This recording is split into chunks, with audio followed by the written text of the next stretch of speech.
Taking a deep breath, Lu Ping slowly retracted the recently awakened bloodline spiritual energy back into his veins. But he discarded the useless spirit stone from his hand, feeling the powerful rhythm of his heart as if he could hear the blood coursing through his veins like a rushing stream. Suddenly, a pair of eyes opened in the darkness, resembling two luminous stars in the profound night sky. Lu Ping gazed around the room with a gentle smile. Indeed, he had broken through to the 7th level of blood refinement, granting him the ability to see in the dark. However, this newfound power was still rather faint, allowing him only to discern the details of the small room around him. After fetching a bucket of water, he washed away the layer of dark red impurities expelled from his blood and body following his breakthrough. Lu Ping lay down on the wooden bed, finally able to enjoy a good night's sleep. Having been in this world for 16 years, Lu Ping felt no sense of disorientation. On the contrary, upon discovering the wonders of this realm, he was filled with an intense curiosity at the age of 6. Despite his ordinary aptitude, he successfully awakened his true spiritual bloodline, astonishing the resident immortal at the island, who then took him as a disciple at the True Spirit Academy. For the past decade, Lu Ping diligently studied everything about this world. Though he possessed an unremarkable talent, he persevered in his cultivation, and today he finally achieved a breakthrough to the 7th level of blood refinement. As for the nature of his bloodline, even the immortals were unaware of its origin. It was unlikely he would ever uncover it himself. The following morning, after the sound of 3 bells echoed, the True Spirit Academy buzzed with activity. 50 members of the 2nd level 7th team swiftly emerged from their courtyard, racing toward the 7th platform of the Morning Sun Peak. They moved like wild horses unbridled, their speed astonishing any martial arts master witnessing the spectacle would surely be left speechless. While their speed might not rival that of the most elite Lightfoot masters, the sheer number of them thousands scattered across the mountains was remarkable. One could only imagine the chaos that would ensue in the martial world if such individuals were to emerge. Lu Ping moved at a leisurely pace, navigating through the crowd with ease. Upon reaching the 7th platform, he spotted 2 figures in the distance, presumably his senior brothers, who had both achieved the 9th level of blood refinement. They were only a step away from the final stage of blood dissolution and foundation building, which would qualify them as inner disciples of the True Spirit Sect. As the crowd approached the platform, 3 more figures leaped ahead, having reached the 8th level of blood refinement. The 3rd, 4th, and 5th senior brothers. Watching as everyone gathered on the platform, the eldest brother, Yao Yong, bellowed, "Form ranks." The crowd hurried to their designated positions, quickly aligning into formation. Lu Ping stood in the 2nd row, second from the left, making him the 12th disciple in the formation. Yao Yong commanded again, blood dissolution and bone transformation fist, begin. With that, everyone executed the initial stance in unison, shouting, "Ha!" The blood dissolution and bone transformation fist consisted of 72 forms. The first 36 were meant to refine oneself and awaken the power of the bloodline, while the latter 36 were for self-defense and combat. After completing the sequence of punches, Lu Ping felt a surge of warmth throughout his body, confirming the effects of reaching the 7th level.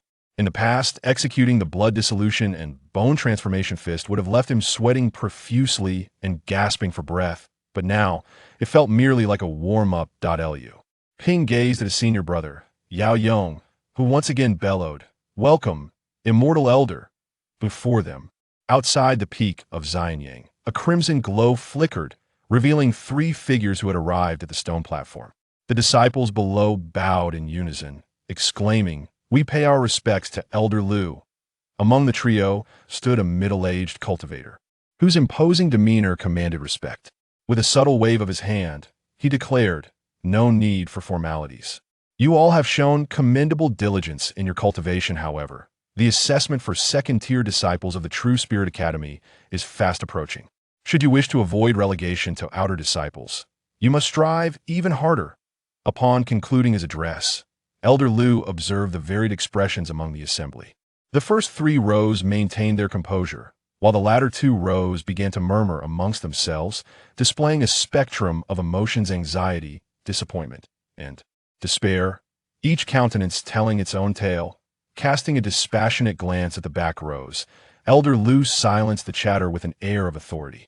He then turned his gaze to the front, his expression brightening upon spotting Lu Ping. "Ah, Lu Ping, have you truly attained the 7th layer?" His words ignited a stir among the previously quiet crowd, even prompting a few first-row seniors to glance back at Lu Ping with curiosity. Lu Ping, however, remained unruffled, devoid of any nervousness or excitement. With a respectful bow, he replied, "It is entirely due to the guidance and nurturing of the immortal elder I fortuitously broke through last night." "Excellent. In 3 months, once the assessment for second-tier disciples concludes, you shall be eligible to participate in the grand competition for their advancement. The assessments at the True Spirit Academy serve to eliminate those disciples who fail to meet the required standards, while the competition recognizes outstanding disciples across all tiers, with victors receiving substantial rewards and significant progress in their cultivation. Both mechanisms are designed to motivate the disciples of the Academy to pursue their practice with fervor. The True Spirit Academy operates on the principle that strength dictates status, resulting in fierce competition. The resources for each team are contingent upon their annual performance and elimination rates, and the guiding immortal elders are likewise rewarded by the sect based on these outcomes. Thus, Elder Liu's joy at witnessing Lu Ping's breakthrough was well placed. Achieving the 7th layer as a second-tier disciple signifies a place among the top 10 in the team, undoubtedly enhancing the competitive strength of the 7th team in the forthcoming grand competition. With Lu Ping's breakthrough, he becomes the 10th disciple of our 7th team to reach the 7th layer, as per the established protocol, Elder Lu announced. Lu Ping had encountered similar situations before he quietly made his way to the far right of the front row. But he could distinctly sense the gazes of those behind him, some filled with anger, others with envy, and still others with jealousy. The former 10th disciple, Li Cheng, shot Lu Ping a venomous glare before moving to the far left of the second row, while the erstwhile 11th disciple, Zhang Zicheng, offered a bitter smile and took 2 steps to the right, occupying Lu Ping's former position. Lu Ping paid no mind to the myriad expressions surrounding him, standing silently in his new position. Elder Lu regarded Lu Ping with an approving smile, stating, as per tradition, a disciple who has advanced in cultivation may challenge their peers for a higher position, thus gaining access to superior resources for training. The 4 disciples at the 7th level of blood refinement on the left side turned their gazes in unison towards Lu Ping. Lu Ping respectfully saluted Elder Lu, stating, "Disciple has just experienced a breakthrough in cultivation and requires consolidation. I am not a worthy opponent to my esteemed seniors. Thus I relinquish my right to challenge." The onlookers secretly mused. As expected, Lu Ping had never sought to challenge his peers after each advancement in his cultivation. Were it not for the annual team ranking competition, he might have found himself at the bottom of the rankings among his contemporaries. Although Lu Ping preferred to avoid conflict, trouble seemed to gravitate towards him. After a few unsuccessful challenges from newly initiated disciples, it became evident that Lu Ping was not as easily trifled with as some had presumed, resulting in fewer challengers. His position at 12th among the 6th level of blood refinement was largely a consequence of others' failures in their own challenges, which inadvertently elevated him. Thus, Lu Ping shall be acknowledged as the 10th senior brother of our 7th team. Elder Lu proclaimed decisively, "Greetings, 10th senior brother. Greetings, 10th junior brother." After returning the greetings, Lu Ping observed Elder Liu's solemn demeanor as he declared, "Well, with the trivial matters concluded, all disciples shall now sit in meditation and cultivate." Lu Ping returned from Lingsong Pavilion, now possessing over 10 spirit stones and 8 pure blood pills. Spirit stones aid in cultivation and serve as a form of hard currency. Pure blood pills purify true spirit blood and enhance one's cultivation progress. As a disciple of the True Spirit Academy, Lu Ping occupies a unique position. Situated between the outer disciples and the inner disciples of the True Spirit Sect. The sect nurtures these individuals from a young age without the need for them to fend for themselves, unlike outer disciples. In order to cultivate a reserve of talent for the sect, if one fails to reach the 9th level of blood refinement and establish a foundation within 15 years, they will be relegated to outer disciple status, where they must support themselves while serving the sect. The True Spirit Academy operates on a 5-year cycle with 3 tiers of disciples. Luming has been in the academy for nearly a decade, qualifying as a 2nd-tier disciple, the minimum standard of which is the 4th level of blood refinement.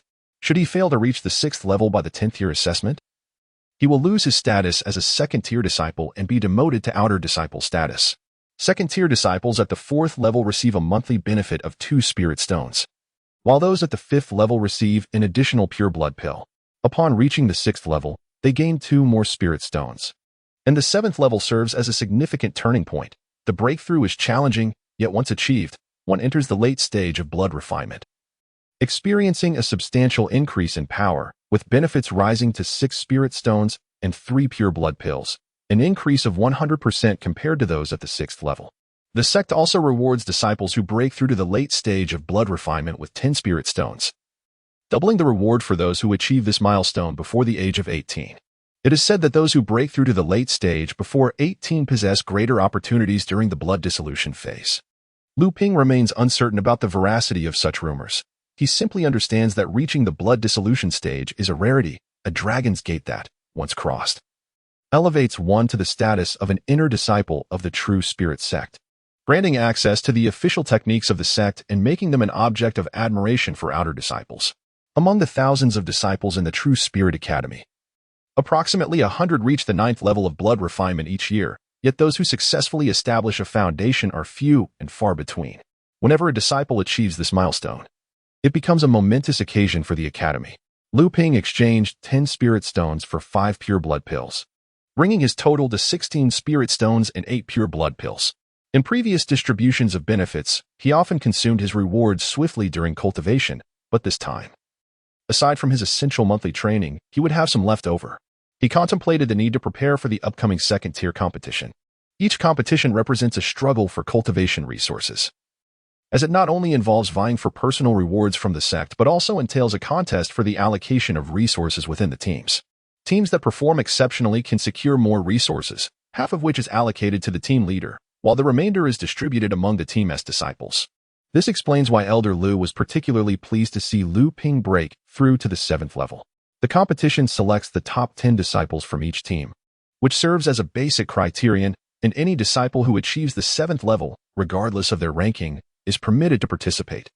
The more powerful teams have already surpassed 10 members who have reached the late stage of chi refinement.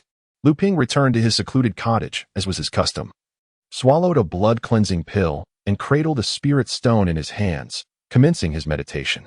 After a while, the spirit stone had transformed into fine powder, and the potency of the blood-cleansing pill had been fully refined. Luming did not hastily seek to enhance his cultivation. Instead, he methodically traversed from the 1st layer to the 7th layer of blood refinement, diligently solidifying his foundational skills. After each breakthrough in cultivation, he adhered to this practice, ensuring that his foundation was exceptionally robust. Even so, Luming sensed a marked enhancement in his cultivation. He exhaled a breath of turbid air, a normal occurrence following a recent breakthrough, yet he knew that the path ahead would become increasingly arduous. Each layer in the later stages of blood refinement presented a formidable hurdle, with breakthroughs potentially taking 3 to 5 years, an entirely ordinary circumstance. Luming opened the wooden box on the table and retrieved a piece of talisman paper, spreading it out before him. He then took a piece of graphite and some peculiar wooden tools, diligently tracing the symbols from the Elementary Supplement Mastery Guide onto the talisman paper. The complexity of crafting talismans was not to be underestimated. For practitioners in the blood refinement stage, the task was particularly daunting due to the intricate strokes involved.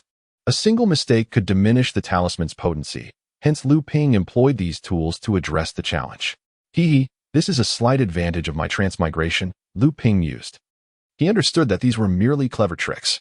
Upon reaching the blood melting stage, practitioners would extend their spiritual consciousness, rendering these tools obsolete. Those with spiritual awareness could produce talismans with far greater precision than any tool could offer. Luming then took out a brush crafted from the tail fur of a top-tier magical beast, with a simple spirit-gathering formation inscribed on the handle to enhance the transmission of spiritual energy into the brush. Dipping the brush into a blend of spiritual spring water, fine cinnabar, and the blood of a 1st-tier earth spirit tortoise, Luming slowly infused the brush with his bloodline's spiritual energy, meticulously following the previously traced symbols. As he completed the final stroke, he exhaled a sigh of relief. Success at last. It seemed that the growth in his cultivation had positively influenced his ability to craft talismans. Upon sensing the spiritual energy and the emanating power within the talisman, Luming was both astonished and delighted to discover that it was of top-tier quality. The pinnacle achievable by a practitioner in the blood refinement stage.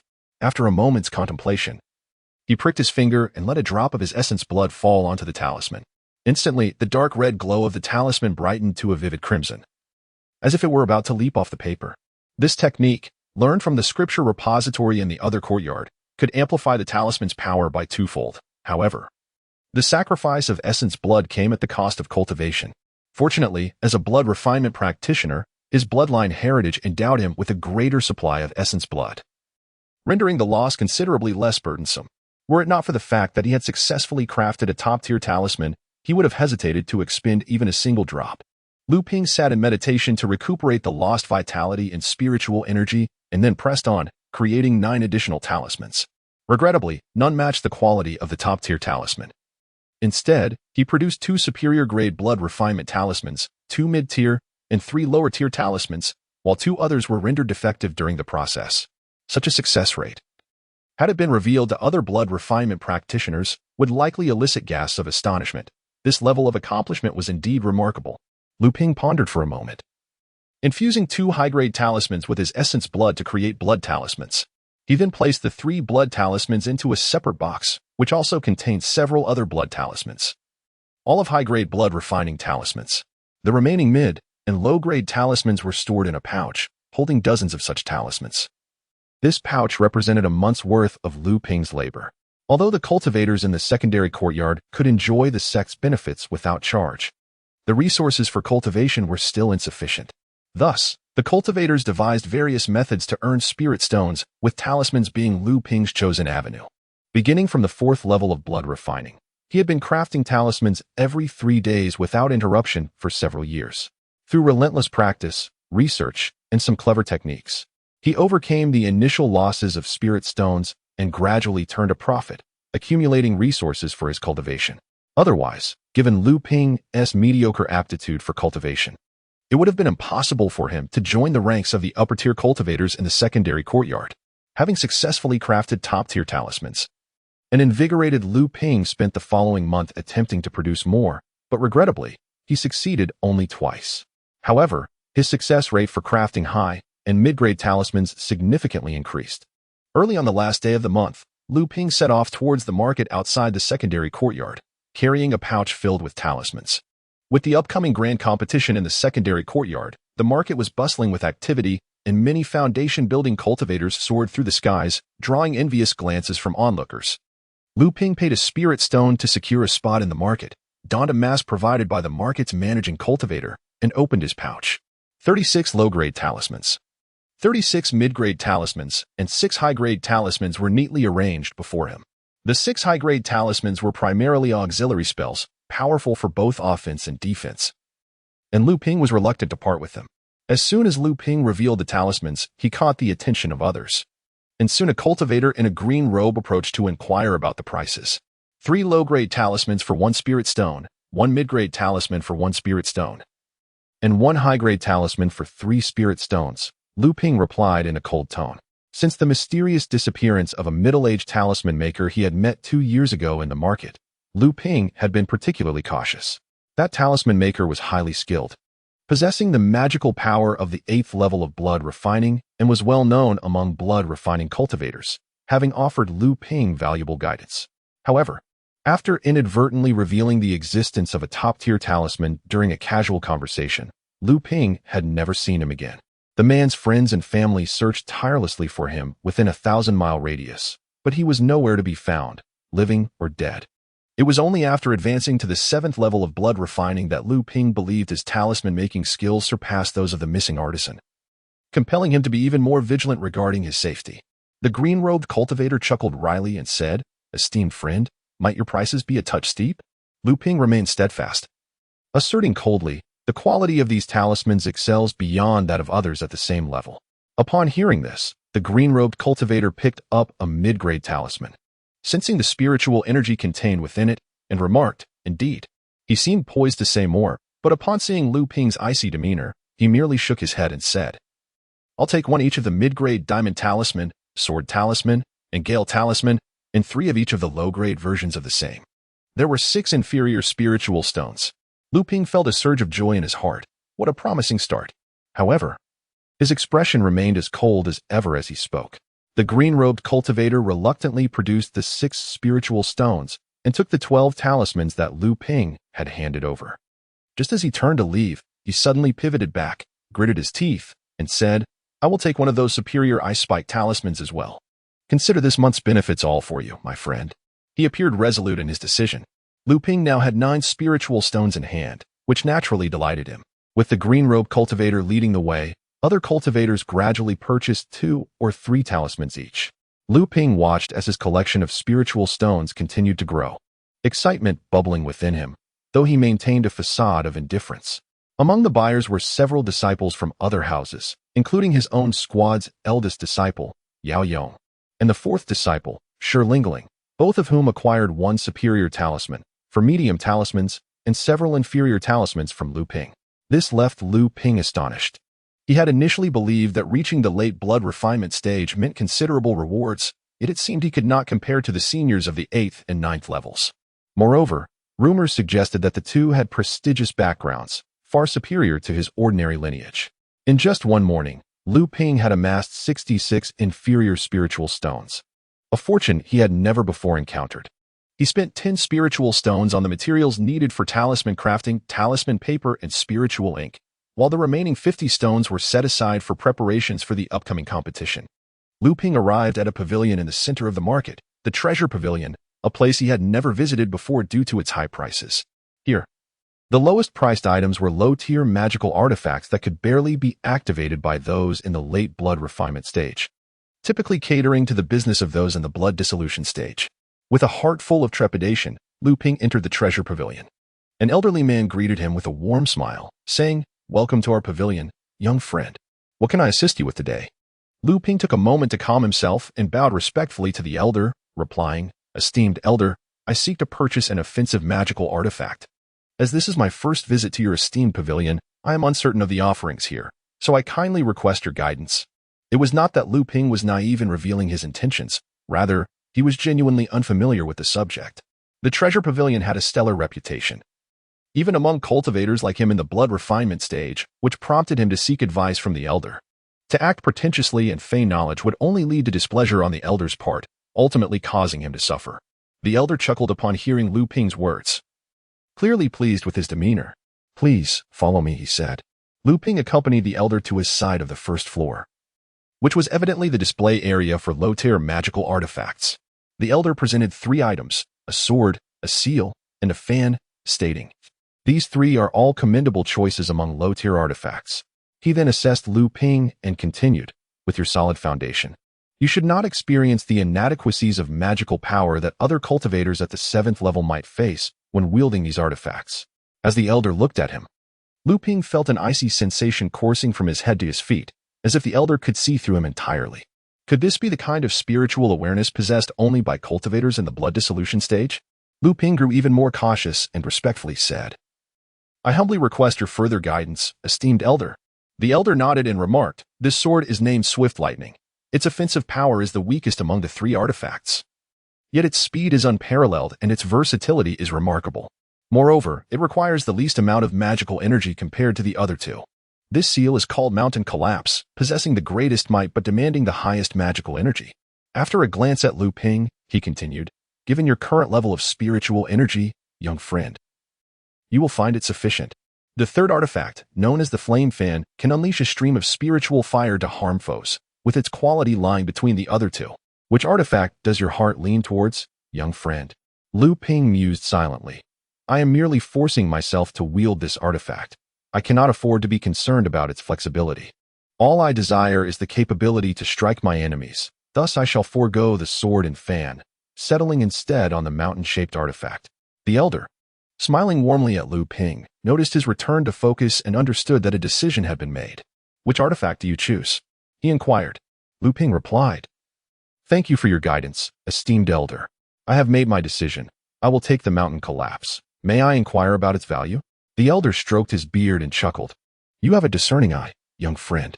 The mountain collapse will serve you well into the mid-stage of foundation establishment, as this is your first visit to our esteemed establishment. I shall take the liberty of offering you a discount of 10%. It will be 45 spirit stones. Lu Ping was taken aback. Though it was his first time purchasing an artifact, he was not ignorant of their prices. Typically, low-tier artifacts cost around 30 spirit stones, making this 50 spirit stone artifact a novel encounter for him. Reflecting on the elder's demeanor and the various assessments he had heard from fellow cultivators regarding the spirit treasure pavilion, Lu Ping gritted his teeth and declared, "I shall buy it." In a humble dwelling, Lu Ping recalled the power of mountain collapse during his outdoor trials, allowing a faint smile to grace his lips before a wry smile took its place. The power of this seal was indeed formidable, yet its usage drained nearly half of the spiritual energy stored within his veins. It truly was a one-hit wonder. With only 3 months remaining until the grand competition, he resolved to devote his time primarily to cultivation, ensuring that his mastery of spells did not falter, for the competition would not solely assess cultivation levels. Fortunately, his stock of spirit stones and medicinal pills was ample for the month, a situation he had never encountered before. In the blink of an eye, 2 months had passed. Lu Ping's cultivation advanced more swiftly than he had anticipated, unexpectedly reaching the mid-stage of blood refinement at the 7th layer. He attributed this progress to breakthroughs in both his cultivation and talisman crafting, providing him with sufficient resources for advancement. Perhaps his previous emphasis on foundational strength also played a role. Accumulating strength over time is always beneficial. Now, Lu Ping maintained his previous routine, crafting talismans every 3 days. By month's end, he had achieved an 80% success rate, with roughly half being mid-grade talismans. He had also produced around 15 high-grade talismans. While over the past 2 months, he had accumulated 7 top-tier talismans, all of which were blood talismans without exception. Lu Ping, as was his custom at the end of each month, ventured to the market to sell talismans, typically earning around 100 spirit stones. Recently, he had developed a rather extravagant demeanor, consuming a blood-cleansing pill and a spirit stone daily for his cultivation. Were it not for the restriction of consuming only 1 pill per day due to the potential for incomplete refinement and residual toxins affecting future cultivation, he would have relished the opportunity to utilize 2 blood-cleansing pills in his practice. For the past 2 months, all disciples of the True Spirit Academy had been sharpening their skills in preparation for the upcoming assessments and competitions. The 7th Squad, too, was immersed in this intense atmosphere, pushing their limits. This oppressive environment compelled the members of the 7th Squad to unleash all their accumulated potential over the past 5 years, resulting in a series of successful breakthroughs. The minimum requirement for 3rd-level disciples was to reach the 6th layer of blood refinement. Originally, the 7th Squad had 27 disciples at this level, and astonishingly, for individuals had advanced to the 6th layer in the last 2 months. Furthermore, 2 disciples who had previously attained the 6th layer had now ascended to the 7th layer, much to the delight of Elder Lu, as this reflected his accomplishments. The more individuals who broke through to the 7th layer, the greater the rewards he would receive from the sect. The 2 disciples who ascended to the 7th layer were none other than the 11th and 12th disciples, Li Cheng and Zhang Zicheng. Ever since being surpassed by Lu Ping 2 months prior, Li Cheng had been simmering with resentment and had publicly declared his intent to challenge Lu Ping to a duel. Lu Ping, however, merely found this amusing. Not only was he on the verge of advancing to the late stage of the 7th layer, but he also believed his proficiency in spells and magical weapons was unparalleled, even among those at the 7th layer of blood refinement. Magical weapons, commonly utilized by cultivators for combat and self-defense, were considered trivial by the True Spirit Sect. Most outer disciples possessed one. Upon breaking through to the 7th layer of Qi refinement, Lu Ping had acquired a superior magical weapon, the 100 Refinement Sword. On this particular day, Lu Ping and the members of the 7th Squad arrived at Chaoyang Peak for their morning training. The previous day, Lu Ping had sold numerous talismans at the market and gathered a month's worth of cultivation supplies. Envisioning the strong possibility of breaking through to the late stage of the 7th layer next month, which elevated his spirits. As he executed a round of the blood-melting bone fist, Elder Lu, punctually, brought along 2 9th-layer blood refinement assistants to the platform of the 7th Squad. I report to the Elder. Disciple Li Cheng challenges the 10th disciple Lu Ping and requests your permission. Elder Lu furrowed his brow, glancing at the speaker, who was indeed Li Cheng, the 11th disciple. Although the sect encouraged its disciples to strive for excellence, the impending competition posed a risk. If anyone were injured, it would be a loss for the squad. However, if one was determined to compete, the sect rules permitted it, and Elder Lu could not impose his will. Li Cheng, oblivious to the elder's subtle hints, persisted, "I am willing to fight. I am confident that I will not be the one to sustain injuries." Elder Lu, upon hearing this, felt a surge of displeasure. Regardless of who was harmed, the strength of the 7th squad would be diminished in the competition, ultimately affecting the resources available to him for cultivation. Yet, bound by the sect's regulations, Elder Lu could not suppress the matter and could only say, "Be cautious. Both of you." The venerable Lu, accompanied by his 2 aides, designated the arena for the contest, with Lu assuming the role of judge. Within the confines of the circle, Li Qing glared ferociously at Lu Ping, declaring, "Do not presume that your premature entry into the 7th tier makes you exceptional. Today, you shall come to realize that my month-long delay is merely a testament to the accumulation of strength. Having usurped my position, you are obliged to relinquish it willingly." Lu Ping chuckled softly, remaining silent as he showcased his exquisite 100 refinements sword, using his actions to convey his intentions. Li Cheng, undeterred, wielded his own superior magical weapon, the 100 refinement spear, executing a series of maneuvers from the 100 battles spear technique that he had transcribed from the scriptures in the secluded library. A month prior, Li Qing had successfully achieved a breakthrough and, being somewhat astute, understood the necessity of consolidating his cultivation by practicing spells and magical weapons. Thus, he bided his time for a month before challenging Lu Ping. Lu Ping defended himself with the swordplay derived from the blood-melting bone transformation fist. This technique is fundamentally a foundational practice in the True Spirit Institute, suitable for both fist and sword. Lu Ping had not engaged in the study of other magical techniques. Instead, he harmonized his training in both fist and sword forms. Although this approach might lack the potency of other techniques, it was grounded in solidity. And this particular practice was beneficial for awakening the true spirit power within his bloodline, albeit to a negligible extent. Li Cheng's spear technique surged with formidable momentum, reminiscent of a raging tide, prompting continuous applause from the onlookers. In contrast, Lu Ping's application of the blood-melting bone transformation sword was methodical, consistently neutralizing Li Cheng's assaults. Although he remained on the defensive, his stance was steadfast and unwavering. The blood-melting bone transformation fist and sword had been practiced by the disciples for several years, leading to a sense of ennui. Few paid it any heed. Only a handful of disciples in the front row observed Lu Ping's swordplay with thoughtful expressions. A group of disciples at the 8th and 9th layers of blood refinement, along with 2 assistants of Elder Lu, gathered to discuss the duel between the 2 contenders.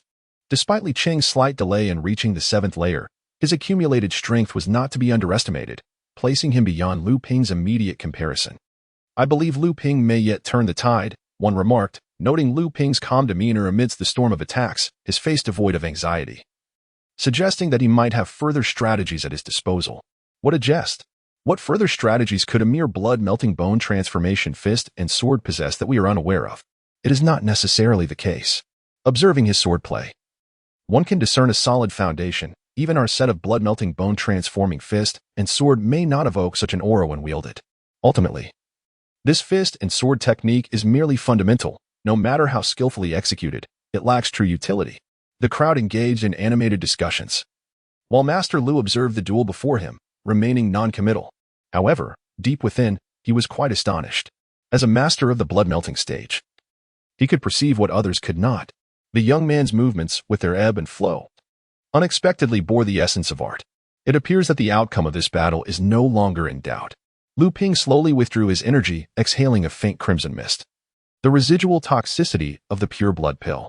Casting aside the discarded spirit stone, he relished the impending breakthrough to the late stage of the 7th layer. A thrill coursing through him. In the duel with Li Qing the previous day, Lu Ping had seized upon a flaw during the 22nd move, counterattacking with precision, launching 8 successive strikes. By the 30th move, he had ensnared Li Qing's spear and, with a deft stroke, aimed for his wrist, compelling Li Qing to relinquish his weapon and surrender. In a swift turn of events, the balance of power shifted. The previously formidable Li Qing found himself defeated in an instant. The spectators, who had initially cheered for Li Qing, were left in astonishment, as were several senior disciples and Lu Xianzhang's aide. Among the disciples of equal cultivation, a profound wariness flickered in their gazes towards Lu Ping. He could not help but smile ruefully at the unexpected prominence he had achieved. Traditionally, Lu Ping had merely intended to teach Li Qing a lesson, to draw some blood, believing it to be of little consequence. However, upon Li Qing's challenge, he had discerned something in Lu Xianzhang's expression that Li Qing had failed to notice, prompting him to temper his efforts. Lu Xianzhang, observing that neither party had sustained injuries, recognized that the pinnacle powers in the competition would remain intact. And his demeanor towards Lu Ping softened considerably. In accordance with established customs, after the morning training session, Lu Xianzhang summoned Lu Ping for individualized instruction, eliciting envy from the senior and junior disciples alike. Such personal guidance was a rare privilege. Only a few senior brothers had experienced this when they broke through the 8th layer. And both the first and second senior brothers had received it again upon reaching the 9th layer, much to Lu Xianzhang's delight. The only other disciple to have enjoyed 2 sessions of such singular attention was the 4th senior sister, due to her family's close ties with Lu Xianzhang. Calming his mind, Lu Ping quietly reflected on the teachings imparted by Lu Xianzhang. For the majority of cultivators, the ultimate aim of cultivation is the prolongation of life, or even the elusive attainment of immortality. Yet, possessing a lengthy lifespan does not guarantee a peaceful existence until the end of one's days. Thus, various protective spells have emerged to safeguard cultivators on their quest for longevity. Through the relentless efforts of countless cultivators over time, these protective arts have evolved into 4 distinct realms: law, technique, momentum, and intention. Beginners adhere strictly to the instructions of their teachers, mimicking the spells without understanding their underlying principles. This is termed the realm of law.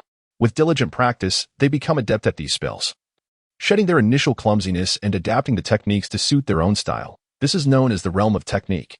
Lu Xianzhang, at the stage of blood fusion, has yet to reach the realm of technique.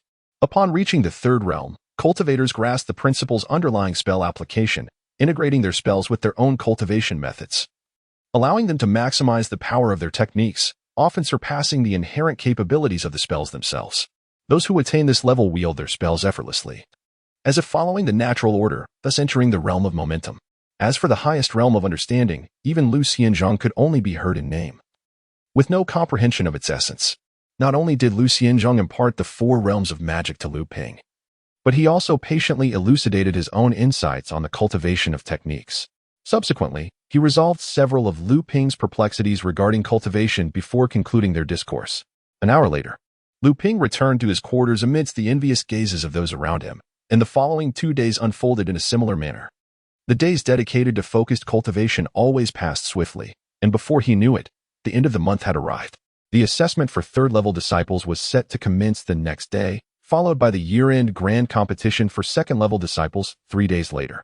As per usual, Lu Ping sold out the talismans he had inscribed throughout the month at the market, weighing the pouch of spirit stones in his hand, a satisfied smile gracing his face. The assessment merely served to evaluate one's cultivation level. 3 days would suffice.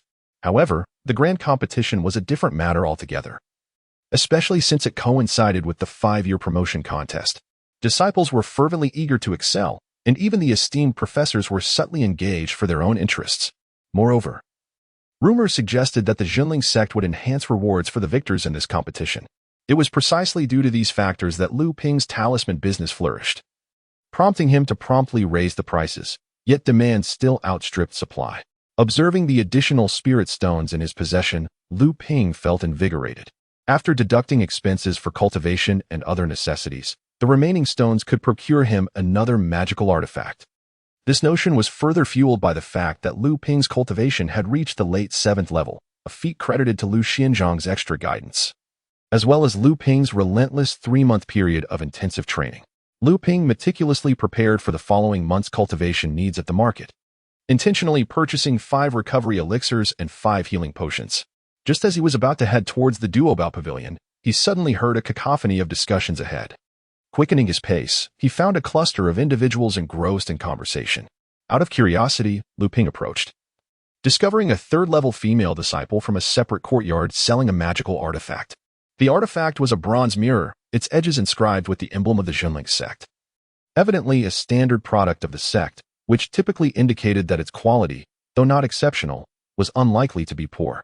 Lu Ping stepped forward and inquired, "Esteemed sister, how many spirit stones is this artifact priced at?" Upon hearing his question, the female disciple glanced at Lu Ping, realizing he was wearing a mask from the market, rendering her unable to discern his true identity. She curled her lip, seemingly dismissive of Lu Ping's caution, and replied, 55 spirit stones. Defensive artifacts tend to be more expensive. However, Lu Ping believed he should negotiate for a lower price, considering this was not a particularly high-grade artifact. That seems rather steep. This artifact is merely a sect standard. Not especially remarkable, and it appears to have been used by you for quite some time. How about 40 spirit stones? The female disciple shot Luming a glare and retorted, 40 spirit stones? I might as well sell it directly to Duobout Pavilion. 50 spirit stones is fair. If it weren't for my urgent need, I wouldn't part with it so cheaply. This is the result of a year's worth of contributions to the sect. Luming chuckled softly and proposed, then let us add 5 more spirit stones, making it a total of 45 spirit stones, shall we? The female disciple hesitated for a moment before responding, 48 stones, it cannot be any less, or I shall seek others.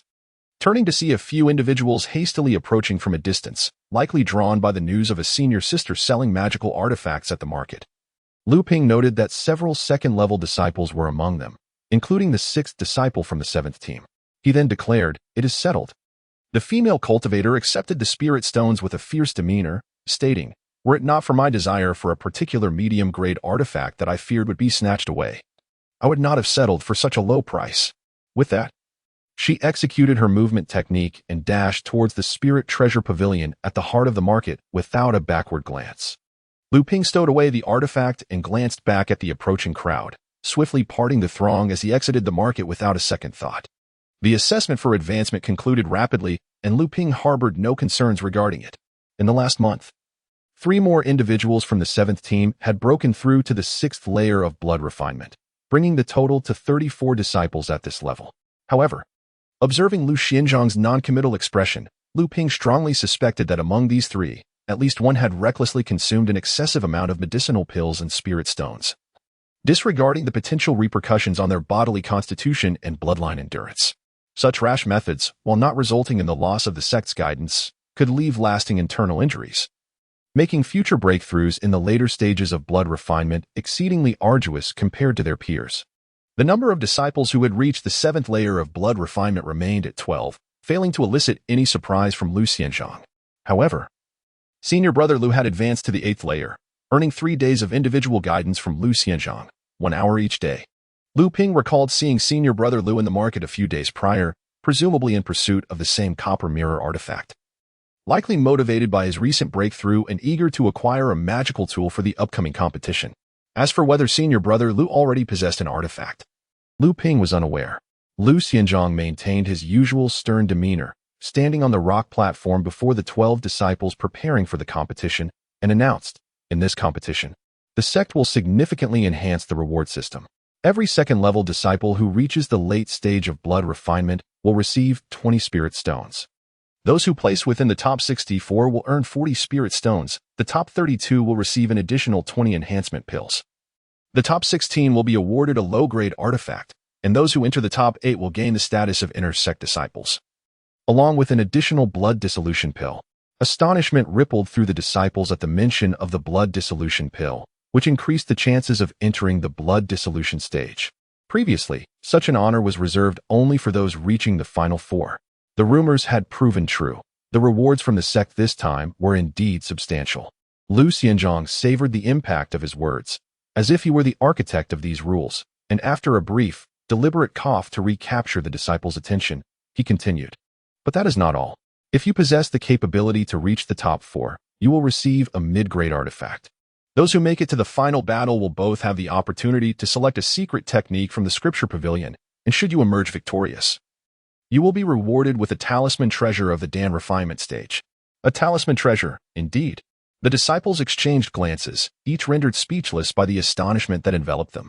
It seemed that only the senior and second senior brothers, with their mastery of the 9th layer of blood refinement, held any hope of success.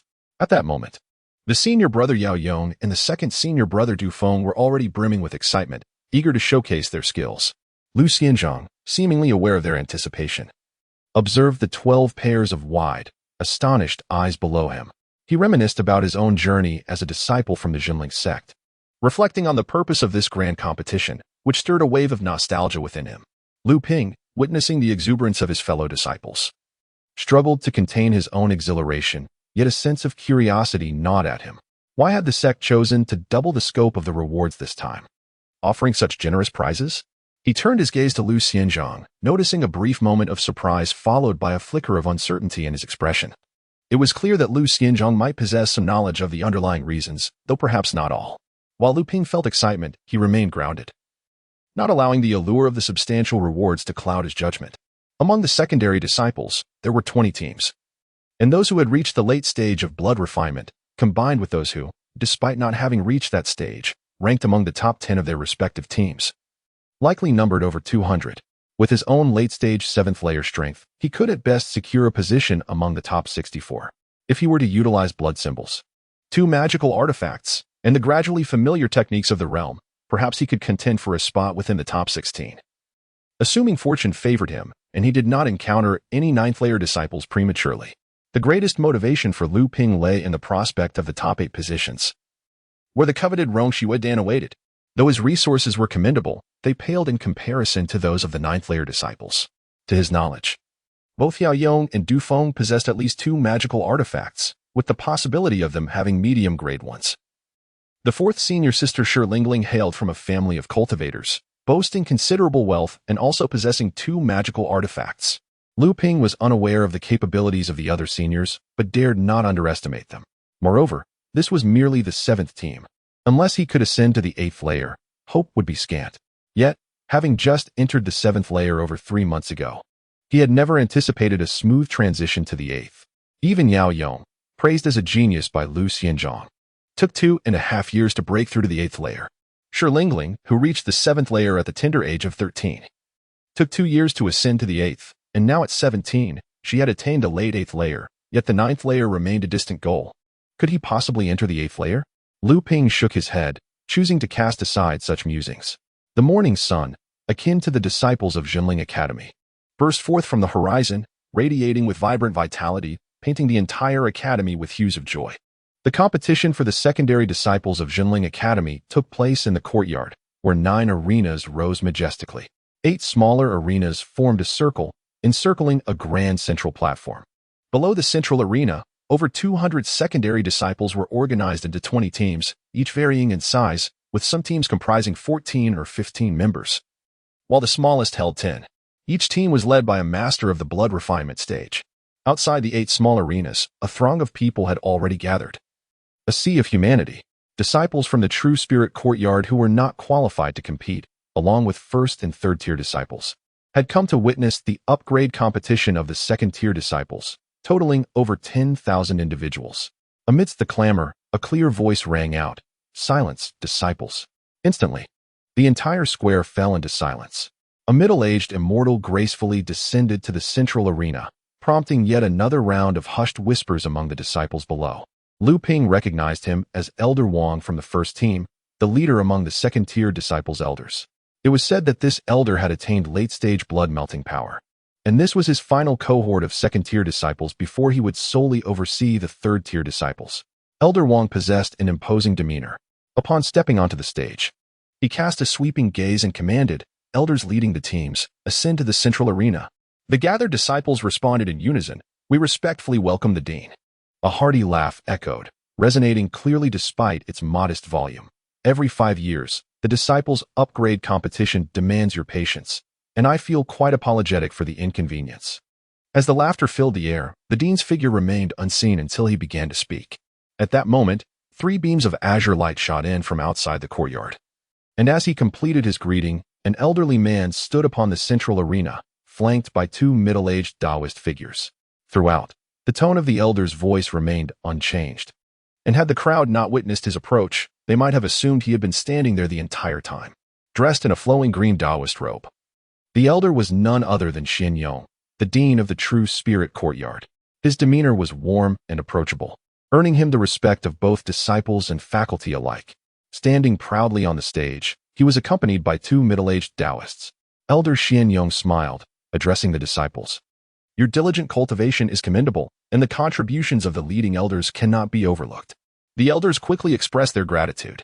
Xian Yong then gestured towards the 2 individuals beside him, stating, "I believe you are familiar with these 2, though the disciples below may not yet recognize them. So allow me to introduce them." He pointed to the tall, slender figure on his left, saying, "This is true person Xian Su." He then indicated the red-faced figure on his right, adding, "And this is true person Xian Su." A wave of astonishment rippled through the disciples. 2 true persons had arrived. They were the only alchemical stage immortals within the courtyard, and the presence of Din Xin Yong was a rare sight, typically encountered only once every 5 years during the competition. The arrival of 3 true persons was indeed exhilarating. Should any disciple excel in the competition and win the favor of even one of these immortals, they could swiftly ascend to become an inner disciple. With the prospect of blood-melting stage within reach, Lu Ping gazed at the 3 true persons on stage, filled with admiration, yet he maintained a thread of clarity. The presence of these 3 immortals at a contest among mere blood-melting stage cultivators indicated that this event was truly extraordinary. However, he could not fathom what could possibly draw alchemical stage immortals to observe the competition of these lesser cultivators. After over 200 disciples drew lots, they engaged in fierce combat on 8 small arenas, where the first round aimed to determine the top 128 contestants. The competition was scheduled for 2 rounds each day, with the first day set to identify the top 64.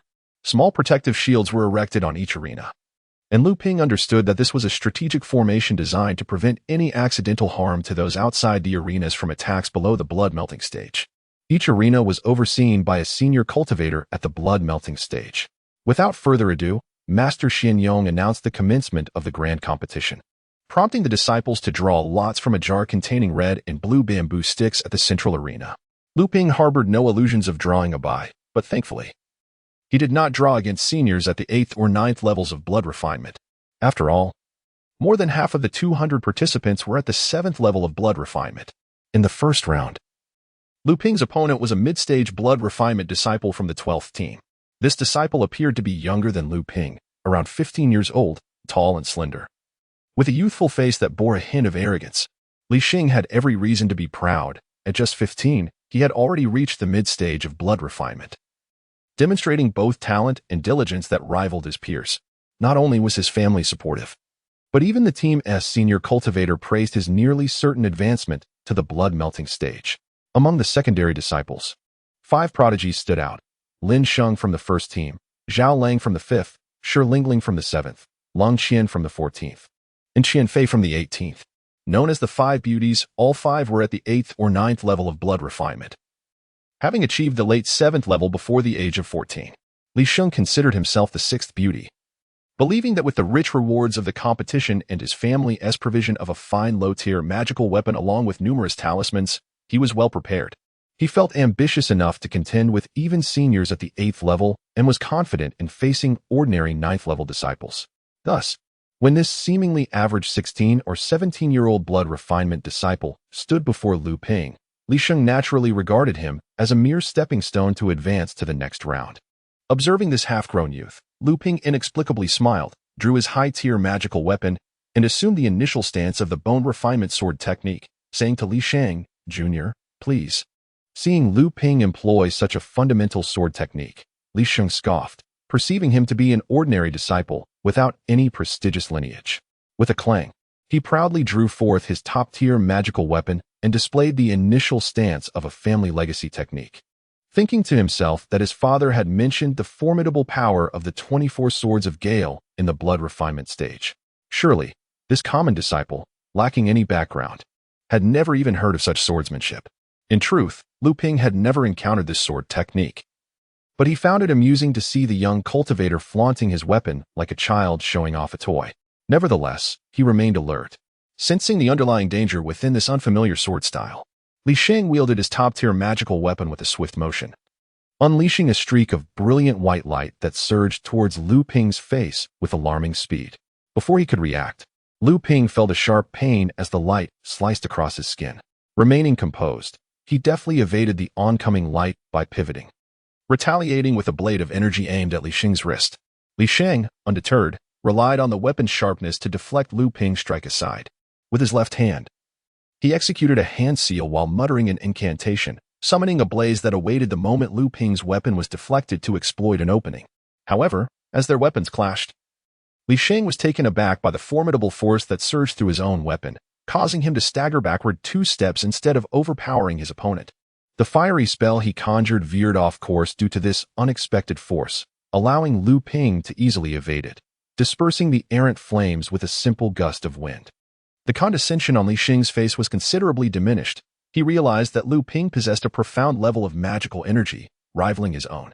Yet, The thought of his wealth stored in his spatial pouch bolstered his confidence.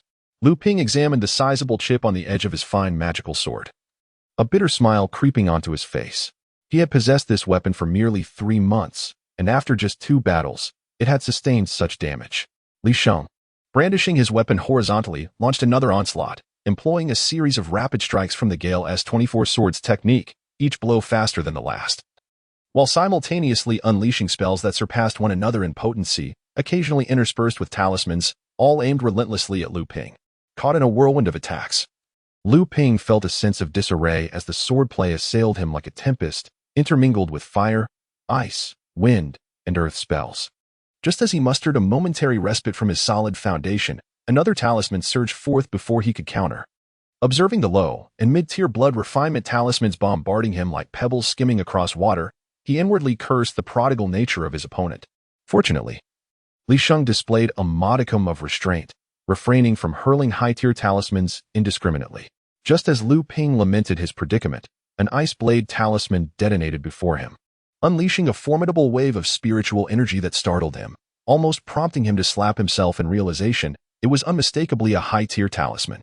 The chilling aura enveloped him, causing every hair on his body to stand on end even before the 3 crystalline ice blades could reach him. As Luming silently cursed his own ill fortune, he retrieved a high-grade blood talisman from his sleeve pocket and affixed it to himself.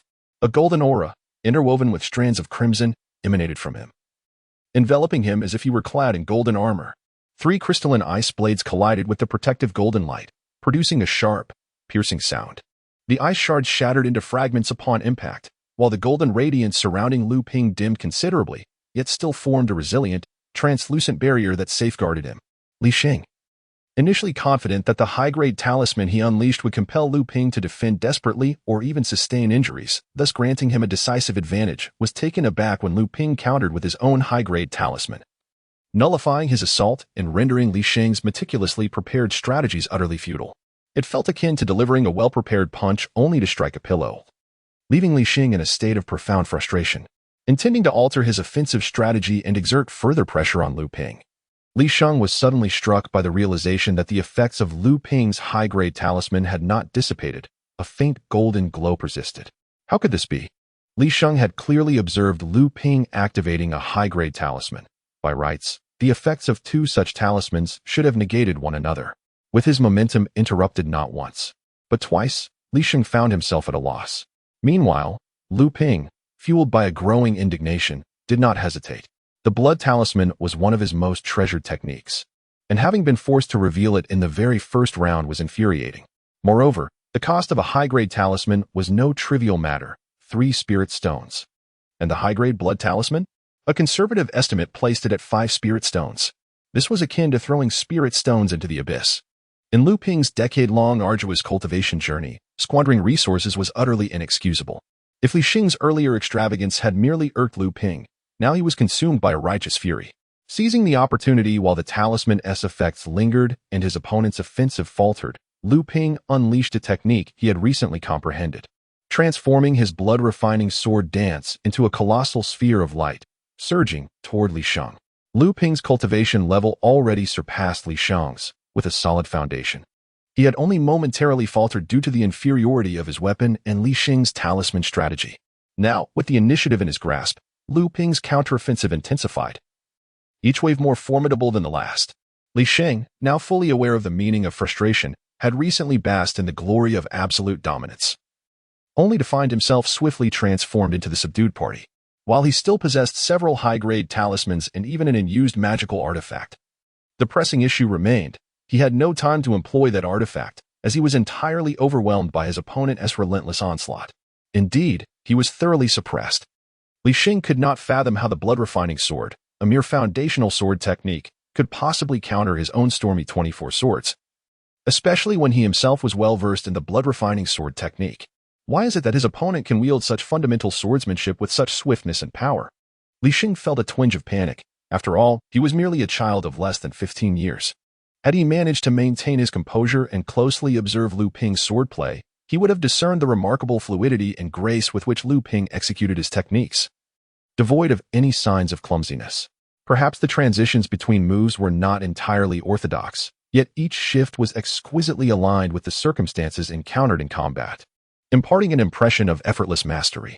At this moment, it could be said that this sword technique was no longer simply the basic swordsmanship of the Academy, but had evolved into Lu Ping's own unique style.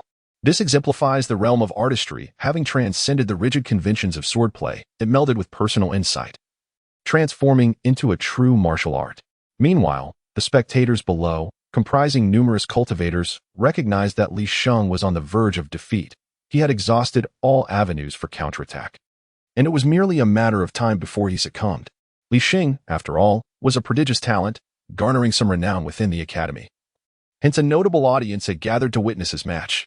Among them were Lu Ping's comrades from the 7th team, who erupted in cheers as victory appeared imminent for Lu Ping. Among these supporters were the senior Yao Yang, the 2nd senior Du Feng, and the 4th senior Shilingling. Shilingling, with a smile, remarked, "I never anticipated that junior Lu Ping had also comprehended the realm of artistry. It was inconspicuous during his previous match against Li Cheng." Yao Yang replied, "That encounter was brief, with only 2 or 3 dozen exchanges to determine the victor. Besides, Lu Ping must have only just grasped the essence of artistry at that time. Otherwise, Master Lu would not have provided him with special guidance after the bout with Li Cheng."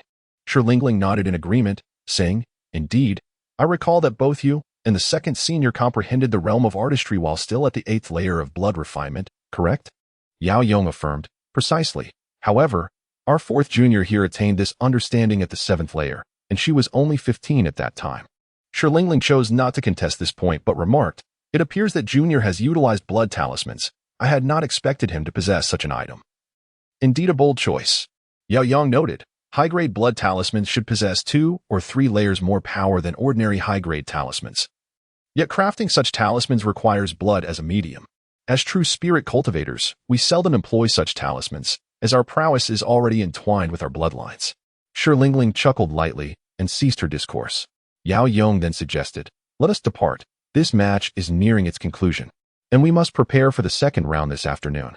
With that, the 3 made their way to the resting area of the 7th team, while Du Feng remained silent throughout. Meanwhile, the leaders of the 20 teams gathered at the central arena engaged in fervent discussion. Master Lu was notably pleased with this outcome. Both the overall advancement of the 7th team and the number of cultivators at the late stages of blood refinement ranked among the best across the 20 teams. They received commendation from the esteemed Xian Yong and were awarded a generous bounty, which would allow Master Lu to progress into the late stages of blood dissolution, bringing him one step closer to the alchemical phase. "The results of Junior Lu's 7th team are indeed commendable," remarked a senior from the 12th team. "Brother Feng, your praise is unwarranted. Your squad is commendable as well, comprising no fewer than 10 who have entered the late stage of blood refinement." Although Lu Xianzhong spoke with a languid tone, his eyes sparkled with brilliance. "Haha, there is no need for such formality between you two. In past competitions, teams have always engaged in a wager, and it seems this occasion will be no exception. What do you all think?" This is Wang Xianzhong from the 1st squad. The other esteemed figures seized the moment to chime in. Indeed, a wager. A wager. Let us adhere to the old customs. Each team shall contribute 20 medium-grade spirit stones, and the leading 5 squads shall have their captains rewarded based on their performance. How does that sound? Excellent. The top squad shall receive 3 layers of spirit stones with a decrement of half a layer for each subsequent ranking, culminating in the 5th squad receiving a single layer of spirit stone as a reward. What say you? Splendid, but we shall require Xian Yong, the head of the Academy, as a witness.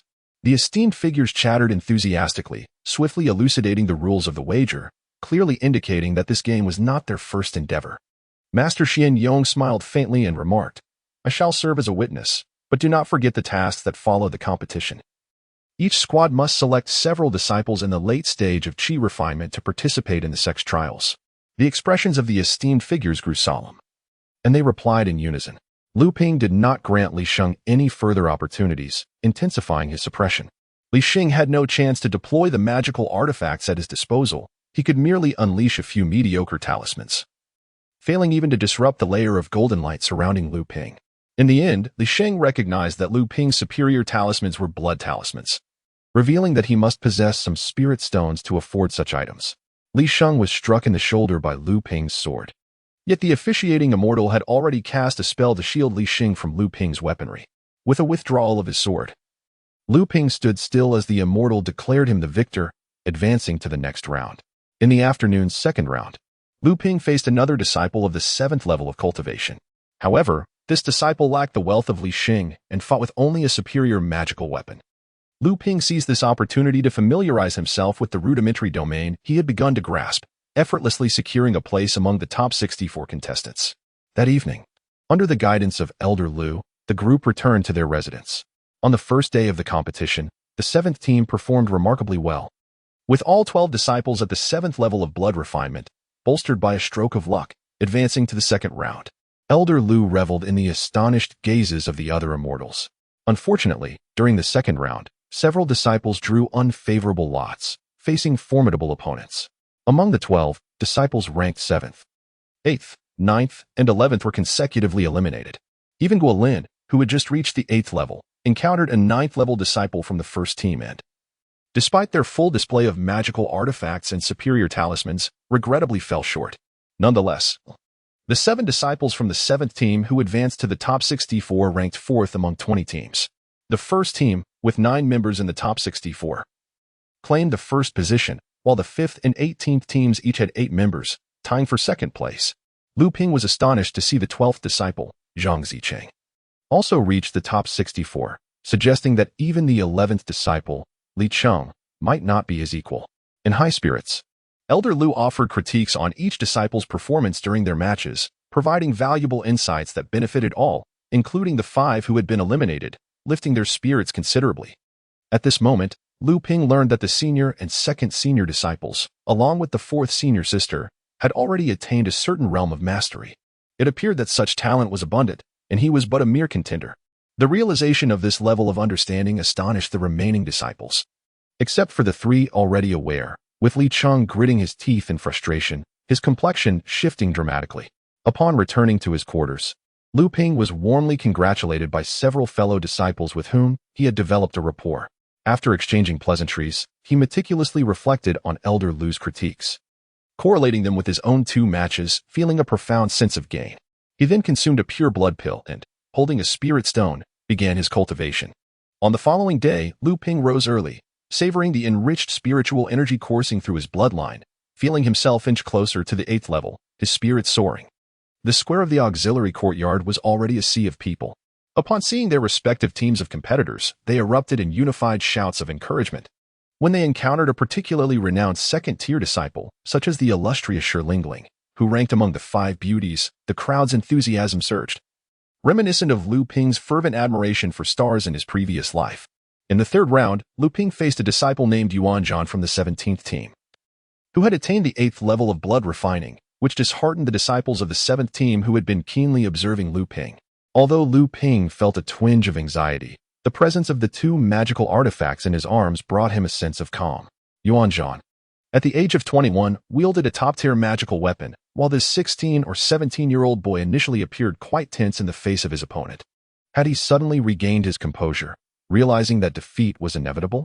Yuan Zhan exchanged courteous bows with his opponent. At the command of the Celestial Elder, Yuan Zhan unleashed a swift strike, aiming directly for Lu Ping's throat, seizing the initiative with lethal intent, devoid of any hesitation or preliminary testing. Lu Ping, wary of the impending danger, refrained from confronting the direct assault. Yuan Zhan's relentless onslaught unfolded with each strike surpassing the last, an unbroken torrent akin to a flowing river. Simultaneously, his left hand deftly executed intricate gestures of various spells, his murmured incantations weaving a continuous stream of magic directed at Lu Ping. In a moment of chaos, Lu Ping found himself overwhelmed, struck repeatedly by spells that burned holes into his garments, shards of ice tangled in his hair, and half of his left sleeve severed by cutting winds. A withered vine, severed by his own hand, coiled around his right ankle. Fortunately, Lu Ping's profound foundational skills mitigated the effects of the spells, which had been substantially weakened prior to impact. Otherwise, he would not have been able to endure thus far. On the central arena, Elder Fong from the 12 teams observed Lu Ping's predicament, where defense seemed his only recourse, and could not help but chuckle, addressing Lu. It appears that the fortunes of your team's disciple may be reaching their limit today. The 12th squad, led by Elder Fong originally, had results comparable to those of the 7th squad. However, to their surprise, this year, The seventh squad produced 12 disciples in the late stage of blood refinement, with over 30 individuals entering the third-level disciple assessment, far surpassing their own squad. Considering that both were situated at the sixth layer of blood melting, it was only a matter of time before Elder Lu acquired abundant cultivation resources to ascend to the seventh layer, leaving Elder Fong feeling somewhat envious. Additionally, the previous day, a formidable member of his squad, Li Sheng, was eliminated by Lu Ping, prompting Elder Fong to speak with a hint of sarcasm. Elder Lu chuckled and remarked, "Ultimately, our cultivation levels differ. Losing is to be expected." His expression was nonchalant, yet his gaze remained fixed on Lu Ping's match. In the late stage of blood refinement, each step taken is a formidable hurdle. Despite Lu Ping's mastery in swordsmanship, his magical power lagged significantly, and his spells had yet to reach the realm of technique, leaving him to endure passive assaults. With gritted teeth, Lu Ping, motivated by the sect's generous rewards, set aside his reservations. He retrieved 2 high-grade blood talismans from his robe. One protective talisman was affixed to himself, while the other, a golden sword talisman, was launched at Yuan Zhan. Yuan Zhan sneered, declaring, "I've been waiting for you. You are not the only one with blood talismans." With that, he unleashed a blood talisman of his own, from which several water swords emerged, colliding with Lu Ping's golden sword and sending it spiraling in all directions, not a single strike hitting its intended target.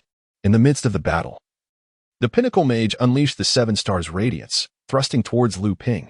With great effort, Lu Ping managed to parry 5 of the strikes, while the remaining 2 collided with his protective silver aura, causing it to tremble perilously. Yuan Zhan then summoned a colossal wooden technique. Lu Ping countered with a diamond shield spell, yet his energy was insufficient, and a stray wooden strike shattered his protective silver light. In response, Lu Ping executed the 3 suns rising, launching 3 successive sword strikes that emitted waves of sword energy. His movements were fluid and natural, devoid of any awkwardness. And seizing the opportunity, he hastily inscribed an ice shield talisman upon himself. Yuan Zhan scoffed quietly, recognizing that this was indeed the manifestation of swordsmanship at its pinnacle. The techniques were sharp and swift, yet lacking sufficient magical power rendered them ultimately futile. Yuan Zhan retaliated with 2 sword strikes that severed the 2 waves of sword energy, simultaneously conjuring a yellow glow before him, a common high-grade talisman for the earth wall technique. The 3rd sword light struck against it, merely causing it to sway. Lu Ping, now quite incensed, thought to compete with talismans. With a flourish of his left hand, he cast the falling rocks technique, followed by the fire crow strike and the water binding technique, sending 3 high-grade blood talismans hurtling towards Yuan Zhan. As Lu Ping unleashed 2 blood talismans, it was now Yuan Zhan's turn to silently curse him for his extravagance. The disciples watching from below erupted in astonishment. In a mere moment, this fellow had deployed 4 blood talismans. What a grand display! Previously, Yuan Zhan's earthen wall technique, composed of ordinary talismans, proved inadequate against the onslaught of blood talismans. He hastily conjured another earth shield talisman and simultaneously released his only remaining high-grade blood talisman, which transformed into a fiery dragon that devoured the fire crow talisman before exploding in a brilliant display. At the same time, Yuan Zhan's right hand emitted a series of sword energies, striving to shatter another water-binding talisman. However, he was too preoccupied to counter the falling stone talisman. 3 massive boulders, each weighing over 1,000 pounds, crashed against the 2 protective talismans surrounding Yuan Zhan, obliterating them and forcing him to stagger backward under the tremendous force, rendering him quite disheveled. Seizing the rare opportunity, Lu Ping pressed his advantage, executing a sequence of sword techniques in conjunction with spells from his left hand, each seamlessly following the other, almost matching the speed of his sword strikes. Observing this sudden shift in momentum, Lu Xianzhong on the central stage couldn't help but exclaim in surprise, capturing the attention of several other celestial elders nearby. Witnessing Lu Ping grasp the essence of spellcraft amidst their duel was a rare feat. One elder remarked, with both swordplay and spellcasting reaching such mastery, this battle promised no clear victor. Another commented, the only one with a sour expression was Elder Fong, who, while maintaining a calm facade, had an incessant twitch at the corner of his eye, his gaze flickering with unspoken thoughts. With Lu Ping taking the initiative and comprehending the realm of spellcraft, his morale surged as he continued his relentless assault, while Yuan Zhan, despite his superior cultivation, struggled to keep pace. Now both furious and vexed, Yuan Zhan, who had once seemed poised for victory, saw the tide turn drastically in an instant. It appeared he would have to resort to his most secret techniques. Initially, he had hoped to rely on these methods to contend with the skilled practitioners of the 9th level of blood refinement later in the duel, but he could no longer afford such considerations. Amidst the gasps of the crowd, a silver longsword floated above Yuan Zhan's head, its silver light pulsating as it directed a sharp aura toward Lu Ping, who immediately felt a stinging sensation on his face, as if cut by a small blade. A magical artifact. The crowd gasped in astonishment as Yuan Zhan grinned wickedly, channeling an unending stream of his spiritual power into the longsword. Seeing Yuan Zhan summon a magical artifact, Lu Ping's expression turned serious, yet he remained unperturbed. It was not surprising for others to possess magical artifacts, just as he did. While launching spell attacks against Yuan Zhan to hinder his input of spiritual energy into the artifact, Lu Ping discreetly infused his own power into his magical artifact. A copper mirror. As the two stalemated, the audience held their breath in anticipation. Even some celestial elders on the central stage diverted their attention to the unfolding scene. In the blink of an eye, the silver sword above Yuan Zhan transformed into a dazzling beam of light, racing toward Lu Ping. The crowd lamented for Lu Ping, who they had hoped would succeed in an extraordinary challenge, unaware of Yuan Zhan's hidden advantage with the magical artifact. As the crowd presumed that Lu Ping was destined for defeat, a resounding clang echoed through the air. The disciples initially thought that the presiding elder had thwarted the attack of the magical artifact. However, upon turning their gaze, they beheld the copper mirror suspended before Lu Ping, successfully countering the advance of the silver flying sword. A magical artifact. Both sides possessed magical artifacts, heightening the excitement among the onlookers. With even Elder Lu momentarily taken aback before his expression shifted to one of delight, Yuan Zhan, who had believed victory was assured, was astonished to discover that Lu Ping also wielded a magical artifact, and one that was defensive at that. Cursing under his breath, Yuan Zhan retracted the silver sword, channeling his spiritual energy into it in preparation for a second strike. Disciples at the blood refinement stage lacked spiritual awareness and could not manipulate their artifacts freely for attack or defense. They could only employ them in a straightforward manner, akin to Yuan Zhan's direct assaults. Now, Yuan Zhan could only hope to triumph over Lu Ping through the sheer might of his spiritual energy. Lu Ping, on the other hand, quickly retrieved the copper mirror, readying himself for the impending assault, while simultaneously retrieving 2 high-grade blood talismans, secretly preparing for the confrontation. As Yuan Zhan unleashed his second attack, Lu Ping raised the copper mirror for defense while casting the 2 talismans. Yuan Zhan was taken aback by the robust spiritual energy Lu Ping exhibited, which was nearly on par with his own level of cultivation. Caught off guard by the 2 talismans, Yuan Zhan hurriedly infused the remaining energy into his weapon, hurling it to counter one of the talismans. However, while he managed to destroy one, the second talisman, unimpeded, transformed into 3 wooden spikes that charged toward him. Just then, a spell materialized, forming a silver shield that deflected Lu Ping's talisman. The presiding elder bellowed, "Lu Ping of the 7th Squad is victorious." Lu Ping exhaled a sigh of relief. He had narrowly avoided elimination among the top 64. Reflecting on his earlier ambition to place within the top 16, he couldn't help but smile wryly. Upon descending from the stage, Lu Ping was met with congratulations from his seniors and juniors alike, as his match had lasted the longest of the day. The other contestants, regardless of victory or defeat, had already concluded their battles. The morning's round had proven to be quite intense, with many formidable disciples beginning to showcase their prowess. The appearance of magical artifacts was no longer a novelty, and several capable disciples had been prematurely matched against one another due to the draw. Following the fierce contests, while the spectators had feasted their eyes, they lamented the losses of those who had been eliminated. Among the 5 beauties, Zhao Lang and Qianfei both faced well-known disciples at the 9th level of blood refinement during this round.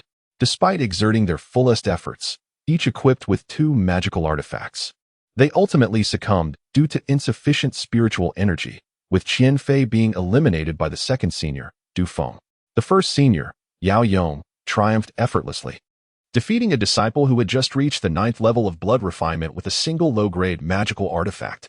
Throughout the duel, Yao Yong's mastery of both weapon and technique reached a remarkable level, as he did not even employ a single talisman, decisively overcoming his opponent. Additionally, the 4th senior, Zhenling, faced a 9th level disciple with her own 8th level cultivation. Demonstrating her prowess with dual magical artifacts and several high-grade talismans, she emerged victorious, restoring the reputation of the 5 beauties. Only 4 individuals from the 7th team have advanced to the top 32, the senior Yao Yong, the second senior Du Feng, the fourth senior Shilingling, and Lu Ping, while the other disciples have faced elimination. Among the 32, more than half are disciples at the 9th level of blood refinement. Aside from Lu Ping, the remainder are all adept disciples at the 8th level, which has unexpectedly placed Lu Ping in the spotlight, solidifying his reputation as a dark horse. The typically low-key Lu Ping finds himself quite unaccustomed to this attention.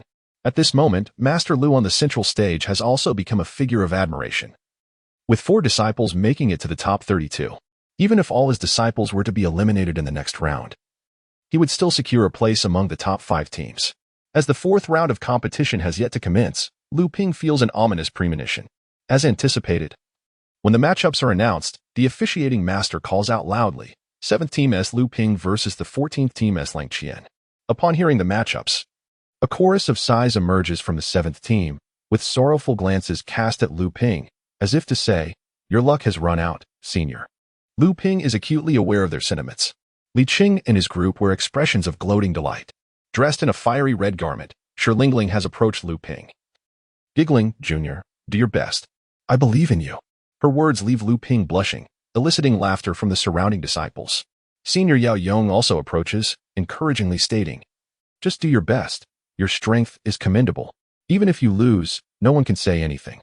The second senior, Du Feng, remains silent but nods at Lu Ping as he passes by. These 3 are the strongest in the 7th team and form a small circle of camaraderie. Had Shilingling not refrained from challenging, the 3rd senior would have undoubtedly been hers. Their collective acknowledgement of Lu Ping's prowess is evident.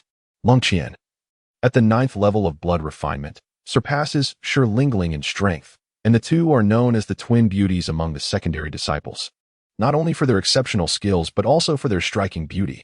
Among nearly 1,000 secondary disciples, only 5 have achieved the later stages of blood refinement before the age of 14, referred to as the 5 talents. Among these, 2 have reached the 9th level, Lin Sheng from the 1st team and Lang Qian from the 14th. Although Lang Qian has only recently broken through to the 9th level, her strength is undeniable. In contrast to Shiling's vivacity, Lang Qian presents a stern demeanor, giving off an air of aloofness. Yet, this very demeanor attracts numerous disciples eager to curry favor, though Lang Qian consistently remains indifferent. As Lu Ping steps onto the stage, Lang Qian, donned in white, is already poised and ready. Following protocol, Lu Ping bows and says, "Senior, please go ahead." He then takes out his superior-grade magical weapon and assumes a stance, preparing for battle. Lang Qian, intrigued, observes this so-called dark horse disciple who exhibits a distinct demeanor. Unlike other disciples who feign humility, Lu Ping is ready to engage immediately. Unbeknownst to her, the enchanting beauty in Lu Ping's memory had long since become immune to such allure, although the woman before him was indeed pleasing to the eye. Lu Ping had never held a favorable opinion of those akin to the ruthless exterminator. With a graceful flourish, Lang Qian wielded the top-tier magical weapon, the Jade Maiden Sword. In a swift motion, she executed the move, "Where do you come from?" from the Jade Maiden Sword technique, unleashing a flickering beam of sword light aimed at Lu Ping's right shoulder. Lu Ping, undeterred, countered with his blood-refining bone-smelting sword technique. After exchanging several tentative strikes, Lang Qian seized the initiative, tightening her assault with her long sword, while simultaneously casting several spells in conjunction with her attack. Lu Ping cursed silently, lamenting the prevalence of dual mastery among today's prodigies. Observing the girl, who was of similar age yet possessed a cultivation level 2 tiers above his own, the joy he had felt upon grasping the intricacies of technique swiftly dissipated like water through his fingers. To the onlookers, Lu Ping's defensive stance seemed entirely justified. Yet he felt a growing sense of frustration.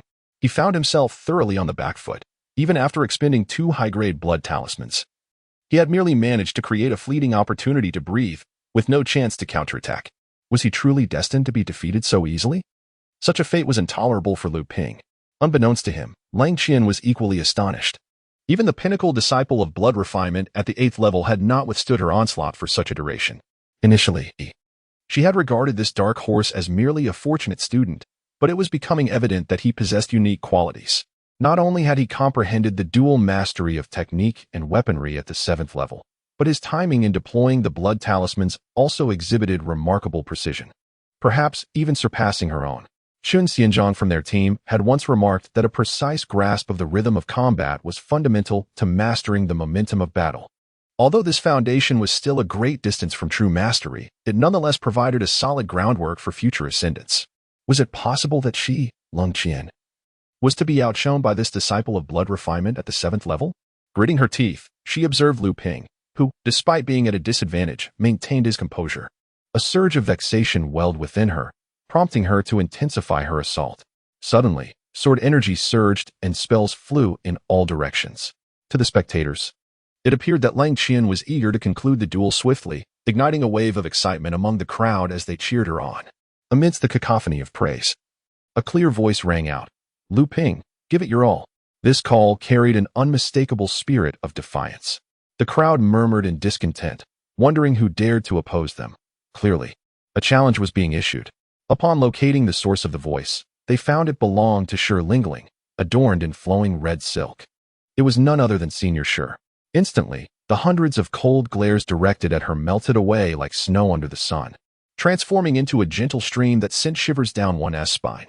At that moment, Zhenling was drenched in sweat, evidently having just concluded her own duel. She paid no mind to the crowd's scrutiny and continued to vocally support Lu Ping. It turned out that Zhenling had faced a seasoned disciple at the 9th level of blood refinement.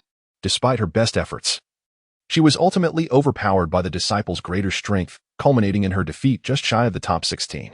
Upon descending the stage, Zhenling learned that Yao Yong and Du Feng had both advanced into the top 16.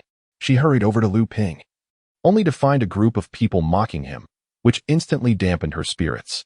To her astonishment, Lu Ping's opponent was none other than Lung Qian, who shared the title of Double Beauties with her yet possessed superior cultivation. This reality irked the proud Zhenling, who was already resentful. Now, with Lang Qian seemingly assured of victory and poised to overshadow her once more, her discomfort intensified. As the crowd erupted in noise, the jealousy within the young girl flared, prompting her to disregard everything and rally for Lu Ping all on her own. Meanwhile, Lung Qian, unable to subdue Lu Ping after a considerable amount of time, grew increasingly anxious. She observed Lu Ping's impregnable defense with mounting frustration. Aware that he possessed a defensive magical artifact, she had initially planned a swift assault to force its revelation, allowing her to easily defeat him with it. However, Lu Ping proved to be as resilient as a sponge. The more one believed he was depleted, the more he could extract under pressure. Ultimately, Lang Qian resolved to unleash her own magical artifact to attack. Determined to exert minimal effort, especially since she was not limited to just one artifact, a hammer-shaped magical tool sword from her storage bag, rapidly transforming into a length exceeding 10 feet, akin to the size of a house, bearing down upon Lu Ping. This spectacle elicited gasps of astonishment from the audience. They were struck by the juxtaposition of such a formidable weapon wielded by such a delicate young woman. Even Zhenling found it hard to believe as she gazed upon Lang Qian's summoned artifact. Lu Ping was in dire straits. At present, Lu Ping finds little solace in lamenting the magical artifacts of Lang Qian. He feels as if a great weight has descended upon him, with danger looming ever closer. He senses that the celestial elder officiating at the arena is poised for rescue. In a moment of desperation, Lu Ping summons his magical artifact, a bronze mirror, pouring his spiritual energy into it with reckless abandon. He unleashes 2 high-grade blood talismans towards Lang Qian, hoping to impede her advance. Following a series of resounding impacts, the bronze mirror nearly gets sent flying by the iron hammer, and Lu Ping himself feels as though struck by a heavy object, stumbling back to the very edge of the arena. Fortunately, his talismans managed to capture Lung Qian's attention, causing a temporary halt in her second assault. Had she connected, Lu Ping would have surely been cast from the stage. Raising his gaze, Lu Ping barely avoids losing consciousness, for he sees a shield-like artifact hovering before Lang Qian, effectively blocking the spells conjured from his blood talismans. It is indeed a dual artifact, although Lu Ping had anticipated this possibility. A part of him had clung to a sliver of hope until proven otherwise. After an extended battle of wills, Lu Ping's internal energy is severely depleted. Yet the rules of combat prohibit the use of restorative elixirs, otherwise he could have engaged her with his artifacts much longer. Realizing his offensive efforts are in vain, he focuses on channeling the remaining energy into the bronze mirror to counter Lang Qian's attacks.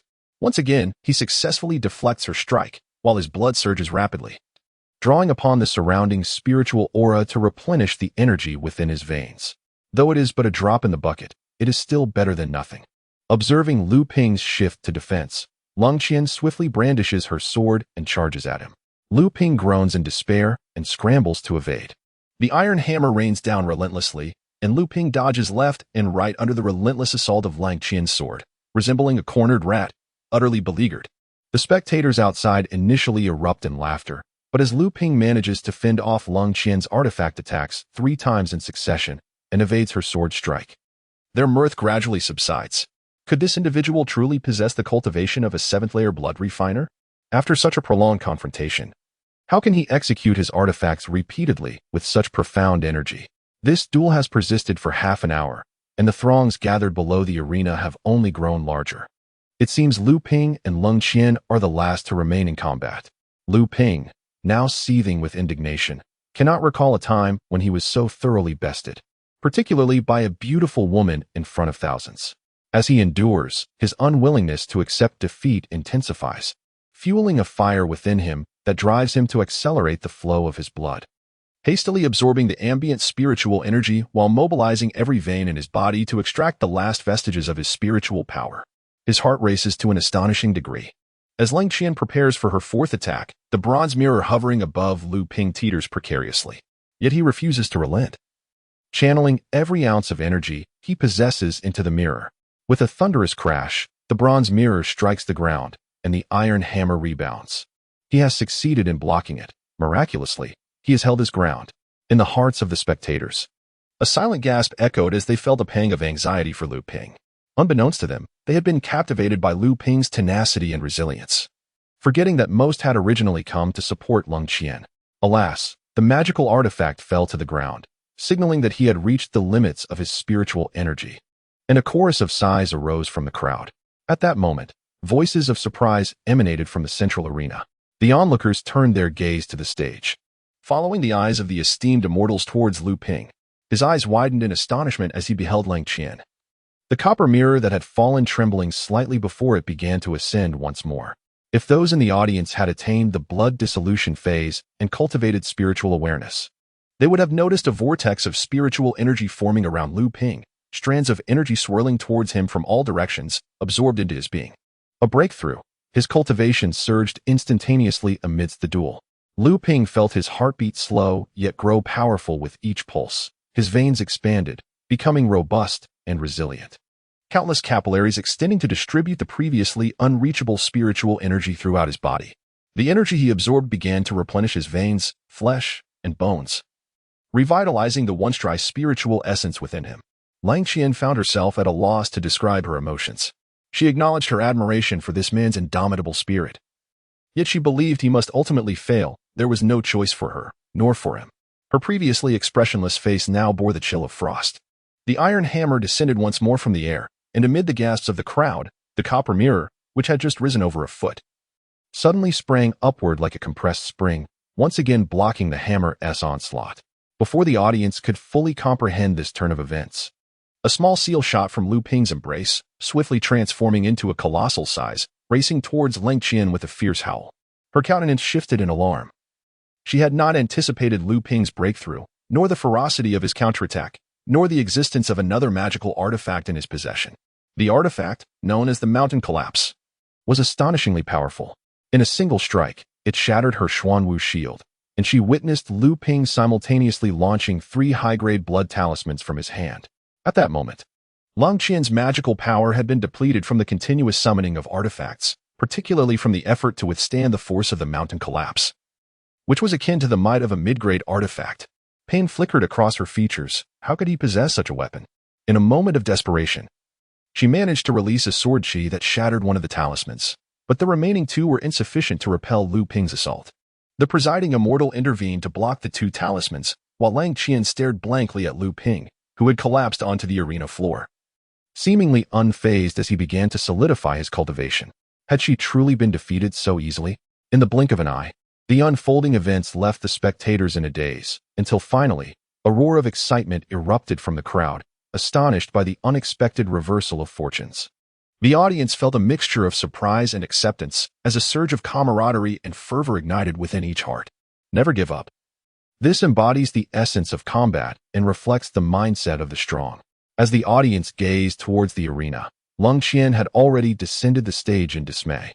Swiftly, 3 figures ascended the platform, Yao Yong, Du Feng, and Shi Lingling.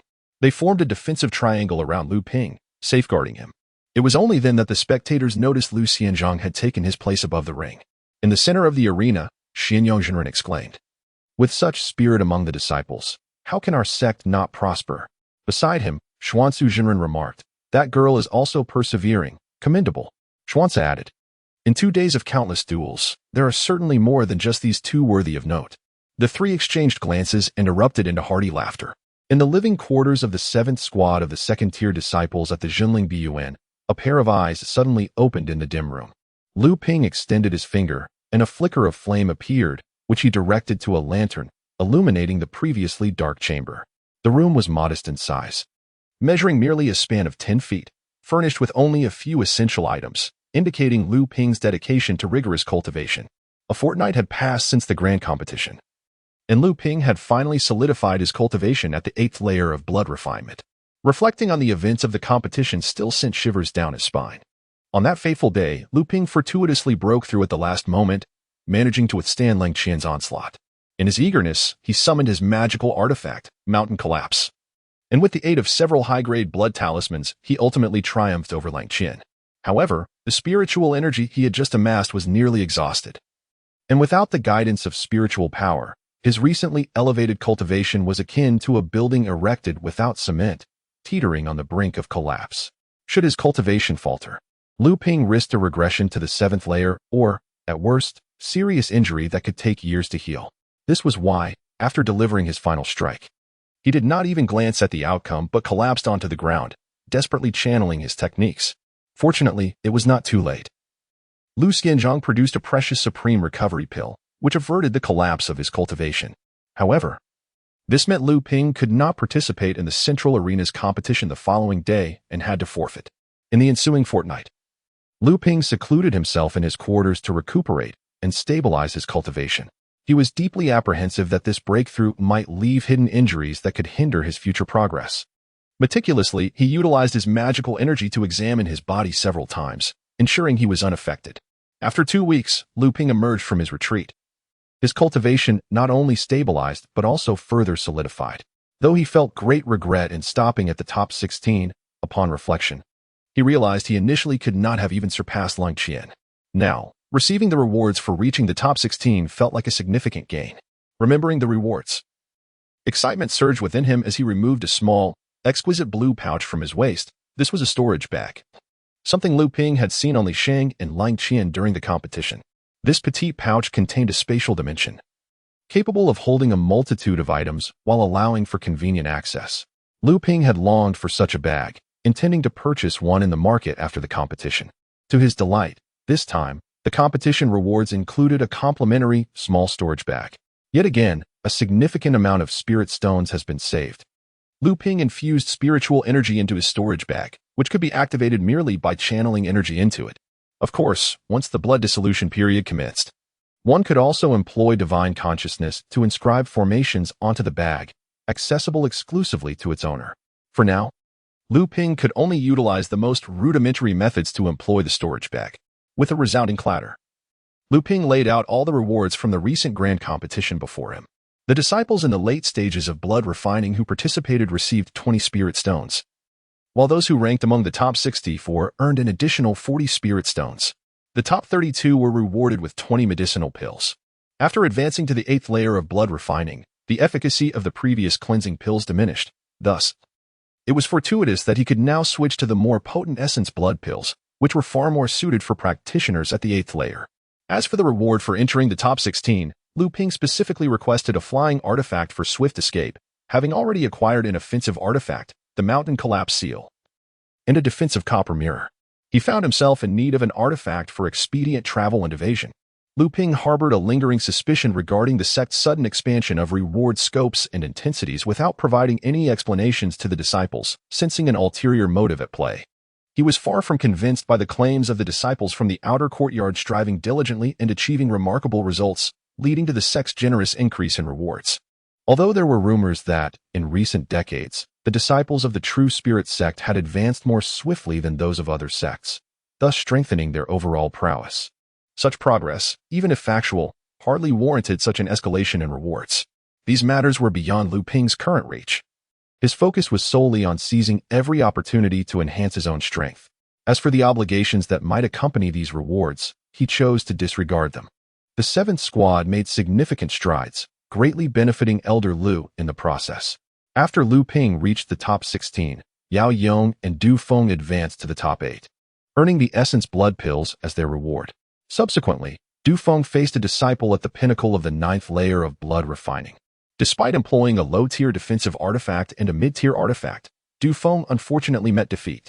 However, Yao Yang managed to eliminate Lin Qing, the top disciple from the 1st squad, and entered the top 4, though he could not advance further. Thus concluded the 7th squad's performance in the grand competition. Although Elder Lu expressed regret over Yao Yang's failure to reach the finals and Lu Ping's forfeiture of the match from 16 to 8, the 7th squad still ranked 3rd out of 20 squads, securing 80 mid-tier spirit stones as a wager. After deducting the initial 20 stones, they netted a profit of 60 mid-tier spirit stones, equivalent to 6,000 low-tier spirit stones, a considerable fortune for practitioners in the blood dissolution phase. In high spirits, Elder Lu, upon Lu Ping's return from seclusion, spent 3 consecutive days on the training platform sharing insights on cultivation with all the disciples of the 7th squad who had advanced to the 3rd level, resulting in substantial gains for the squad's members. On this bright morning, Lu Ping, having completed his training with the others, was unexpectedly summoned by Master Lu. With Lu Ping's cultivation having reached the 8th layer of blood refinement, it was customary for him to receive 3 days of personalized instruction from Master Lu. Previously, due to Lu Ping's need to recuperate from injuries and solidify his cultivation, he had postponed this individual guidance. Now, with his condition greatly improved, he found himself eager for the teachings, even if Master Lu had not called upon him. The 7th team was poised to ascend to a Tier 3 disciple group in the latter half of the year, with Master Lu continuing as the leading elder. This time, the 7th team had performed commendably, and a few disciples might be supplemented into teams with fewer advanced members, though this would only be a select few, and certainly not those at the late blood refinement stage, unless, of course, Master Lu had lost his senses. Though Lu Ping remained the 10th senior, he was informally recognized by his peers as the 3rd strongest disciple, following Yao Yong and Du Feng. Even Zhenling could not match his prowess. She refrained from contesting this, particularly since Lu Ping had garnered significant attention during the great competition, where, despite being at the 7th layer of blood refinement, he had engaged in fierce combat against Lin Qing, who was 2 layers above him, earning the admiration of a true alchemist present at the event. While some may have harbored dissent, none dared to challenge Lu Ping at that moment. During Lu Ping's recovery, Zhang Ziqing had successfully challenged Li Qing, ascending to the position of the 11th disciple, while Zhenling had also defeated the 3rd disciple. Among the secondary disciples of the Zhenling Academy, tales of the 4 heroes, 5 beauties, and 7 brutes circulated, specifically referring to the 16 strong competitors in the recent competition, with Lu Ping being counted among the 7 brutes, much to his astonishment. It is said that the categorization of the 4 heroes, 5 beauties, and 7 brutes had its own criteria. The 4 heroes were naturally the top 4 from this competition, with Yao Yong being one of them. The 5 beauties comprised the 5 youngest among the 16, 4 of whom were female, the only women to reach this level in the competition. This infuriated Zhenling, who personally sought out the sole male among the 5 beauties, a cultivator who had just achieved the 9th layer of blood refinement, and publicly defeated him, stripping him of his title. As for the 7 brutes, some enthusiasts even placed Lu Ping at the forefront of this list. While he regarded this recognition with disdain, he could not ignore the burgeoning fame that accompanied it. Lu Ping held a deep respect for Master Lu, particularly after entering the late stages of blood refinement, during which Master Lu had provided meticulous guidance. Following his injury during the competition, Master Lu had safeguarded him and utilized a precious top-tier recovery pill to stabilize his condition, rescuing Lu Ping from the brink of collapse. Master Lu's 3 days of instruction proved to be profoundly enriching for Lu Ping, leaving him somewhat astounded. On the first day, Master Lu imparted insights regarding cultivation, elucidating the various challenges one might encounter while transitioning from the 8th to the 9th layer of blood refinement, addressing critical considerations and preparations necessary for the blood dissolution stage. While the differences among cultivators at the blood refinement stage might not be stark, the blood dissolution stage served as a watershed moment. The disparity lay in the unique cultivation methods each practitioner employed, the resources they possessed, their wisdom in adversity, their determination and courage, and even an element of fortune. This is a path of audacious advancement, even a moment's lapse or hesitation may lead to a constriction, or even a cessation, of one's cultivation journey. After the first day's discourse, a singular question resonated within Lu Ping's mind. What is the essence of cultivation? Lu Ping pondered throughout the night, contemplating myriad reasons for cultivation. Until at last, he resolved his uncertainty, his gaze regaining its clarity. When the venerable Lu inquired on the second day, Lu Ping replied with but 2 words, longevity. Lu chuckled. Is that the sole reason? Are there no other motivations? Lu Ping shook his head, stating, initially, my thoughts were a tangled web, each thread a viable rationale. Yet ultimately, only this reason remains the most tangible and eternal. Other justifications may fade with time, but this one endures through the ages. Lu erupted in laughter. A splendid choice for timelessness, a teachable youth indeed. As he gazed at Lu Ping, his expression was a complex tapestry of joy, envy, nostalgia, and bitterness. Unbeknownst to Lu Ping, this was a test of mindset for disciples who had attained the 8th level of cultivation at the True Spirit Academy. Each cultivator's purpose, roots, and motivations vary, often entangled with numerous thoughts. Though a cultivator may not perceive the weight of this at present, as their cultivation deepens and their mindset evolves. Each thought can crystallize into an obsession, each obsession a potential hindrance to their future practice. Over centuries, the reasons once deemed significant may crumble under the passage of time. Becoming impractical, excessive entanglements may even manifest as inner demons, threatening the cultivator's very existence. Only by establishing an unwavering and steadfast intention for cultivation can a cultivator truly secure their path to greater heights. In this moment, Lu Ping remained oblivious to these truths. Perhaps, many years hence, as his cultivation progressed, he would come to understand the profound significance of Lu's inquiry. The second day's teachings revolved around the insights and precautions for blood-refining disciples aspiring to enter the hemolytic stage, including methods pertinent to that phase, which left Lu Ping utterly astounded. Observing Lu Ping's expression, Lu inquired with a smile, "Are you beginning to grasp the difficulties of cultivation?" Lu Ping nodded.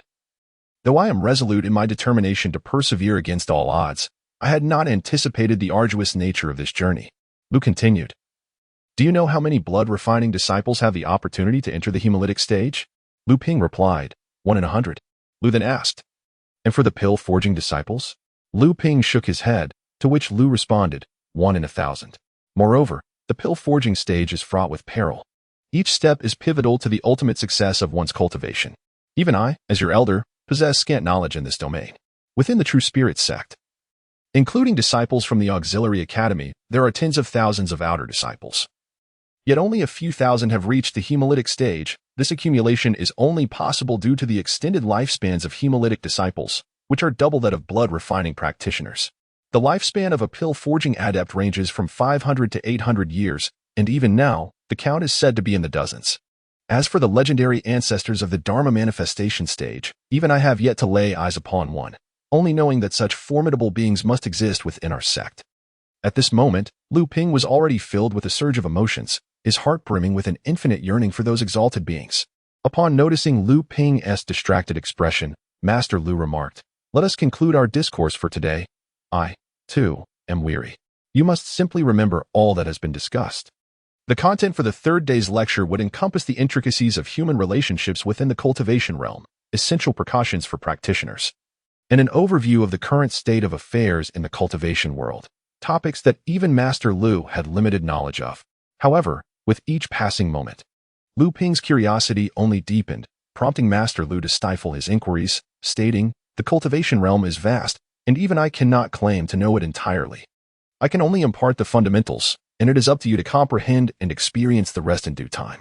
After the day's lessons were concluded, Master Lu retrieved 2 jade tablets and said, "These 2 tablets contain vital information. One records various heavenly materials and earthly treasures utilized within the cultivation realm, compiled from the travels of our sect's predecessors over the years. Though it may not be exhaustive, it suffices for practitioners in the blood-refining stage. The other tablet details the social customs and landscapes of the cultivation world, indispensable for your journeys." Lu Ping accepted the tablets, pondering, "Master, does the sect require us disciples to embark on tasks outside? Otherwise, why such meticulous preparations?" Master Lu paused, then laughed heartily. "You are quite astute, yet not entirely correct. The sect has a long-standing tradition. Once a disciple reaches the 8th level of blood refinement, they must venture forth to experience the world. While there are no rigid rules regarding this, we aim for our disciples to be thoroughly prepared for their journeys. You are not an exception, after all. You represent the hopes of our sect's future. Perhaps one among you will become a master of the Dharma in days to come, a pillar of our sect. Though there are other matters at play this time, I am not fully informed of the specifics. Simply await further communication from the sect. Though Master Lu's words confirmed Lu Ping's suspicions, they only deepened his unease. As Lu Ping exited Master Lu's abode and reflected on the teachings imparted, he couldn't help but smile wryly. It was evident that even Master Lu possessed limited insight into these matters. Such complexities were likely orchestrated by alchemical immortals or even more formidable beings. What could a mere blood-refining practitioner like himself possibly have that would warrant their attention? Even if there were calculations involved, with his current capabilities, he could only comply, unable to escape their schemes.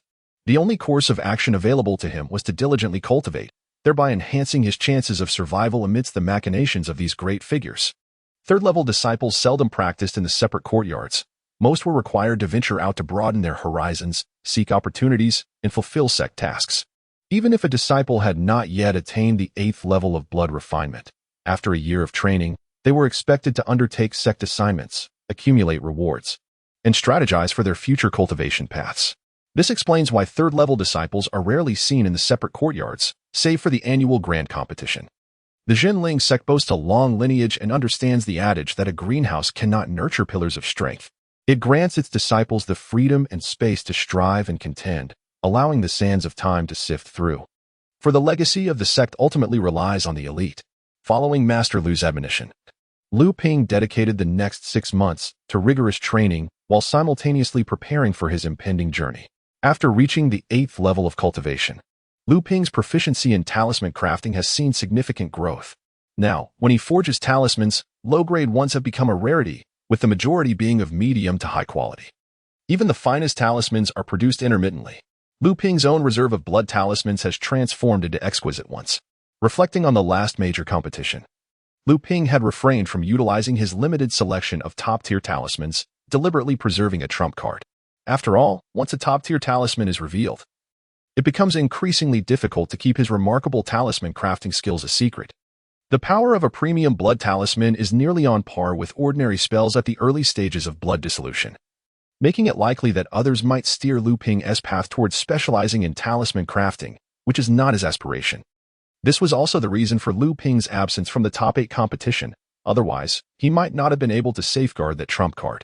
However, upon reconsideration, the reward for reaching the top 8 is a blood dissolution pill, making the retention of that card seem less critical.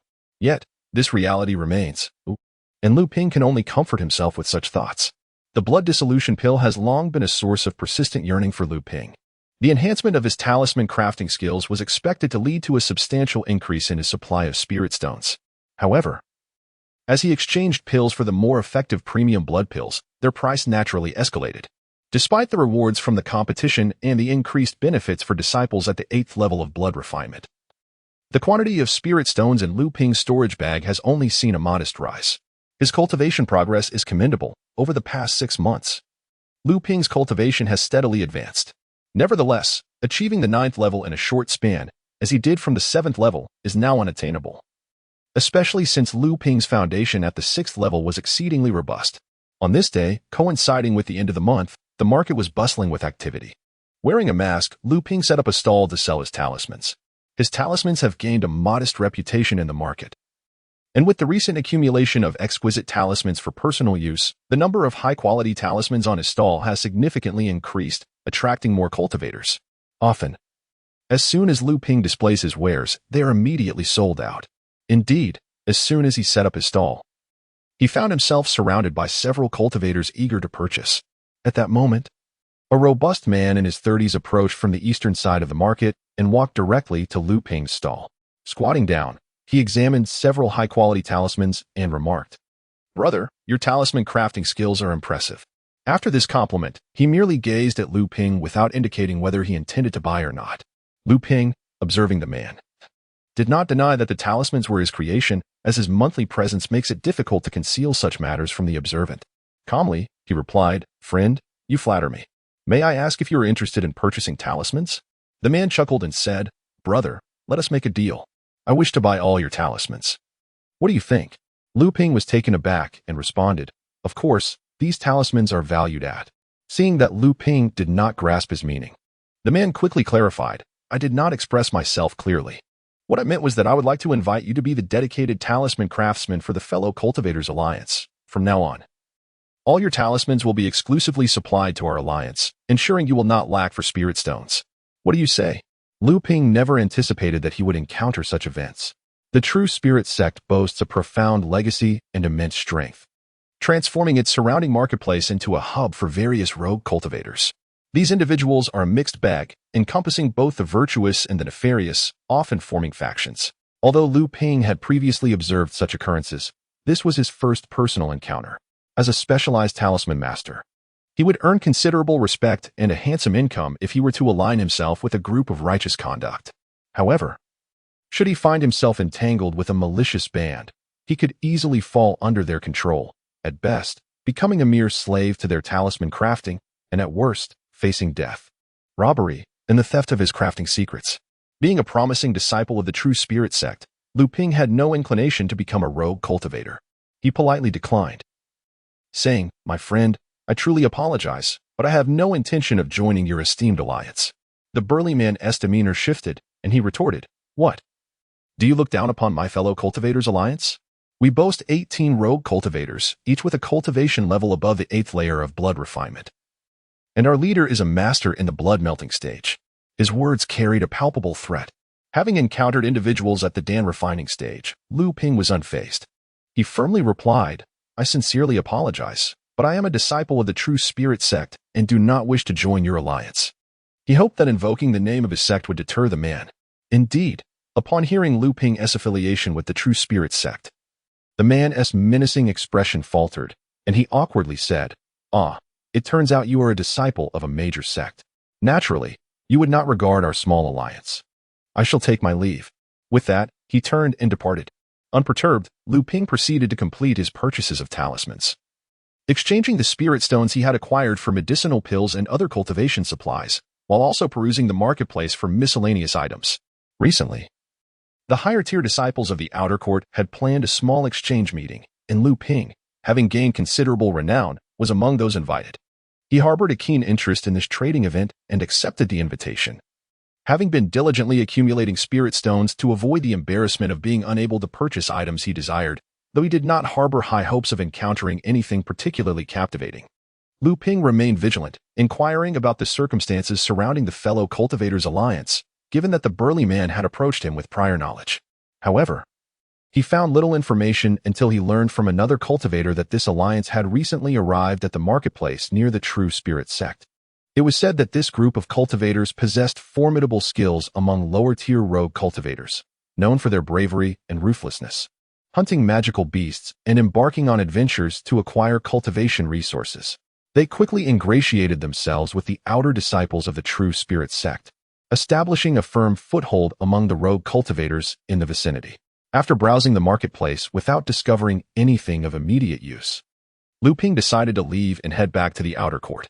Although he now possessed a flying artifact, its consumption of spiritual energy was excessive, and he was not yet prepared to flaunt his wealth ostentatiously.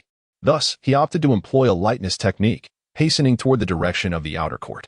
As Luming made his way back to the courtyard, he found himself traversing a thicket of trees.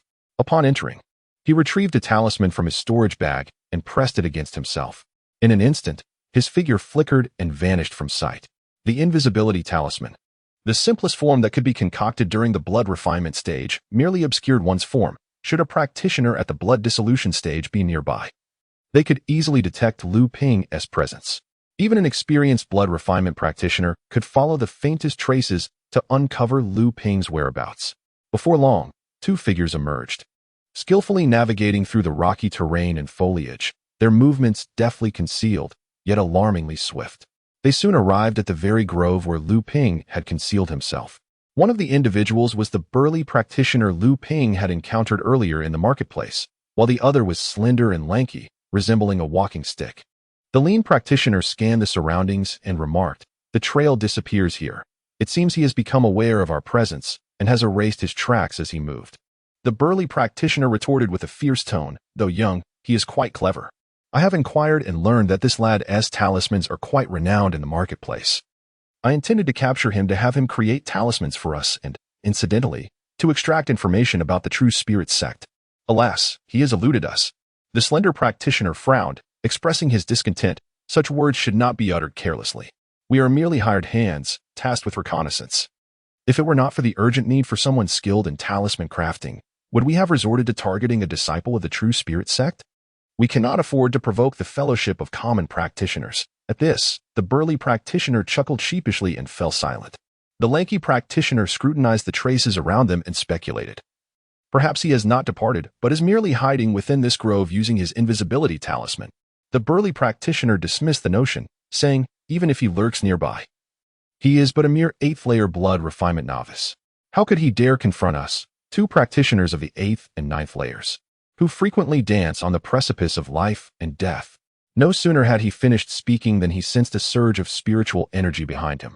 Alarmed, he turned to see a massive seal soaring into the sky, expanding to several zhang in size, hurtling towards him with astonishing speed. The bottom of the seal bore the ominous inscription, Mountain Collapse. The lanky practitioner inwardly cursed, quickly conjuring a superior talisman to launch an attack at the now-revealed Luming. He formed a series of intricate hand seals while chanting incantations, readying an explosive fire technique. Simultaneously, a flying sword artifact erupted from his storage bag. Infused with a continuous stream of magical energy, its tip aimed menacingly at Luming. Poised to obliterate him in a single strike, a classic maneuver of surrounding the enemy to rescue an ally. A flash of crimson light enveloped Luming, as a top-tier blood talisman transformed into a diamond shield, safeguarding him. Concurrently, another superior talisman morphed into 3 sharp swords, hurtling towards the burly practitioner. Luming had resolutely decided to eliminate one of them first. The burly practitioner, seasoned by years of life and death struggles, despite being caught off guard, summoned a bottle-shaped artifact, unleashing a colossal wave that surged towards the impending mountain collapse. In a moment of unintended consequence, the mountains crumbled, breaking through the tumultuous waves with a thunderous roar. A vessel of magical essence was sent hurtling away, and as a result, the burly cultivator spat a mouthful of blood, grievously injured. 3 sharp swords sliced through the air. And despite the turmoil within his own spiritual energy, the burly cultivator hastily produced a high-grade talisman, slapping it onto himself, which manifested as a wooden wall to shield him. Simultaneously, he retrieved a staff-like magical weapon, but before he could launch an attack, the wooden barrier was pierced by the swords. The 3 blades, relentless in their momentum, lunged straight at the burly cultivator, causing his face to pale in terror as he recognized the elite blood talisman. With a swift motion, he wielded the staff and shattered 2 of the swords, but the third pierced through his heart under the gaze of the astonished cultivator. The lean, tall cultivator sensed an ominous turn as Luming pressed his assault without heed, yet with no time to reconsider. He unleashed a fireball from his explosive flame spell towards Luming, just as the cries for help from the burly cultivator echoed. A weight settled in the lean cultivator's heart, but he continued his attack with the flying sword. Indeed, the indomitable diamond shield formed from the elite talisman on Luming's body faltered under the strike of the lean cultivator's high-grade talisman, only to be further weakened by the explosive flame spell, dissipating at last. Following this, a bronze mirror expanded to a considerable size, crashing down to intercept the incoming flying sword. In an instant, the burly cultivator perished, and the dynamic between hunter and prey shifted as Luming and the lean cultivator stood off against one another. With a fierce glare, the lean cultivator regarded Luming with a primal hunger, exclaiming, "For one so young, your scheming is astute, and your heart is ruthless." Luming merely chuckled dismissively, replying, "Were it not so, would I not find myself as lifeless as that unfortunate soul on the ground?" Well. The lean cultivator felt a chill run down his spine. After all, they were in the territory of the true spirit sect, where his opponent's strength was formidable. Gradually, his murderous intent waned, and thoughts of retreat began to emerge. "I have witnessed your prowess," he declared. "The alliance of fellow cultivators shall remember this." With that, he attempted to withdraw. However, escape was not so easily attained. Luming's commanding voice rang out as he launched his magical weapon toward the lean cultivator. Unyielding, the lean cultivator countered with his own magical weapon, cursing, "You little brat, do not think that just because you possess only the 8th layer of cultivation, and even with 2 magical artifacts, you can prevent my departure." Luming remained silent, directly summoning the mountain collapse to strike at the lean cultivator. The lean cultivator cursed under his breath, sending his flying sword into the air to defend against the mountain's assault. The force of the mountain was immense, demanding considerable spiritual energy. Though the flying sword lacked the power of the mountain collapse, its agility, combined with the lean cultivator's ninth layer of cultivation, allowed him to barely withstand Lu Ping's onslaught. After a fierce exchange, the lean cultivator determined to retreat. Not only was this young man of the true spirit sect exceptionally powerful, able to contend with his ninth layer cultivation despite being only at the eighth, but they were also in close proximity to the sect, where any passing cultivator could spell his doom. The tall, lean monk found his resolve wavering increasingly with each passing moment. Several times he considered retreating, yet Lu Ping clung tenaciously to him, as if he had anticipated the monk's thoughts and was awaiting the arrival of the true spirit sect's practitioners. It seemed that a complete withdrawal was out of the question. Nevertheless, the lanky monk steeled himself. Once he made up his mind, dozens of talismans of varying grades flew from his storage pouch, bombarding Lu Ping in a chaotic flurry. Caught off guard, Lu Ping hastily activated 2 supreme blood talismans on himself and deftly dodged, barely managing to fend off the monk's assault. Upon glancing up, Lu Ping noticed the tall monk rapidly retreating in the direction from whence he came. With a flick of his wrist, Lu Ping unleashed a supreme talisman that transformed into a myriad of needle-like projectiles aimed at the monk's back. In response, the monk cast a spell to counter the attack, refusing to linger, determined to escape even if injured. A few needles evaded the spell's defense, embedding themselves into the monk's back. He let out a muffled grunt and stumbled momentarily before accelerating away. Watching the monk distance himself further, Lu Ping scoffed inwardly. Could he truly escape? Suddenly, beneath his feet, a small boat materialized, the very flying artifact he had won during the grand competition. With a surge of magical energy, the boat glimmered in white light, swiftly closing the gap between them. Meanwhile, the lanky monk, inwardly cursing Lu Ping, felt a sudden gust of wind at his back. Turning to look, he was met with the sight of a massive seal blocking out the sky above him, descending ominously. Lu Ping gazed at the lanky, tall cultivator, now reduced to a mere heap of mud, and with great effort, managed to retrieve the cultivator's storage pouch. Utilizing an earth-based spell, he buried the disfigured remains along with the shallow pit created by the impact. He then grasped the storage pouch of the burly cultivator, followed by a fireball incinerating the corpse completely. From the storage pouch, Lu Ping procured a jade vial and consumed a restoring elixir, rapidly replenishing his nearly depleted magical energy. He surveyed his surroundings. The evening forest lay in silent stillness, and without a backward glance, he dashed towards his secluded residence. After Lu Ping vanished into the woods, 2 figures materialized in the sky, suspended in midair, embodying the essence of the blood dissolution stage. They exchanged glances at the disarrayed forest, shared a knowing smile, and then turned to soar towards the gate of the true spirit sect. Upon returning to his abode, Lu Ping eagerly opened the 2 storage pouches. As he beheld the array of items before him, a wave of exhilaration washed over him, dispelling the fatigue from the earlier skirmish. It seemed that not all scattered cultivators were financially constrained, with their blood-refining stage cultivation. The amassed wealth of these 2 indicated that they were no strangers to acts of violence and plunder. First among the treasures were the spirit stones. The 2 cultivators possessed over 300 stones in total, including 2 of the mid-grade variety. This discovery delighted Lu Ping, as it was his first encounter with mid-grade spirit stones. With the advancement of his cultivation, his assets had gradually increased. Yet so too had the expenses associated with his training. Despite his diligent efforts in refining talismans, his savings had remained modest. Thus, the acquisition of over 300 spirit stones felt like a windfall. Next, there were the elixirs. The burly cultivator had 2 vials of blood essence pills, totaling 28, perfectly complementing Lu Ping's monthly needs. The lanky cultivator, at the 9th level of blood refinement, possessed 2 vials of blood refining pills, amounting to 40. While blood refining pills were superior to blood purifying pills, they were also difficult for Lu Ping, at the 8th level, to fully absorb without wasting some of their potent energy. The frugal Lu Ping would certainly not entertain such waste. Additionally, there were various elixirs for healing injuries and restoring magical energy. Clearly, this expedition for training had yielded a substantial supply of healing and restorative elixirs, allowing Lu Ping to save a considerable sum of spirit stones, a delightful prospect indeed. Moreover, there were magical artifacts. One was a jade vial artifact belonging to the burly cultivator, and the other, a flying sword belonging to the lanky cultivator. Without hesitation, Lu Ping began the process of refining them. Although his current magical energy could not sustain the use of all 4 artifacts simultaneously, the unpredictable nature of battle made it essential to have options at his disposal. His own mountain collapse technique was best suited for ambushes, thriving on surprise. Once a confrontation reached a stalemate, the substantial magical energy required for each use of the mountain collapse would hinder his effectiveness. The recent skirmish in the woods served as a testament to this. While his powerful seal had its merits, during the 2 occasions he launched an attack, the lanky cultivator had summoned his flying sword thrice.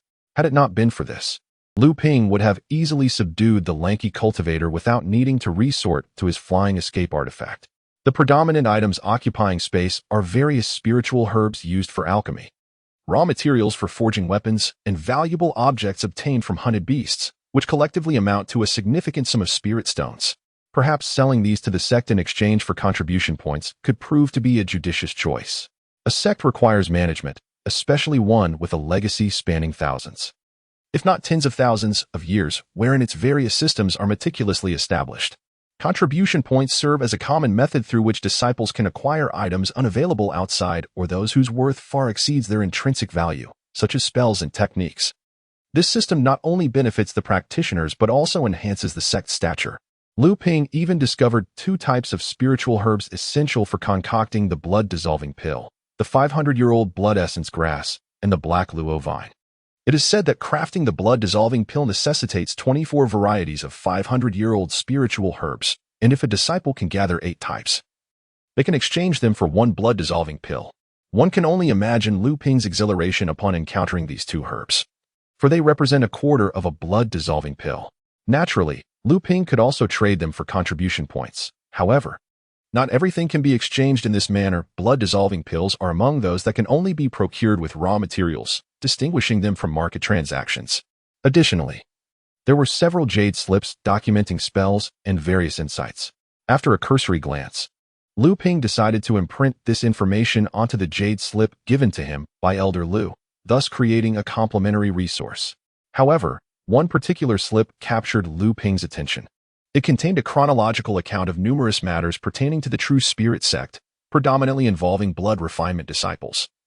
With only a handful of records mentioning the rare blood-dissolving stage elders, often more hearsay than first-hand accounts. It even detailed the grand competition held at the True Spirit Courtyard, including the incidents where he was referred to as the 7 Brutes, many of which were unknown to Luming himself. Recalling the words of a burly cultivator in the woods, who spoke of someone hiring the fellow cultivators' alliance to inquire into the True Spirit Sect, Luming felt a surge of alarm. Could it be that someone harbors ill intentions toward the sect? However, he quickly dismissed this notion. What could the information from these blood refinement disciples possibly signify? The foundation of a sect lies with the true alchemists and the ancestors of Dharma. Even blood-dissolving stage elders are merely branches and leaves of the sect. Yet, as Luming pondered further, he considered the possibility that someone might indeed be scheming against the sect. If misfortune were to befall only a few blood refinement disciples, would he not be one of them? This matter must be reported to the sect, though he hoped that his hard-earned possessions would not be confiscated. Having lived within the True Spirit Courtyard since the age of 6, Luming has developed a profound sense of belonging over the past decade. Though he possesses a soul unlike others, he remains a person who understands the value of gratitude and reciprocity. After organizing his recent gains, Luming recounted the events of the previous day in detail to Elder Lu following their cultivation session the next day, presenting the jade slip that documented the sect's circumstances. Elder Lu listened to Luming's account without comment, took the jade slip without even glancing at it, and remarked, "What can the trifling concerns of insignificant beings possibly contribute? Do not concern yourself with trivial matters. Instead, focus on your cultivation and prepare for the upcoming trials." Luming nodded in understanding and was about to take his leave when an object suddenly flew from his waist belt. It was his identity token. Master Lu took it in hand, gave it a swift motion, and tossed it back to Luming, saying, "Let this serve as a record of your merit. You may depart now." Upon exiting, Luming glanced at the token and discovered that he had gained 10 contribution points. His heart leaped with joy. For 20 contribution points could be exchanged for a low-tier magical artifact, and this addition brought him halfway to that goal. However, he already possessed 4 low-tier artifacts and intended to exchange for a medium-tier one for use when refining the Blood 9 layers, which required 50 contribution points. From Master Lu's tone, Luming sensed that the sect was already aware of the matter, though he could not ascertain the certainty of it. The thoughts and calculations of such high-ranking individuals were beyond his current comprehension. He had previously worried that the benefits gained from this act of killing might be confiscated, failing to consider that these esteemed masters, perched high above, would hardly be interested in his meager possessions. Indeed, he had been overly modest. After emerging from the presence of Master Lu Xian, Lu Ping proceeded to the alchemy chamber, where he exchanged the 10 or so spiritual herbs he had acquired for contribution points. He then visited the Qi training pavilion to submit the ores and materials from the beasts, swiftly elevating his contribution points to 40. Just 10 more were needed to exchange for a mid-tier magical artifact. He recalled encountering a third-level disciple in the market who had spent an entire year to accrue 50 contribution points, ultimately resorting to selling a magical artifact for spirit stones to achieve that goal. In contrast, he was on the brink of reaching his target in just a single day. It seemed a testament to the saying, "A horse thrives on night grass, and a person grows rich through unexpected fortune." Half a year passed in the blink of an eye, and the time for their expedition had finally arrived. During this interval, Lu Ping had benefited from a more abundant supply of spirit stones, allowing him to solidify his cultivation at the mid-stage of blood refinement level 8. Cultivation was indeed a challenging journey. The further one progressed, the more arduous it became. After breaking through to level 8, he dared not be complacent for even a moment, utilizing pills and spirit stones for intensive practice. In the span of a year, he had only advanced from the initial stage to the mid-stage of level 8. In the past, disciples would select tasks from the sect and venture out either solo or in pairs, primarily engaging in hunting sea beasts in the ocean, slaying monsters on islands, or gathering spiritual herbs and ores, among other diverse activities. However, this time was different. Under the guidance of Master Lu Xian, a third-level disciple, a team was formed comprising disciples above blood refinement level 8, with a total of 20 members. The 20 expedition teams departed sequentially from the teleportation array of the subsidiary courtyard, unaware of their assigned tasks. When Lu Ping emerged from the teleportation array, he found himself on an island, the distant sound of crashing waves barely audible. The 7th team, along with Master Lu Xian, had spent the night resting under the guidance of the island's resident master. On the following day, the group gathered beneath a rocky outcrop, where Masters Lu and Du announced the details of their expedition task. Observing the eager expressions of the gathered disciples, Master Lu, devoid of any emotion, coldly stated, "This is the mystic-level minor island, Xianhua Island. The destination for the 7th team's expedition lies 500 miles across the sea." A familiar outer sect disciple quickly realized the implications, whispering to those nearby, "Xianhua Island? Isn't that the southernmost mystic-level island within our sect's territory? If we go another 500 miles south, we would enter the domain of the Zhenling Sect?" As he spoke, his complexion visibly paled. Could it be that this expedition required them to venture into the territory of the Zhenling Sect? Was there a possibility of conflict between the two sects? The Zhenling Sect was, after all, the most formidable force in the northern seas. This expedition would undoubtedly be anything but simple. Listening to the murmurs of those around him, Lu Ping too felt a wave of uncertainty wash over him. Could it be that the sect intended to provoke the Zhenling Sect? Lu Xianchong observed the expressions of his disciples, his countenance remaining as cold as ice. He then spoke, upon investigation. "It has come to light that a faction known as the Tongxiu Alliance comprises cultivators acting under the instigation of the Zhenling Sect, infiltrating our ranks to spy on our secrets, and has repeatedly conspired to plunder and slay our disciples." At this juncture, Lu's gaze inadvertently flickered over Lu Ping before he continued. Following the incident, they fled to the coastal waters bordering the Zhenling Sect and our own, now concealed on the Zhenling Sect's Xuanqi Island.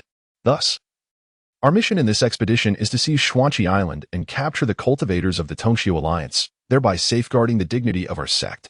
Those who offend our Zhenling shall meet their demise. The disciples, having been nurtured and educated by the Zhenling Sect since childhood, felt an overwhelming sense of belonging. And even Lu Ping was stirred to fervor by Lu Xianchong's fervent words. Observing the heightened morale among his disciples, Lu felt a deep sense of satisfaction and pointed to Du Xianchong beside him. "This is our resident immortal of Xianhua Island, and he shall co-lead this mission with me. Let us unite in our resolve to eradicate the remnants of the Tongxiu Alliance." Across the boundless sea, a vessel resembling a grand ship swiftly skimmed over the water's surface, vanishing from sight in an instant, leaving only a white trail in its wake. This magical vessel, presented by Du Xianchong, astonished the disciples of the secondary courtyard. Although it was merely of medium quality, such a large vessel capable of carrying multiple individuals was exceedingly rare. Even an exquisite artifact might not suffice to acquire one. Du Stinchong, witnessing the awestruck expressions of the crowd, offered a wry smile and said, "This artifact is prepared by our sect for this expedition. I am not yet so generous as to possess such a treasure." The ship chose not to soar through the air, as that would consume too much spiritual energy, especially with an impending confrontation on the horizon. Instead, it sailed across the sea, although its speed was halved. The mere 500 miles would be traversed in the blink of an eye, in stark contrast to the palpable tension and excitement among the others before battle. Luming remained outwardly calm, yet his mind was rife with doubts. The Dongxi Alliance was merely a band of loose cultivators, numbering no more than 20, with their leader at the early stage of blood melting, while the rest were merely at the blood refinement stage. Even if such a group had fortuitously plundered a few disciples of the Zhenling Sect, how could they repeatedly evade detection? Once discovered, how could they escape the pursuit of the Zhenling Sect and reach Shuanqi Island? It must be understood that the location of the Zhenling secondary courtyard was none other than the stronghold of the Zhenling Sect, teeming with experts. To slip away from such a formidable entity would require an immense amount of energy. How could our sect be so certain that the Dongxi Alliance was hiding on Shuanqi Island? Risking enmity with the Zhenling Sect, which held dominion over the northern coastal cultivation realm, a thought crossed Luming's mind, unless this was a deliberate maneuver by our sect. But what could be its purpose? Did the sect truly possess the strength to confront the Zhenling Sect? Luming felt overwhelmed, unable to grasp the larger picture. Unaware of the intentions of the sect's higher-ups, and resigned to the awareness of being but a pawn in this game. Perhaps even these two immortals were merely pieces on the board. Observing the calm countenances of the two celestial elders, Lu and Du, Luming resolved to prepare earnestly for the impending battle on the island. Judging by the expressions of the elders, it seemed that this mission was unlikely to go awry. Fortunately, Luming had anticipated this, and his preparations were sufficiently thorough. As he touched his storage pouch, a pang of regret washed over him. It appeared that his possessions would be hard to safeguard this time. He hoped for some fruitful outcomes. Conflict inevitably results in casualties, even among cultivators. As for Luming's own safety, he dismissed such thoughts with a laugh. He never once entertained the notion of his demise. Gradually calming his mind, Luming began to circulate the blood refining and spirit transformation technique, striving to optimize his state. In the distance, a towering shadow grew increasingly distinct. They were nearing the site of their trials. On Su-Inku Island, a fierce confrontation was imminent. Though Su-Inku Island was comparable in size to Su-Nu Island, it boasted peaks that soared skyward, resulting in numerous cliffs and precipices. As the island drew nearer, while the onlookers marveled at the grandeur of Su-Inku Island, Elder Lu furrowed his brow and remarked, "They have discovered us." Astonished by Elder Lu's formidable awareness, Elder Du soon sensed something amiss and commented, "That fellow Zhenling Xiao is quite astute. He has directly taken refuge within the island's protective formation. It seems that those with cultivation skills have also gathered there, indicating they are not entirely unprepared." Elder Lu chuckled, saying, "We never intended to execute a surprise attack. This works to our advantage." Exchanging knowing smiles, the two elders soared toward the island, with their disciples trailing behind. Some flew through the air aided by magical artifacts, while others dashed along the ground using movement talismans. And some even employed lightness techniques to hasten their approach. Luming applied a movement talisman to himself, and after traversing a mountain pass, he caught sight of a blue luminous barrier resembling an inverted bowl, enveloping a cluster of structures, most likely the island's protective formation. As Luming sprinted onward, he suddenly sensed a disturbance in the surrounding spiritual energy. A massive axe materialized in the air, expanding to several yards in size, its 3-yard blade gleaming ominously. With a piercing whistle, it descended toward the luminous barrier. Just as the colossal axe was about to strike, a small orange flag soared from within the formation, enlarging to a yard in size. The flag fluttered, and a torrent of yellow sand surged forth, relentlessly assailing the giant axe, attempting to diminish its descent while endeavoring to push it beyond the formation's limits. However, the axe, propelled by its own momentum, was immensely powerful. Before the yellow flag could deflect it, the axe struck the blue barrier, causing it to shudder violently. This was only because its might had been significantly reduced by the yellow sand's interference, preventing it from striking the formation's core directly. At that moment, a flying sword was summoned, flashing briefly before appearing above the formation. Suddenly, an iron umbrella emerged from the barrier, and a resounding clang echoed, leaving Luming's ears ringing. Sparks erupted from the umbrella's surface, and the flying sword returned without achieving its purpose. Luming discerned clearly that it was Elder Du's intervention. Thus the earlier giant axe must have been Elder Lu's artifact. Those within the formation responded adeptly, suggesting that there were indeed two cultivators in the blood integration stage among them. At this moment, the disciples of the true spirit sect had arrived. And without needing any command, they unfurled their magical instruments, weapons, and talismans, launching a collective assault on the formation. Various weapons flew out from within the formation to intercept them. However, given the vast expanse of the formation, it was impossible to defend against every attack, resulting in numerous magical artifacts striking the luminous barrier, causing its color to gradually fade. A voice from within the formation cried out in exasperation, "Du Zichao, why do you attack my Shinkai island without cause?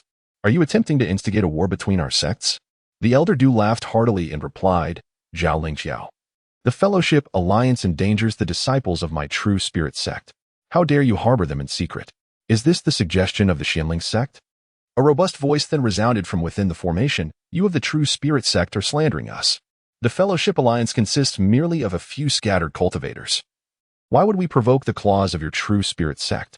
Truly, it is a case of wanting to fabricate a crime without justification." A cold laugh echoed. And Elder Lu, unhurried, remarked, "What a joke. My sect possesses irrefutable evidence. You cannot deny it.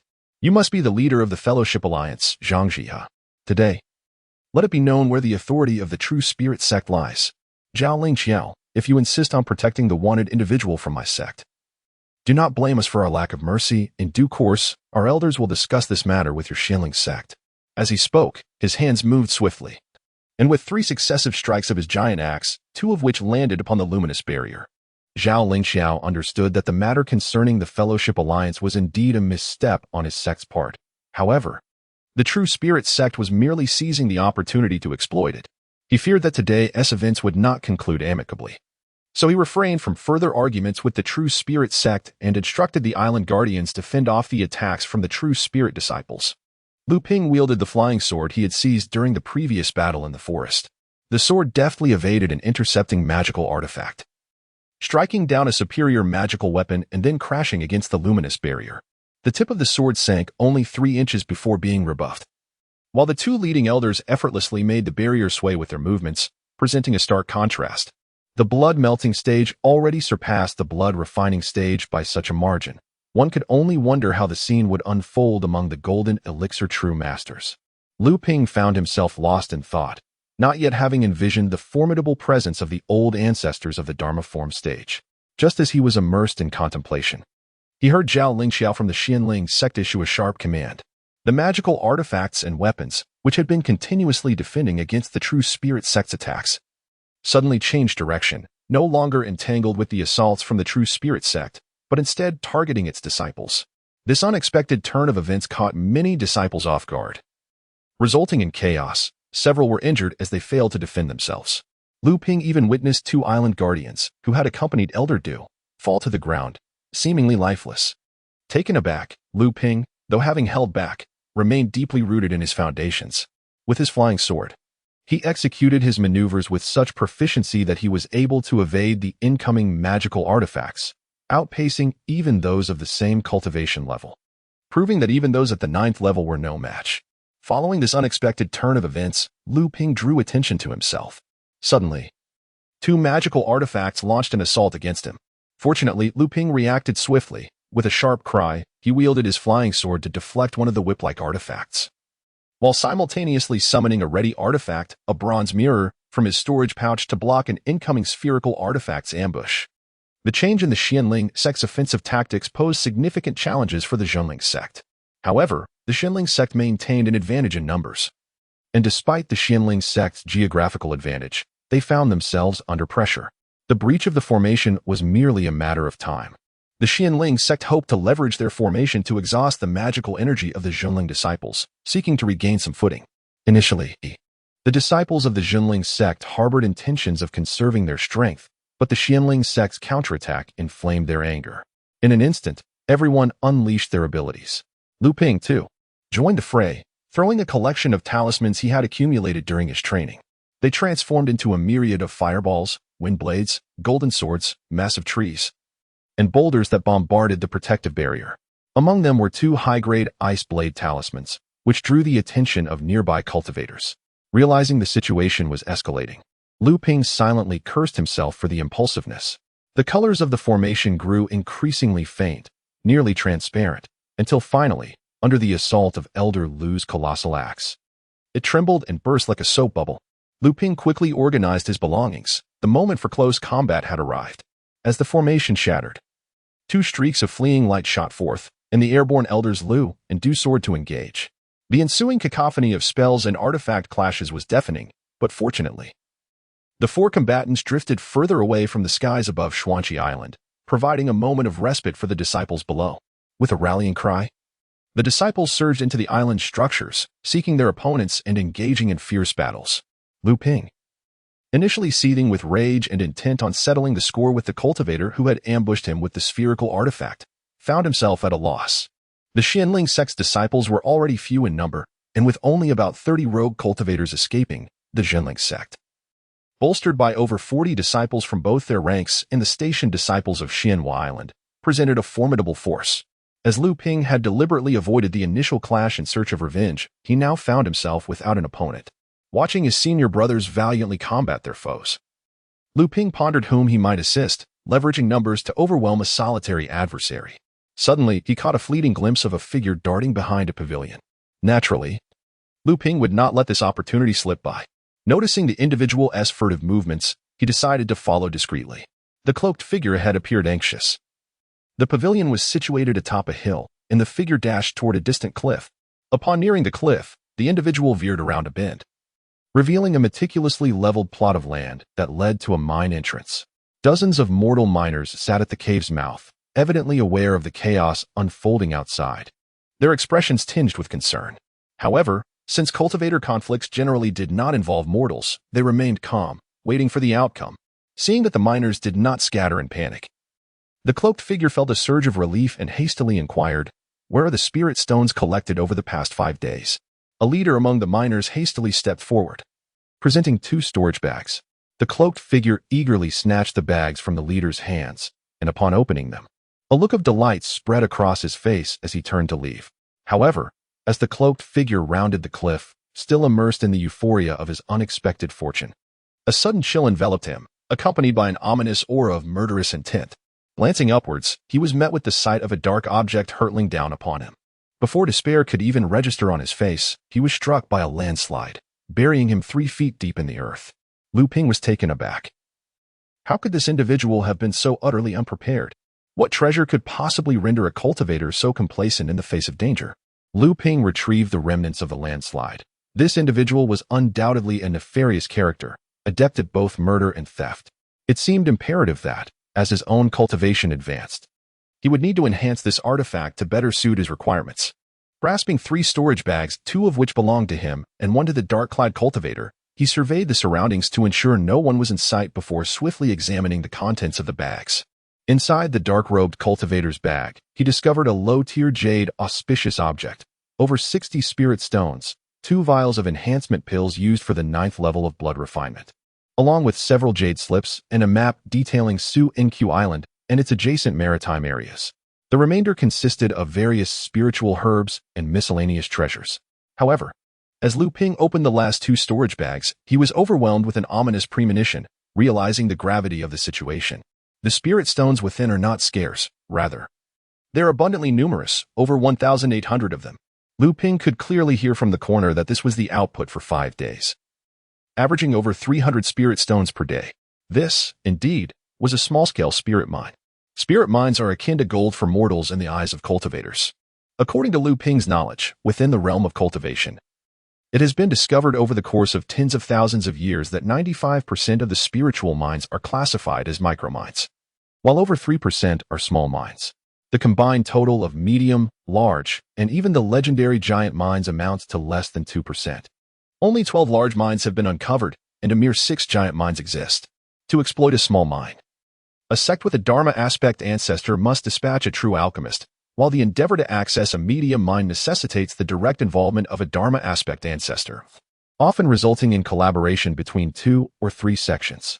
Only a major sect can monopolize a medium mine, akin to the Zhenling Sect's dominance in the northern seas. Luming had never heard of the ownership or the geographic affiliation of large or giant mines. Such mystical mines are undoubtedly subject to collaborative development. Yet the number of sects involved in their sharing remains unknown.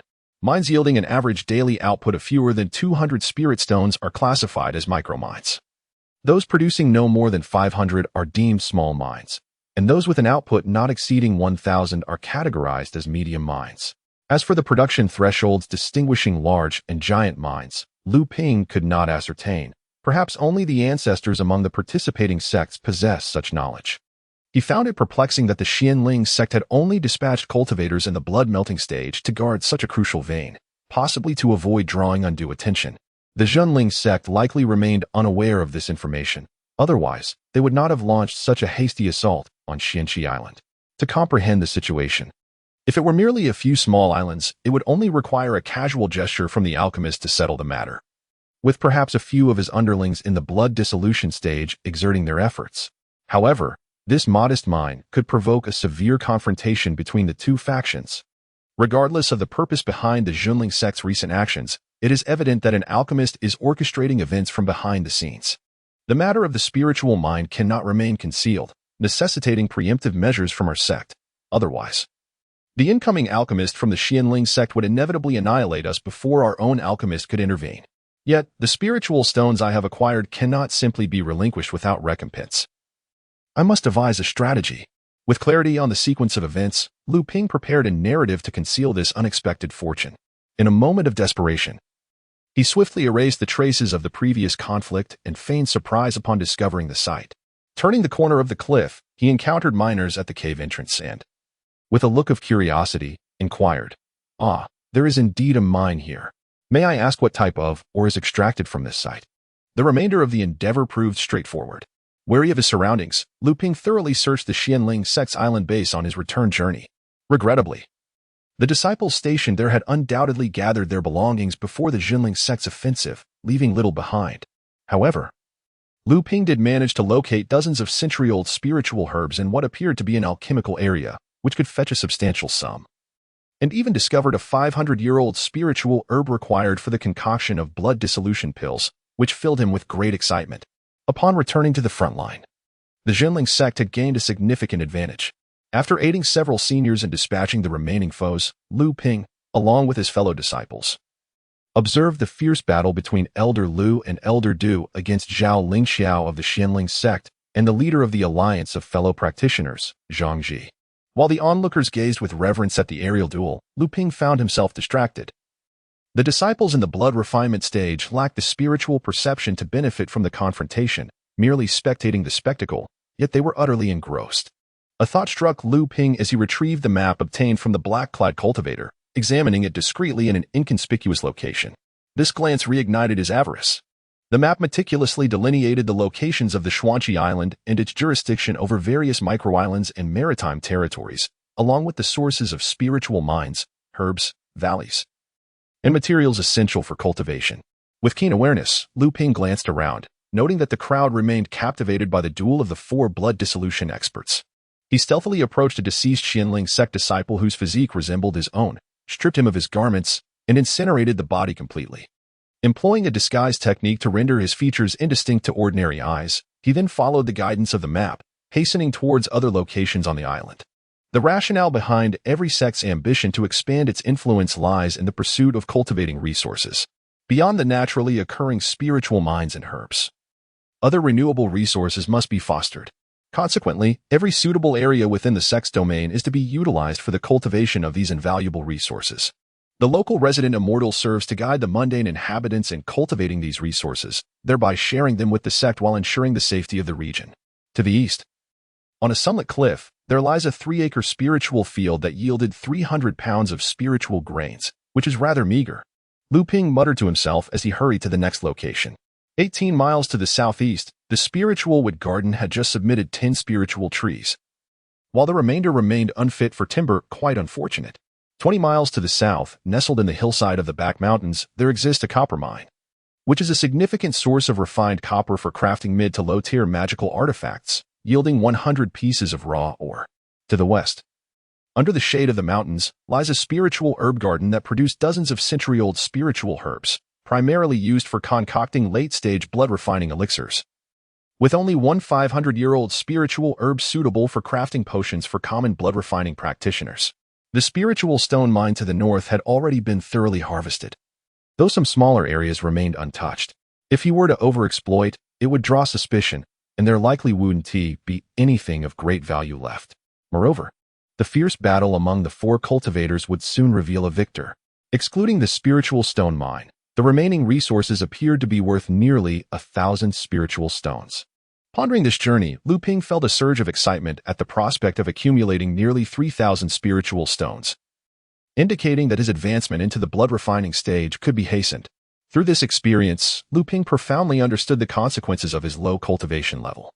He lacked even the basic right to know, forced to follow others and toil away, perhaps even unaware of the reasons for his demise. Xuanqi Island spans a radius of 60 miles, and this expedition consumed a considerable amount of Luming's time. As he approached the residence of the Zhenling Sect, a loud explosion resounded through the air, followed by two anguished cries. Then, the voice of Zhang Ji, the leader of the fellow cultivators' alliance, echoed from afar. Lu Ziyuan, how could you have reached the late stage of blood refinement? Despicable! Shortly after Luming returned to the residence, both Elder Lu and Elder Du appeared, with Elder Du displaying clear signs of exhaustion, while Elder Lu seemed unaffected, indicating a significant difference between the mid and late stages of blood refinement. Noticing everyone present, he inquired, have the enemies been eradicated? What is the casualty count among our disciples? Elder Yao Yang stepped forward, stating, only 2 skilled in secret techniques managed to escape. They are likely to be left severely crippled. The rest have been eliminated. Among our disciples, 5 perished and 13 were injured, primarily due to the enemy's desperate retaliatory actions leading to mutual destruction. Elder Lu sighed and remarked, it seems you all felt assured of victory in the end. Did you not? The crowd could not help but feel abashed, for Elder Lu had spoken the truth. He continued, in battles of life and death, one must exert their utmost effort, regardless of time, place, or person. Who has the luxury to revel in triumph when life hangs in the balance? Elder Du, observing Elder Lu's evident irritation, hastily interjected to ease the tension, saying, however, after this experience, you all should take heed and remember this lesson for the future. The disciples quickly nodded in agreement. Lu Xianzhong continued, Zhao Lingxiao has been jointly slain by Du Xianzhong and myself, while Zhang Ji, relying on the blood spirit escape, managed to flee despite sustaining severe injuries. It will take him several years of meticulous recuperation to heal. Thus, we can assert that this trial is nearly complete. The day is waning. Let us retire early to restore our spirits. Tomorrow, you shall disperse and expel or eliminate the disciples of the Zhenling Sect from the various micro-islands under the jurisdiction of Xuanqi Island. In due course, Xuanqi Island will belong to our Zhenling Sect. The disciples, brimming with excitement, took their leave, seeking places to rest, and the matter was set aside. Luming observed as the 2 masters made their way toward the loft, and felt it imperative to keep the affair regarding the spiritual mind discreet. He hastened to follow them at a measured pace. After a short while, once the 2 masters had entered the loft, he approached to pay his respects. He heard Lu Xianzhong call from within, come in. Upon entering, Luming found both masters already seated on their respective cushions, gazing at him with smiles. A wave of alarm washed over Luming, as he feared they had uncovered his actions. Du Xianzhong then chuckled, when Lu Xiong and I returned to the loft. We noticed you lingering behind us. Do you have something to convey? Realizing that his secret remained intact, Luming steadied his breath and recounted the account he had prepared. What? A small spiritual mine? Lu Xianzhong exclaimed in astonishment. Lu Xiong, hush. What did the individual look like? Were you able to see clearly? Du Xianzhong, accustomed to the outside world, remained composed in the face of such news. The person wore black clothing, typical of the outer disciples of the Zhenling Sect, and moved with remarkable speed. By the time the disciples reached the cliff, he had vanished without a trace. It was only upon turning that we discovered it was indeed a spiritual stone mine. We imprisoned the miners within the cave, dared not speak of it, and hurried to report to the 2 of you. Lu Xianzhong, having regained his composure from the initial shock, remarked, you have done well. But this matter must never be publicized henceforth. Luming promptly agreed. Du Xianzhong then sighed. I fear that the other resource locations on the island have been thoroughly scavenged by that individual. Luming's heart sank at this prospect. Lu Xianzhong continued. Those are merely trifles. As long as the land remains unscathed, there is no cause for concern. Restoration is but a matter of time. Even if these items were multiplied tenfold, they would pale in comparison to that spiritual stone mine, which could yield substantial rewards. Du Xianzhong nodded in agreement, stating, We are fortunate to have Chu Zhenren stationed at Xianhua Island. We must swiftly send a message. It is but 500 li away and can be reached in an instant. Lu Stanzhong, with a solemn expression, noted, this matter may have exceeded Master Chu's control. He may need to report it as well. Du Stanzhong shook his head, saying, that is not our concern. Thankfully, this surprise attack has gone relatively smoothly. And a few have survived. Our communication should be swifter than theirs, allowing us to seize the initiative. With that, he produced a talisman. Lu Ping recognized it as a sound transmission talisman, one that could only be crafted during the blood-melting period. The surface of this particular talisman shimmered with flowing magical energy and bore a golden hue, indicating it was forged by a master of the alchemy stage. Indeed. Lu Stanzhong spoke a few words to the talisman before casting it forth, and in the blink of an eye, it vanished from sight. As Lu Ping had just set aside his tasks and found a quiet spot to meticulously examine the map, a brilliant red light suddenly soared from the north, instantly illuminating the skies above Su Inq Island. An overwhelming pressure enveloped the entirety of Su Inq Island, and as if sensing something, the light retracted in an instant, pulsing with a flicker before vanishing into the attic. The disciples stirred in confusion, yet Lu Ping understood that the esteemed Master Chu, the grand finale of this operation, had arrived. Earlier, while in the attic, Lu Ping had discerned that the true spirit sect had indeed come prepared, as he had surmised. The several spies merely served as intermediaries. However, the emergence of the spirit stone mine seemed to have unexpectedly complicated the entire affair. Shortly thereafter, two celestial beings hastily emerged from the attic, summoning the disciples with urgency. Master Chu has issued orders. All disciples are to depart immediately and swiftly conquer the surrounding maritime territories and islands of Su Inq Island. Should you encounter any practitioners from the Zhenling Sect, show no mercy. If you find yourselves in peril, especially in the presence of the fellow cultivators alliance leader, Zhang Jia, promptly signal for assistance. Master Du and I shall arrive shortly.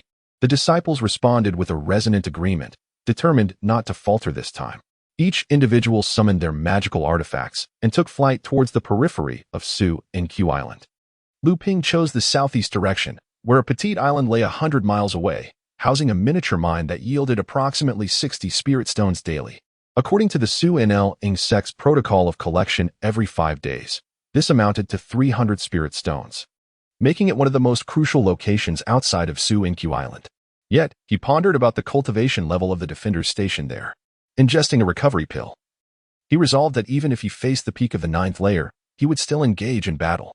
The islands in the sea were categorized into 4 tiers. The tiny islands spanned around 10 miles, the small islands approximately 50 miles. The medium islands ranged from 100 to 200 miles, while the large islands extended to 500 miles, and the colossal islands enveloped around 1,000 miles. The true spirit sect, a major faction in the northern seas, possessed merely one large island as its stronghold, encompassing roughly 700 miles. However, within the stronghold lay a vast spiritual vein, cultivated over millennia by the true spirit sect, which sufficed for its current expansion. Utilizing the flying artifact, the small spirit boat, Lu Ping arrived at the miniature island known as Huangyu Island in the time it took to burn a stick of incense. He ascended to a higher altitude to survey the island, noting its relative tranquility. Being night, only a few fishing lights remained in the human settlements. After a moment of contemplation, Lu Ping donned the robes of a Zhenling Sect disciple, hastening towards the location indicated on the map. He was aware that the quarters of the stationed disciples would not be too distant from the spirit stone mine. Just as Lu Ping approached within half a mile of the designated spot on the map, a sharp voice echoed from behind a nearby rock. "Who are you? And what brings you here?" Lu Ping silently thanked his fortune. Had he not been clad in the Zhenling Sect attire, the figure, a practitioner of the 8th layer, might have ambushed him. Feigning urgency, Lu Ping replied, "Senior brother, it is I. Master Zhenling Sect has urgent matters and has sent me to inform you to hasten to Su Inq Island." "Oh," the individual responded, then inquired, "Do you know what the matter is?" Lu Ping cursed inwardly and then fabricated a tale. Zhao Xianqing mentioned that the true spirit sect might be planning an assault on Shanghai Island, urging the station brothers to return swiftly. Zhao Xianchang has already dispatched cultivators from the Tongxiu Alliance to report back to our sect. The individual behind the stone finally emerged, remarking, "I wondered why you were in such a hurry, rushing straight to my station. Now it makes sense." Lu Ping gazed at the approaching cultivator, feeling a surge of pride. Yet his heart tightened as he realized, "So you have been following me all along."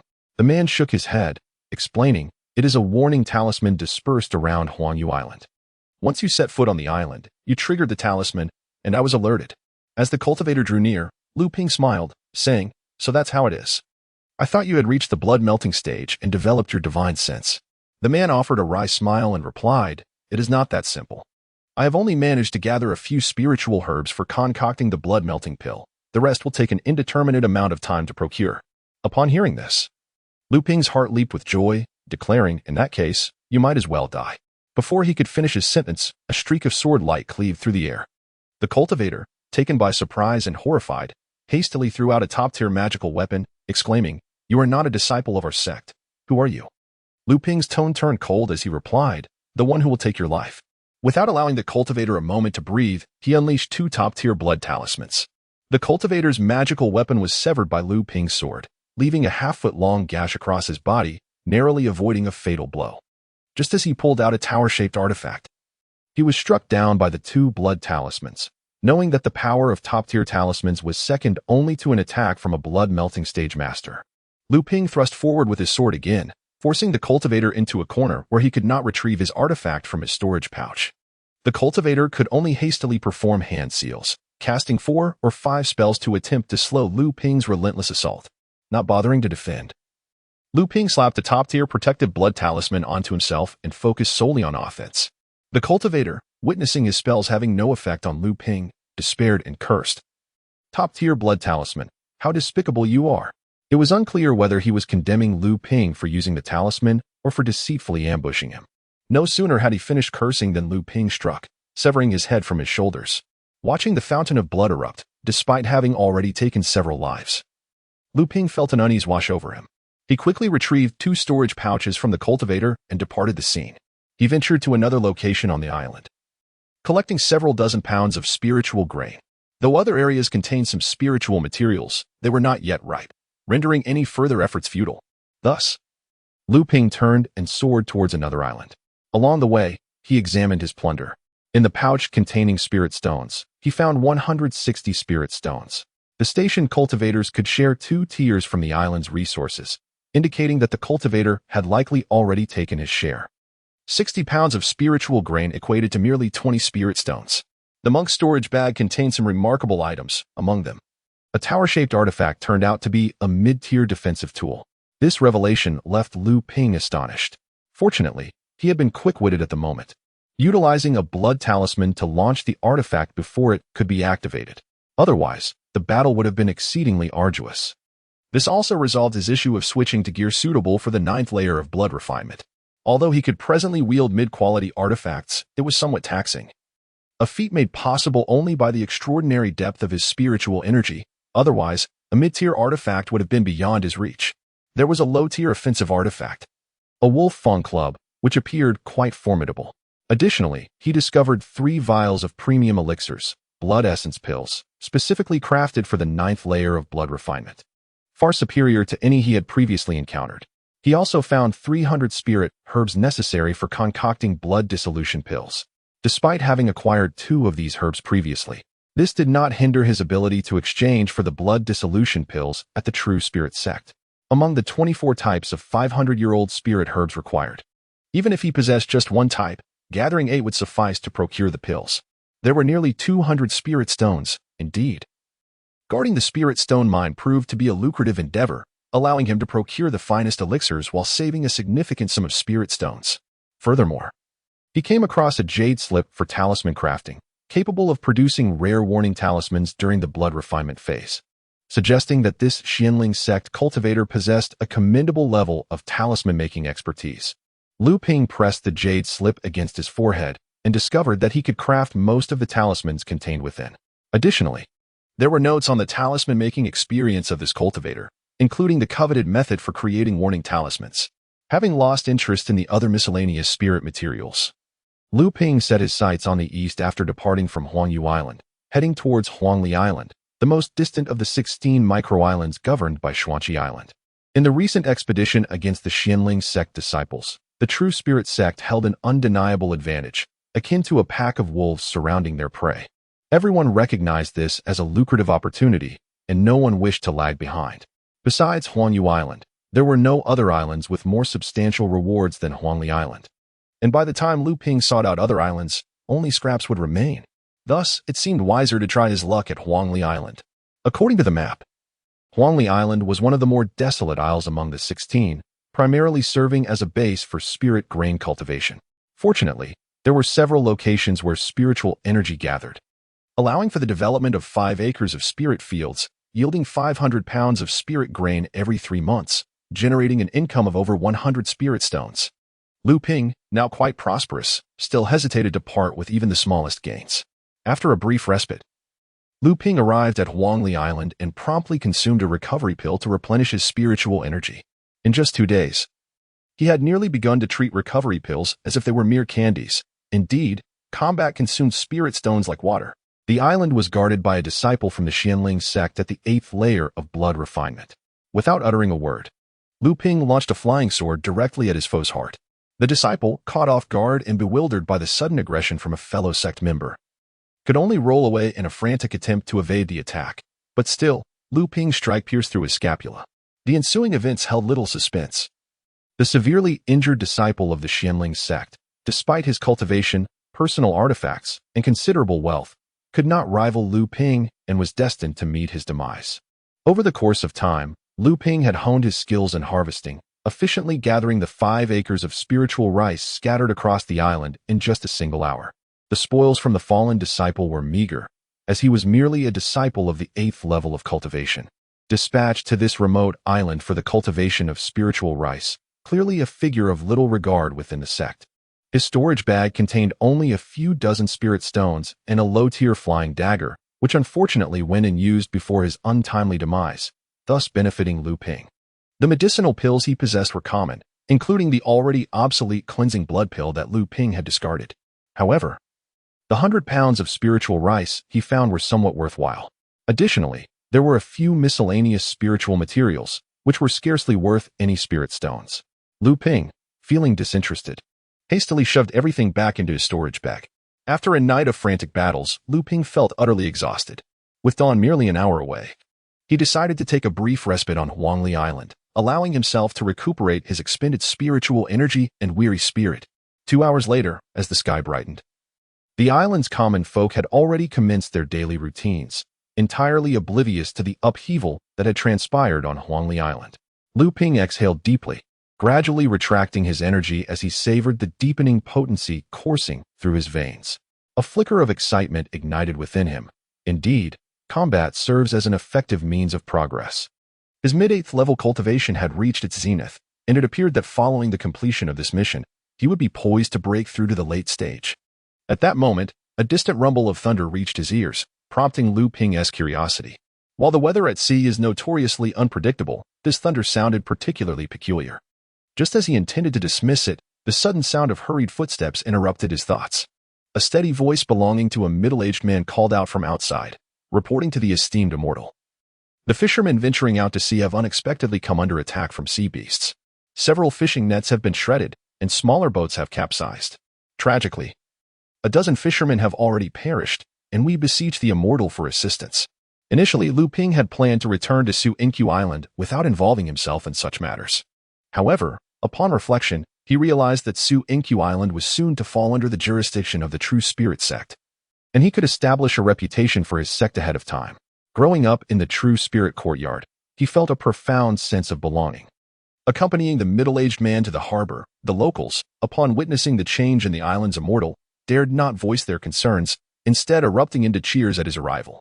Several fishing boats had already sunk beyond the harbor, and many fishermen had been rescued from the sea, while others had been dragged beneath the waves by the sea beasts. Bloodstains marred the water's surface, and scattered fishing nets floated, being dragged aimlessly by the creatures. The gathered islanders expressed a cacophony of gasps, interspersed with cries of despair. Luming was unsettled by the cries that echoed in the air. He summoned his magical vessel, slicing through the surface of the sea, creating a frothy white wake that swiftly carried him beyond the harbor. In a fluid motion, Luming cast 2 flying swords and a flying dagger into the depths of the ocean. The 3 magical artifacts darted back and forth, staining the sea with the blood of the marine beasts, causing the colossal corpses of the creatures to rise to the surface. He then hurled several ice spike talismans and golden blade talismans towards the erratically fleeing fishing boats. The golden blade talismans severed the ropes of the fishing nets, while the ice spike talisman plunged into the water, erupting in a spray of crimson. The fishermen of Huangli Island, witnessing the masterful display of the immortal, were struck with awe as he transformed a grave calamity into nothingness. The fishermen aboard the rescued vessels were particularly overcome with gratitude, leaving Lu Ping momentarily at a loss for words. With the intention of showcasing the might of the True Spirit Sect, Lu Ping proclaimed loudly, "I am a disciple of the True Spirit Sect. From this day forth, Huangli Island shall fall under the jurisdiction of our sect, which will naturally protect the island's inhabitants." The islanders expressed no discontent regarding this change of allegiance. Instead, they responded in unison. At that moment, a distant rumble reverberated through the air. Lu Ping realized that what he had mistaken for thunder was likely the sound of a magical duel. It seemed that the marine beasts were fleeing in terror from the clash, inadvertently dragging the fishermen of Huangli Island into their misfortune. A sudden realization struck Lu Ping. He quickly employed an amplification spell and called out to the fishing boats beyond the harbor, "Return to the harbor at once. Everyone on the island should head home and beware of impending disaster." No one dared to question Lu Ping, and they all turned back. Just as the crowd on the island had completed their evacuation, a streak of bloodlight swiftly approached Huangli Island, closely followed by a beam of escaping light. As it drew near, Lu Ping recognized that the cultivator within the bloodlight was none other than Zhang Ji, who had previously escaped. The pursuing light then called out loudly, "Is that you, Master Lu's nephew ahead? Quickly thwart the remnants of the cultivator's alliance." Indeed, it is the esteemed immortal Du Zichao. A wave of bitterness surged within Lu Ping's heart. Zhang Jihe was a formidable expert at the initial stage of blood dissolution. Despite having sustained severe injuries, he was not a foe that a mere practitioner at the 8th level of blood refinement could contend with. With a reckless determination, Lu Ping resolved to fight back. Even if he were gravely wounded, he only needed to delay him momentarily for the approaching immortal Du to arrive. As the crimson light drew ever closer, Lu Ping raised his right hand, causing an iron seal to soar into the air, expanding into several yards in size and hurtling towards the oncoming bloodlight. Simultaneously, a copper mirror materialized above Lu Ping's head, and with his left hand, he hastily unleashed a supreme-grade Vajra blood talisman. In the distance, amidst the swirling crimson light, the leader of the Co-Cultivation Alliance, Zhang Jihe, bellowed in exasperation, "You seek death."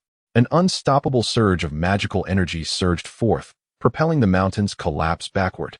The brilliance of the copper mirror above flickered intermittently, while the golden-hued talisman shimmered, transforming into a translucent form. Lu Ping felt a heaviness in his chest. His internal power momentarily faltered, causing him to stagger backward several paces before he could regain his composure. Lu Ping was left trembling in fear after a single strike from Zhang Jihe, nearly suffering internal injuries. Could a wounded practitioner in the hemolytic stage possess such formidable power? Little did he know that Zhang Jihe was engulfed in a mix of anger and astonishment. He had initially believed that a casual blow would suffice to bring the minor blood refining stage cultivator to his knees, only to find that this practitioner was remarkably resilient. Not only unharmed, but capable of countering his assault. In a moment of desperation, Elder Du had called out, not expecting Lu Ping to genuinely intercept Zhang Jihe. As Zhang Jihe faltered, Elder Du's superior flying fish sword pierced through the air toward Zhang Jihe's back. With no hope of escape, Zhang Jihe had no choice but to turn and confront his adversary. Lu Ping, realizing he had thwarted Zhang Jihe's plans, grew concerned that the latter might act recklessly out of desperation, and he distanced himself, wary of Elder Du's commands to obstruct any threats. However, Lu Ping's apprehensions were unwarranted. Zhang Jihe was already at the end of his tether. After 2 attempts to use the blood escape technique while injured, he was completely drained. Moments later, Lu Ping heard a chilling scream from above as Zhang Jihe was slain by Elder Du's sword.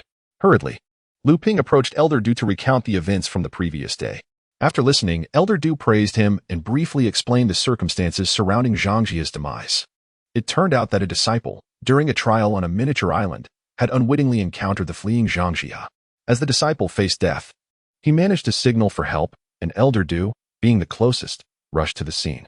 After a fierce battle, Zhang Jihe, already heavily wounded, was unable to prevail and resorted to using the blood escape technique once more. Unfortunately for him, Elder Du had anticipated this and pursued him relentlessly. Lu Ping's intervention had only delayed the inevitable, leading to Zhangjia's demise. In conclusion, Elder Du produced a jade slip and remarked, "This contains the secret techniques of Zhangjia's blood escape. This technique is quite beneficial for preserving one's life. Your timely intervention saved me considerable effort. You may keep this jade slip." Lu Ping was overjoyed. Secret techniques grow more potent with the practitioner's advancement, and while utilizing them often incurs certain costs. Each technique serves as a means of survival in combat. The previous tournament had offered a secret technique as a reward for the top 8. And Lu Ping had long lamented his inability to participate in the knockout rounds. Now, he felt a sense of balance restored within himself. Observing Lu Ping's exhilaration, Elder Du continued, "Elder Chu has issued orders. All disciples are to return swiftly to Xuanqi Island upon completing their tasks. Let us return together." Indeed. The flight speed of a hemolytic stage practitioner was impressive. Thanks to Elder Du, Lu Ping returned to Xuanqi Island in a mere quarter of the time it would have taken him alone. Upon arrival, he noted several changes on the island. The protective formation had been reactivated by the True Spirit Sect with enhancements that seemed to amplify its power. Hemolytic stage cultivators from the True Spirit Sect soared through the skies, imbuing Xuanqi Island with an air of foreboding. The disciples, initially elated after completing their trials, were now subdued by this ominous atmosphere. Lu Ping found the other members of the 7th Squad. From the earlier return of Zhenling, he learned that 3 cultivators, akin to the elusive Zhuan Guang, had arrived on the island last night, followed by over 10 practitioners in the blood-melting stage, startling everyone. Is a confrontation with the Zhenling Sect truly imminent? Pondered the senior disciple Yao Yong, perplexed. Who knows? It seems we will not be needed, Zhenling replied. However, Lu Ping was aware of the reason, though he was too astute to divulge it. As the conversation continued, 3 more cultivators at the Dan refining stage arrived from outside the island and landed in the pavilion, leaving everyone dumbfounded, exchanging glances. 7 Dan refining cultivators. After a moment, Zhenling sighed wryly, saying, "It appears that significant events are indeed on the horizon." The group fell silent. Indeed, in the afternoon, Elder Lu came to announce that the practical training mission had been completed ahead of schedule, instructing the disciples to promptly return to the Zhenling courtyard and diligently reflect on their experiences to enhance their cultivation, including the disciples stationed on Xianhua Island. A total of 40 participants had embarked on this training. However, only 32 returned, with half of them injured. Among the 8 disciples of the 7th Squad who participated in the training, the 8th senior, who had just broken through after the recent competition, had perished during the task of expelling the Zhenling Sect's disciples from the miniature island last night. Although those who survived gained considerable rewards from the mission, the mood among the remaining 7 members of the 7th Squad was quite somber. Upon returning to the courtyard, Lu Ping immersed himself in his cultivation chamber, entering seclusion. He was not only among the most accomplished disciples in this group of 40, but also one of the most richly rewarded. More importantly, during these 2 days of training, he was on the verge of a breakthrough in his cultivation. The 3rd-tier disciples were no longer compelled by the leading elder to practice daily. They had the freedom to allocate their time as they wished. After 7 days, with ample supplies of medicinal pills, Lu Ping finally reached the late stage of blood melting, beginning to slowly accumulate spiritual energy in his quest to advance to the 9th layer. Upon exiting his seclusion, Lu Ping categorized the various items he acquired during the training and processed them in the marketplace. Although the decades-old spiritual herbs, materials, and miscellaneous ores were not particularly valuable, their abundance allowed him to amass 220 spirit stones. He then replenished his stock of cleansing blood pills, recovery pills, and other essential items for cultivation, spending every last spirit stone he had acquired. At that moment, the other squads began returning from their training one after another, their disciples bringing with them tales of their gains, which enlivened the marketplace of the courtyard. As another 7 days passed, Lu Ping handled hundreds of pounds of spiritual grains in the marketplace, trading 3 pounds for 1 spirit stone, resulting in an additional 300 spirit stones. Besides purchasing medicinal pills and talisman papers, he also acquired 20 blood spirit pills to replenish his essence blood, swiftly spending 200 of the 300 spirit stones he had acquired. During this time, rumors circulated in the marketplace and the courtyard regarding the True Spirit Sect's training, which primarily targeted the Zhenling Sect and its affiliated forces. 20 teams, alongside several disciples from other sects, successfully captured the Zhenling Sect, Feiyu Sect, Sanlong Sect, and other 5 sects, seizing 17 small islands and their affiliated islets. The three small islands that remained unconquered suffered significant casualties among the station cultivators.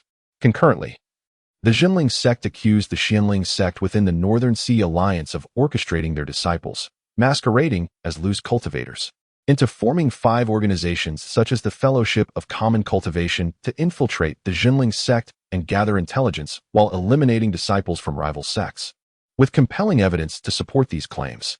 Additionally, 7 sects including Songhai Sect and Yujian Sect presented relevant evidence to corroborate the Zhenling Sect's allegations.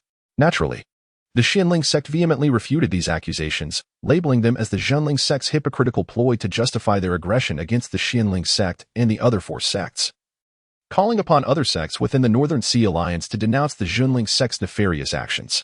This ignited a flurry of disputes among the various sects in the Northern Sea. Amidst the turmoil, Luming remained unaffected, quietly engrossed in his cultivation as if detached from the world. Apart from his weekly visits to the market to manage the spoils of his recent trials and procure cultivation supplies, he wasted no time on trivialities. Another 7 days passed, during which Luming processed a batch of mid-grade talismans and sold over 100 refined copper ores to the Duobao Pavilion, acquiring nearly 200 spirit stones. With ample cultivation supplies at hand, he opted not to make any purchases this time. At this juncture, the western and eastern flanks of the Zhenling Sect and its allied forces faced retaliatory strikes from the Zhenling Sect. However, due to the Zhenling Sect's prior preparations, both sides incurred losses, yet the 10 small islands solely held by the Zhenling Sect remained intact. Strangely, a calm persisted in the northern and southern fronts directly confronting one another. Simultaneously, the upper echelons of both sects continued to engage in disputes within the Northern Sea Alliance, forming alliances. Although the Zhenling Sect traditionally held the position of the alliance's leader with formidable strength, the Zhenling Sect gained moral superiority this time, earning the sympathy of neutral factions, thus maintaining a level footing.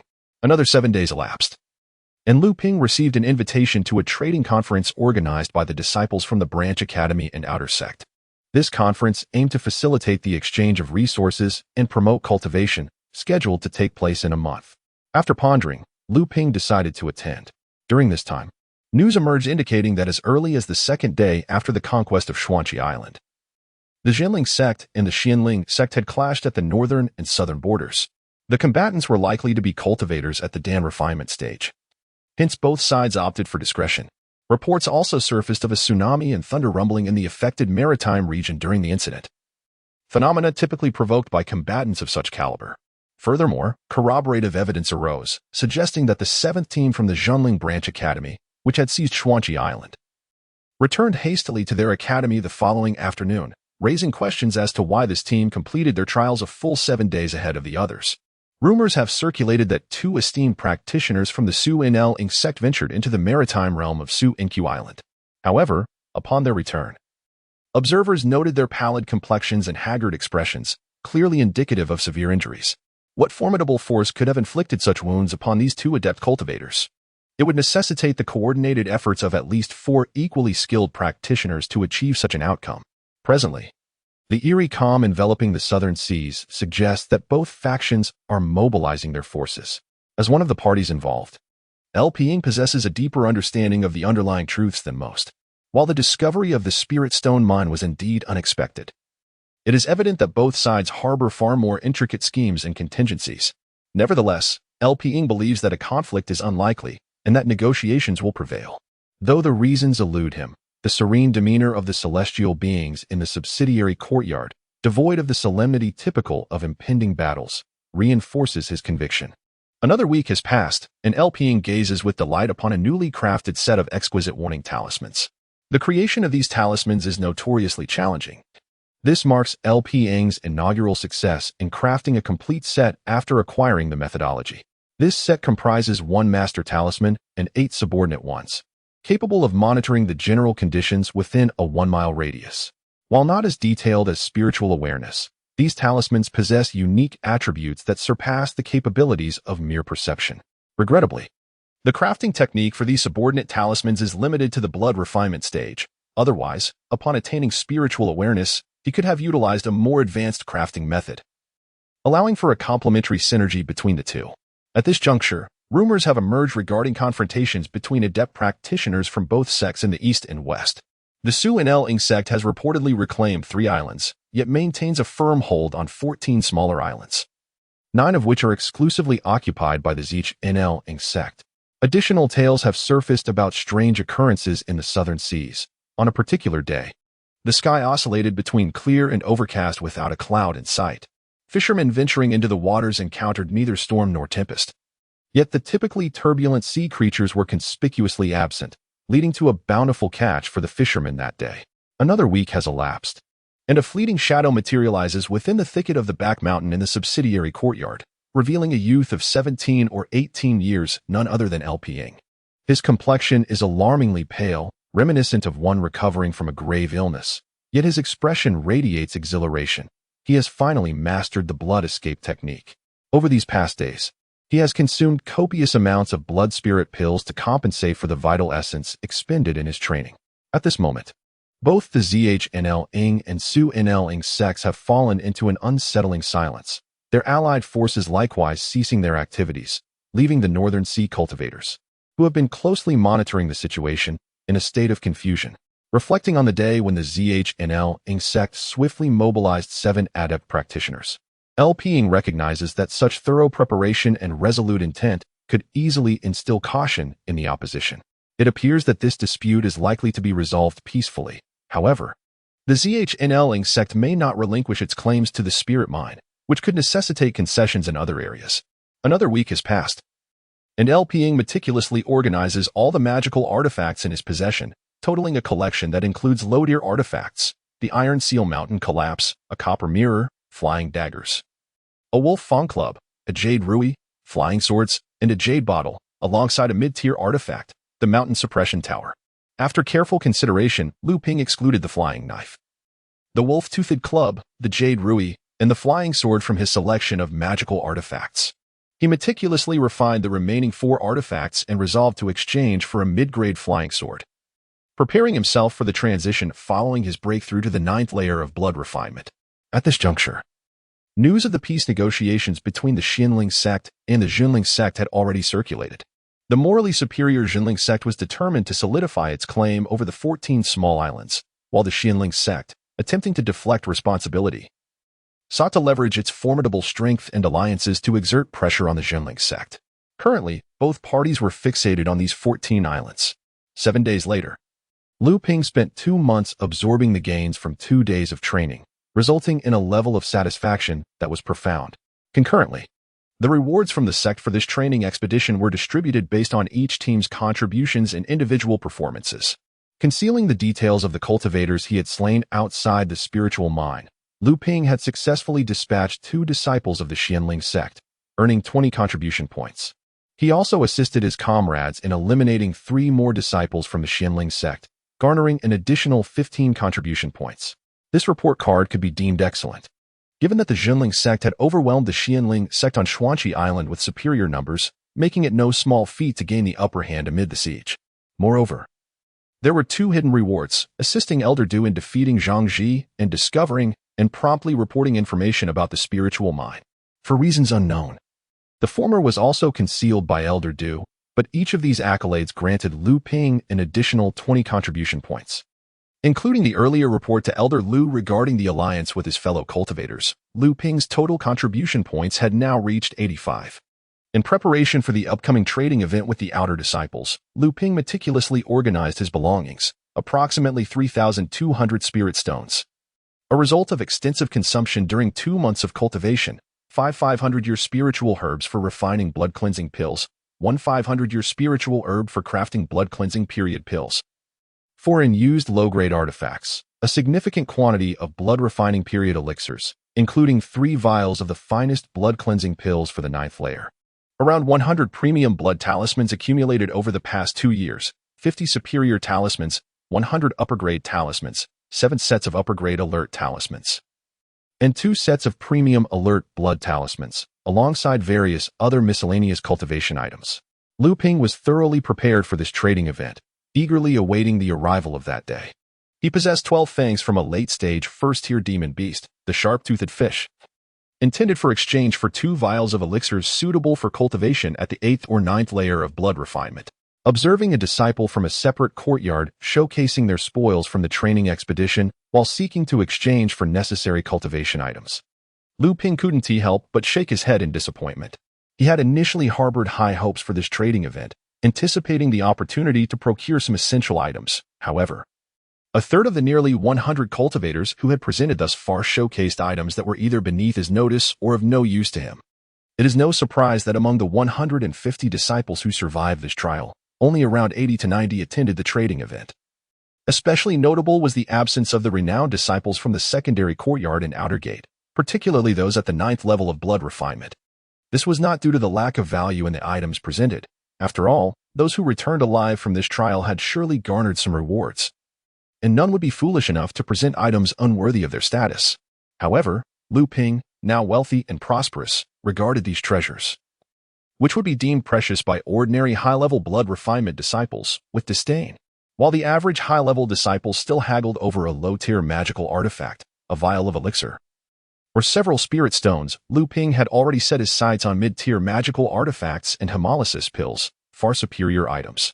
Just as Lu Ping was about to depart, a well-known disciple from the outer gate, at the 9th level of blood refinement, ascended the stage, producing a 500-year-old spiritual herb used in the crafting of hemolysis pills, which immediately elicited gasps of astonishment from the audience below. Lu Ping involuntarily straightened in his seat, keenly listening to this individual's demands. The disciple sought to exchange the 500-year-old herb, known as aromatic herb, for elixirs suitable for 9th level blood refinement cultivation, preferably of a higher grade. An acquaintance among the outer gate disciples could not help but inquire, "Brother Su, why are you offering this spiritual herb? Accumulating 8 of them would allow you to exchange for a hemolysis pill from our sect." Brother Su, gazing down at the crowd with a smile, replied, "I have already made progress regarding the hemolysis pill. What I lack now is sufficient cultivation level. I hope to elevate my abilities swiftly." Reveling in the envious glances from the audience, he continued, "Is there anyone willing to make an exchange?" It was then that the crowd regained their composure. Realizing the esteemed position of the hemolysis pill among the disciples in the blood refinement phase, as they assessed their own resources, many began to ponder whether they could acquire this precious spiritual herb. "Brother, might I exchange it for spirit stones? Brother, could I perhaps offer something of equivalent value in exchange?" Brother Su furrowed his brow and replied, "I'm afraid I can only accept elixirs. I have no need for spirit stones or other items. Brother, I possess 3 vials of purification pills, totaling 30 pieces, if that is insufficient. I can supplement with spirit stones. What do you say?" The disciple spoke hastily, while simultaneously seeking spirit stones from fellow disciples nearby. "Purification pills? Those are suitable for the 6th and 7th levels of blood refinement. Brother, I have 3 vials of essence blood pills. Would you consider that along with 6 vials of purification pills?" Though the speaker was of considerable worth, he still found himself lacking in elixirs and required assistance. "Apologies, but I need at least 6 vials of essence blood pills, as purification pills are somewhat futile for me." As soon as Brother Su uttered these words, the previously chaotic atmosphere quieted considerably, with only a few individuals still attempting to borrow elixirs from those around them, hoping to gather the required quantity. Brother Su surveyed the disordered scene before him, feeling somewhat disheartened. The spiritual herb was not unaffordable, yet many lacked the necessary elixirs at that moment. Furthermore, even if someone managed to gather the required items, they would likely find themselves hindered in their cultivation due to a shortage of elixirs in the near future. "Brother, what do you think of this elixir?" A disciple, no older than 17 or 18, stood up and tossed a jade vial to senior Brother Su. As Su caught it and opened the vial, his eyes instantly sparkled with excitement, prompting him to inquire, "Might I ask how many of these elixirs you possess? If the quantity is sufficient, I would be willing to exchange." Lu Ping smiled faintly and replied, "I have been fortunate enough to acquire merely this 1 vial. However, I could offer 3 blood essence pills in exchange for your prized fragrant herb. What do you say?" Upon hearing that there was only a single vial, senior Brother Su's face fell, revealing his disappointment. Yet, upon learning that Lu Ping could provide an ample supply of blood essence pills, he felt somewhat appeased and said, "In that case, this spirit herb shall belong to you, junior brother." The onlookers below were astonished at Lu Ping's acquisition of the spirit herb, marveling not only at his considerable wealth but also at the extraordinary potency of the elixir he possessed, which could be traded for 3 blood essence pills. That vial contained none other than the pinnacle of elixirs for blood refining practitioners, the blood essence pill. disregarding the murmurs of the crowd. Luming moved forward to exchange the spirit herb with Senior Brother Su. In a hushed tone, he then inquired, "Might you possess any spirit herbs suitable for crafting the hemolytic pill? I would be willing to exchange 6 blood essence pills in return." Though taken aback by Luming's bold offer, Senior Brother Su could only chuckle wryly and respond, "Such spirit herbs are not easily obtained. Previously, I managed to gather only 3, and having already devised a method for creating the hemolytic pill, I exchanged 2 of them for a magical artifact and an elixir, leaving me with but this final one." Feeling helpless, Luming returned to his seat. He had previously acquired 5 spirit herbs for crafting the hemolytic pill with relative ease. Thus he did not regard them as particularly precious. However, witnessing the fervor of the trading process made him realize the true worth of his 5 herbs. Nevertheless, having already secured 6, the hemolytic pill seemed within his grasp. As the trading event progressed and the spirit herb frenzy subsided, some valuable items began to emerge on display, inciting a spirited competition among the disciples below, thus creating a lively atmosphere. Luming, too, found his horizons broadened during this experience, observing that many participants had indeed made significant gains, piquing his interest in various items, albeit none of which were directly useful to him. Finally, it was Luming's turn to present his offerings, and the crowd, eager to see what this disciple who had traded for the fragrant herb would unveil, turned their attention to him. Initially intent on acquiring a mid-tier magical artifact, Luming felt somewhat disheartened as only low-tier artifacts had surfaced thus far in the exchange.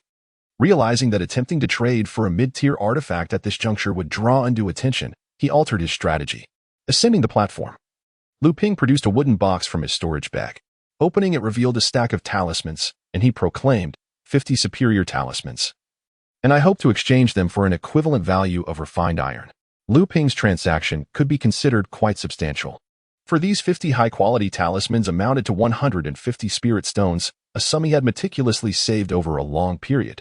Even the purchase of a mere ordinary mid-tier magical artifact would typically require only 100 to 150 spirit stones. As soon as Luming finished speaking, the crowd below expressed their confusion. After all, refined iron was primarily utilized for crafting mid-tier magical artifacts.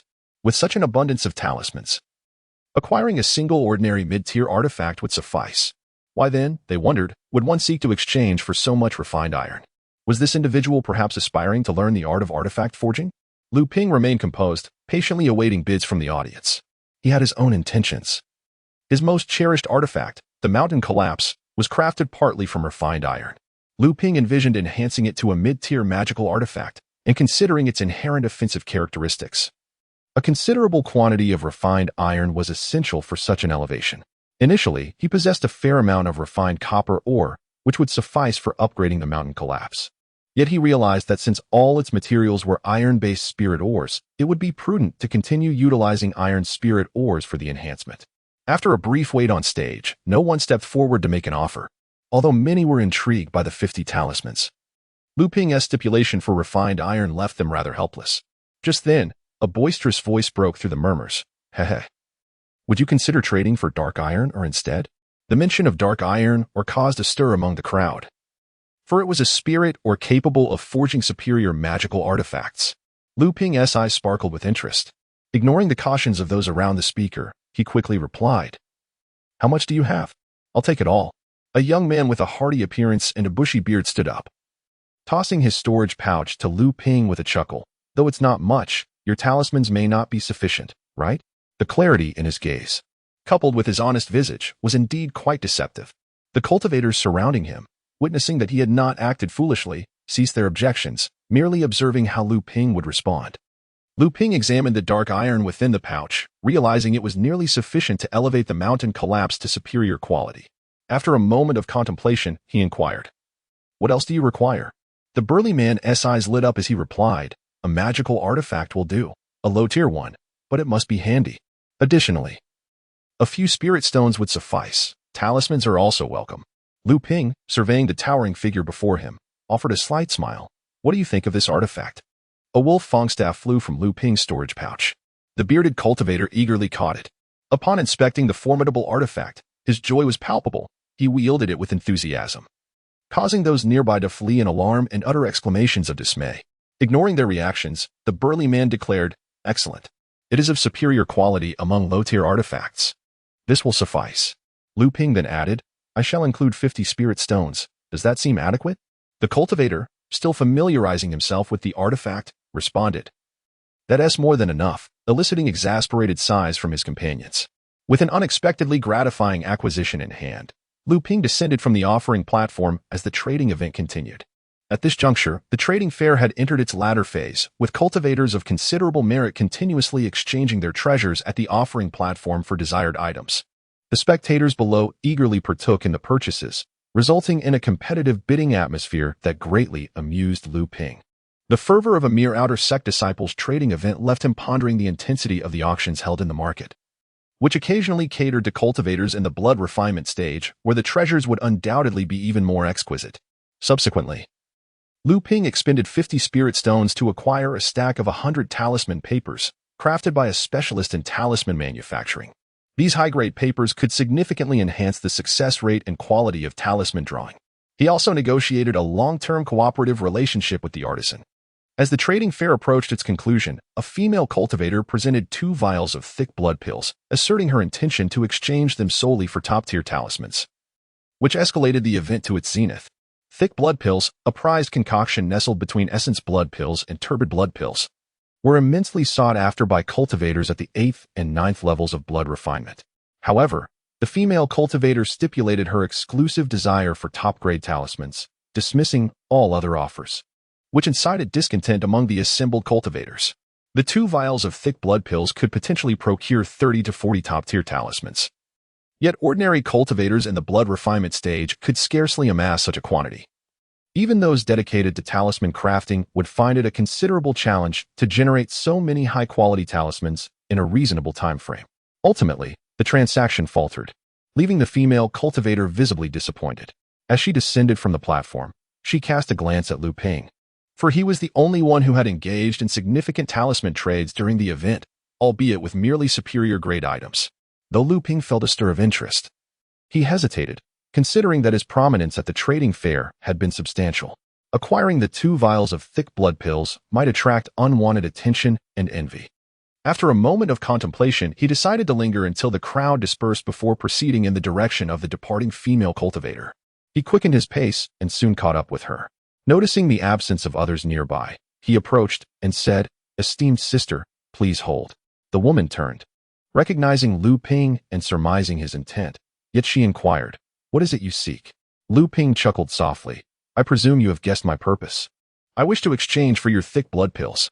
Upon receiving confirmation, her expression brightened, and she eagerly asked, "How many top-tier talismans do you possess?" Rather than answering directly, Luming replied, "Your 2 vials of thick blood pills are valued at approximately 170 to 180 spirit stones. Different top-grade talismans could yield 30 to 40 in exchange. However, I have accumulated my top-tier talismans for personal use, thus I can only offer you 25 blood talismans." The woman pondered for a moment before responding, 25, you say? That will have to suffice then." They exchanged the talismans and pills, and the woman regarded Luming with admiration, saying, "You appear youthful, yet your talisman crafting skills are impressive. My name is Lily. May I inquire your name?" "Esteemed brother? Should you require assistance in the future, I hope to enlist your help." Luming smiled and replied, "I am Luming. Should you ever need anything, feel free to find me at the 7th team of the outer court." Lily chuckled softly, "So it is the illustrious 7 Brutes leader among the 3rd-level disciples. I have long admired your reputation." Luming was taken aback to learn that his fame had extended to the outer disciples. With a wry smile, he replied, "Sister, please do not jest at my expense. It was merely by chance that I triumphed in a few matches during the grand competition, leading my fellow brothers to bestow upon me such a moniker. I am truly quite embarrassed." Observing Luming's awkward demeanor, Lily couldn't help but laugh again. Upon returning from the trading conference, Luming immersed himself once more in rigorous training. Although he did not expend much of his spirit stones at the conference, he managed to exchange for a considerable number of other items, yielding significant rewards. Notably, he acquired 2 vials of thick blood pills, equivalent in value to 40 essence blood pills. Furthermore, these 20 thick blood pills could be consumed in just 20 days, while the same number of essence blood pills would require Luming 40 days to finish. Thus, Luming's efficiency in cultivation utilizing the thick blood pills was effectively doubled, greatly enhancing his results. As 6 months swiftly passed, Luming was nearing 18 years of age. With ample spirit stones and the assistance of pills, he finally reached the pinnacle of blood refinement at the 8th layer, brushing against the barrier of the 9th layer. The most significant development during this half-year period was the reconciliation reached between the True Spirit Sect and the Mysterious Spirit Sect, facilitated by numerous factions within the North Sea Alliance. Following an investigation, the Mysterious Spirit Sect uncovered the truth behind the espionage incident. Certain blood-melting period cultivators, due to insufficient training resources, had supported rogue organizations in acquiring resources through improper means. Consequently, the Mysterious Spirit Sect expressed deep regret for the losses incurred by the True Spirit Sect and 4 other factions due to their mismanagement. They decided to confine several masterminds, imposing a 30-year servitude as laborers and revoking their inner disciple status as punishment. The True Spirit Sect and others acknowledged the Mysterious Spirit Sect's investigation, but declared that the 15 small islands occupied must serve as compensation for the 5 sects, with the True Spirit Sect insisting on legitimizing the established facts. However, leveraging their traditional influence and years of established connections, the Mysterious Spirit Sect allied with the majority of factions in the North Sea Alliance to pressure the True Spirit Sect into agreeing that the 15 islands would be contested through combat. This so-called combat for islands involved both parties sending forth 15 blood-melting period disciples to draw lots for duels, with each match wagering ownership of a small island. Under immense diplomatic pressure, the True Spirit Sect and the other 4 sects were reluctantly compelled to consent to the combat for islands. Nevertheless, the True Spirit Sect vehemently insisted that the mysterious island be excluded from the list for this contest, citing its unique geographical position as a direct junction of influence between the Mysterious Spirit Sect and the True Spirit Sect. The True Spirit Sect, recognizing its inferior strength compared to the Mysterious Spirit Sect, sought to bolster its defensive capabilities. Numerous factions began to support the True Spirit Sect, enabling a certain balance of power against the Mysterious Spirit Sect to maintain stability within the alliance. Upon receiving the news, the disciples of the True Spirit Sect were filled with righteous indignation, particularly those from the True Spirit branch who had suffered the loss of several disciples in their conquest of the island, only to see it become a renewed battleground. They perceived this as a manifestation of their sect's weakness and the unfairness of the alliance. Shortly thereafter, a senior member leading the branch lamented inadvertently, "What can we expect when our sect is so feeble? In such an alliance, we lack a voice. To lag behind is to be bullied." This sentiment, once echoed, ignited a collective fervor among the disciples of the True Spirit Sect, directing their animosity towards the sects led by the Mystic Spirit Sect. Their enthusiasm for cultivation surged, and their progress in cultivation markedly increased. In the span of over half a year, the 7th team welcomed 4 disciples at the Blood Refinement 7th level and 2 at the Blood Refinement 8th level, while Lingling ascended to the Blood Refinement 9th level. Additionally, Yao Yong and Du Feng were on the verge of reaching the pinnacle of the Blood Refinement 9th level, both possessing blood dissolution pills and preparing for the blood dissolution phase. To Luming, the external turmoil appeared orchestrated, as if both sides were merely performing a play. While the public believed the True Spirit Sect had failed in their challenge against the Mystic Spirit Sect's authority within the North Sea Alliance, Luming perceived their actions as a successful probe into the stability of the Mystic Spirit Sect's position. Although the Mystic Spirit Sect had compelled the True Spirit Sect to make concessions, reluctantly accepting the reality of contesting for the islands, their diplomatic triumph was superficial, as the concessions were made concerning the islands occupied by the Mystic Spirit Sect. Furthermore, the Mystic Spirit Sect would not derive significant benefits from these concessions, especially with the small mine-rich Xuanqi Island excluded from the contest and legally occupied by the True Spirit Sect. Other sects within the alliance were more inclined to witness a balanced Mystic Spirit Sect rather than one that dominated unchallenged. Indeed, a month passed, and the results of the contest for the islands emerged under the scrutiny of numerous sects within the North Sea Alliance. Out of 14 contests, the True Spirit Sect triumphed in 9, including the Xuanqi Island, thus gaining the practical benefit of 10 small islands. Luming observed that although this contest was limited in scope, it nonetheless reflected a significant issue. The general strength of the blood dissolution phase cultivators of the True Spirit Sect surpassed that of their counterparts in the Mystic Spirit Sect. Despite the competition involving merely a handful of individuals, it was impossible to ignore such a conclusion. Perhaps this was indeed a reason for the True Spirit Sect's audacity in challenging the Mystic Spirit Sect. Ultimately, Luming drew his own conclusions from the dizzying interplay between both factions within the North Sea Alliance, yet he recognized it as merely his perspective.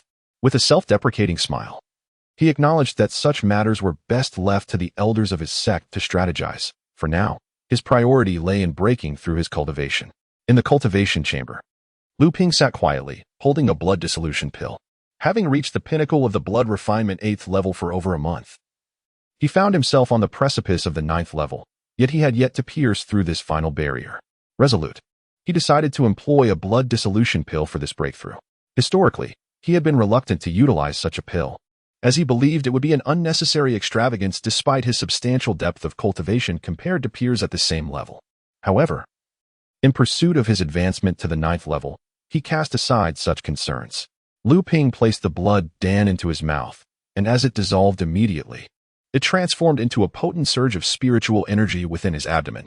This energy was absorbed by his blood vessels, intricately woven into his ongoing practice of the blood dissolution technique. The originally crimson blood became noticeably more vibrant, while his heart's rhythm slowed yet grew stronger. The surging blood, under the dual influence of the heart and spiritual energy, gradually expanded the blood vessels within his body. Simultaneously, many previously disconnected blood vessels were cleared, allowing the rich spiritual energy to permeate every corner of his being, fortifying Luming's physique. Impurities that had long been entrenched within him were expelled. He had reached the 9th level of blood refinement. Luming was now just a step away from the blood dissolution phase. Gazing at the true Spirit Sect stronghold in the Zhenling Mountains, he silently resolved to devise a plan to hasten his preparations for entering the blood dissolution phase. Containing his elation after attaining the 9th level, Luming devoted an entire month to consolidating his newfound cultivation. With the aid of the remaining 2 bottles of blood dan, he swiftly solidified his progress and made significant advancements. The 9th level of blood refinement serves as a crucial transitional period between blood refinement and blood dissolution. For a mortal to become a practitioner, one must first awaken their blood's spiritual veins.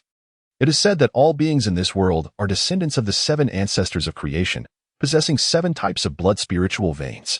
Only by awakening these 7 veins can one absorb the spiritual essence of heaven and earth, gradually strengthening their internal blood spiritual veins. This constitutes the blood refinement phase. Once a practitioner reaches the 9th level of blood refinement, all 7 blood spiritual veins within them will be fully awakened, marking the onset of the blood dissolution phase. Blood dissolution entails selecting any one of the 7 blood veins for cultivation while expelling the spiritual energy of the other 6, thereby dominating the practitioner's internal blood vessels and attaining the blood dissolution phase. Subsequently, one replenishes their blood veins using the spiritual blood of the same vein, ultimately merging all internal blood veins into a singular blood spiritual vein. This encapsulates the process of cultivation during the blood dissolution phase. Luming attaining the 9th level of blood refinement indicated that he must choose one of the 7 blood veins as his primary cultivation vein for the blood dissolution phase, also known as the foundational blood vein. Although Luming had yet to make a definitive choice in his heart, he resolved to first elevate his cultivation to the pinnacle of the 9th level before contemplating his advancement into the blood dissolution phase upon acquiring the blood dissolution dan.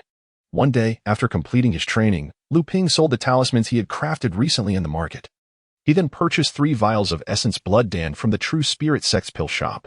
The proceeds from selling the talismans, amounting to over 100 spirit stones, vanished in an instant, leaving him to expend several more stones from his own reserves.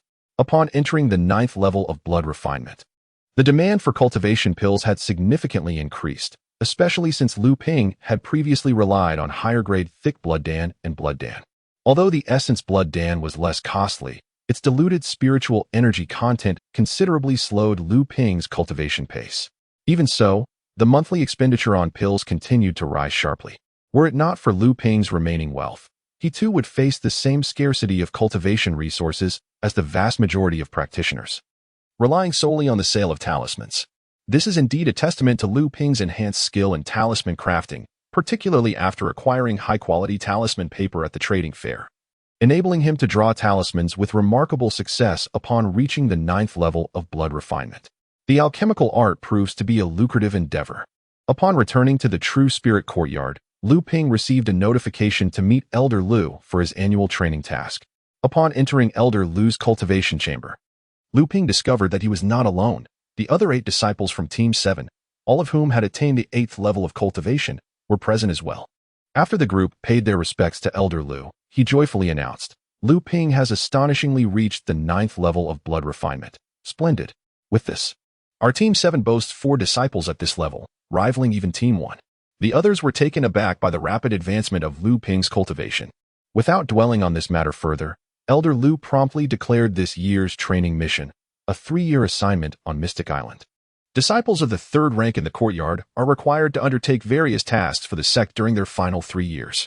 The conflict between the Zhenling Sect and the True Spirit Sect has eased, and Mystic Island has been annexed by the True Spirit Sect. Consequently, the 16 micro-islands under Mystic Island's jurisdiction require disciples in the blood refinement stage for their garrison.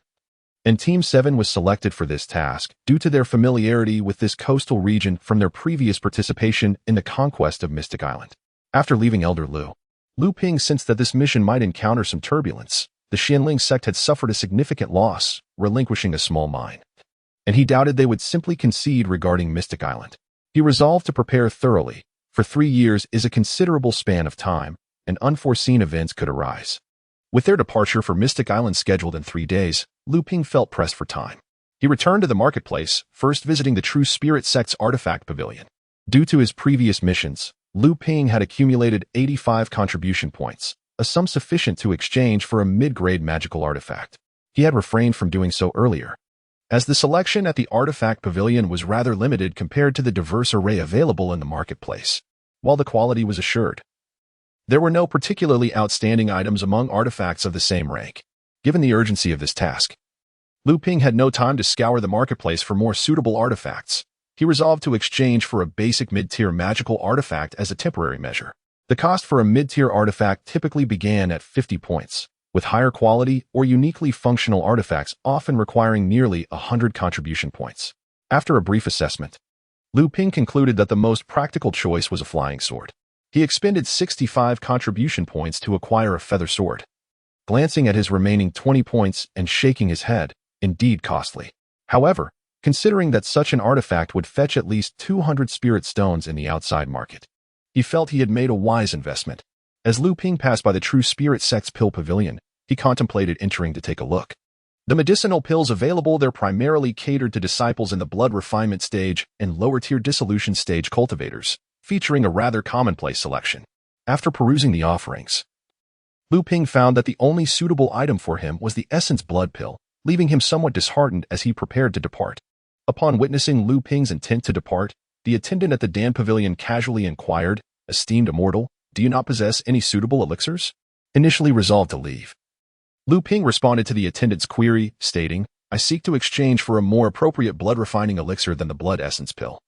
Yet it appears that what I require is absent here." The attendant chuckled softly, replying, "Such items are not entirely lacking. Our master possesses certain connections. Due to their limited quantity, they have been sold to favored or influential cultivators, leaving ordinary practitioners with only the designated elixirs available for exchange." A sudden realization dawned upon Lu Ping. The True Spirit Sect, being affluent and powerful, would surely be capable of concocting such elixirs. Although these alternatives may surpass the Blood Essence Pill in efficacy, they are still merely elixirs suitable for the blood refinement stage, hardly appealing to the alchemists of the True Spirit Sect. However, the True Spirit Sect, too, seeks profit compared to other blood refinement elixirs.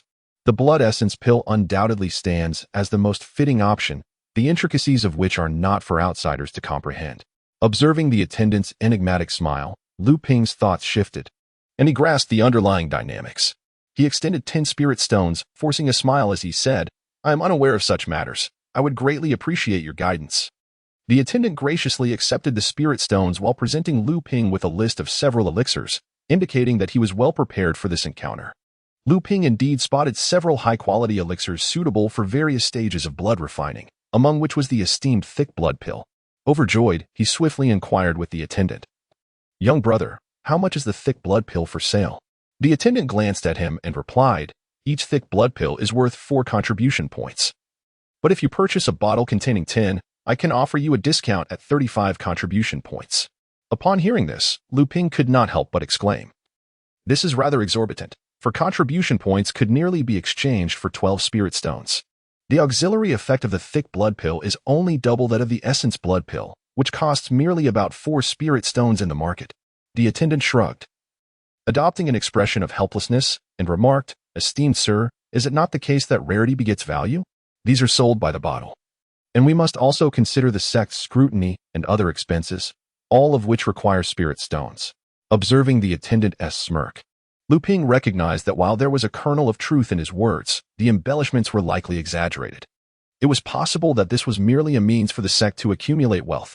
Yet, finding himself under the current circumstances, he reluctantly reflected on his remaining 20 contribution points. After a moment's contemplation, he retrieved a jade box from his storage bag and presented it to the attendant, saying, "Pray, tell me how many contribution points this empty green herb can fetch." This herb was a find from Luming's adventures on Su-Q Island. He understood it to be a spiritual herb used for concocting elixirs for the blood-dissolving stage, although he was uncertain about the specific potions it could produce. As the jade slip given to him by Senior Lu did not specify, the attendant opened the jade box and examined the herb against a small device connected to a jade slip for reference. After careful inspection, he declared, "Indeed. This is a 500-year-old empty green herb, essential for crafting the Xian jade pill for blood dissolving. According to the sect's exchange rate, it can earn you 15 contribution points." Adding this to his previous 20 points, it precisely equated to the price of a bottle of thick blood pills. A thought struck Luming, and he inquired, "If one were to possess herbs for crafting the blood-dissolving pill, how many spirit stones could a single herb yield?" The attendant's eyes brightened. "Do you possess herbs for the blood-dissolving pill, esteemed sir? Each would yield 35 contribution points, and the sect is open to purchases without limit. If you possess 4 or more, each additional herb would grant an extra 5 contribution points." Noticing the attendant's eager expression, Luming silently cursed the merchant's cunning. He was not naive enough to believe in such good fortune and shook his head, saying, "Where would such luck come from? I was merely inquiring." The attendant's face fell with disappointment as Luming produced his identity plate, stating, "I shall settle for just 1 bottle of thick blood pills." The attendant, observing Luming's reluctant demeanor, chuckled lightly and said, "Esteemed sir, we also accept spirit stones for purchases here." Luming, taken aback by this revelation, realized he had been overly fixated on the elixirs and hastily asked, "What is the pricing structure in spirit stones?" Sensing Luming's urgency, the attendant recognized a potential significant customer and replied, "Please wait a moment. I will fetch my master." The attendant retreated behind the counter and soon emerged accompanied by a middle-aged cultivator. The attendant introduced him, saying, "This is my master, surnamed Su." As Luming sensed the formidable wave of spiritual energy emanating from the individual before him, he recognized that he was in the presence of a practitioner at the blood-melting stage. He promptly approached and respectfully greeted. Junior Luming pays his respects to the esteemed elder of the sect. Elder Su smiled faintly and inquired directly, "Do you seek to purchase thick blood pills, young brother?" "Indeed," Luming replied. "May I ask the price, esteemed elder? If it is reasonable, I would like to continue purchasing from here in the future." Elder Su responded with calm assurance. "The price for thick blood pills is 110 spirit stones each. How many do you intend to purchase?" Ordinary practitioners at the blood refining stage often faced a scarcity of spiritual resources due to limited spirit stones, making it challenging even for sect disciples to obtain sufficient basic medicinal pills, let alone those of a higher grade. Moreover, disciples with influential backgrounds rarely needed to procure such items from here. Hence, Elder Su merely fulfilled his duty by appearing in this instance. Seeing that Elder Su appeared indifferent, Luming presumed that a master of the blood-melting stage would not regard his modest transaction with much importance. Nevertheless, he respectfully stated, "I require 3 bottles of thick blood pills each month, as I have sect duties demanding my attention and am only afforded rest every 3 months. Therefore, I wish to purchase 9 bottles every 3 months. Elder Su, surprised by the quantity Luming intended to purchase, regarded him with newfound seriousness and remarked, "Indeed, young brother is extraordinary. However, these pills are limited in supply and often pre-reserved. Each month, I can only provide you with 2 bottles of thick blood pills, totaling 6 over 3 months. Beyond that, even I am powerless." Luming felt a sense of regret upon hearing this. Just as he was about to acquiesce when a thought struck him, prompting him to ask, "Might there be any pure blood pills available?" Elder Su paused for a moment. Taken aback, "We do have some," he admitted after a moment's reflection. "It may be challenging, but considering your ongoing patronage and the quantity you wish to purchase, I shall endeavor to secure 1 bottle for you each month. However, this will necessitate a reduction of 1 bottle from the thick blood pills." Upon hearing that there were indeed pure blood pills available, Luming was overjoyed and expressed his gratitude profusely. "Elder Su, pleased with the substantial transaction, stated, "If you exchange 1 bottle of thick blood pills for contribution value, the pure blood pills are 180 spirit stones each. For 3 bottles. That totals 540 spirit stones, along with the 3 bottles of thick blood pills at 330 spirit stones. The total comes to 860 spirit stones. You may pay 850 spirit stones."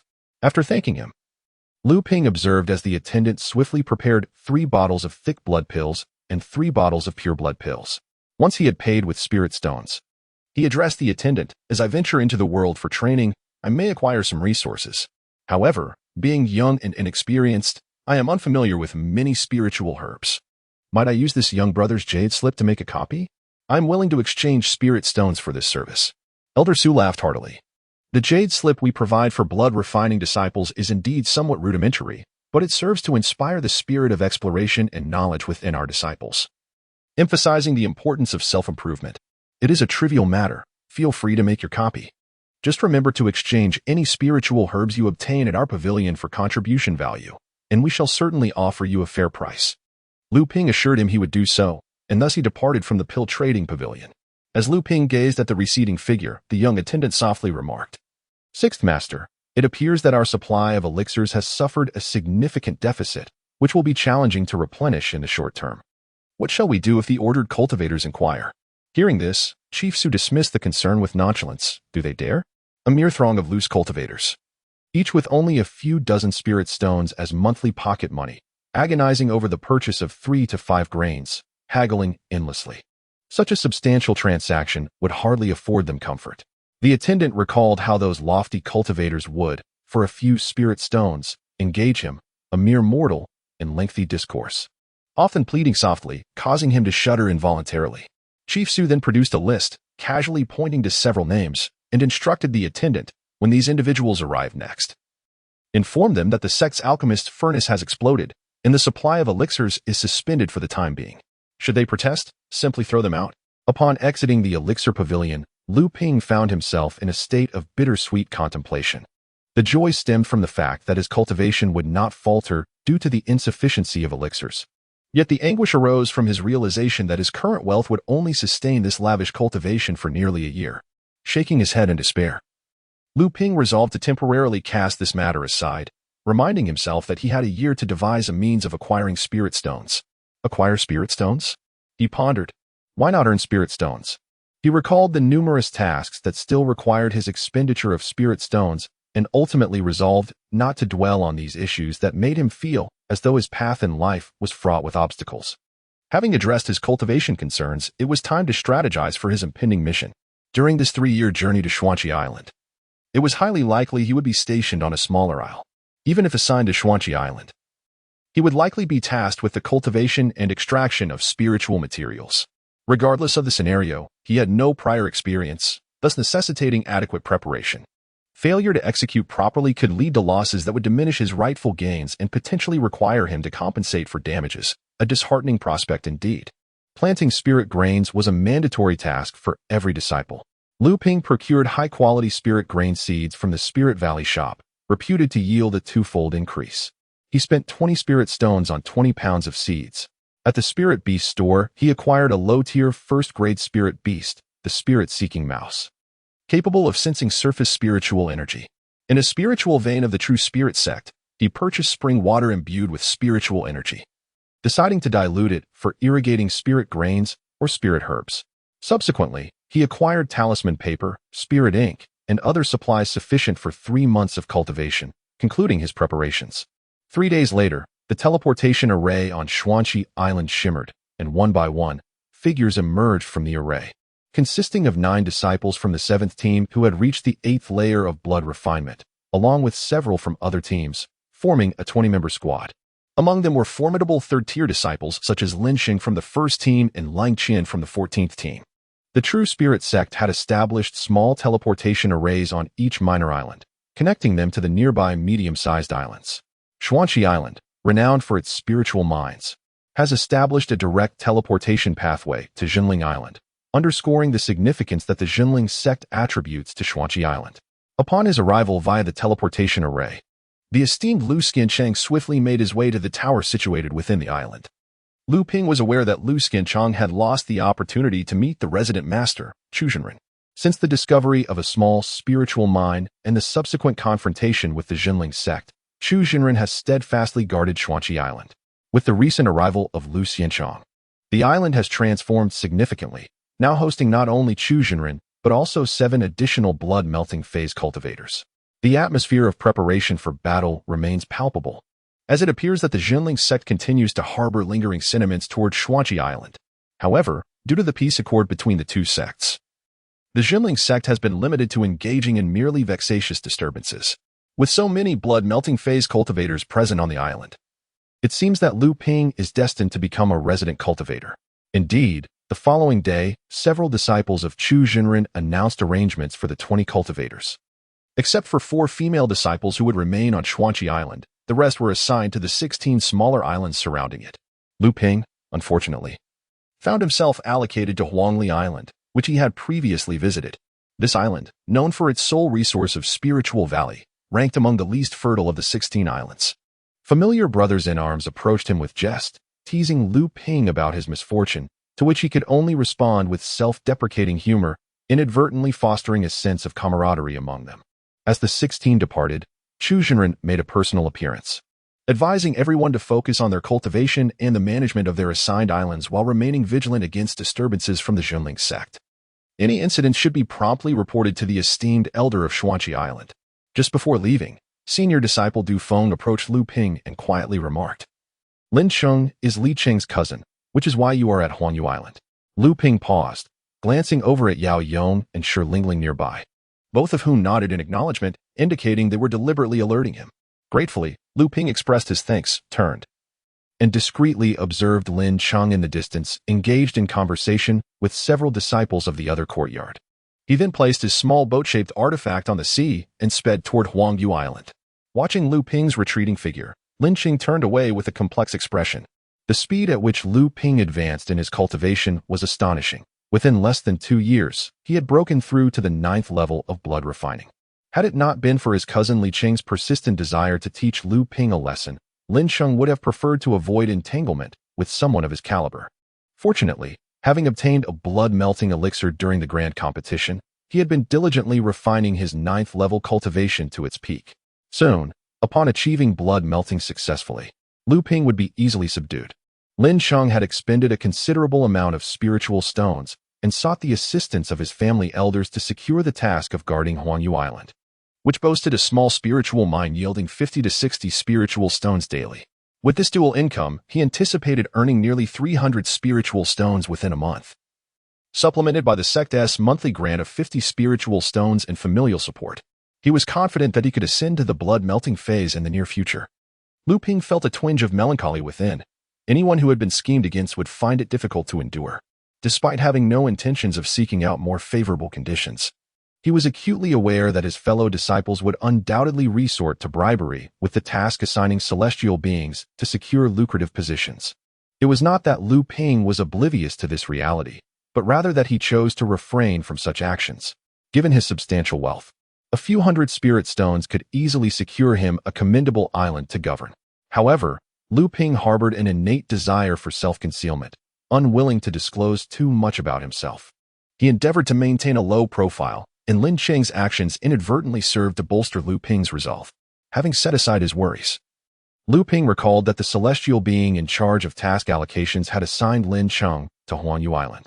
Although Huangyu Island was quite distant from Huangli Island, the remoteness of Huangli made the two islands relatively closer to each other compared to others.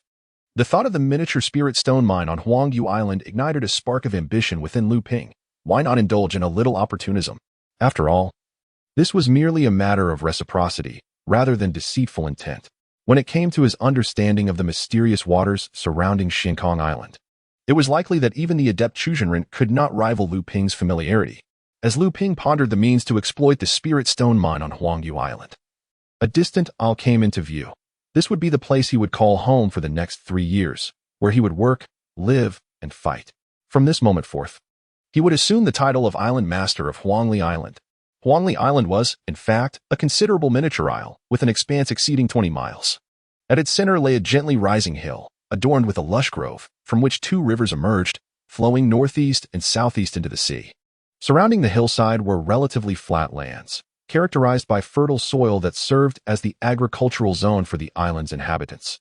Particularly noteworthy was the eastward expanse of land nestled between the two rivers, which was exceptionally level and abundant in water resources, allowing for extensive farmland to flourish. The western side of the island had a smaller population and less cultivated land, but it was home to numerous fruit trees. Additionally, a natural harbor provided a docking place for fishermen, where islanders also engaged in logging, transporting timber down to craft fishing boats, yielding commendable annual harvests. Upon his arrival, Luming merely informed a few of the island's leaders and settled in the area previously designated for the disciples of the Zhenling Sect. The islanders were delighted to learn that Lu Xianzhong, who had previously aided them in fending off sea beasts and rescuing many fishermen, had become the resident celestial of Huangli Island. They perceived Lu Xianzhong as unlike other celestial beings, noting his humility and kind-hearted nature, which endeared him to the islanders. On that very day, several islanders brought forth their cherished possessions, transforming them into gifts that filled Luming's abode. This heartfelt gesture moved Luming profoundly, and the islanders' simple goodness compelled him to commit to making a meaningful contribution to their welfare over the next 3 years. Once settled, Luming dedicated his days to cultivation and routine inspections, while also beginning to manage his small base of operations for the years to come. Luming first examined the spirit fields on the island. These 5 acres of fertile land were divided into 7 sections scattered across the island. The condition of the spirit fields was relatively satisfactory, with the underlying spiritual veins remaining stable. This indicated that the previous disciples of the Zhenling Spirit Sect had tended to them with care, as these fields represented the only cultivation resource on the island. The spirit grains were the primary sustenance for those who had not yet attained the ability to abstain from food, such as for blood refining and blood dissolving. The spiritual energy contained within the grains was beneficial for cultivation and physical transformation, especially as a staple food. Its effects were subtle yet profound. After employing a spirit-enhancing technique on the purchased spirit grain seeds, Luming planted them in the spirit fields, covering them with a thin layer of soil. He then retrieved a jade vial, suspending it above the spirit fields. With a series of hand seals, he released a fine mist from the vial, enveloping the area in a gentle shower. The diluted spirit spring water infused the fields, imbuing them with a vibrant vitality. This jade vial was indeed a remarkable item, a low-tier magical artifact that Luming had acquired as spoils from vanquishing fellow practitioners in the grove of another estate. Although it possessed some defensive and offensive capabilities, Luming discovered that it was primarily a spatial container, its greatest advantage being its ability to store large quantities of spiritual liquid without losing its essence. Luming diluted the spirit spring water with fresh water and filled the jade vial, perfectly irrigating the 5 acres of spirit fields without expending his magical energy on techniques like cloud gathering and rain creation. Satisfied, he clapped his hands and instructed the nearby islanders to assist in monitoring the fields. With the enhancement of the spirit mist, the spiritual energy within the fields had thickened. The frequent care from these mortals would cleanse their bodies with spiritual energy, promoting health and reducing ailments. Amidst the gratitude of the locals, Luming completed the planting of the spirit grains. The second task involved Luming setting up 4 sets of premium mother and child warning talismans around his cultivation area, extending several hundred feet, to ensure the safety of the island and provide himself with a comfortable environment for training. If only he had access to a formation, alas. He had not yet reached the blood-dissolving stage. Without the ability to cultivate spiritual consciousness, even if he attempted to employ a formation, it would yield minimal effect. Moreover, creating a formation required substantial spiritual stones, a resource Luming could scarcely afford to waste. The third task was to release the spirit-seeking mouse that had recognized him as its master, allowing it to roam the hills of Huangli Island in hopes of locating some spiritual land suitable for developing new spirit fields. Naturally, discovering other opportunities would be even more advantageous. After accomplishing these 3 tasks, Luming's life settled into a routine. He dedicated fixed hours to his cultivation, followed by regular inspections and the management of the spirit fields. The remaining time was spent either refining talismans or accompanying fishermen on sea excursions. When the mood struck, he would hunt a couple of sea beasts for a treat, though most often, he simply augmented the fisherman's catch, with Luming's presence ensuring safety. The fishermen expressed their gratitude by frequently presenting him with the island's culinary delights. Luming had not yet abstained from food, and even if he did, he would not forsake meals altogether. After all, culinary delights were a form of enjoyment not to be dismissed. Consuming spirit grains daily felt monotonous. Unfortunately, the sea beasts were not spirit beasts and lacked the ability to cultivate. Otherwise, he might have earned some extra income. The sea monsters are merely aquatic creatures that possess the ability to refine blood but have yet to awaken their intelligence. It is only upon reaching the phase of blood dissolution and attaining consciousness that they can be classified as a demon race, akin to humanity. The tranquil days swiftly pass, and 3 months are soon to elapse. The spirit-seeking mouse has traversed nearly every corner of the island.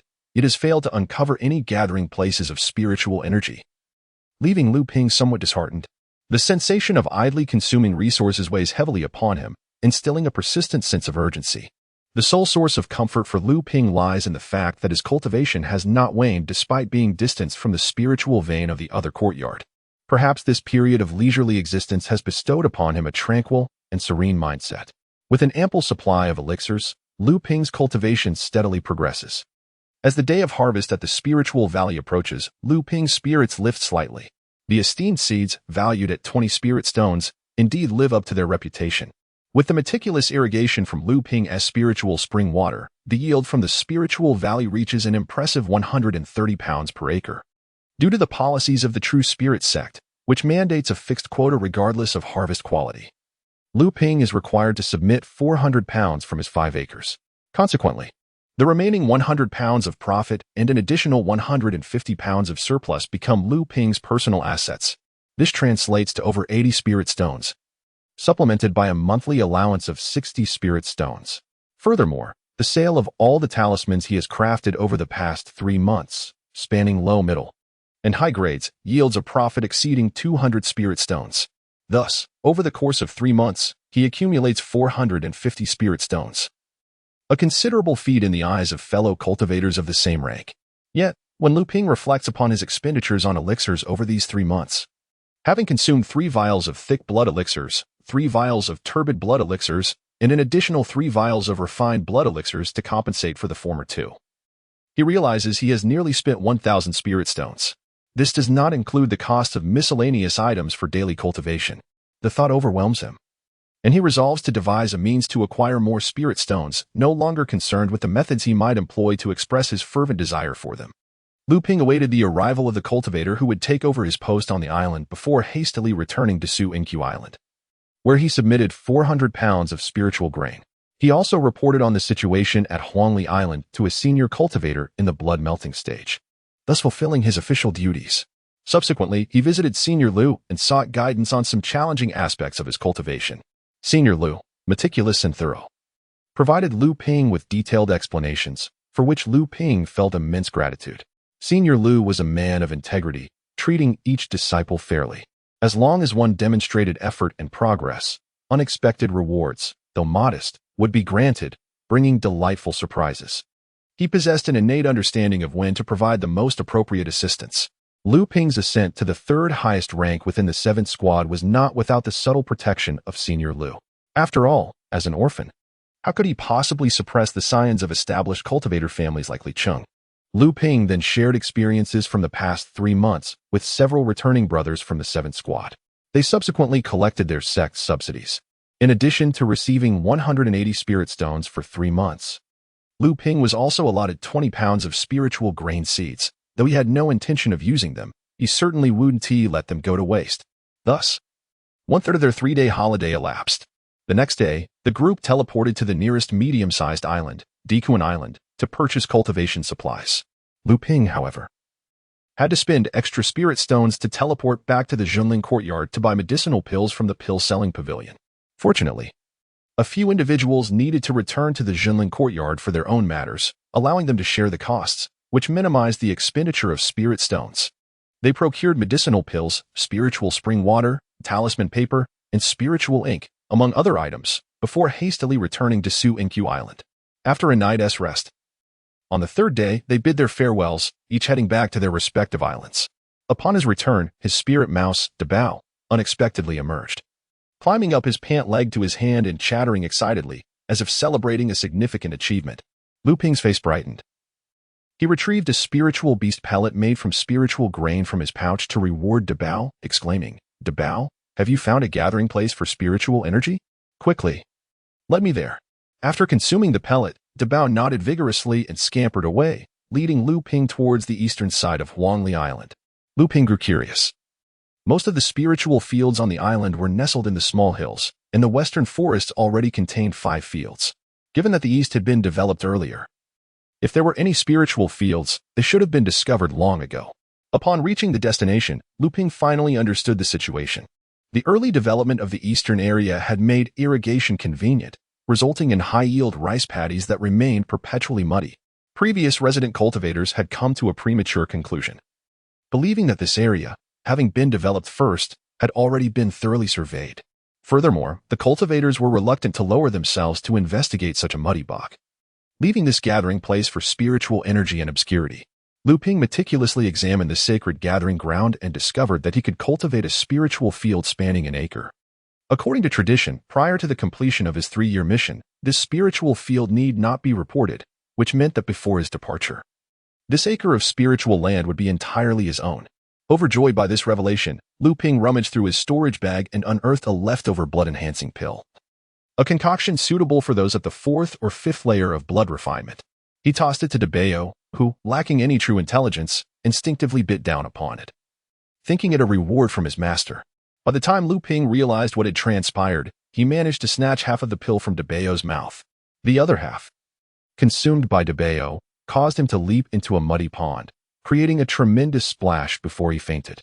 Setting aside Dabao's unfortunate fate, Lu Ping suddenly felt a flicker of excitement in his mundane life. With a buoyant spirit, he transformed this muddy pond into a spiritual field, planting it alongside his previous 5 acres of spiritual grain. It was as though life had reverted to the familiar rhythm of 3 months prior. Lu Ping, who had been engrossed in arduous training, was suddenly struck by inspiration and recalled Linxing from Huangyu Island. Lu Ping had been outmaneuvered and sent to Huangli Island to plant spiritual grain, while Linxing remained on Huangyu Island, hiring workers to mine spiritual stones without lifting a finger, reaping 300 spiritual stones each month. Armed with detailed maps of the maritime region and having previously conquered Huangyu Island, Lu Ping was well acquainted with the area. Upon returning to Xianchi Island, he discreetly learned from his fellow disciples that the delivery of spiritual stones from Huangyu Island had shifted from every 10 days to once a month. Perhaps this was to safeguard the secrets of the spiritual stone mine, while the true spirit sect had no such concerns, especially with formidable alchemists stationed there. As the month's end approached, Lu Ping found himself on a particularly cloudy day, silently exclaiming, "Heaven aids me."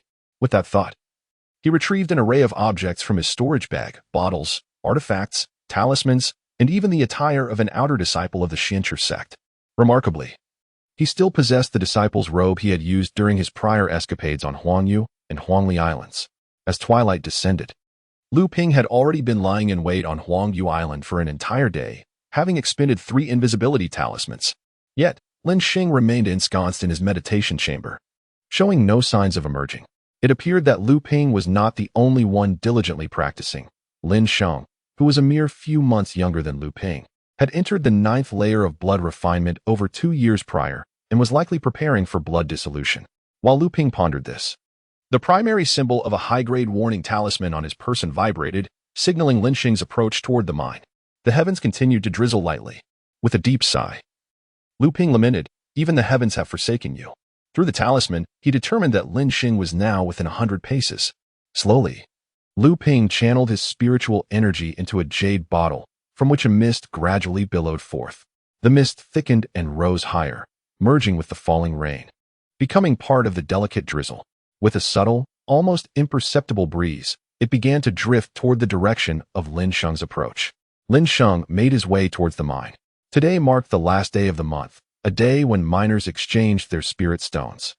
Although the submission date for spirit stones had been changed to once a month, Lin Sheng still collected them every 5 days to prevent miners from hoarding and to ensure the stone's safety. Recently, Lin Sheng's mood had been rather buoyant, as he was merely a step away from the pinnacle of the 9th level of cultivation. Once he successfully achieved blood fusion, he would become an inner disciple of the true spirit sect. Although he had enjoyed the privileges of an inner disciple due to his performance in the competition, he had not yet reached the blood fusion stage, thus he could not be considered a formal inner disciple. As he approached the mine, the rain fell in an odd manner, leaving a sticky sensation on his skin.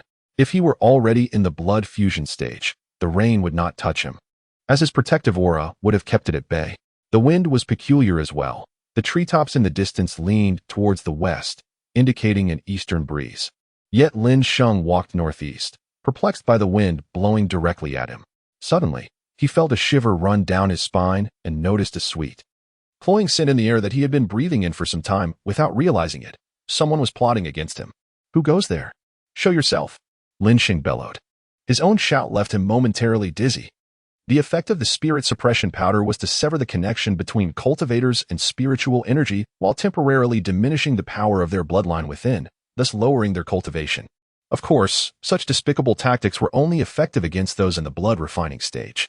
Unfortunately, Lin Sheng happened to fall within this category. A black flying dagger pierced through the dense curtain of rain, akin to a specter emerging from the shadows, aimed directly at Lin Sheng's chest.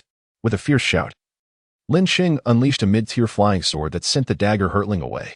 Just as his sword clashed with the dagger, another flying sword swiftly aimed for Lin Sheng's neck.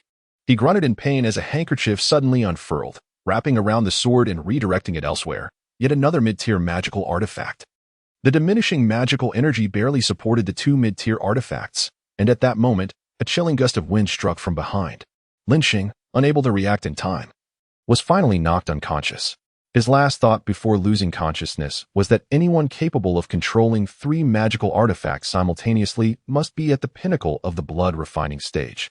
Unbeknownst to him, Luming was actually wielding a fourth artifact, the jade vial that continuously sprayed spirit suppression powder into the air, while simultaneously manipulating a gentle breeze to direct it towards Lin Sheng, suppressing his inner excitement. Luming maintained a stoic expression as he cast a disguise spell on his face and approached Lin Sheng. He seized Lin Sheng's storage bag and the bag of spirit stones, then took the jade vial and forcefully poured several mouthfuls of the spirit suppression solution down Lin Sheng's throat.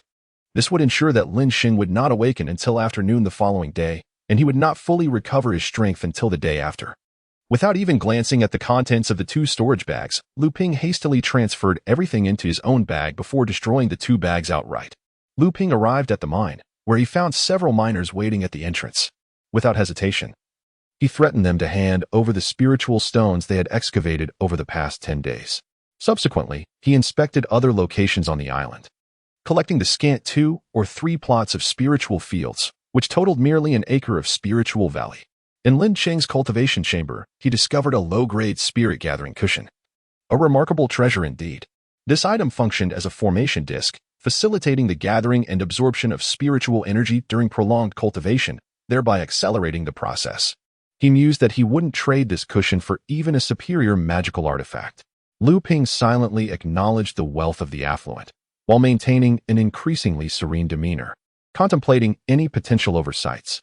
Upon leaving Huanyu Island, Luming swiftly navigated his small boat towards the southwest.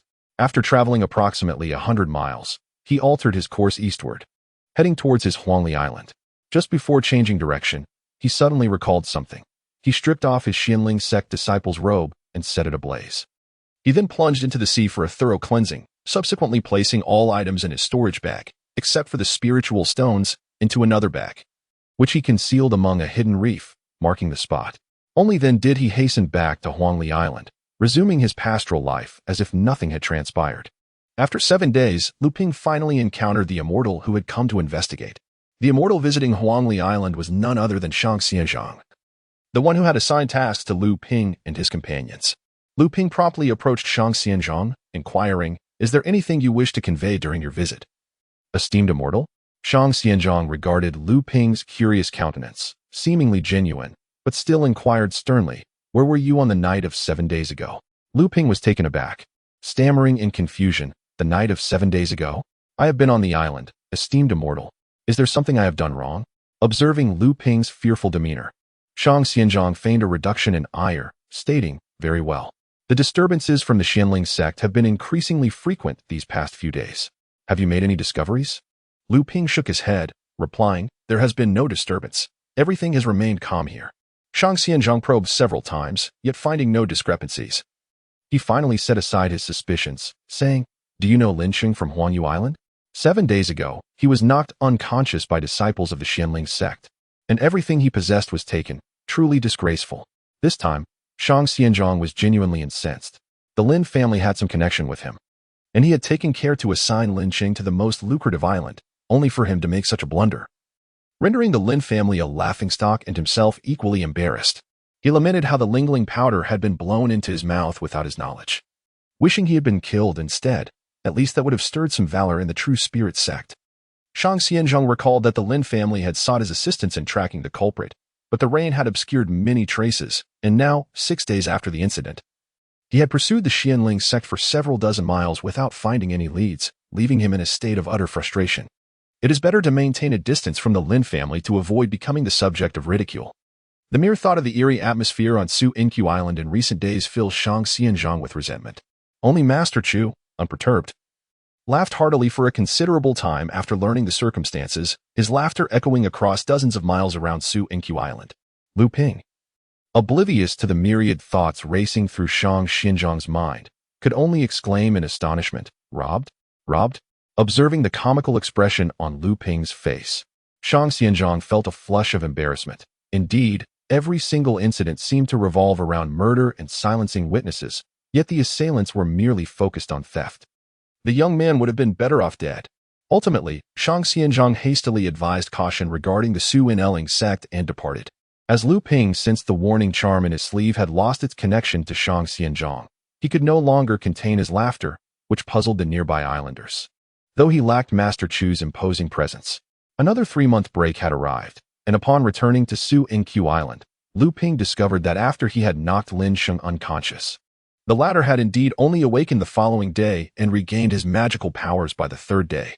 However, the dire consequence of Luming's thorough robbery left Lin Xing without a single spirit stone, despite possessing nearly peak-level blood-refining power.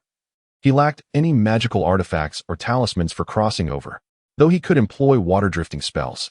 The distance of over 200 miles from Huangyu Island to Su Inqiu Island rendered such magic futile for crossing the sea. Left with no other option, Lin Xing commanded the fishermen on the island to take him to Su Inqiu Island in their fishing boats. Unfortunately, the weather was tumultuous, and amid fierce winds and rain, the fishing vessel lost its way in the darkness, adrift at sea for 4 days. It was not until Su Inqiu Island realized that they had not received the tribute from Huangyu Island for 3 days that they understood trouble was brewing. When the elder dispatched to investigate returned a day later, he brought back Lin Xing, who had been adrift for 4 days, along with a story that elicited both laughter and tears. As Luming had surmised, the incident could not be contained, and Lin Xing became the subject of jest on Su Inqiu Island. Subsequently, the Lin family, incensed, dispatched a master from the blood-melting stage to invite Shang Xianzhong to jointly pursue the assailants, yet no leads emerged. Ultimately, the blame fell upon the Zhenling Sect, leaving the matter unresolved. After replenishing his supplies for 3 months of cultivation, Luming also learned from Shi Lingling of an upcoming auction at the Dequan Island market, specifically targeting disciples in the blood-refining stage, scheduled to occur in 6 months. He decided to attend, hoping to exchange some of his unnecessary items. The recent intensity of his training had left him drained, and it was time to assess the gains acquired from Lin Xing. Approximately 100 miles southwest of Huangyu Island, amidst a sea riddled with hidden reefs, a carriage-like magical artifact suddenly appeared in the distance. Upon landing, 4 cultivators dressed in the garb of the Zhenling Sect emerged from within. Among them, a man appearing to be around 25 or 26 years of age, presumably the leader, stated, "We cannot proceed north any further. Beyond this point lies the territory of the true spirit sect." The youngest among the 4, a lad of merely 16 or 17, inquired, "Brother Chiao, has the true spirit sect lost its mind? They have recently seized our mysterious island and now audaciously send their blood dissolution period cultivators into our waters. Do they intend to encroach further upon our territory?" A female cultivator beside Brother Chiao chuckled softly and replied, "Junior Brother Zhou, the true spirit sect could only occupy the mysterious island due to a stroke of luck. Otherwise, with our Zhenling Sect's supremacy in the northern seas, how could we fear the true spirit sect? Furthermore, with over 1,000 small islands under our control, losing one is hardly a concern. We might as well consider it a gift to the true spirit sect." Brother Chiao cast a sidelong glance at the female cultivator and cautioned, "We must not underestimate the situation. Although we were dispatched to patrol the waters without fully comprehending the recent actions of the true spirit sect, we unexpectedly discovered 3 of their cultivators lingering in the vicinity, seemingly searching for something." No sooner had Brother Chiao finished speaking than a streak of escaping light shot in from the direction of Huangli Island, and a diminutive cultivator landed beside the four. Upon seeing the return of the small-statured cultivator, Brother Qiao swiftly asked, "Junior Brother Yin, have you discerned the purpose of those three?" Junior Brother Yin nodded and replied, "They appear to have discovered a cultivator's cave dwelling. The three have halted on a reef 50 miles south of Huangli Island, but they have yet to ascertain the exact location of the cave. However, it seems their supplies have been exhausted, and they plan to return to the True Spirit Sect for replenishment, intending to return in 3 days." Brother Qiao inquired further, "What is their cultivation level?" Junior Brother Yin responded, "Two are at the 9th level of blood refinement, and one is at the 8th level. All three possess magical artifacts." "Then we are in luck," exclaimed the only silent cultivator behind Brother Qiao. After a moment of contemplation, Brother Qiao concurred, "Among our 5, for have reached the 9th level of blood refinement, and all possess magical artifacts. Dealing with the 3 of them should pose no significant challenge." The cultivator behind Brother Qiao continued, "Let us employ a strategy akin to the mantis stalking the cicada, while the oriole lies in wait. We shall allow them to assist us in locating the cave before we strike." The female cultivator added, "We should lay an ambush at the reef the day after tomorrow." Brother Qiao concluded, "We must act swiftly. The location is not far from Huangli Island, and attracting the attention of the station cultivators would spell trouble for us." Having agreed upon their plan, the group returned to their vessel's magical artifacts and flew towards the Zhenling Sect. Shortly after their departure, a splash erupted from beneath a hidden reef in the sea as Lu Ping soared upward. Initially, Lu Ping had come to retrieve a storage bag containing Linxing's belongings, but unexpectedly stumbled upon the Zhenling Sect disciples plotting against his sect's members. Astounded to find such a treasure within his jurisdiction, he resolved to partake in it as well. Eyeing the invisibility and sealing talismans he had used to conceal his presence, he felt a pang of regret but steeled himself and flew towards Huangli Island to assess his spoils first.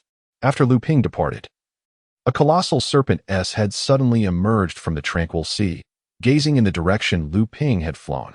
Its forked tongue flickered like a sword, as if discerning the sense of the Zhenling Sect members and Lu Ping lingering in the area. Before long, the enormous head of the serpent gradually sank into the depths of the sea, vanishing without a trace. It appears that the True Spirit Sect and the Lin family, in their quest regarding Lin Cheng, have not only stirred the Zhenling Sect, but have also caught the attention of the demon tribes of the ocean. The mastermind behind it all, Lu Ping, remains oblivious to the fact that he has become someone else's unwitting pawn. At this moment, Lu Ping is eagerly assessing Lin Cheng's assets. His excitement has not waned despite being kept in cold storage for 2 months. Observing the heap of items in the cultivation room, Lu Ping feels a surge of satisfaction. The 2 mid-grade magical artifacts that Lin Cheng used to contend with Lu Ping, a flying sword and a handkerchief, naturally found their way into Lu Ping's possession. Additionally, there is a mid-grade flying sword specifically designed for flight, which lacks offensive capabilities. There are also 2 low-grade magical artifacts, one for attack and one for defense, which Lu Ping dismisses as inconsequential. Lu Ping is greatly astonished and envious to find 6 vials of thick blood pills intended for Lin Cheng's cultivation. Truly, as a scion of a noble family and a genius of the Lin clan, Lin Cheng's resources are not only plentiful, but also of exceptional quality. Lu Ping has been troubled by the necessity of relying on blood pills for a month out of every 3 for his own cultivation. However, with these thick blood pills and turbid blood pills, he can fully sustain his practice for the next half year. There are also several high-quality pills for restoring magical energy and healing various injuries, indicating the Lin family's substantial investment in Lin Cheng's training. The monthly yield from the Spirit Stone mine is approximately 13 to 1400 stones, and Lin Cheng himself possesses 500 Spirit Stones. Lu Ping has successfully gathered 2 months' worth of cultivation expenses. Despite the bountiful harvest, Lu Ping's hope to obtain hemolytic pills and the spirit herbs required for their refinement remains unfulfilled. He is aware that the likelihood is slim, but he had previously entertained the slightest chance. Although Lin Cheng received hemolytic pills as a reward during the grand competition, such rewards are generally held by the leading immortal and are only distributed when a disciple is on the brink of a breakthrough, to prevent covetous eyes from lingering upon them. According to Lu Ping's knowledge, those who acquired hemolytic pills, such as Yao Yong and Du Feng, have entrusted their management to Elder Lu and others. Lu Ping paid little mind to the other miscellaneous items, save for 2 jade slips that piqued his interest. One of the slips, entitled An Introduction to Alchemy, elucidates the foundational knowledge of alchemy. Since he became troubled by the constraints of pill cultivation, Lu Ping has contemplated learning the art of alchemy himself, liberating him from dependence on others in his cultivation journey. However, the True Spirit Sect imposes stringent requirements on alchemists, and the profession demands a high degree of confidentiality. The art of alchemy itself is a vast and rigorous system, and the initial stages require a significant expenditure of cultivation resources to enhance one's alchemical skills, an undertaking that is, for Lu Ping, utterly untenable. The Jade Slip, entitled An Introduction to Alchemy, meticulously outlines the basic principles of alchemy and includes several formulas for pills suitable for the blood refinement stage. Albeit they are all rather ordinary concoctions, Lu Ping has since outgrown the need for such pills in his cultivation. Yet they represent an essential practice for anyone aspiring to master the art of alchemy. The second Jade Slip documents a clandestine technique known as the blood sacrifice art. This arcane method involves refining a magical artifact with one's own blood, subsequently detonating it against an adversary. When employed with lower-tier artifacts, its destructive power can rival the full force of a master at the blood dissolution stage. However, this technique not only consumes the practitioner's own blood, which harbors magical essence, but also necessitates the destruction of the artifact itself. It is, in essence, a strategy that inflicts 1,000 losses upon the enemy while costing 800 to oneself. This nameless reef is situated 50 miles south of Huangli Island. 3 days hence, 3 beams of light from the west descended upon the reef, revealing 2 women and a man clad in the garments of disciples from the True Spirit Sect. To Lu Ping's astonishment, he recognized all 3 individuals. The woman in red was Hu Lili, who had exchanged a considerable number of exquisite blood talismans with him following the trading fair. The woman in green was a disciple from the outer sect, with whom Lu Ping had previously exchanged a low-tier artifact, a copper mirror, during a visit to the market in another courtyard. At that time, she was a 3rd-tier disciple of the True Spirit Sect. The stout, rather simple-looking man was the one who had traded Lu Ping's wolf tooth mace artifact for some mysterious iron at the fair. It was quite surprising to see these 3 come together. Concealed by invisibility and sealing talismans, Lu Ping had been lying in ambush for nearly 2 days. The woman in green surveyed their surroundings and addressed the woman in red, saying, "Sister Lily, it should be correct, right? We have been searching this sea for 2 months." Hu Lili smiled upon hearing this, replying, "It should be accurate. I spent several months poring over numerous jade slips to ascertain our location in these waters." The simple-looking man behind them interjected, "Haha, if only it were the cave abode of Master Sheng Tao. Over a century ago, he was a moderately renowned alchemist among the wandering cultivators in the North Sea. It would be splendid if it contained blood dissolution pills."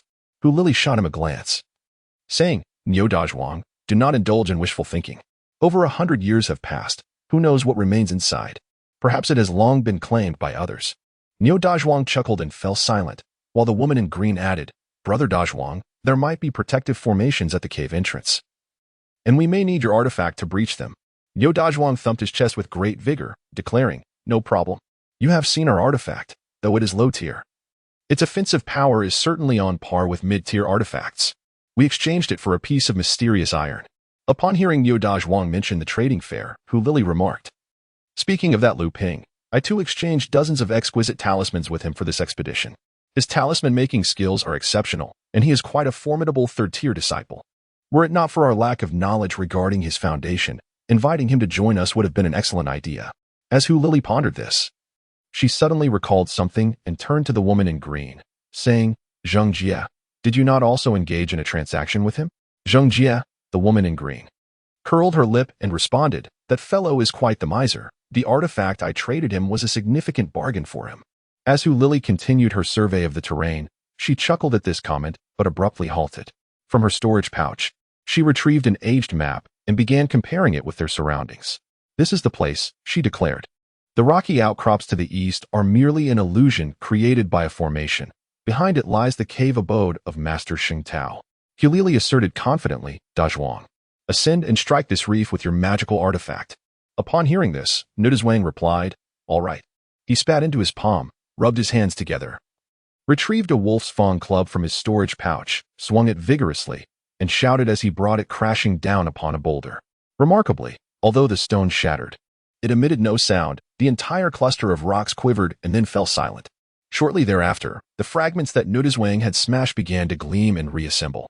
It was indeed a formation of chaotic stones, and the intact state of the array indicated that no one had ventured within. "Everyone, heed my commands, and we shall dismantle this formation Hu Lili instructed, revealing her considerable understanding of such arrays. Zhang Jie and Nudazwang, hearing that the cave was intact, were filled with great excitement. Hu Lili scrutinized the chaotic mass of stones before her, and suddenly her face lit up with joy. With a flourish, she sent 8 exquisite blood talismans soaring toward 8 boulders of varying sizes. A thunderous roar erupted as the stones exploded into fragments, causing the rock pile to tremble. Observing closely, Hu Lili discerned 4 stones that remained unmoved, and with another wave of her hand, she dispatched 4 more talismans, effectively halting the tremors of the stone cluster. With a sigh of relief, Hu Lili remarked, "Indeed, an unattended formation lacks variability, and after a century, it has lost much of its potency. I have temporarily seized control over the array. We need only to shatter the remaining stones." Nudazwang and Zheng Jie cheered, each wielding their magical artifacts to assist Hu Lili in demolishing the rocks. The trio labored for an hour before finally clearing the entire mass, revealing a cave entrance before them. Overcome with excitement, they advanced toward the opening. At that moment, an unforeseen event transpired. A silver needle-like artifact silently lunged toward Hu Lili's back. By the time Hu Lili sensed the danger, she could only manage to deploy 2 blood talismans to deflect the needle.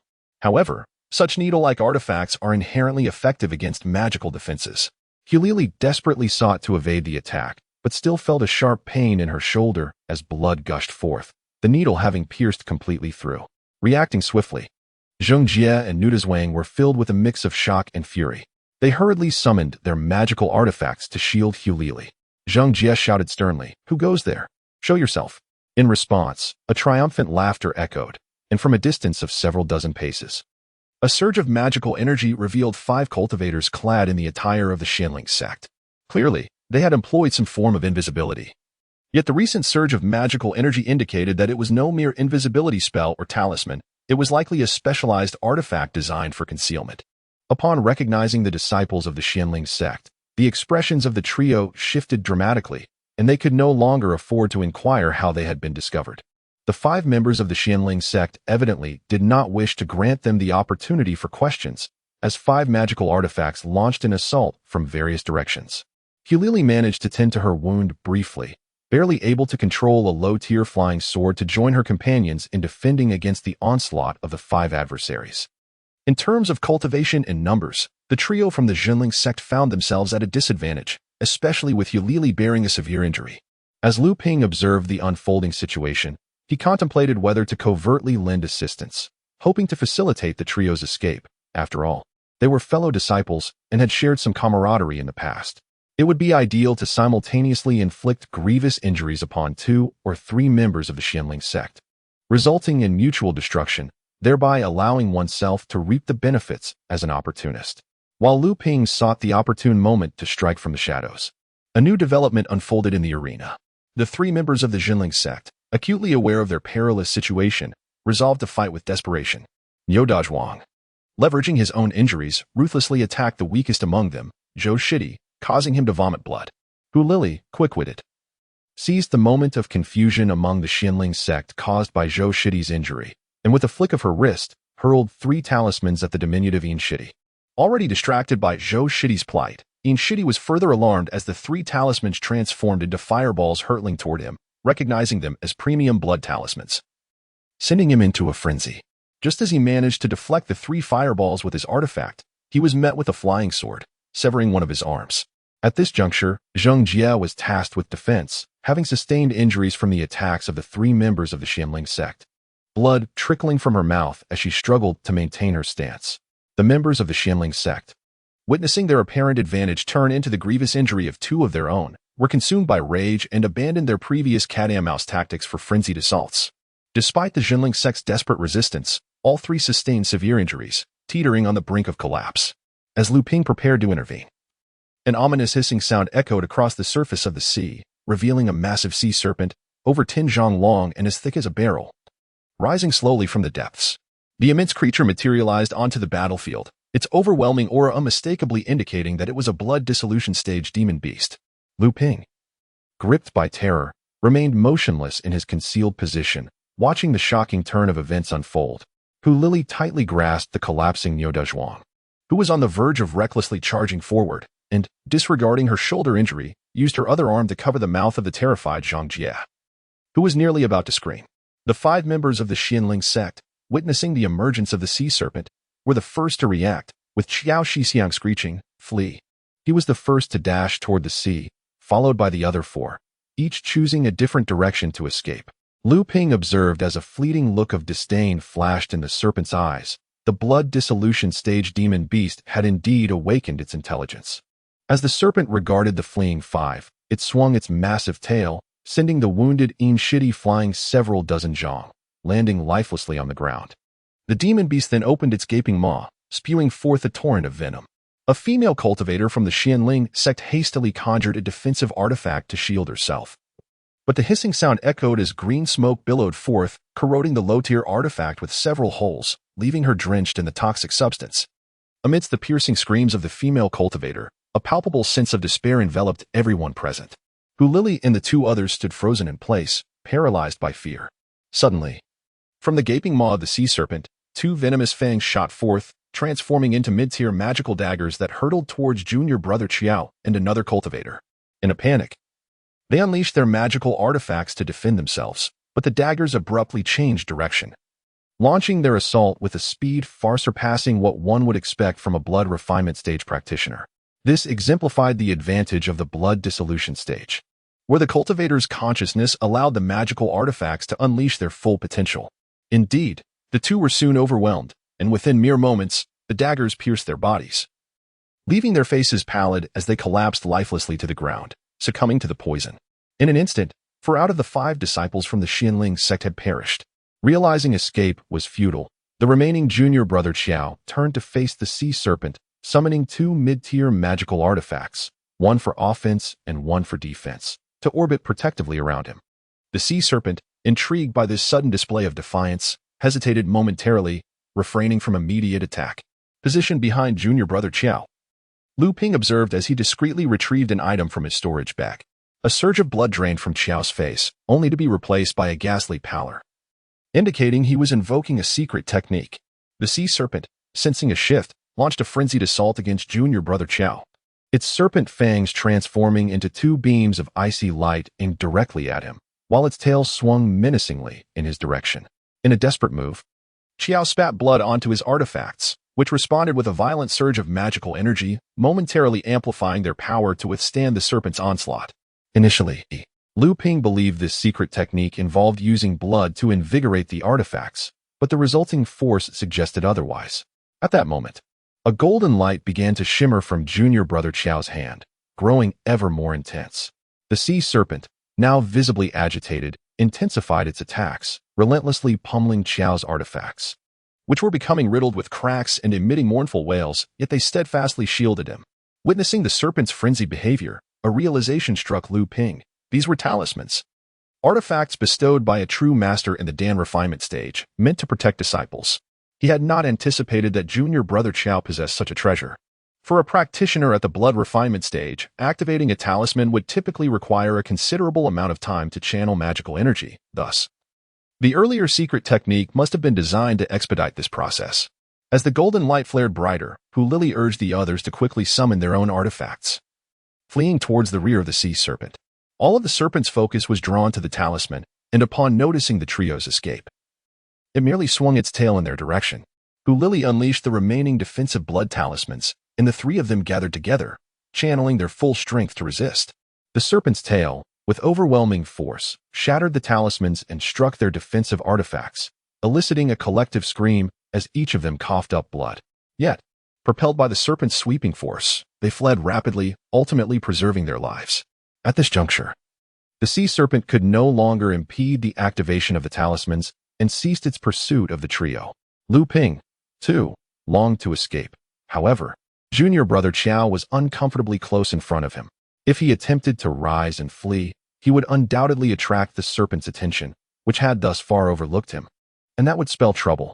In truth, Luming harbored a treacherous sense of greed, believing that perhaps both parties would suffer mutual destruction. With Lily and the others departed, he could audaciously reap the benefits of their conflict. The resplendent talisman, symbol of treasure, gradually ascended from brother Qiao's grasp, as the 2 mid-tier magical artifacts fulfilled their purpose and were shattered by the sea serpent. Yet, the sea serpent, gazing at the talisman before it, exhibited a flicker of trepidation in its eyes and retreated slightly. Suddenly, the talisman erupted with a blinding radiance, transforming into a gilded short spear that lunged toward the sea serpent. The serpent emitted a frenzied hissing, and its scales stood on end, with each scale measuring nearly 3 inches. The sea serpent opened its gaping maw to confront the swiftly approaching spear, unleashing a torrent of venom and daggers aimed at the projectile. However, the spear pierced through the poison and deflected the daggers, its brilliance dimming only slightly. In that moment, the serpent's elongated tongue shot forth from its maw, morphing into a bifurcated short sword that struck at the spear. A resounding clang echoed as the spear was deflected, its luminosity once again waning. Nevertheless, the sea serpent had no time to employ further defenses against the spear, which penetrated its form, creating a gaping wound that bled profusely. The massive body of the serpent was hurled backward, crashing to the ground with a tremor, blood spilling in torrents. The spear reverted to the talisman, landing on the ground. Exhausted from the expenditure of magical energy, Brother Qiao collapsed onto the ground, utterly depleted. It seemed to be the opportune moment for Lu Ping to seize the spoils. Yet he remained motionless, pressed to the earth. Indeed, the serpent's head slowly rose again, the vast wound continuing to ooze blood. For the talisman had not struck its vital point. Stripped of its capacity for resistance, Brother Qiao was crushed by the serpent's tail.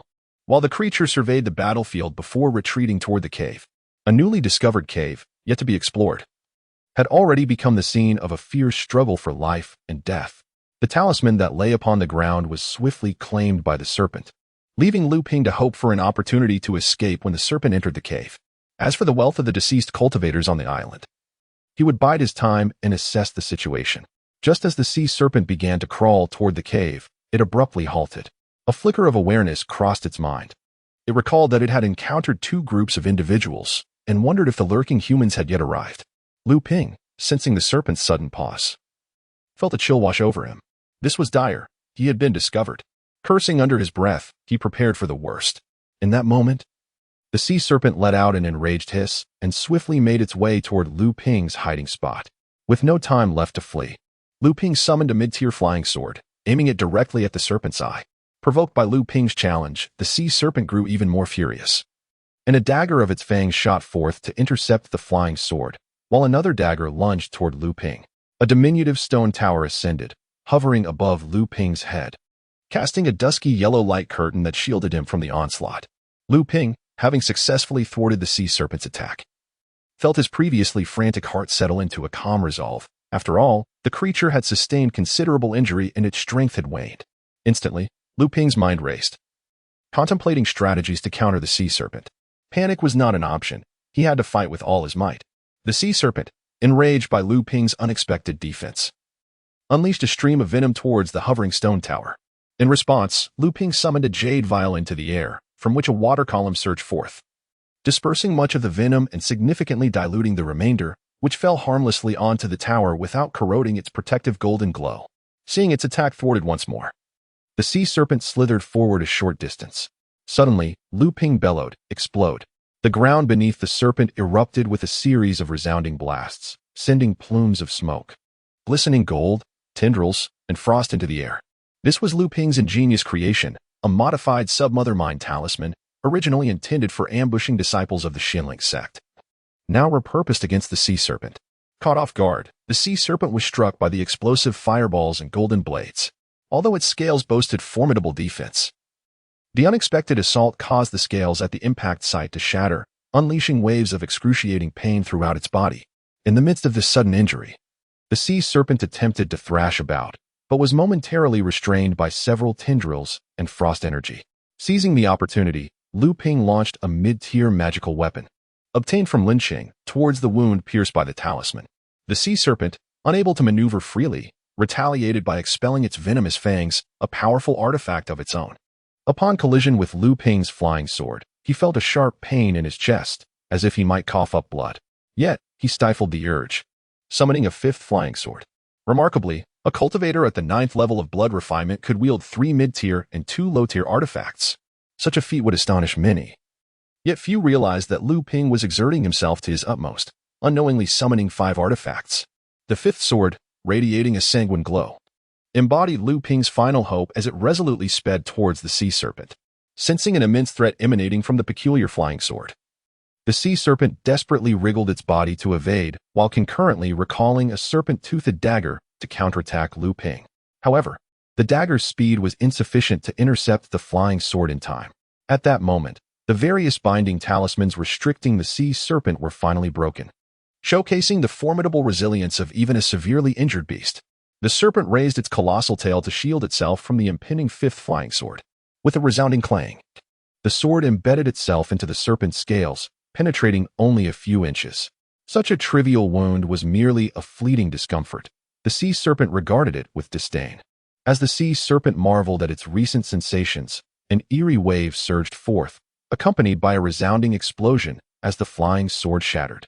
The force of the blast severed the serpent's tail into two segments, sending splintered fragments slicing through its massive body, inflicting deep wounds and blinding one of its eyes, from which blood gushed profusely. Lu Ping was filled with regret for not striking the serpent's vital point, yet he remained astonished by the power of the blood sacrifice technique. The sea serpent, though gravely injured, did not perish but was once again weakened.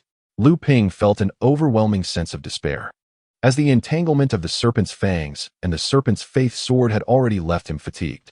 The utilization of 5 magical artifacts further exacerbated the strain on his internal energy. He had lost count of how many recovery pills he had consumed. Fortunately, the recent explosion of the flying sword had obliterated one of the serpent's fangs, causing the giant serpent to momentarily cease its assault. Lu Ping hastily retrieved the flying sword and jade vial, leaving behind another flying sword and a stone tower. The battered sea serpent, having rolled on the ground, once again faced Lu Ping, its remaining eye radiating a frenzied desire to kill. Lu Ping began to flee across the island, while the enraged sea serpent laid waste to everything in its path. Observing the continuous flow of blood from the serpent, Lu Ping contemplated evading its attacks to exhaust its stamina. However, he soon realized that the sea serpent, being a blood-melting beast, possessed strength far superior to his own. Even after sustaining severe injuries, its speed surpassed his. In desperation, Lu Ping resorted to the blood escape technique. A colossal sea serpent, propelled by a fierce demonic wind, relentlessly pursued Lu Ping, who left a trail of blood shadows in his wake. The island was ravaged, half of it reduced to ruins by the serpent's rampage. Enraged, the sea serpent began to feel its strength ebbing away along with its blood, its magical energy slowly depleting. The immense wound caused excruciating spasms throughout its body, and the exhausted serpent finally slackened its pursuit. After consuming another blood spirit pill and a recovery pill, Lu Ping finally glimpsed a glimmer of hope. He turned back to confront the beast, realizing that both he and the serpent were now in a desperate struggle. The one who could endure until the end would emerge victorious and claim all that the island had to offer. The thought of the unknown treasures within the cave and the storage bags of the deceased disciples of the Zhenling Sect, coupled with the prospect of the giant sea serpent, ignited a renewed vigor within Lu Ping. In stark contrast, the sea serpent grew increasingly beleaguered. Lu Ping's flying sword and throwing knives soared once more, targeting the serpent's wounds, eyes, and vital points. Simultaneously, dozens of exquisite blood talismans unleashed a barrage of various spells upon the serpent. The sea serpent finally experienced the sensation of impending death. Fear awakened its latent potential, compelling it to desperately fend off Lu Ping's onslaught. Just as the serpent managed to withstand Lu Ping's relentless attacks, a shadow suddenly loomed above. Confused, the serpent looked up to see a colossal iron seal inscribed with the words "Mountain Collapse" plummeting from the heavens, crashing down upon its head. The massive creature writhed violently as the impact struck, and with a thunderous crash, the serpent's head was driven into the ground, its body convulsing in a spasm of agony. The third landslide surged forth once more, crashing down with tremendous force, burying the serpent's head into a vast pit, while its body lay motionless, utterly lifeless. The demise of the sea serpent extinguished the spirit that had sustained Lu Ping in battle, causing him to collapse onto the ground, devoid of any desire to move. Yet, after a brief moment, Lu Ping mustered the strength to rise, awkwardly assuming a meditative posture. The blood dissolution technique began to circulate slowly within his veins, while the spiritual elixirs he had previously consumed continued to exert their effects. After completing a full cycle of energy, Lu Ping, having gathered a modicum of strength, began to clear the battlefield despite his exhaustion. He pondered whether Hu Lily and the others would return, or if they would alert the masters of the Xuanqi Island, prompting Lu Ping to hasten his departure before others could arrive. Emerging from the clutches of death, Luming commenced the collection of his spoils. He first gathered the storage bags of the 5 members of the Zhenling Sect, yielding a total of 6 magical artifacts, 2 of mid-tier quality and 4 of lower tier. Luming lamented the loss of the 2 mid-tier artifacts utilized by senior brother Qiao, evidently superior quality artifacts that had been overdrawn in power to activate a talisman, ultimately leading to their destruction by the sea serpent. The haul of spirit stones amounted to over 1,300, with senior brother Qiao possessing more than 600 alone, alongside his talismans, suggesting a background more profound than even Lin Xing's. Indeed, while tallying the medicinal pills, Luming discovered that the others possessed only 6 vials of blood essence pills, whereas senior brother Qiao alone had 2 vials of thick blood pills and 2 vials of blood essence pills. To Luming's delight, he also unearthed 2 500-year-old spirit herbs for crafting blood dissolution pills from the belongings of junior brother In of the Zhenling Sect. Finally amassing the 8 herbs required to trade for the blood dissolution pills, significantly boosting his hopes of entering the blood dissolution phase. The bountiful spoils from these 5 individuals momentarily overshadowed Luming's injuries and fatigue, redirecting his gaze toward the colossal corpse of the sea serpent. He had already experienced the resilience of the serpent's hide, estimating it could be refined into mid-tier artifacts. Although one of the serpent's fangs had been destroyed, the remaining dagger was an essential tool for stealthy assassination. The serpent's sword, once its life-bound artifact, could now only serve as an ordinary mid-tier weapon in the wake of its demise. Using his flying sword, Luming cleaved open the massive body of the serpent, extracting a gigantic gallbladder, one of its vital essences, indispensable for concocting several types of blood dissolution phase elixirs, and of considerable worth. He then located the intact heart of the serpent at its 7-inch mark, which represented the most significant prize of all. Gently, Luming employed his flying sword to slice open this colossal heart, releasing 4 blood orbs that shimmered like pearls. He hurriedly caught them in a prepared jade vial. Sealing them securely, but still feeling uneasy, he placed the vial within another artifact that preserved spiritual energy. Once the blood orbs were properly stored, Luming exhaled a sigh of relief, only to be struck by a sudden realization. These 4 blood orbs originated from a beast of the blood dissolution 4th layer. Had it not been previously ravaged by the talisman, he might have easily become the serpent's next meal. And then there were the talismans. Luming hurriedly rummaged through the serpent's remains. The golden talisman was evidently the first time it had been utilized by senior brother Qiao. Upon discovering it, Luming gazed at the talisman, still shimmering with golden light, and sensed its formidable power, realizing it could still be employed twice more. His heart swelled with joy, for this was his secret weapon against the formidable experts of the blood-melting phase. However, talismans require a ritual of refinement prior to their usage, which was the reason the sea serpent had refrained from employing talismans during its battle with Luming. The mere thought of the sea serpent successfully refining it sent shivers down Luming's spine. After contemplating, Luming carefully stored the remaining serpent meat in a storage pouch and then proceeded towards the ultimate source of this battle, the cave dwelling of the alchemist, Sheng Tao. Sheng Tao was merely a loose cultivator of the blood-melting phase, possessing a certain notoriety due to his proficiency in alchemy over a century ago. It remained a mystery how Lily had unearthed and compiled this information from ancient texts, ultimately leading her to his cave. The cave was exceedingly simple, yet remarkably spacious. Previously, during the skirmishes, all had intentionally or unintentionally avoided the direction of the cave, thus it remained unscathed. Within the cultivation chamber, Luming discovered the remains of Sheng Tao, who had entered eternal rest.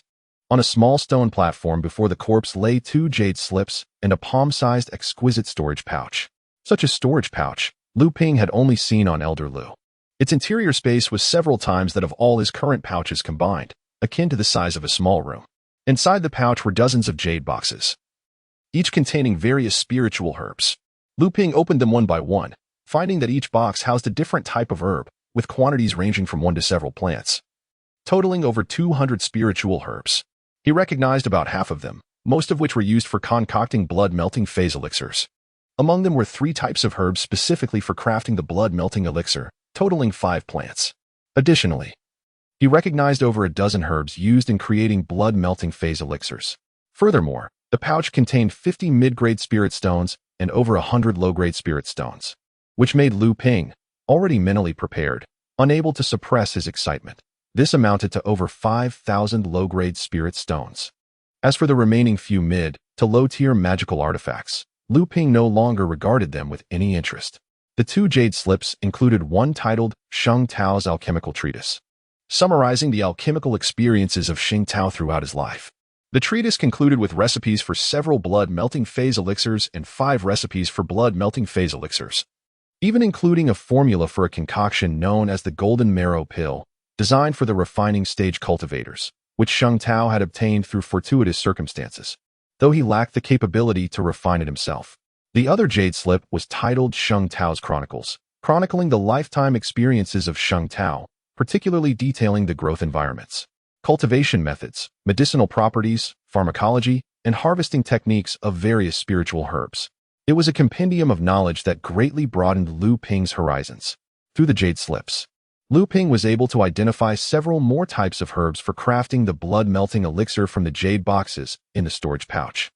Lu Ping then bowed respectfully to the remains of Sheng Tao, declaring, "Today, I am fortunate to inherit the legacy of the esteemed senior. I shall devote myself to preserving your teachings, and though my intellect may be limited, I will seek out worthy successors to ensure that your legacy endures." Having spoken, the body of the esteemed Master Sheng Tao was reduced to ashes and contained within a jade vial, prepared to be scattered into the vast ocean. The pursuit of longevity and the passing down of knowledge are of paramount importance to every cultivator. Lu Ping, having received a favor, naturally felt compelled to express his gratitude. Otherwise, a sense of unease would inevitably take root within him. He then ventured into the neighboring alchemy chamber, surrounded by wooden cabinets designated for the storage of elixirs, the jade vials within now cloaked in a thick layer of dust. Lu Ping meticulously counted approximately 40 to 50 jade vials of various sizes, showcasing a dozen types of elixirs, the majority of which were designed for the blood refining stage. The passage of over a century had rendered most of these vials' contents ineffective. Upon further inspection, he discovered that only 7 vials retained their potency, safeguarded by blood dissolution seals affixed to them. Among these, 3 vials contained the urgently needed blood purification pills, while the remaining 4 housed elixirs for the blood dissolution stage. Regrettably, the sought-after blood dissolution pills eluded him once more. At the heart of the chamber stood a nearly human-height alchemical furnace, a mid-grade magical artifact. However, should one assess its worth in the market, it could easily procure 2 or 3 high-grade artifacts. The process of crafting a Dan furnace is 100-fold more complex than that of other magical instruments, demanding a seamless collaboration between artifact and alchemy masters, alongside stringent requirements for materials. This renders each Dan furnace exceedingly precious. Even a low-grade furnace holds a value equivalent to that of a superior magical artifact. Legend has it that the finest Dan furnace within the True Spirit sect is indeed a top-tier magical artifact. Esteemed figures within the sect have exerted considerable effort to elevate it to the status of a treasured artifact, yet their endeavors have borne no fruit. Even so, each use of this furnace must receive the approval of the ancestors. After Lu Ping performed a simple ritual on the alchemy furnace, he immediately placed it into his newly acquired storage bag. He then circled the alchemy chamber a few times, seemingly in search of something, and eventually found a stone that differed from the surrounding ground next to a cushion beside the furnace. Pressing down on it, the stone slab in the center retracted, revealing an array formation, at the core of which resided a blue fireball the size of an egg. Lu Ping was filled with elation. This was indeed the seed of the mystical blue spiritual fire, a highly coveted treasure among the cultivators of Sheng Tao, and undoubtedly Lu Ping's greatest gain from this venture. This type of spiritual fire is naturally generated in the world and classified into 3 levels based on its energy utility: heaven, earth, and mystic. However, the quantity of each tier does not correlate with its energy potential. It is possible that the earth-level spiritual fires outnumber the mystic-level ones. Regardless of the tier, all types of spiritual fire are exceedingly rare and cannot be sought after. It can be said that half of the renown of alchemist Sheng Tao stemmed from this mystic-level spiritual fire. This celestial fire can be utilized for alchemy as well as for forging, but due to its scarcity, the majority of alchemists and smiths rely on true fire, condensed from their own mana, to conduct their crafts. Although the efficacy is not significantly different, this approach consumes extensive cultivation time, presenting a dilemma faced by all practitioners in these arts. The array beneath the blue fire is known as the Flame Spirit Array. Embedding spiritual stones within it can activate the blue spiritual fire for use in crafting. At this moment, the spiritual stones above had exhausted their spiritual energy over the course of centuries, reducing to powder. After sealing the fire, Lu Ping placed it within a jade vial and stored it alongside the array in his bag. At this point, Lu Ping had become somewhat numb from the series of gains, lacking the previous exuberance he had felt with each discovery. Returning to the entrance of the cave he had just entered, Lu Ping affixed several spiritual stones into inconspicuous depressions on the stone wall. He then executed a sequence of gestures, and suddenly, the stones illuminated, causing Lu Ping to vanish without a trace. Remarkably, a miniature teleportation array was embedded in the cave's entrance wall. Within a vast, enclosed cavern, a flash of light appeared, and Lu Ping materialized inside. As he emerged, he felt a gentle aura enveloping him, filling him with joy. It seemed that the words of the elder Sheng Tao were indeed true. Many years ago, the alchemist Sheng Tao had fortuitously discovered a miniature spiritual vein here. Overjoyed, he had chosen this location as his cultivation base. Sealing the cavern completely and employing a spirit sealing array to confine the aura emitted by the vein within.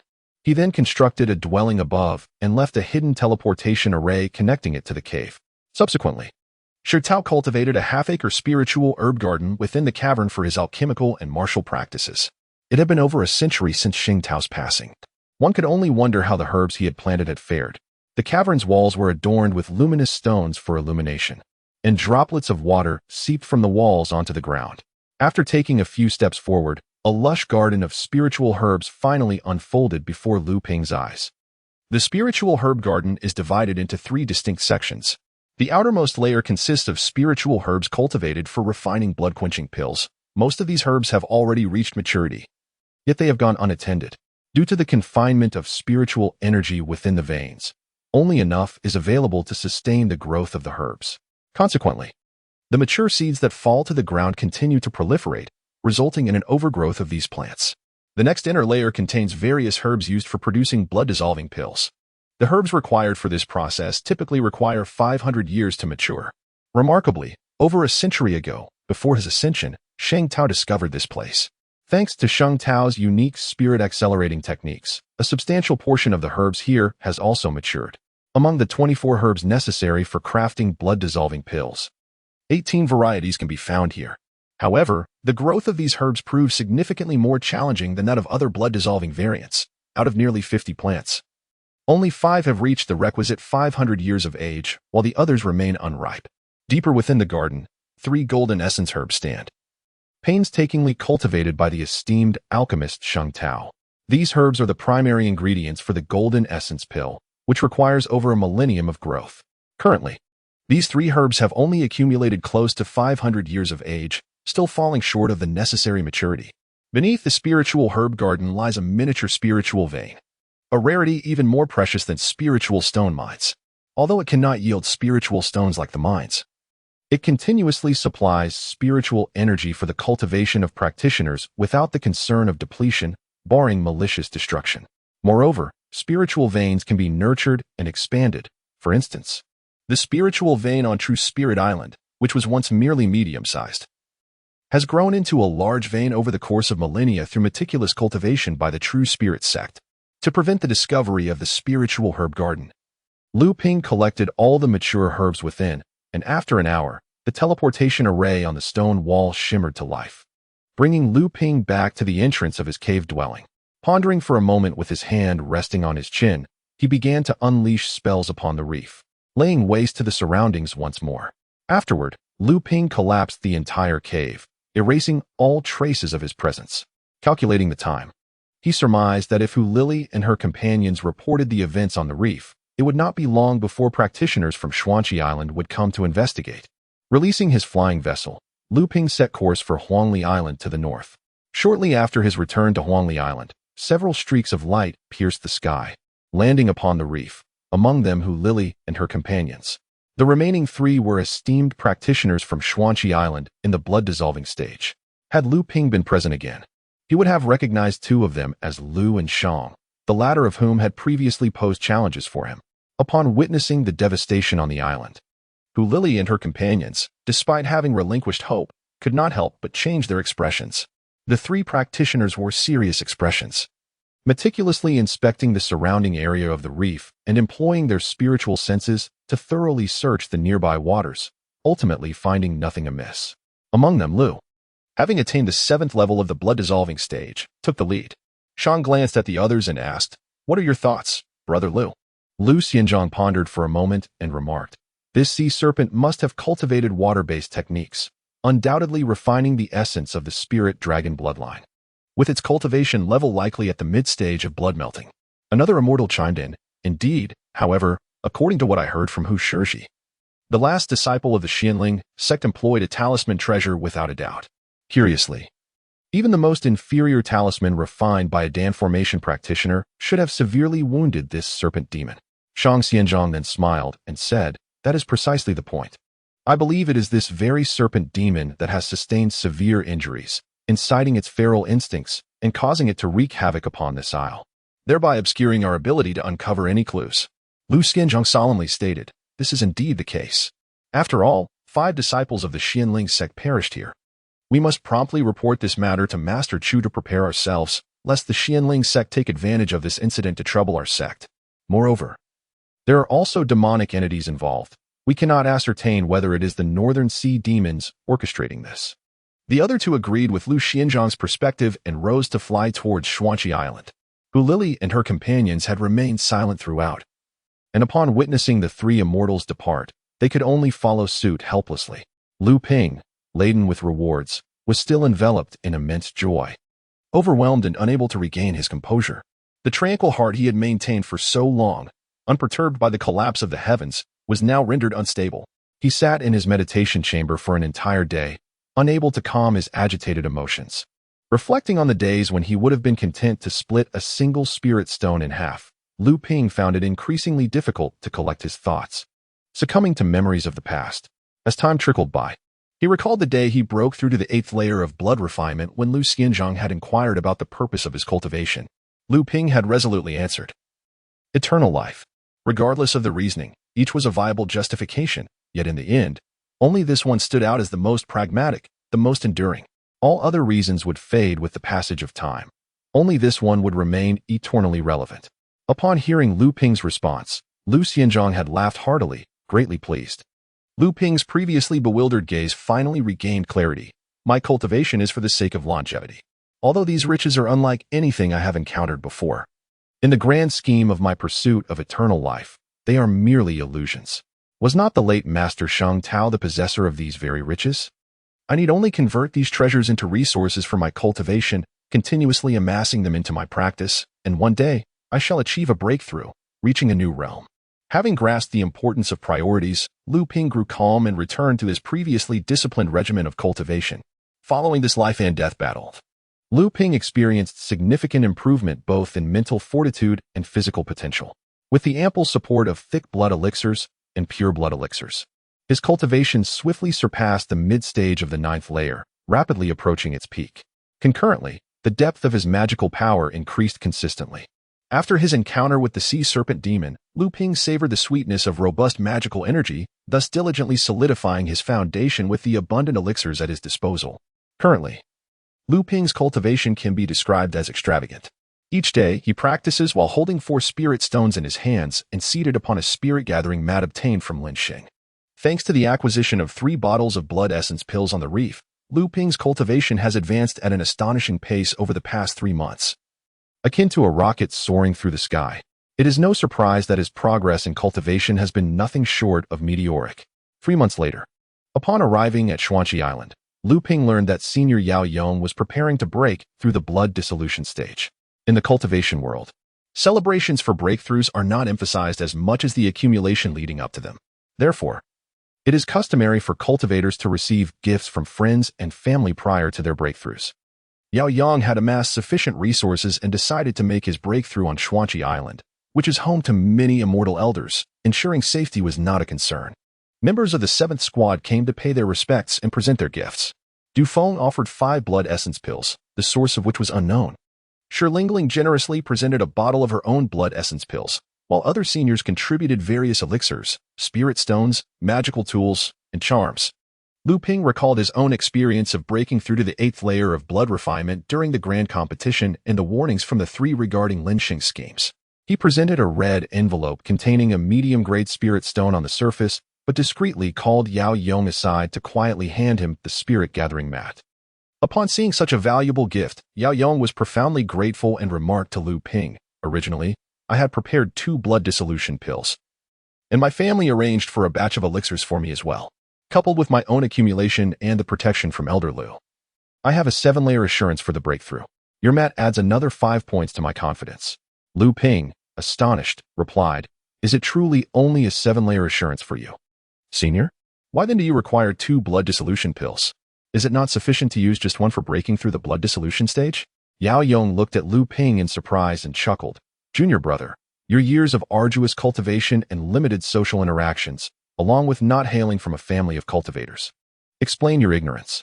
For cultivators, the blood dissolution pill is not necessarily a requisite for breaking through this stage. Some prodigious cultivators can directly transcend the blood dissolution stage, while those who rely on the blood dissolution pill to assist their entry into this stage are exceedingly rare, with success rates being dismally low. The blood dissolution pill merely enhances the chances of a successful breakthrough. Moreover, if a cultivator has accumulated an excessive amount of resources, the competition among the 7 bloodlines during the breakthrough becomes increasingly intense, prolonging the time required and raising the likelihood of failure. In such instances, a single blood dissolution pill may not suffice, necessitating multiple pills for assistance. Compounding the issue, although the blood dissolution pill is categorized as a blood dissolution stage elixir, it requires 24 varieties of 500-year-old spiritual herbs. These 24 herbs have particularly stringent growth conditions and are even rarer than 1,000-year-old spiritual herbs. This rarity renders the blood dissolution pill exceedingly precious. While its market price is merely 2,000 spirit stones, it is, in reality, a commodity that is almost impossible to acquire. After listening to Yao Yong's elaborate explanation, Lu Ping realized that his previous thoughts had been overly simplistic. He had considered his own magical prowess to surpass that of Yao Yong, perhaps even significantly so. In this context, Yao Yong appeared to Lu Ping as a figure of infallible preparation, while Yao Yong himself only felt a 70% certainty. Consequently, Lu Ping must have possessed less than 50% assurance in his own capabilities. Uncertain of how he exited Yao Yong's cultivation chamber, Lu Ping acknowledged his earlier naivety. He believed that possessing spiritual herbs capable of exchanging for blood dissolution pills, along with ample medicinal elixirs and spiritual stones, coupled with the inheritance from the renowned alchemist Sheng Tao, would assure his breakthrough to the blood dissolution stage. However, he now understood the gravity of his error. He was profoundly mistaken. The disparity between himself and Yao Yong was not merely a matter of cultivation resources, but rather a matter of profound knowledge and the wisdom accumulated over centuries by cultivators. Yao Yong's family would undoubtedly impart all essential precautions for breaking through to the blood dissolution stage, whereas Lu Ping could only navigate this path through his own explorations. Despite his recent string of successes, Lu Ping continued to underestimate the challenges of the blood dissolution stage, and his ambitious aspirations led to a tangible sense of frustration amidst his self-warnings. Ultimately, Lu Ping grasped the extent of his shortcomings. Although he was on the brink of reaching the pinnacle of the blood refinement 9th layer, a long journey still lay ahead. He finally comprehended why there were thousands of outer disciples from the true spirit sect who attained the blood refinement 9th layer. Yet only a mere handful managed to break through to the blood dissolution stage each year. With clarity of thought, Lu Ping steeled himself and utilized the teleportation array to arrive at a different district market, where he procured medicinal pills and other cultivation necessities. He also sold 4 low-tier magical artifacts he no longer needed to the Duo Bao Pavilion, while the remaining 3 low-tier artifacts were all consecrated through blood sacrifice. Additionally, after collecting miscellaneous items from the disciples of the Zhenling Sect, he obtained a total of 400 spiritual stones. Lu Ping had yet to deal with the belongings of Lin Cheng, uncertain of the extent of Lin Cheng's family influence. The thought that his sold artifacts might lead to an unwanted pursuit troubled him. With several tasks still pending, Lu Ping reconsidered and turned back to the teleportation array. This time, he did not return to Xianyi Island, but instead arrived at Dekuan Island, where an auction for the blood dissolution stage would take place in 3 months. Dekuan Island is one of the 36 mist-sized islands governed by the True Spirit Sect, covering an area of nearly 200 miles. The island boasts a small spiritual vein and a minor spiritual stone mine, alongside an abundance of other cultivation resources. It is said that more than one alchemist of the refinement stage resides on the island. Dekuan Island and its subordinate smaller islands are situated in a resource-rich maritime region, strategically positioned near the Zhenling Sect and not far from the Songhai Sect and Feiyu, other mid-sized sections. This unique geographical location attracts a multitude of cultivators. resulting in the thriving marketplace of Decoin Island. As Luming traversed the bustling streets of the marketplace, he observed the ebb and flow of fellow cultivators. Due to the prohibition of flight within the marketplace, it was common for blood dissolution stage cultivators to pass by, and occasionally, he would encounter an alchemist of the refinement stage, which was not unusual on Decoin Island. The scale of this marketplace far surpassed that of the True Spirit's subsidiary district, naturally offering a wider array of higher quality establishments. Luming arrived at Decoin Island ahead of schedule to attend to certain matters, hoping to avoid any complications that might arise from revealing some of his secrets while participating in the auction alongside his peers from the 7th team in March. His first destination was the Pill Pavilion of the Zhenling Sect, which, as the local host, naturally boasted the prime location in the market. Upon entering the shop, Luming was promptly approached by a disciple in the mid-blood refining stage, who inquired, "What can I assist you with, senior brother?" Luming, mindful of his position, replied, "I would appreciate it if you could summon a person in charge from the pavilion. I have matters to discuss." The disciple, surprised by Luming's request, merely nodded and made his way to the back of the pavilion. Shortly thereafter, a servant emerged and said, "Senior brother, the pavilion master requests your presence. Please follow me." Luming followed the servant to the back chamber, where an elderly cultivator in the blood refining stage sat. Luming hurriedly approached and bowed. Junior Luming pays respects to the esteemed elder. The old cultivator scrutinized Luming and smiled. "A disciple from the secondary courtyard? I am Li, one of the individuals in charge here. I hear you seek an audience with me." Once the servant had departed, Luming spoke, "Elderly, I have been fortunate enough to gather 8 spirit herbs required for refining the blood refining pill and have come to exchange them with the sect." Initially, Li had been somewhat indifferent, but upon hearing Luming's words, he regarded him with newfound appreciation. "Oh, quite impressive. Let us see them." It was no small feat for a disciple in the blood refining stage to collect these 8 herbs. Such an accomplishment typically required support from a family, or was achievable only by cultivators of considerable skill, intellect, resourcefulness, or even luck. The sect's regulations usually allowed blood refining stage cultivators to exchange these herbs, which were then either traded or used to nurture promising disciples. Upon hearing this, Luming retrieved 6 jade boxes from his storage pouch and opened them one by one, each containing 2 of the same type of spirit herb. Li, clearly an expert in identifying herbs, examined each box and nodded in satisfaction. The 8 spirit herbs are in excellent condition, with no loss of age or vitality. You may exchange them for the blood refining pill. Luming was overjoyed at this news, but Li continued. However, at this, Luming felt a knot tighten in his chest. Li observed Luming's anxious demeanor, chuckling like a mischievous child. "Do not fret, young man. You shall receive your blood refining pill. However, you must understand that each pill is a precious resource that must be tightly controlled by the sect. Therefore, the pills will not be available directly at the pill pavilion. Instead, the person in charge will need to return to the sect's alchemy pavilion to retrieve them." Only then did Luming feel a sense of relief, asking, "How long will this take?" Li pondered for a moment before responding, "I must return to the sect in 3 days. I can bring the blood refining pill back with me then." By that time, Luming was expected to have returned to Huangli Island for duty.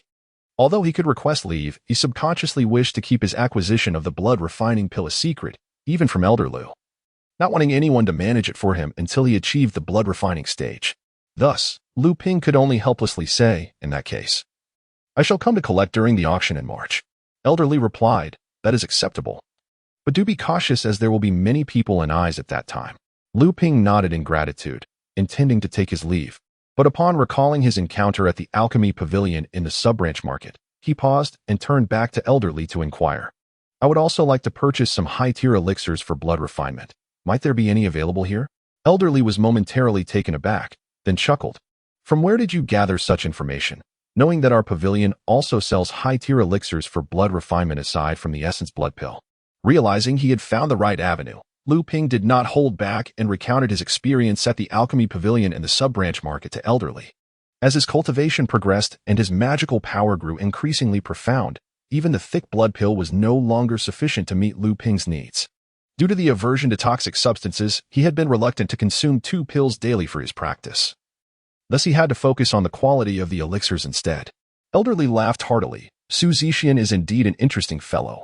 However, You must understand that although our elixirs are more abundant than those in the sub-branch market, the number of cultivators in the decoin market is far greater. Therefore, if you only require a few, it is best not to mention it. Upon hearing this, Luming was overjoyed and asked, "May I inquire how many bottles of thick blood pills you can provide each month?" Elderly responded with a sharp look, "How many bottles? There aren't that many available. It would be remarkable to allocate even one bottle a month, and this would necessitate cutting off supplies to several loose cultivators who only purchase a few pills each month." Without hesitation, Luming quickly settled the matter. "Then I kindly request 3 months' worth." After spending nearly 600 spirit stones for 3 bottles of thick blood pills, Luming emerged from the alchemy pavilion and inquired about the location of the auction venue, making his way there. The auction venue was not far from the alchemy pavilion. Situated at the center of the market, backed by the True Spirit Sect in conjunction with the Duobao Pavilion, which utilized this method to conduct business among various factions in the North Sea region. The auction venue frequently hosted auctions, though the targeted cultivation levels varied, and the scale differed. For instance, this particular large auction aimed solely at disciples in the blood refinement stage occurred only once a year. Upon arriving at the auction hall, a low-tier blood refinement cultivator approached and asked, "Is this esteemed friend here to participate in the auction or to sell items?" Luming was taken aback. "Is there an auction taking place now?" The cultivator replied, "Not at this moment, but our auction house regularly holds events, although the sizes and types vary. Many cultivators often inquire about the auction times. It seems you are looking to consign items for the auction in March?" Luming nodded in affirmation. The cultivator continued, "What type of items do you wish to consign?" Luming responded, "Magical artifacts." The cultivator replied, "In that case, please follow me. However, for this auction, only mid-tier magical artifacts qualify for consignment." Luming acknowledged that he possessed a total of 7 mid-level magical artifacts, besides the stone tower, the Fian sword, and a flying escape artifact he acquired from a disciple of the Zhenling Sect yesterday, along with a flame fan he intended to keep for personal use. He planned to auction off the flying sword, handkerchief, and the specialized flying sword obtained from Lin Sheng. He wished to avoid drawing the attention of those with ulterior motives when he needed them. When it comes to the most renowned artifact craftsmen in the decoin marketplace, none surpassed the esteemed Lao Chen's forging workshop in the western part of the market. In his youth, Lao Chen had the fortune of acquiring a low-tier spirit fire of the Xian level, known as Shihuo. With the aid of this spirit fire, his forging skills flourished, gradually earning him a reputation. However, the rumors surrounding his acquisition of the spirit fire attracted the interest of some unscrupulous individuals. During a time of uncertainty, a true spirit sect elder, whom Lao Chen had saved and who had subsequently refined a damaged personal artifact with Lao Chen's assistance, reached a pivotal moment in his own journey. After recovering from his injuries, he successfully advanced to the alchemy stage, becoming a core disciple of the True Spirit Sect. This elder vowed to protect his savior, which ultimately dissuaded those with nefarious intentions. Later, this elder stationed himself on Decoin Island, leading Lao Chen to establish his workshop within the marketplace. With his exquisite forging skills and the continuous support of Shihuo, his business flourished. As Lao Chen's fame grew, his original name faded from memory, and both acquaintances and strangers alike referred to him simply as Lao Chen. Upon Luming's arrival at Lao Chen's workshop, he encountered a young man in his 20s, clad in the attire of the True Spirit Sect. Sensing the magical energy emanating from the young man, Luming discerned that he was a practitioner at the blood-melting stage and thus approached with the utmost respect, greeting him. "This is Luming, a third-tier disciple from the outer courtyard, paying my respects to the esteemed elder." The young man smiled kindly and replied, "No need for such formalities. I have only recently achieved the blood-melting stage and am actually your senior apprentice brother. Are you here to forge artifacts?" Luming, hesitant to address him as a senior brother, replied politely, "Indeed, I seek to request Mr. Chen to forge a set of inner armor and to enhance the grade of a magical artifact." The young man, observing Luming's continued formality, chuckled, "I am Chen Lian, the son of the Lao Chen you seek. You may call me Brother Chen. Referring to me as elder feels somewhat awkward. My father is currently in the forging room at the back, attending to a freshly completed artifact. Please wait a moment." Seeing that Chen Lian was not one to adhere to rigid formalities, Luming felt that maintaining excessive decorum would seem pretentious. He responded, "Thank you, Brother Chen. I shall wait here."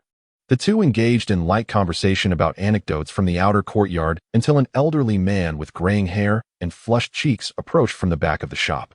Spotting the two, He addressed Chenlian. You've returned? Chenlian smiled and replied, Isn't there an auction coming up soon? I figured you would have plenty of business, so I came back to help. As it happens, my junior brother is here to consult you about forging. Without acknowledging Chenlian's comment, Lao Chun turned directly to Lu Ping and inquired, What kind of artifact do you wish to forge, and how have you prepared the materials? Lu Ping produced the skin of the sea serpent demon, causing Chenlian's eyes to light up. A substantial piece of mid-stage blood dissolution sea serpent hide. What a pity that it has been significantly damaged, leaving us only enough for 2 pieces of mid-tier inner armor. Old Chen examined the snake skin and remarked, 2 pieces of inner armor is certainly feasible, yet the hide of a mid-stage demon beast does not equate to a mid-tier magical artifact. I shall require additional materials, which I can supply, offsetting the cost with the leftover scraps from the hide. How does that sound?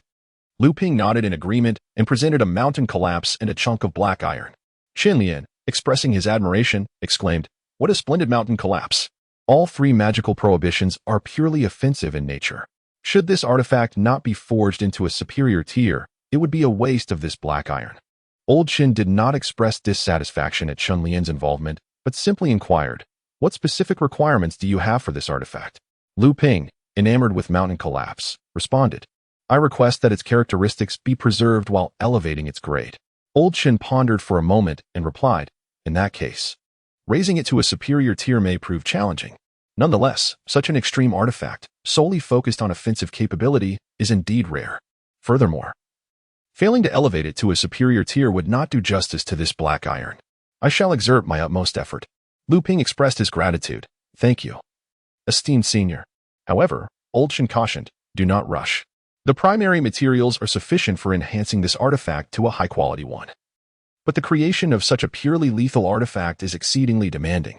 It requires a blend of several spiritual materials to ensure that it does not collapse when the magical prohibitions are applied. Therefore, I have 2 requests. Lu Ping, attentive, replied. Please, senior, do tell. Old Chen continued, I can provide several of the necessary spiritual materials, but you must exchange them for spirit stones, including the labor costs. The total amounts to 470 spirit stones.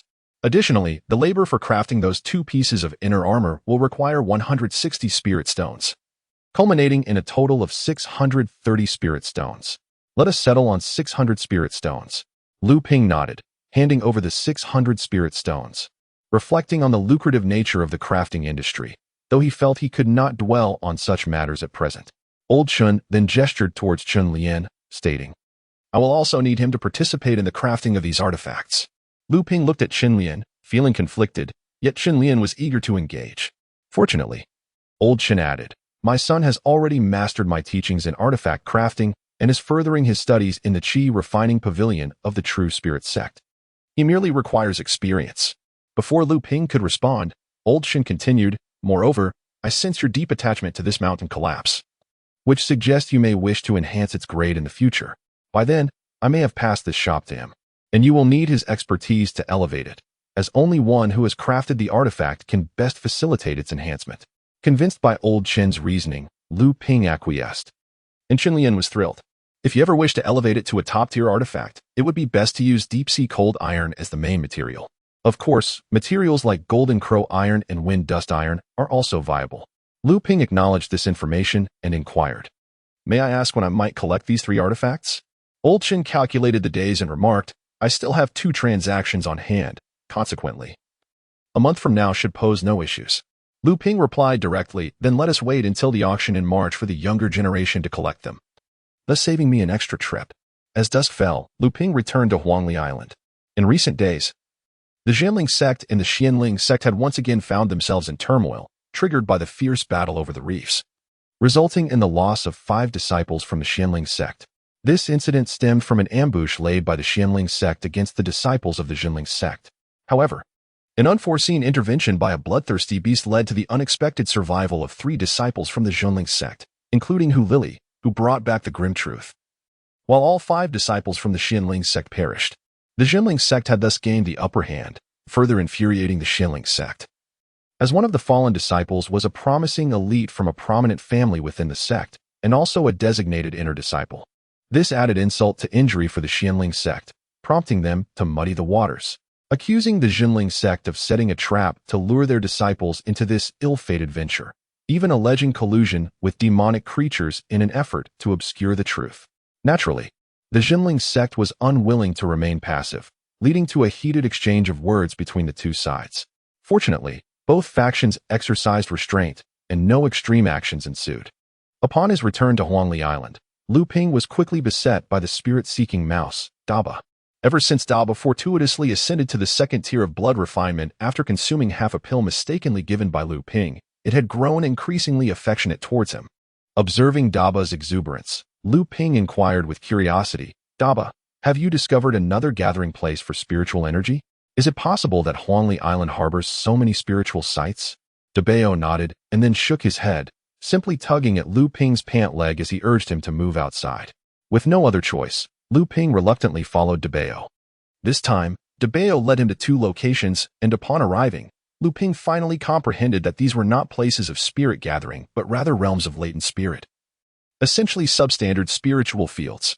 To transform these areas into proper spiritual fields, one must first employ spirit stones to perform the sacrificial spirit technique, gradually stimulating and replenishing the latent spirit ground until it meets the criteria of a spiritual field. After some contemplation, Luming realized that with the sacrificial spirit technique, these two latent spirit areas could be developed into a spiritual field measuring an acre in size, with each application of the technique consuming 40 spirit stones and sustaining its effects for a year, leaving him with a profit. Furthermore, during his recent studies in the Chronicles of Xingtao, he had acquired a secret technique for nurturing spiritual herbs and grain. This technique also required the expenditure of spirit stones, while the ordinary technique could reduce the planting time for spiritual grain by approximately 1/4. This exceptional method, known as the spirit acceleration technique, could cut the growth time for both spiritual herbs and grains by half. The spiritual herb garden on the reef was a result of Dan Master Sheng Tao utilizing a miniature spiritual vein as a medium, deploying a grand formation to execute the spirit acceleration technique. Otherwise, how could a garden that had only been established for a little over 200 years yield spiritual herbs that had matured over 500 years? In this manner, the spiritual fields on Huangli Island can be transformed from 4 harvests a year to 6. Each acre requires 80 spiritual stones for the application of the spiritual technique, which lasts for 1 year. Consequently, over the course of a year, 7 acres of spiritual fields could yield approximately 1,200 spiritual stones. Despite the fact that these 1,200 spirit stones were merely sufficient to sustain Luming for 3 months, it represented a significant advancement. Luming resumed his pastoral lifestyle. Having acquired 3 bottles of blood essence pills from the cave dwelling, the secondary courtyard's pill pavilion, and the Earth Kuan's pill pavilion, Luming indulged in the luxurious experience of cultivating solely with blood essence pills throughout these 3 months. The results of this cultivation method were astonishing. As the 3 months drew to a close, Luming miraculously broke through the barrier, stepping into the threshold of the late 9th level, just a step away from the pinnacle of the 9th level. It took Luming less than a year to progress from merely touching the barrier of the blood-refining 9th level to initially entering the late 9th level. During these 3 months, Luming also became enamored with alchemy, repeatedly studying the alchemical texts and notes left by the cultivator Xingtao, and experimenting with the low-tier spirit herbs harvested from the spirit herb garden to concoct the most basic blood-refining pills. These pills were meant for cultivators who had just entered the blood-refining stage, and even robust mortals could withstand their potency, gaining the benefits of enhanced health. Naturally, crafting such pills did not necessitate the use of high-quality blue spirit fire. Otherwise, it would incinerate even herbs that were slightly stronger than ordinary plants. Luming utilized the true fire condensed from his own magical energy, employing a mid-tier alchemical furnace, yet he still approached the task with an overzealous intensity. However, reality was harsh. A recent string of fortunate events seemed to have utterly depleted Luming's luck. Throughout these 3 months, there were frequent explosive sounds emanating from the center of Huangli Island, and at times, brilliant flames illuminated the night sky. This caused considerable concern among the island's simple inhabitants, who worried that this amiable immortal, known for his willingness to assist others and having saved many lives, might end up being driven away like previous immortals. Clad in tattered garments and choking from the acrid fumes, Luming remained oblivious to the panic he had instigated among the islanders. After several failed attempts, Ping finally calmed himself and began to earnestly contemplate the alchemical texts of Master Sheng Tao, meticulously correlating the process of his own pill-making with those teachings, reflecting on the variations in heat and the timing and speed of his seal techniques, while also studying the pharmacological properties and effects of various spirit herbs documented in the notes. Gradually, he amassed a wealth of insights. One day, at the source of 2 rivers on Huanli Island, not far from Ping's cultivation chamber, as he executed the final sequence of his seal techniques, the furnace trembled slightly. The true fire beneath it gradually dwindled, and a faint aroma wafted from the furnace. A smile finally graced Ping's lips. As the true fire extinguished, the furnace stabilized. Ping lifted the furnace lid, and after a wisp of steam dissipated, 2 vibrant red blood refining pills rested at the bottom of the furnace, accompanied by 8 charred spheres. This, the lowest tier pill with a 2-layer success rate, should have been a disappointing outcome, yet Ping remained unfazed, exuberantly tossing the blood-refining pills to Dabao. Dabao, ever the dutiful companion, devoured them with an appetite that was nothing short of ravenous. Ping immersed the remaining pill in water, allowing it to dissolve, and then provided the resulting liquid to the frail and ailing islanders, astonishingly improving their health. Witnessing this miracle, the islanders developed a profound admiration for Ping, inadvertently dispelling the fears they had harbored regarding his alchemical practices. Encouraged by this success, Ping resolved to exhaust the low-grade spiritual herbs he had brought back from the spiritual herb garden. Although the results of his alchemical endeavors fluctuated, Ping ultimately ceased producing entire batches of failed pills. Instead, he began to yield 1 or 2, gradually increasing to 3 or 4. After refining several hundred low-grade spiritual herbs through 20 to 30 batches, he finally obtained over 30 of the most basic spiritual pills, and the 3-month period was drawing to a close. With the auction event on the horizon, Ping currently possessed approximately 7,000 spiritual stones, a sum he had diligently accumulated through various means during this time, a fortune among practitioners in the blood refinement stage. However, Ping was acutely aware that this amount fell woefully short, as rumors suggested that this auction might feature the coveted blood dissolution pill. As a budding alchemist, Ping knew that the cost price of the blood dissolution pill hovered around 600 to 700 spiritual stones. However, in practice, its auction price often soared to 15 or 1600, frequently reaching 2000. Additionally, he intended to purchase a mid-grade flying artifact. Due to the recent turmoil between the True Spirit Sect and the Xian Spirit Sect, Ping decided to consign his conspicuous flying carriage to the auction, rationalizing that the Xian Spirit Sect would not jeopardize their relationship with the True Spirit Sect over a mere artifact. The allure of the blood dissolution pill was irresistible. Having experienced firsthand the rapid cultivation progress it facilitated, prompting Ping to crave more. The pressing question remained: did Ping possess enough spiritual stones? To mitigate potential price inflation by competing practitioners, the auction venue, Treasure Pavilion, required each participant to pay a deposit of 50 spiritual stones upon entry, refundable after the event concluded. Arriving early, Ping paid the deposit before handing over the flying artifact for auction. After some consideration, he decided to contribute 100 of his meticulously crafted blood talismans, along with 2 sets of mother-son warning talismans, to the auction. Ultimately, this left Ping with an additional 50 spiritual stones, and with several items submitted for auction, he was regarded as a significant patron, thus being assigned to a private room. Ping's choice to occupy a private room was motivated by a desire for confidentiality. Prior to his arrival, he had received confirmed news from Zhenling on Xuanxi Island that the auction would indeed feature the blood dissolution pill. Ping was determined to participate in the bidding for this coveted item, with thoughts of the blood dissolution pill filling him with anticipation. He entered the private room and retrieved a delicate jade vial from his storage bag. Upon uncorking it, a fragrant aroma wafted into the air, revealing a pill the size of a purple longan, its surface subtly shimmering with luster. This was the blood dissolution pill he had exchanged for at the Dan Pavilion on Di Kuan Island. Initially, Ping intended to attend the auction alongside Team 7. However, upon arriving at Xuanxi Island, he learned that Yao Yong had successfully dissolved his blood and had become an inner disciple of the True Spirit Sect, subsequently returning to True Spirit Island for further training. Coincidentally, Du Feng had also reached the pinnacle of the 9th level and was preoccupied with matters regarding blood dissolution, rendering him unable to attend the auction, much to Zhenling's dismay. Adding to the disappointment, Li Cheng and Zhang Ziqing from the 7th team had also advanced to the 8th level of blood refinement and were dispatched to Su Inq Island on a sect mission.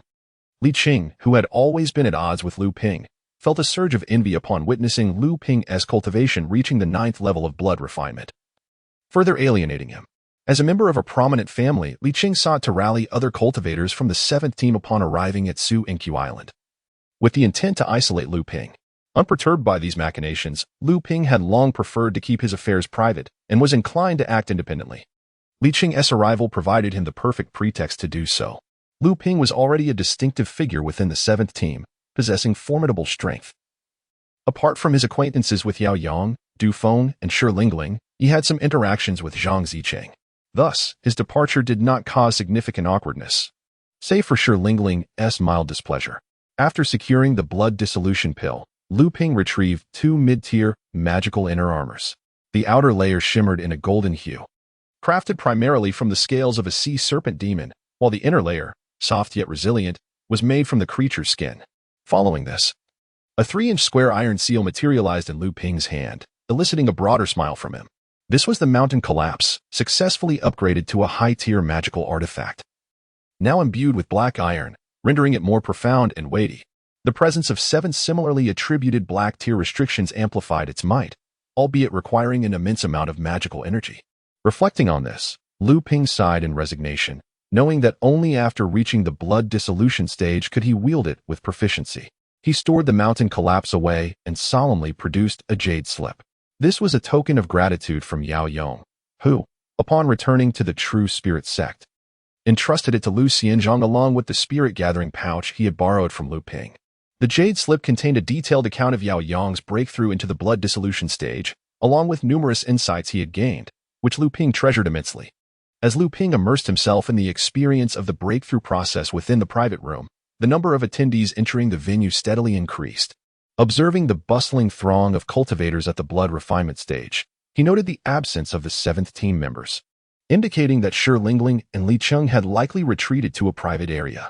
Within the venue, disciples from the True Spirit Sect comprised only a third of the crowd, with the remainder consisting of rogue cultivators and disciples from surrounding sects or families.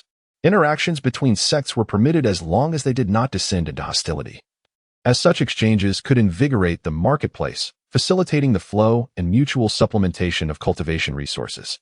Due to the 50 spirit stone entrance fee and the limited seating available, only around 1,000 cultivators were present in the assembly. Amidst the cacophony, a jovial, rotund cultivator approached the auction stage. Despite his affable demeanor, the palpable waves of magical energy surrounding him unmistakably indicated that he was a formidable master at the blood dissolution stage. The plump monk brought the gathering's clamor to a halt, cheerfully proclaiming, "Esteemed friends, I am Pang, one of the overseers of the Duobel auction house. Today, I shall preside over this auction." Once he noticed that the audience had settled into silence, he continued, "Without further ado, I hereby declare the auction officially commenced. As a token of gratitude for your support of our establishment, the first item up for bid is a true heavyweight." Observing the intrigue sparked among the attendees, he boomed, "Bring forth the auction item." A young lady, elegantly attired, approached with a tray bearing a piece concealed beneath a red silk cloth. As Pang lifted the silk, gasps of astonishment rippled through the crowd. A Dan furnace. Remarkably, it was a Dan furnace. It is worth noting that the crafting of a Dan furnace is significantly more challenging than that of a comparable magical artifact. Consequently, even a low-tier Dan furnace can be valued on par with, or even exceed, that of higher-tier artifacts.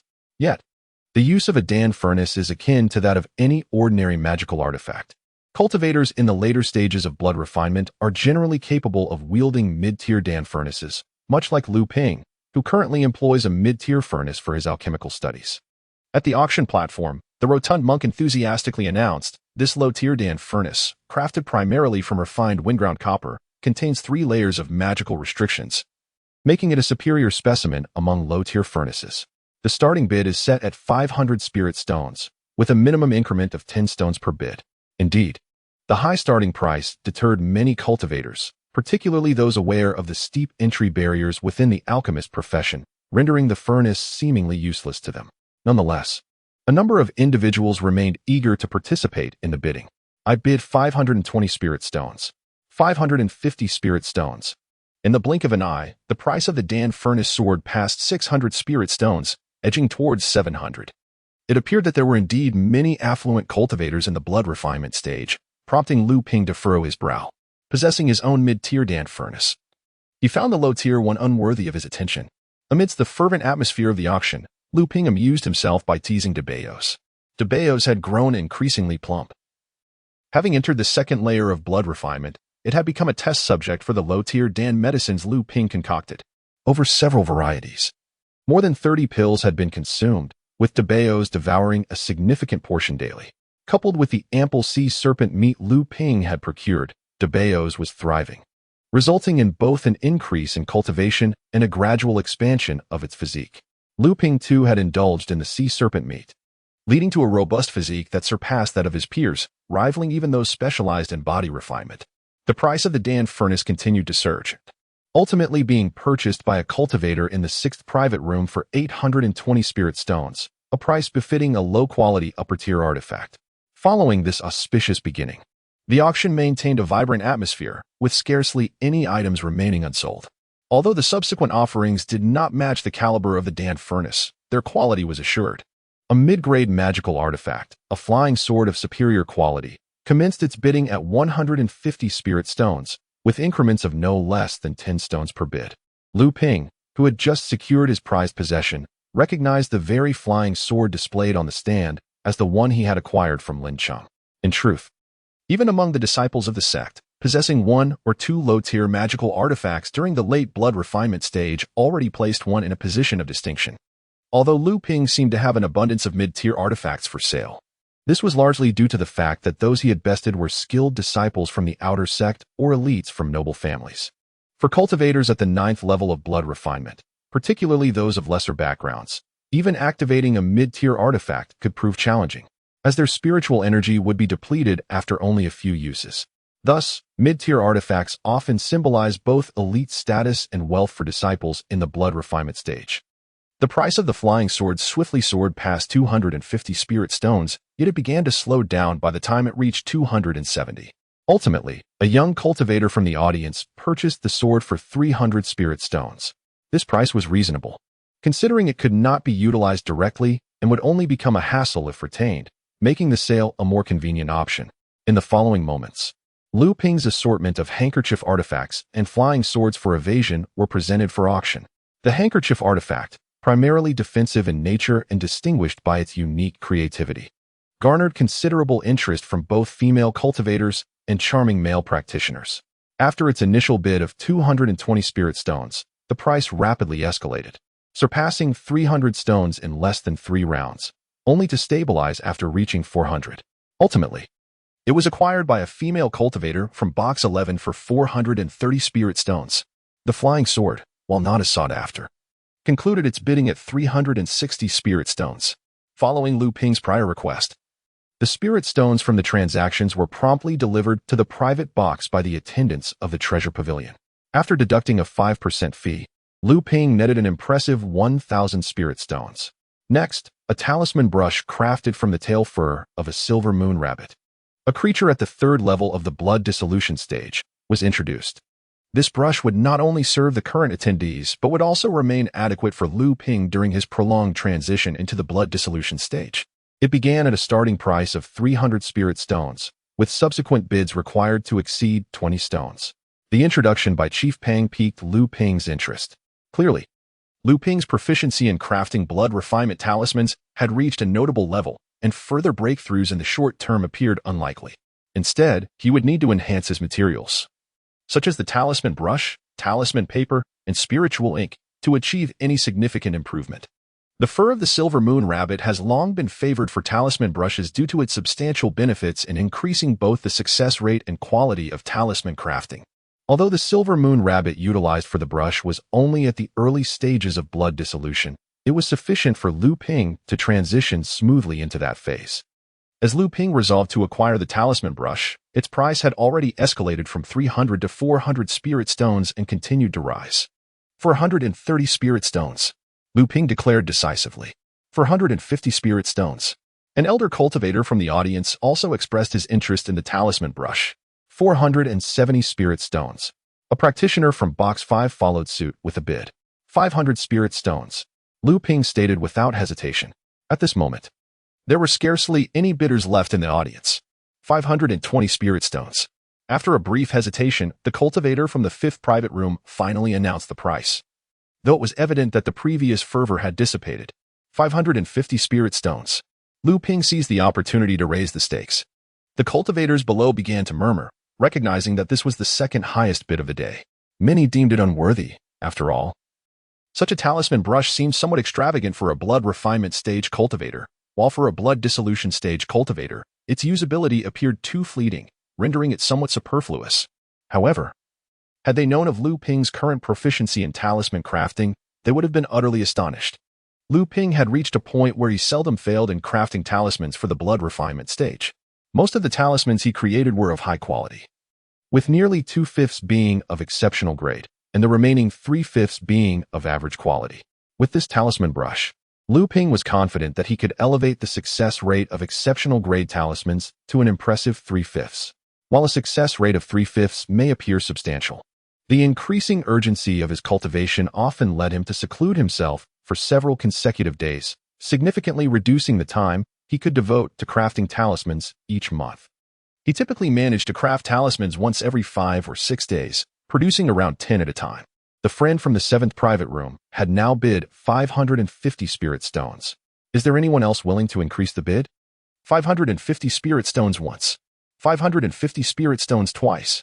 The cultivator from the 5th private room did not raise his bid again, as this price already approached that of a mediocre quality magic item. 500 spirit stones for the 3rd time. 500 spirit stones sold. Congratulations to the friend from the 7th private room for acquiring this talisman brush. The auction continued, while Lu Ping admired the brush that had just been delivered to him. The brush's handle was crafted from century-old jade bamboo, a material known for its slow growth and exceptional ability to channel spiritual energy. The tip, made from the tail of a silver moon rabbit, was exquisitely rounded, with each hair exuding a delicate luster. The more he gazed at it, the more he appreciated it, knowing that his talisman crafting skills would soon ascend to a new level. At this point, the auction was nearing its halfway mark. Although nothing had gone unsold, and many cultivators had walked away with satisfactory acquisitions at reasonable prices, the atmosphere lacked the frenzy that had characterized the bidding for the alchemy furnace. Just then, a fellow cultivator, also in a position of authority, approached the chief auctioneer Pang and whispered something to him. As the crowd speculated about the nature of the conversation, Pang's demeanor shifted, and he addressed the audience. In gratitude for your support of our esteemed pavilion, our pavilion master, in conjunction with the other main officials, has unanimously decided to auction one of the final items ahead of schedule. The sudden announcement from the Duobao Pavilion was like a stone thrown into a tranquil lake, instantly igniting fervent enthusiasm among the cultivators present. The previously subdued atmosphere was revitalized, and the eyes of the cultivators sparkled with anticipation for the surprises that Duobao Pavilion had in store. Lu Ping also paused, awaiting the unveiling of the special item. The tray, covered with red silk, was unveiled to reveal an exquisite box made of spiritual wood, adorned with intricate carvings. This was a preservation box, capable of maintaining the spiritual power and medicinal efficacy of the pills, spiritual herbs, and materials contained within for over a century. Mr. Peng cautiously opened the wooden box, revealing a pill the size of a purple longan, which he displayed before the audience. A brief silence enveloped the crowd, swiftly followed by an uproar that seemed poised to lift the roof off the venue. The blood-dissolving pill. Indeed, it is being auctioned. As one of the highlights of the event, curiosity surged regarding the other featured treasures. The atmosphere shifted, with expressions growing solemn. The more formidable cultivators displayed a myriad of emotions, and a palpable tension began to permeate the air. Lu Ping straightened in his seat, adopting a posture of vigilance. The unexpected early appearance of the blood-dissolving pill rendered the atmosphere eerily quiet, yet brimming with an overwhelming sense of anticipation.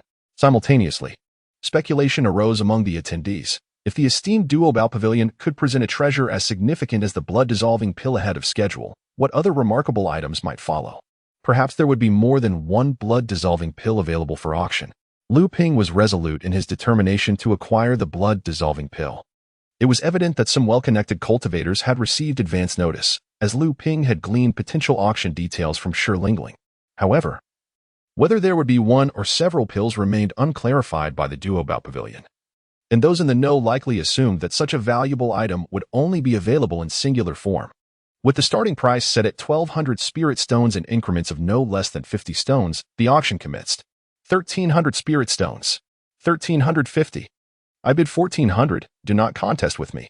Eager cultivators stammered in their haste, as the auction was, after all, a contest. Luming refrained from rushing to place a bid, understanding that the true competition had yet to begin. Although the market price for the blood-dissolving pill typically ranged between 1,800 and 2,000 spirit stones, the rarity of the item often allowed it to exceed 2,000 stones, especially in a gathering of over 1,000 blood refinement cultivators where demand far outweighed supply. The absence of participants from the private booths indicated that the genuine bidding for the blood-dissolving pill had not yet commenced. Luming's urgency to secure the pill stemmed not only from his nearing the threshold of blood refinement, but also from the foundational knowledge imparted by Yao Yang. Along with the jade slip gifted to him, it suggested that, given Luming's robust cultivation base, 2 blood-dissolving pills might barely suffice for a breakthrough. Yao Yang's family influence was modest. Aside from the single pill earned through competition, they had only prepared another for him. Even so, Yao Yang's breakthrough barely utilized the potency of 2 pills. Moreover, it was reasonable to surmise that numerous cultivators, akin to Luming himself, had deduced that the Duobao Pavilion would not limit the auction to a solitary blood-dissolving pill. Should that be the case, the bidding for the singular pill might not be as fierce, allowing Luming the opportunity to maneuver amidst the competition. At this juncture, the price of the blood-dissolving pill had escalated to 1,800 spirit stones. At this moment, the cultivator from room 4 could no longer restrain himself and exclaimed, 2,000 spirit stones. Clearly exasperated by the cacophony reminiscent of a bustling marketplace, he extinguished the hopes of certain individuals. Is the esteemed young master by inside? I extend my respects, but we cannot leave young master by to fend for himself. Allow me to add another 100 spirit stones. A provocative voice emerged from the adjacent room 8, belonging to Luming. Yu Qiulan, you already possess the blood-cleansing pill prepared by your family. Why do you need this one? Do not seek trouble unnecessarily. Young masterby from room 4 spoke in a low tone. Now, that is simply not right. We are competing fairly. The one who bids highest shall win. I would never dare to make things difficult for my elder brother. Besides, does my elder brother truly lack blood-cleansing pills? That is none of your concern. I have my own uses for it. 2,200 spirit stones. 2,250 spirit stones. This time, it was the cultivator from room 2 who made an offer. Look, you are not the only one in need. Young masterby. Yu Qiulan's voice rang out once more.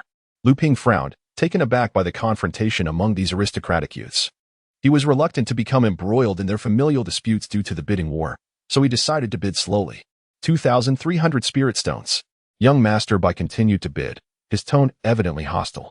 2,400 spirit stones. The voice from room 10 announced. Luming recognized it as Zhenling. Previously, when Luming had made his bid, he had utilized a spell to alter his voice, ensuring he remained unrecognized. Casting a glance towards room 10, Luming remained silent. 2,450 spirit stones. A voice from the audience caught everyone's attention. This individual appeared calm and composed, observing the stage without a hint of agitation. Not only is he someone of stature, but he is also quite bold, the crowd murmured in speculation. 2,500 spirit stones. Room 12 joined the fray. 2,550 spirit stones. Room 1 also entered the bidding. Everyone was reluctant to relinquish the blood-cleansing pill, yet the prices were nearing saturation. Further bidding seemed imprudent, and a stalemate ensued. 2,800 spirit stones. Finally, Luming made his move, and it was a substantial one, indicating his determination to acquire the item. The crowd stirred with excitement, speculating on which family or sex progeny this might be. By now, all 12 rooms had participated in the bidding. This esteemed friend has offered 2,800 spirit stones, setting a new record for today's auction. Is there anyone willing to bid higher? 2,800 spirit stones going once. The atmosphere outside room 7 was eerily calm. This voice is unfamiliar. I wonder whose progeny you are. Perhaps our families have some ties, young masterby's voice echoed. Luming remained silent. 2,800 spirit stones going twice. The auctioneer, Chief Ping, declared once more. Perhaps it is a cultivator from the Zhenling Sect. Yu Qiulan insinuated, clearly seeking to provoke. I am from the True Spirit Sect, came the reply. Luming truly felt compelled to speak. This Yu Qiulan was indeed a scheming individual. His silence would be tantamount to acquiescence. given the strained relations between the Zhenling Sect and the Zhenling Sect. In such a scenario, the venue would likely witness a concerted attack from the disciples of the Zhenling Sect against him, a so-called practitioner of the Zhenling Sect. With the Zhenling Sect boasting tens of thousands of blood-refining practitioners, one could only imagine the formidable odds he would face. 2,850 spirit stones. Esteemed elder, might I persuade you to part with this blood-dissolving pill? I, by Changchun of the Bai family, assure you of ample gratitude in the future. 3,000 spirit stones. Luming declared, unabashedly asserting his claim. Humph. A disdainful snort echoed from the fourth private room, belonging to Bai Changchun. Luming paid no heed to whom he may have offended. Preparing for the blood-dissolving phase was far more paramount than any personal grievances. After 3 inquiries from the steward, no one else raised their bid, and the blood-dissolving pill was awarded to Luming in room 7. He waved away 30 mid-grade spirit stones, gazing with delight at the second purple pill in his hand. The enigmatic practitioner in room 7 had garnered considerable attention with his 2 bids during the auction. The previous wave of excitement among the cultivators had indeed stirred their emotions. The subsequent auction was a veritable crescendo of peak moments, with an array of items emerging, including magical artifacts, elixirs, secret techniques, formation arrays, talismans, recipes, spiritual herbs, and manuals, all commanding impressive prices. Luming encountered numerous items of interest, occasionally joining the fray to bid, albeit merely to partake in the excitement and perhaps spot a bargain. He harbored a modest aspiration. Should another blood-dissolving pill present itself for under 3,000 spirit stones, he would eagerly compete for it. Admittedly, this would deplete his reserves to around 2,000 spirit stones, potentially impacting his cultivation. However, he still possessed a stock of thick blood pills, sufficient to sustain him for a year, allowing him to devise further strategies as needed. For the sake of the blood-dissolving phase, every sacrifice was worthwhile. Luming once again purchased a jade slip titled Fundamentals of Alchemy for 300 spirit stones. Having resolved to delve into the realm of alchemy, he understood the necessity of solidifying his foundational knowledge. Although he currently possessed the Sheng Taodan Jing and the initial understanding of elixirs acquired from Lin Qing, he believed that drawing from the wisdom of various schools of thought would only serve to enhance his understanding. Ladies and gentlemen, the auction house will now present an exquisite collection of top-tier blood talismans. Due to their substantial quantity, they will be auctioned in batches. The first batch consists of 20 premium blood talismans, with a starting price of 150 spirit stones. The manager, Mr. Pang, introduced Luming's blood talismans to the audience. Typically, individual top-tier blood talismans are priced between 8 to 10 spirit stones in the market. However, such talismans are seldom seen during the blood-melting phase, especially not in bulk. Should these 20 talismans be unleashed simultaneously, even experts in the blood-melting stage would find themselves at a disadvantage.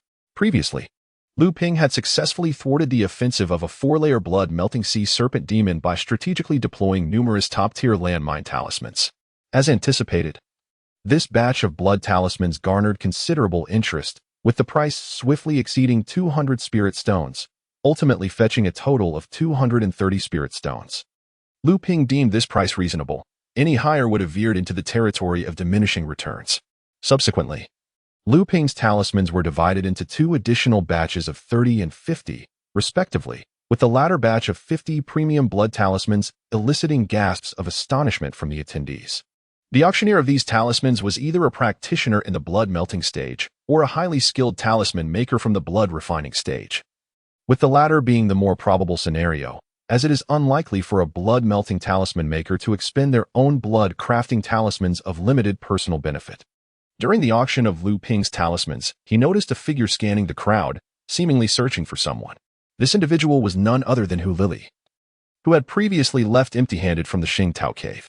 However, she was not accompanied by her usual companions. Instead, a young practitioner beside her was engaged in constant conversation, indicating a level of familiarity between them. Disappointed at failing to locate her desired individual, Hu Lili exchanged a few words with the young man beside her. Luming sensed that Hu Lili was beginning to suspect that the creator of these talismans was none other than himself, given that she had previously conducted substantial transactions involving blood talismans with him.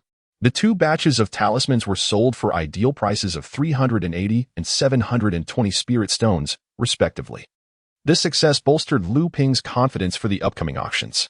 Following this, other talismans with unique functionalities were presented, yet none matched the quantity or quality of Luming's offerings.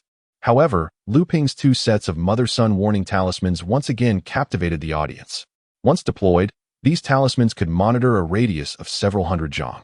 Although they could not rival the capabilities of divine consciousness, careless experts in the blood-melting stage would still be detected. Nevertheless, if such experts chose to conceal their presence intentionally, these talismans would lose their efficacy. Furthermore, these sets of talismans typically came with a time restriction. Once the designated time expired, they would become ineffective. Nonetheless, this talisman was indeed striking, with its price escalating from an initial 200 spirit stones to 400, ultimately concluding at 480 spirit stones. This took Luping by surprise.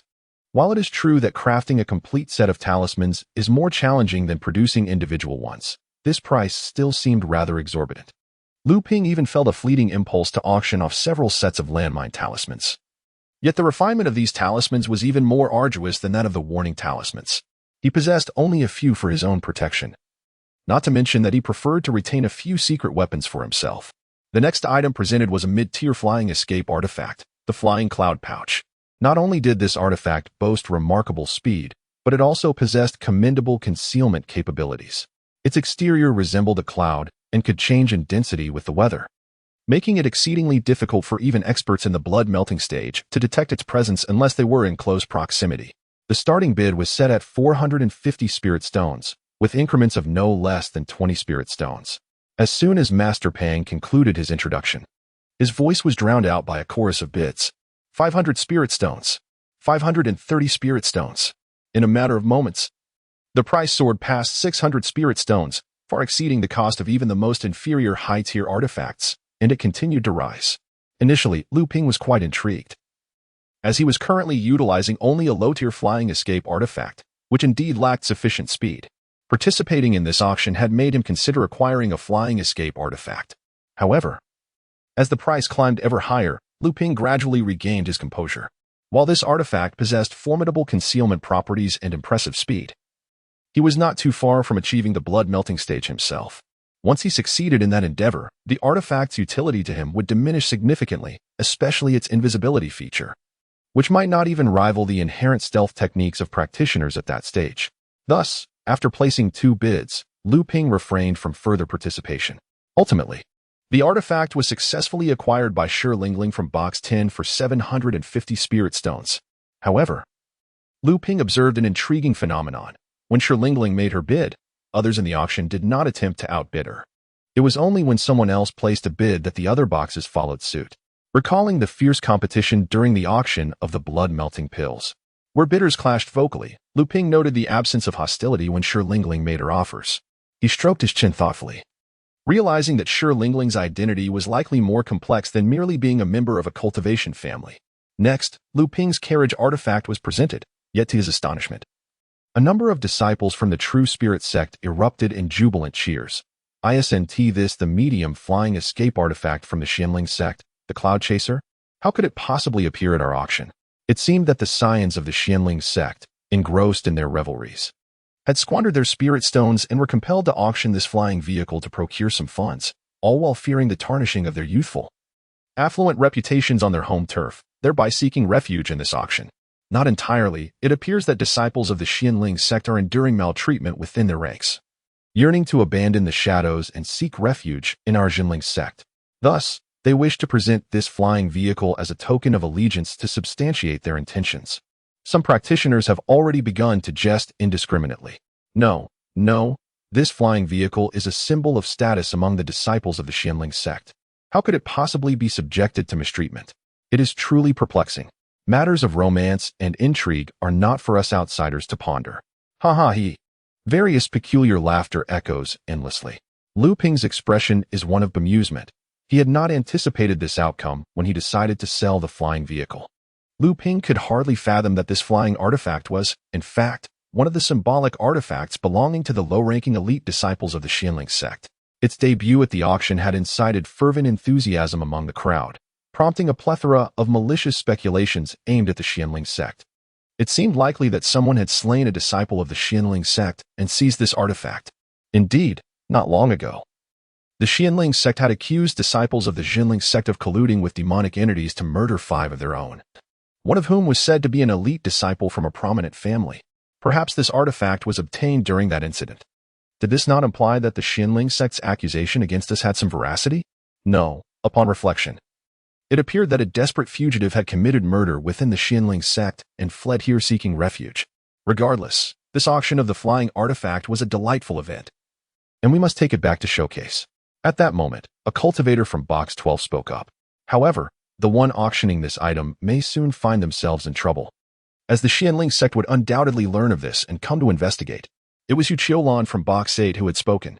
We shall see if the Duobao Pavilion can indeed keep the identity of the auctioneer confidential. Interjected by Changchun from Box 4. The reputation of Duobao Pavilion should be beyond reproach, added Lingling from Box 10. Indeed, quite right, echoed the crowd in agreement. Chief Pang cleared his throat to quell the rising chatter, smiling as he addressed the assembly. There is no need for such provocation, my esteemed guests. The integrity of Duobao Pavilion is assured. We shall not disclose the identity of the auctioneer. Now, let us proceed with the auction. This medium-sized flying artifact has a maximum capacity of 9 individuals, a moderate flight speed, commendable defensive capabilities, and is luxuriously adorned with all necessary amenities, making it an essential choice for cultivators embarking on lengthy journeys. The starting bid was set at 500 spiritual stones, with increments no less than 20 stones. Luming was initially taken aback, particularly as someone had drawn parallels to the recent battle on the reef, which was perilously close to the truth.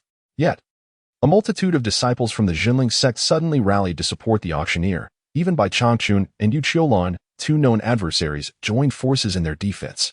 Ultimately, they seemed intent on compelling Chief Pang to make a statement on behalf of Duobao Pavilion, which deepened Luming's understanding of the cohesion within the Zhenling Sect.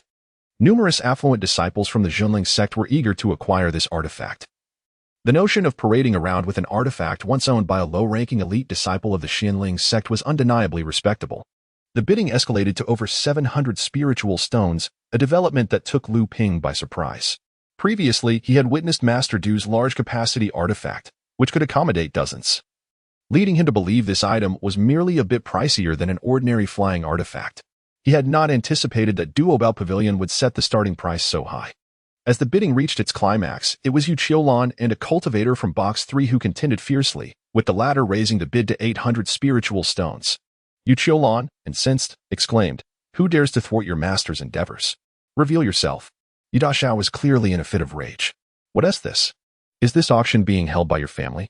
The cultivator in the private room number 3 was equally sharp-tongued, their voices clashing. I wondered who had such audacity, only to discover it was Zhao Liang from the Zhao family. "I heard your elder sister is to wed a disciple of the Zhenling Sect. Is this a gift for your new master?" Yu Qiulan spared no effort in his mockery, yet regrettably, this young master bid 850 spirit stones. Zhao Liang was acutely aware that due to his sister's circumstances, he had become unpopular among the disciples of other families. His future brother-in-law's younger brother had been slain by a beast during his travels, and suspicions loomed over the incident. Coincidentally, the brother had possessed a cloud chariot, prompting Zhao Liang to auction it off as a gift for his brother-in-law, to discern whether it was indeed his brother's magical artifact. Reluctant to be goaded, Zhao Liang realized that now being recognized, he had no hope of acquiring this artifact. Otherwise, it would lead to a united front of aristocratic heirs competing against him, resulting in even more adversaries. Nevertheless, he could not allow Yu Qiulan to have it easy. "I bid 900 spirit stones." Yu Qiulan. "Should you bid 1,000 spirit stones, I, Zhao Liang, shall withdraw from the competition." In truth, Zhao Liang had planned to concede when Yu Qiulan reached 800 spirit stones. His family was not a major force within the Zhenling Sect. Unlike other disciples with their abundant spirit stones, a circumstance attributed to their family's alliance with the Zhenling Sect. Moreover, having already spent considerable spirit stones in previous bids, he needed to reserve funds for the upcoming centerpiece items, thus making a prudent exit. Yu Qiulan chuckled mockingly. "Zhao Liang, your provocation is rather clumsy. However, I, Yu Qiulan, do not regard 1,000 spirit stones lightly. This chariot shall be mine." Luming was somewhat surprised by this outcome. 1,000 spirit stones represented a considerable profit, and he gained insight into the influence of noble families, prompting him to be wary of Zhao Liang's clan.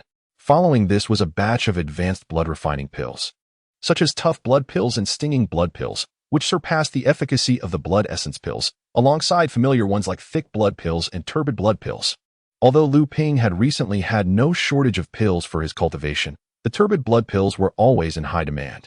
Unfortunately, their limited supply and fierce competition meant Lu Ping spent nearly 750 spirit stones to secure 3 vials, which was already a steep price. Given the scarcity of these coveted pills, left with no choice, Lu Ping bid on 6 vials of thick blood pills as a backup, incurring an expense of 960 spirit stones. Additionally, there were various healing pills, detoxification pills, poison pills, immobilization pills, sealing spirit pills, zombie pills, invisibility pills, and others, each with its unique utility, broadening Lu Ping's horizons. He purchased several types of pills according to his needs, which added nearly 1,000 spirit stones to his expenditures, further intensifying his admiration for alchemists. In the blink of an eye, 3 watches had passed, and the auction was finally nearing its conclusion. Master Pang remained as spirited as ever, showing no signs of fatigue. Standing upon the stage, he proclaimed with a resounding voice, "Esteemed guests, we have now arrived at the auction of our grand finale item. This time, the treasured items from the multi-treasure pavilion include 5 exquisite pieces, one of which you are already familiar with, the blood-dissolving pill. But what, pray tell, is the second item?" With a flourish, Master Pang created suspense, beckoning for the item to be brought forth slowly on a tray, stirring the curiosity of the audience. Noticing the eager gazes from the crowd, he smiled slightly and dramatically unveiled the red silk covering the tray. There, displayed in all its glory, was a meticulously crafted beast-patterned belt. The belt's buckle was adorned with a finely carved depiction of a green dragon frolicking in water, while various exotic birds and beasts were illustrated on the side straps. The entire belt shimmered with brilliance, its intricate design seemingly animated and lifelike. Could this be a storage belt? Indeed, it was a storage belt. A shout of recognition erupted from a cultivator in the audience, igniting fervor among the crowd. Sensing the excitement and enthusiasm swelling below, Master Pang felt a sense of satisfaction. He raised both hands to signal for silence before continuing. Indeed, this is the storage belt, typically possessed only by robust late-stage blood-dissolving cultivators or accomplished alchemists. This particular belt boasts a spatial capacity of approximately 3 cubic zhang, whereas the average storage pouch of a blood-refining cultivator holds merely 1 cubic zhang, and the exquisite pouches of the average blood-dissolving stage are only 2 zhang. This storage belt is undoubtedly an ideal choice, a true emblem of status. Furthermore, this storage belt is equipped with 2 beast compartments, allowing you to store your beloved pets or magical creatures. It also features a defensive spell, expertly arranged by a late-stage blood-dissolving master well-versed in the Force realm, which can be activated in times of dire peril. The audience had long been captivated by the formidable capabilities outlined by Master Pang, each revelation inciting waves of excited chatter. Although Lu Ping found himself drawn to such a rare spatial item, he maintained a respectful distance. While his possessions were indeed plentiful, he had yet to reach a point where a storage pouch was necessary. Moreover, Lu Ping still carried the exquisite storage pouch left to him by the alchemist Xing Tao. A storage belt signifies status and often reflects wealth and power. As a humble blood-refining cultivator without any significant backing, Lu Ping wished to avoid drawing the attention of those with ulterior motives. The starting bid for the auction was set at 1,000 spirit stones, with increments of no less than 50 stones.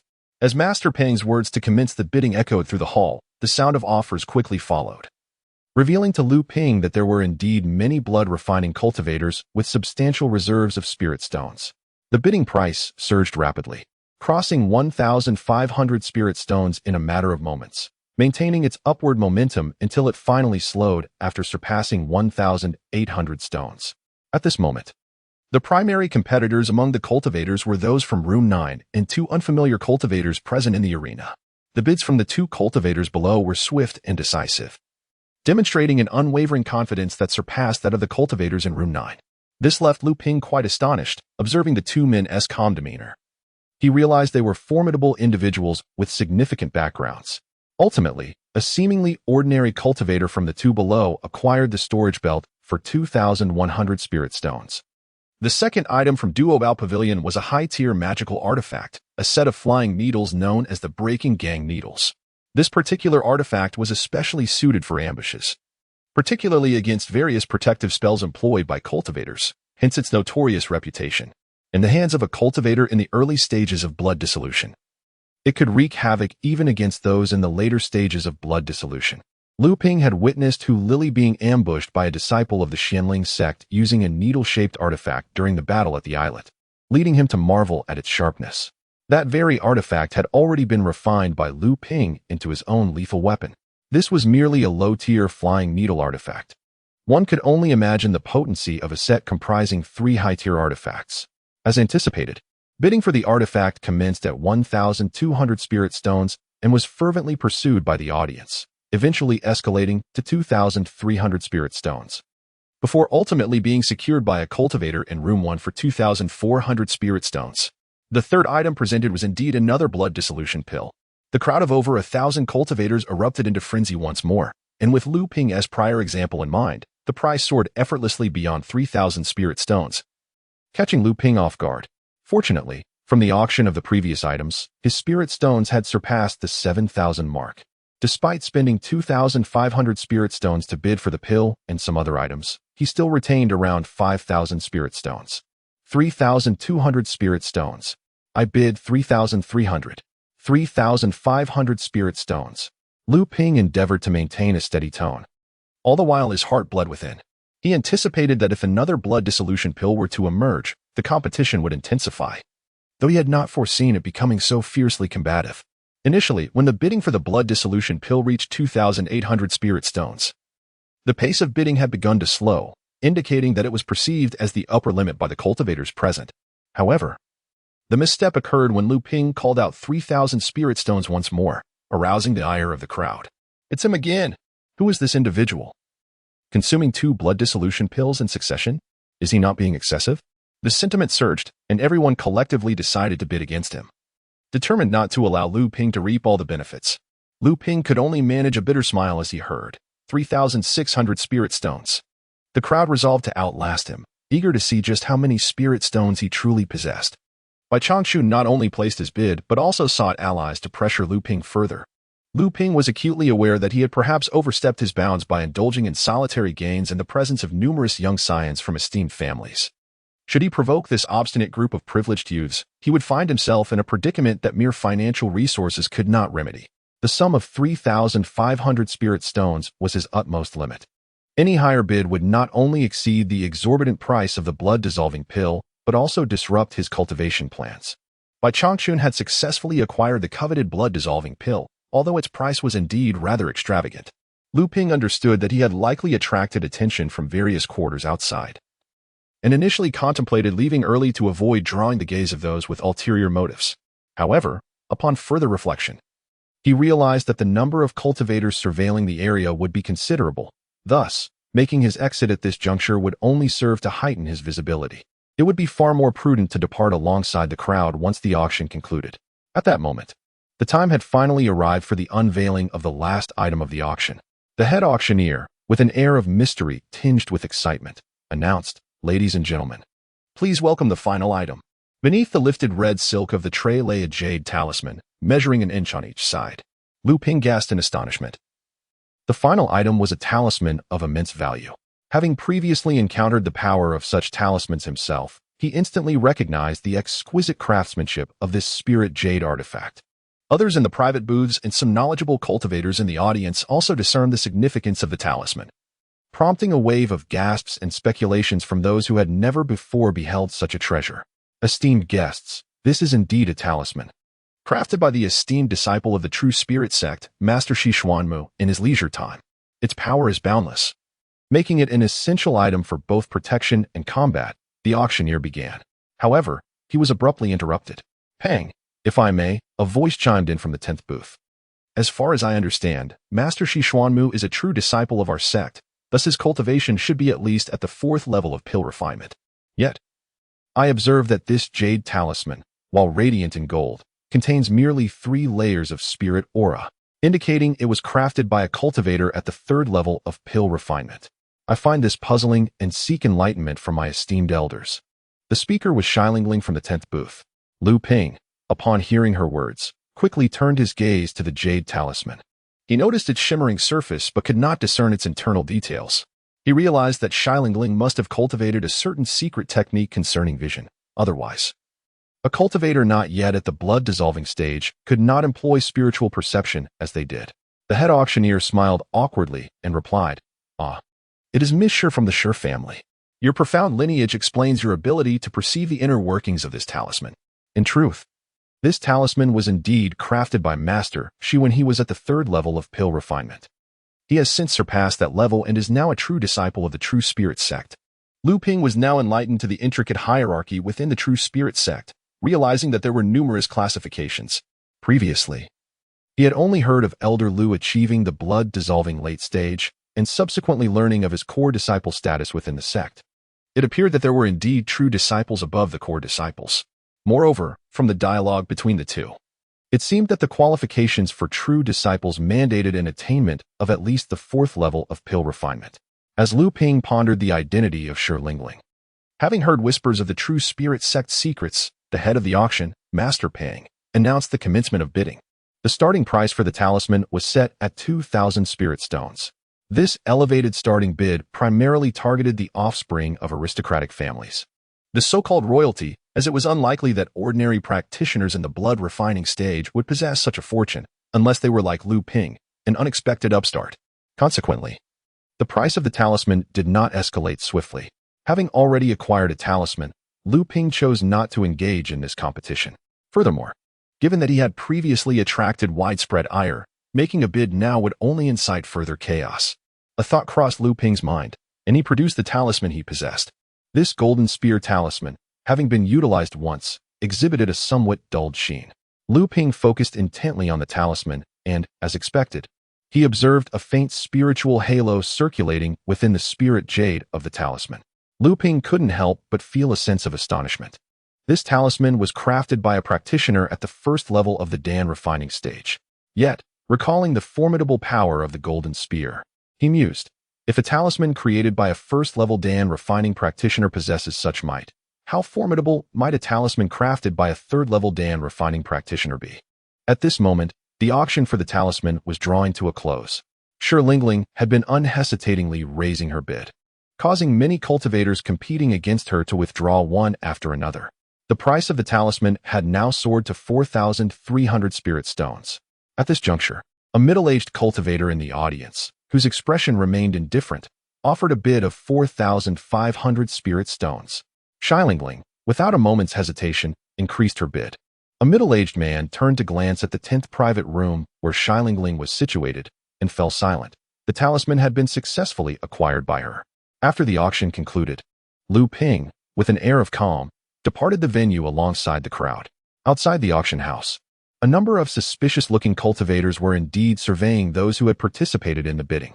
Luming's composure did not attract any attention. Upon leaving the auction, Luming had numerous tasks ahead of him. He began to acquire a substantial quantity of low and mid-grade spiritual herbs essential for crafting blood refining stage elixirs from various herbal shops on Decoin Island.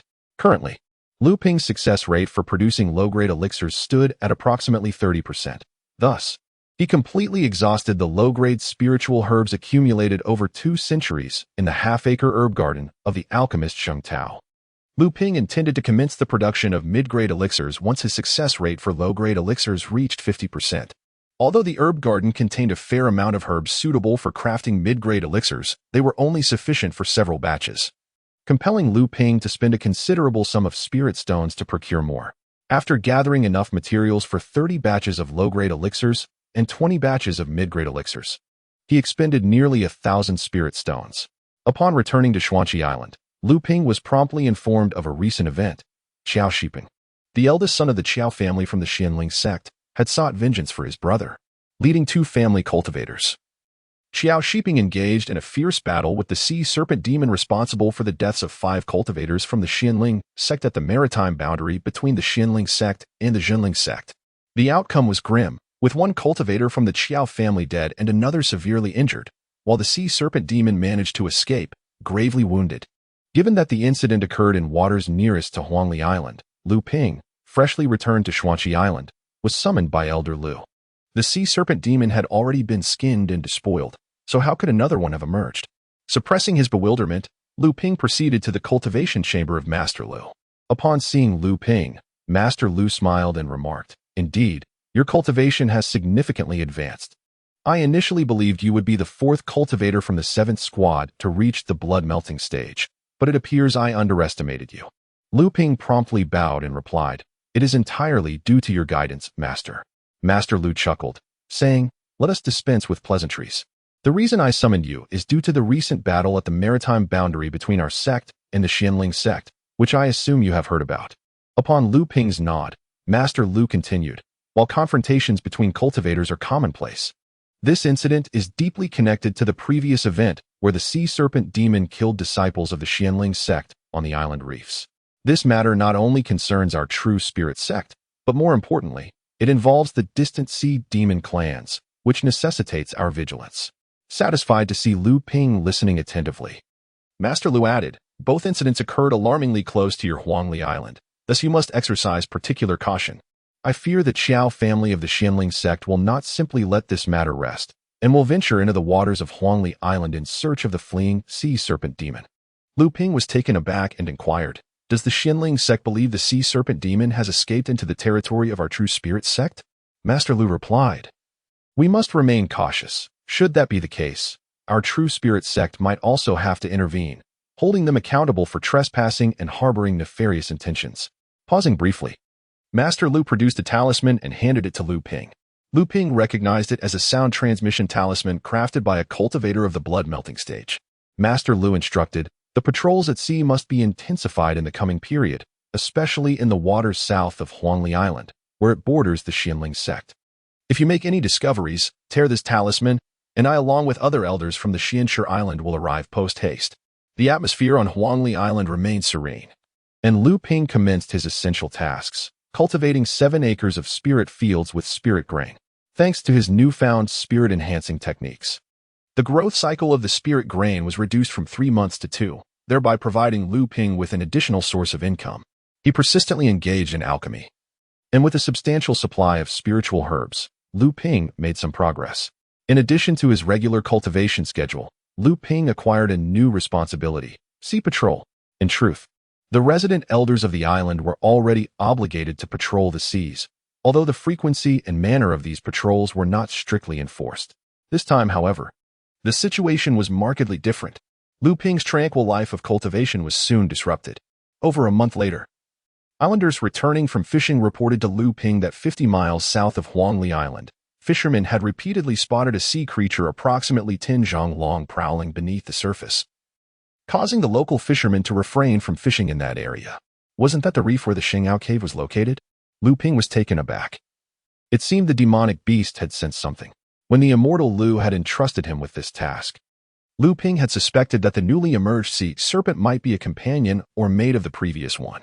The fisherman's report further corroborated his conjecture. This sea serpent must possess some secret art to track down the location of its predecessor and discover its place of demise. Reflecting on his experiences in Xingao Cave, Luming was certain he had left no traces behind.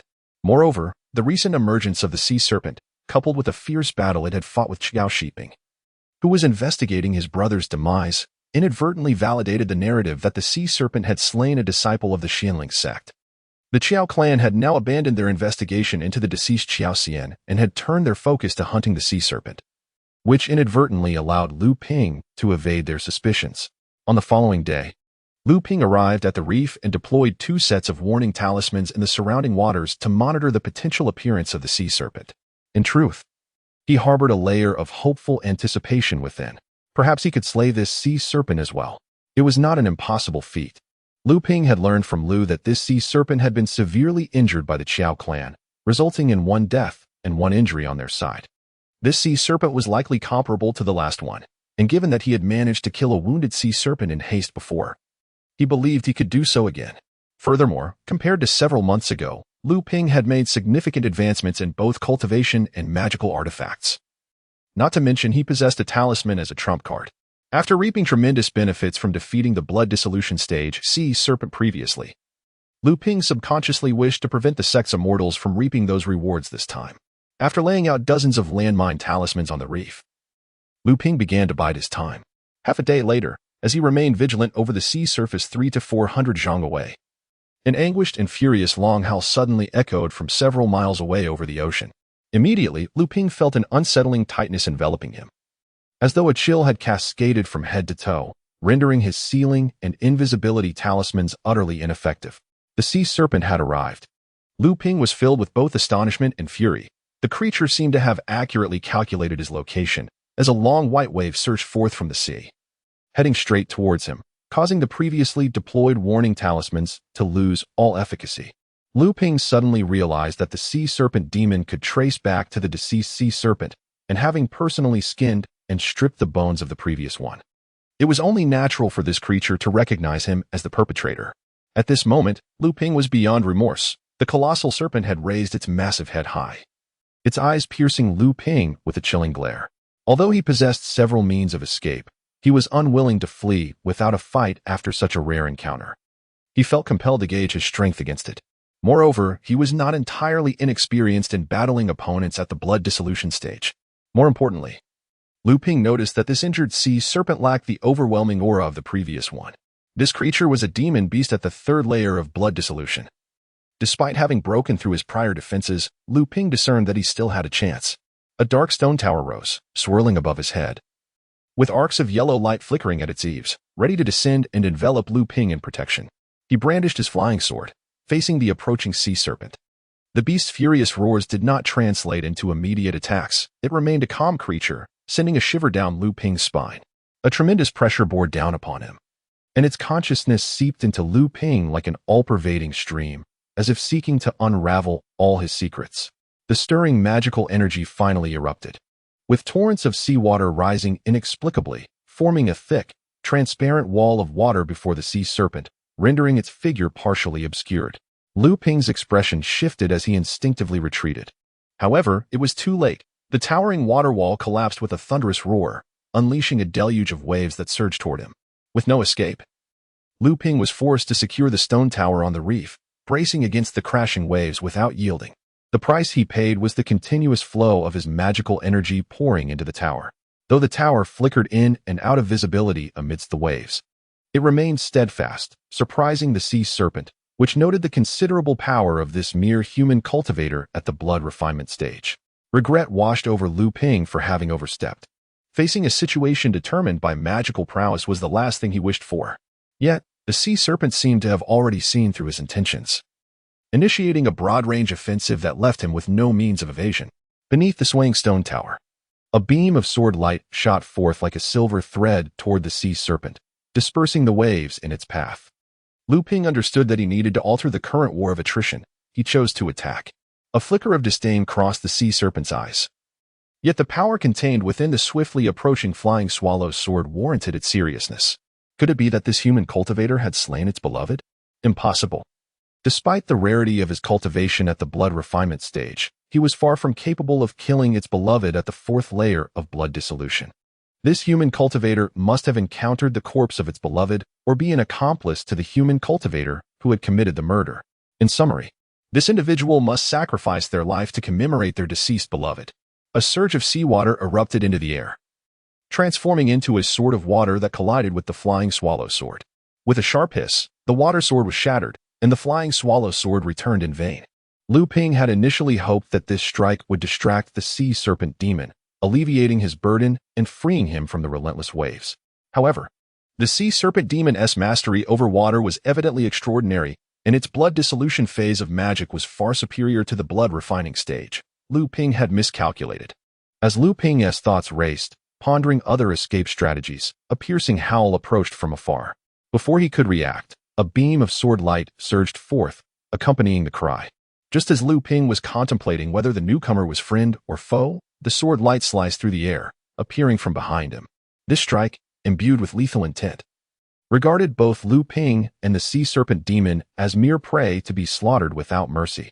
With a gasp, Lu Ping witnessed the barrier of the stone tower being shattered by the sword light, and the flying swallow sword he had just summoned was sent flying by a single blow.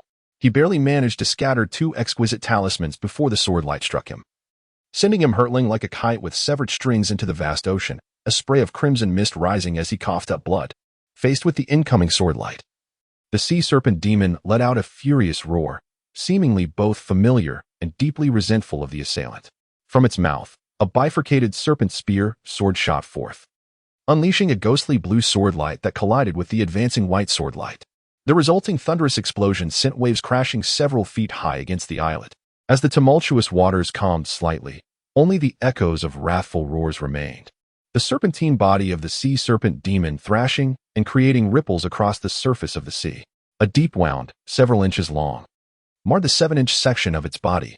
Although it was not a fatal blow, the steady flow of blood inflicted serious injury. Additionally, several old wounds reopened, likely remnants from its previous battle against the Qiao clan of the Zhenling Sect.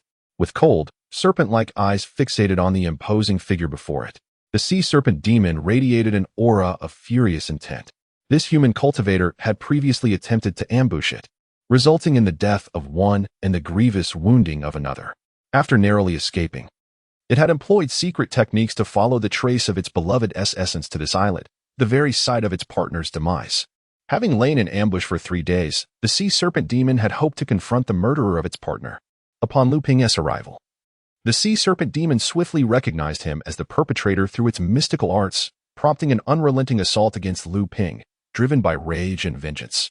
It was indeed unexpected that this diminutive blood refinement stage human cultivator proved to be such a formidable adversary, managing to stand its ground against the sea serpent demon.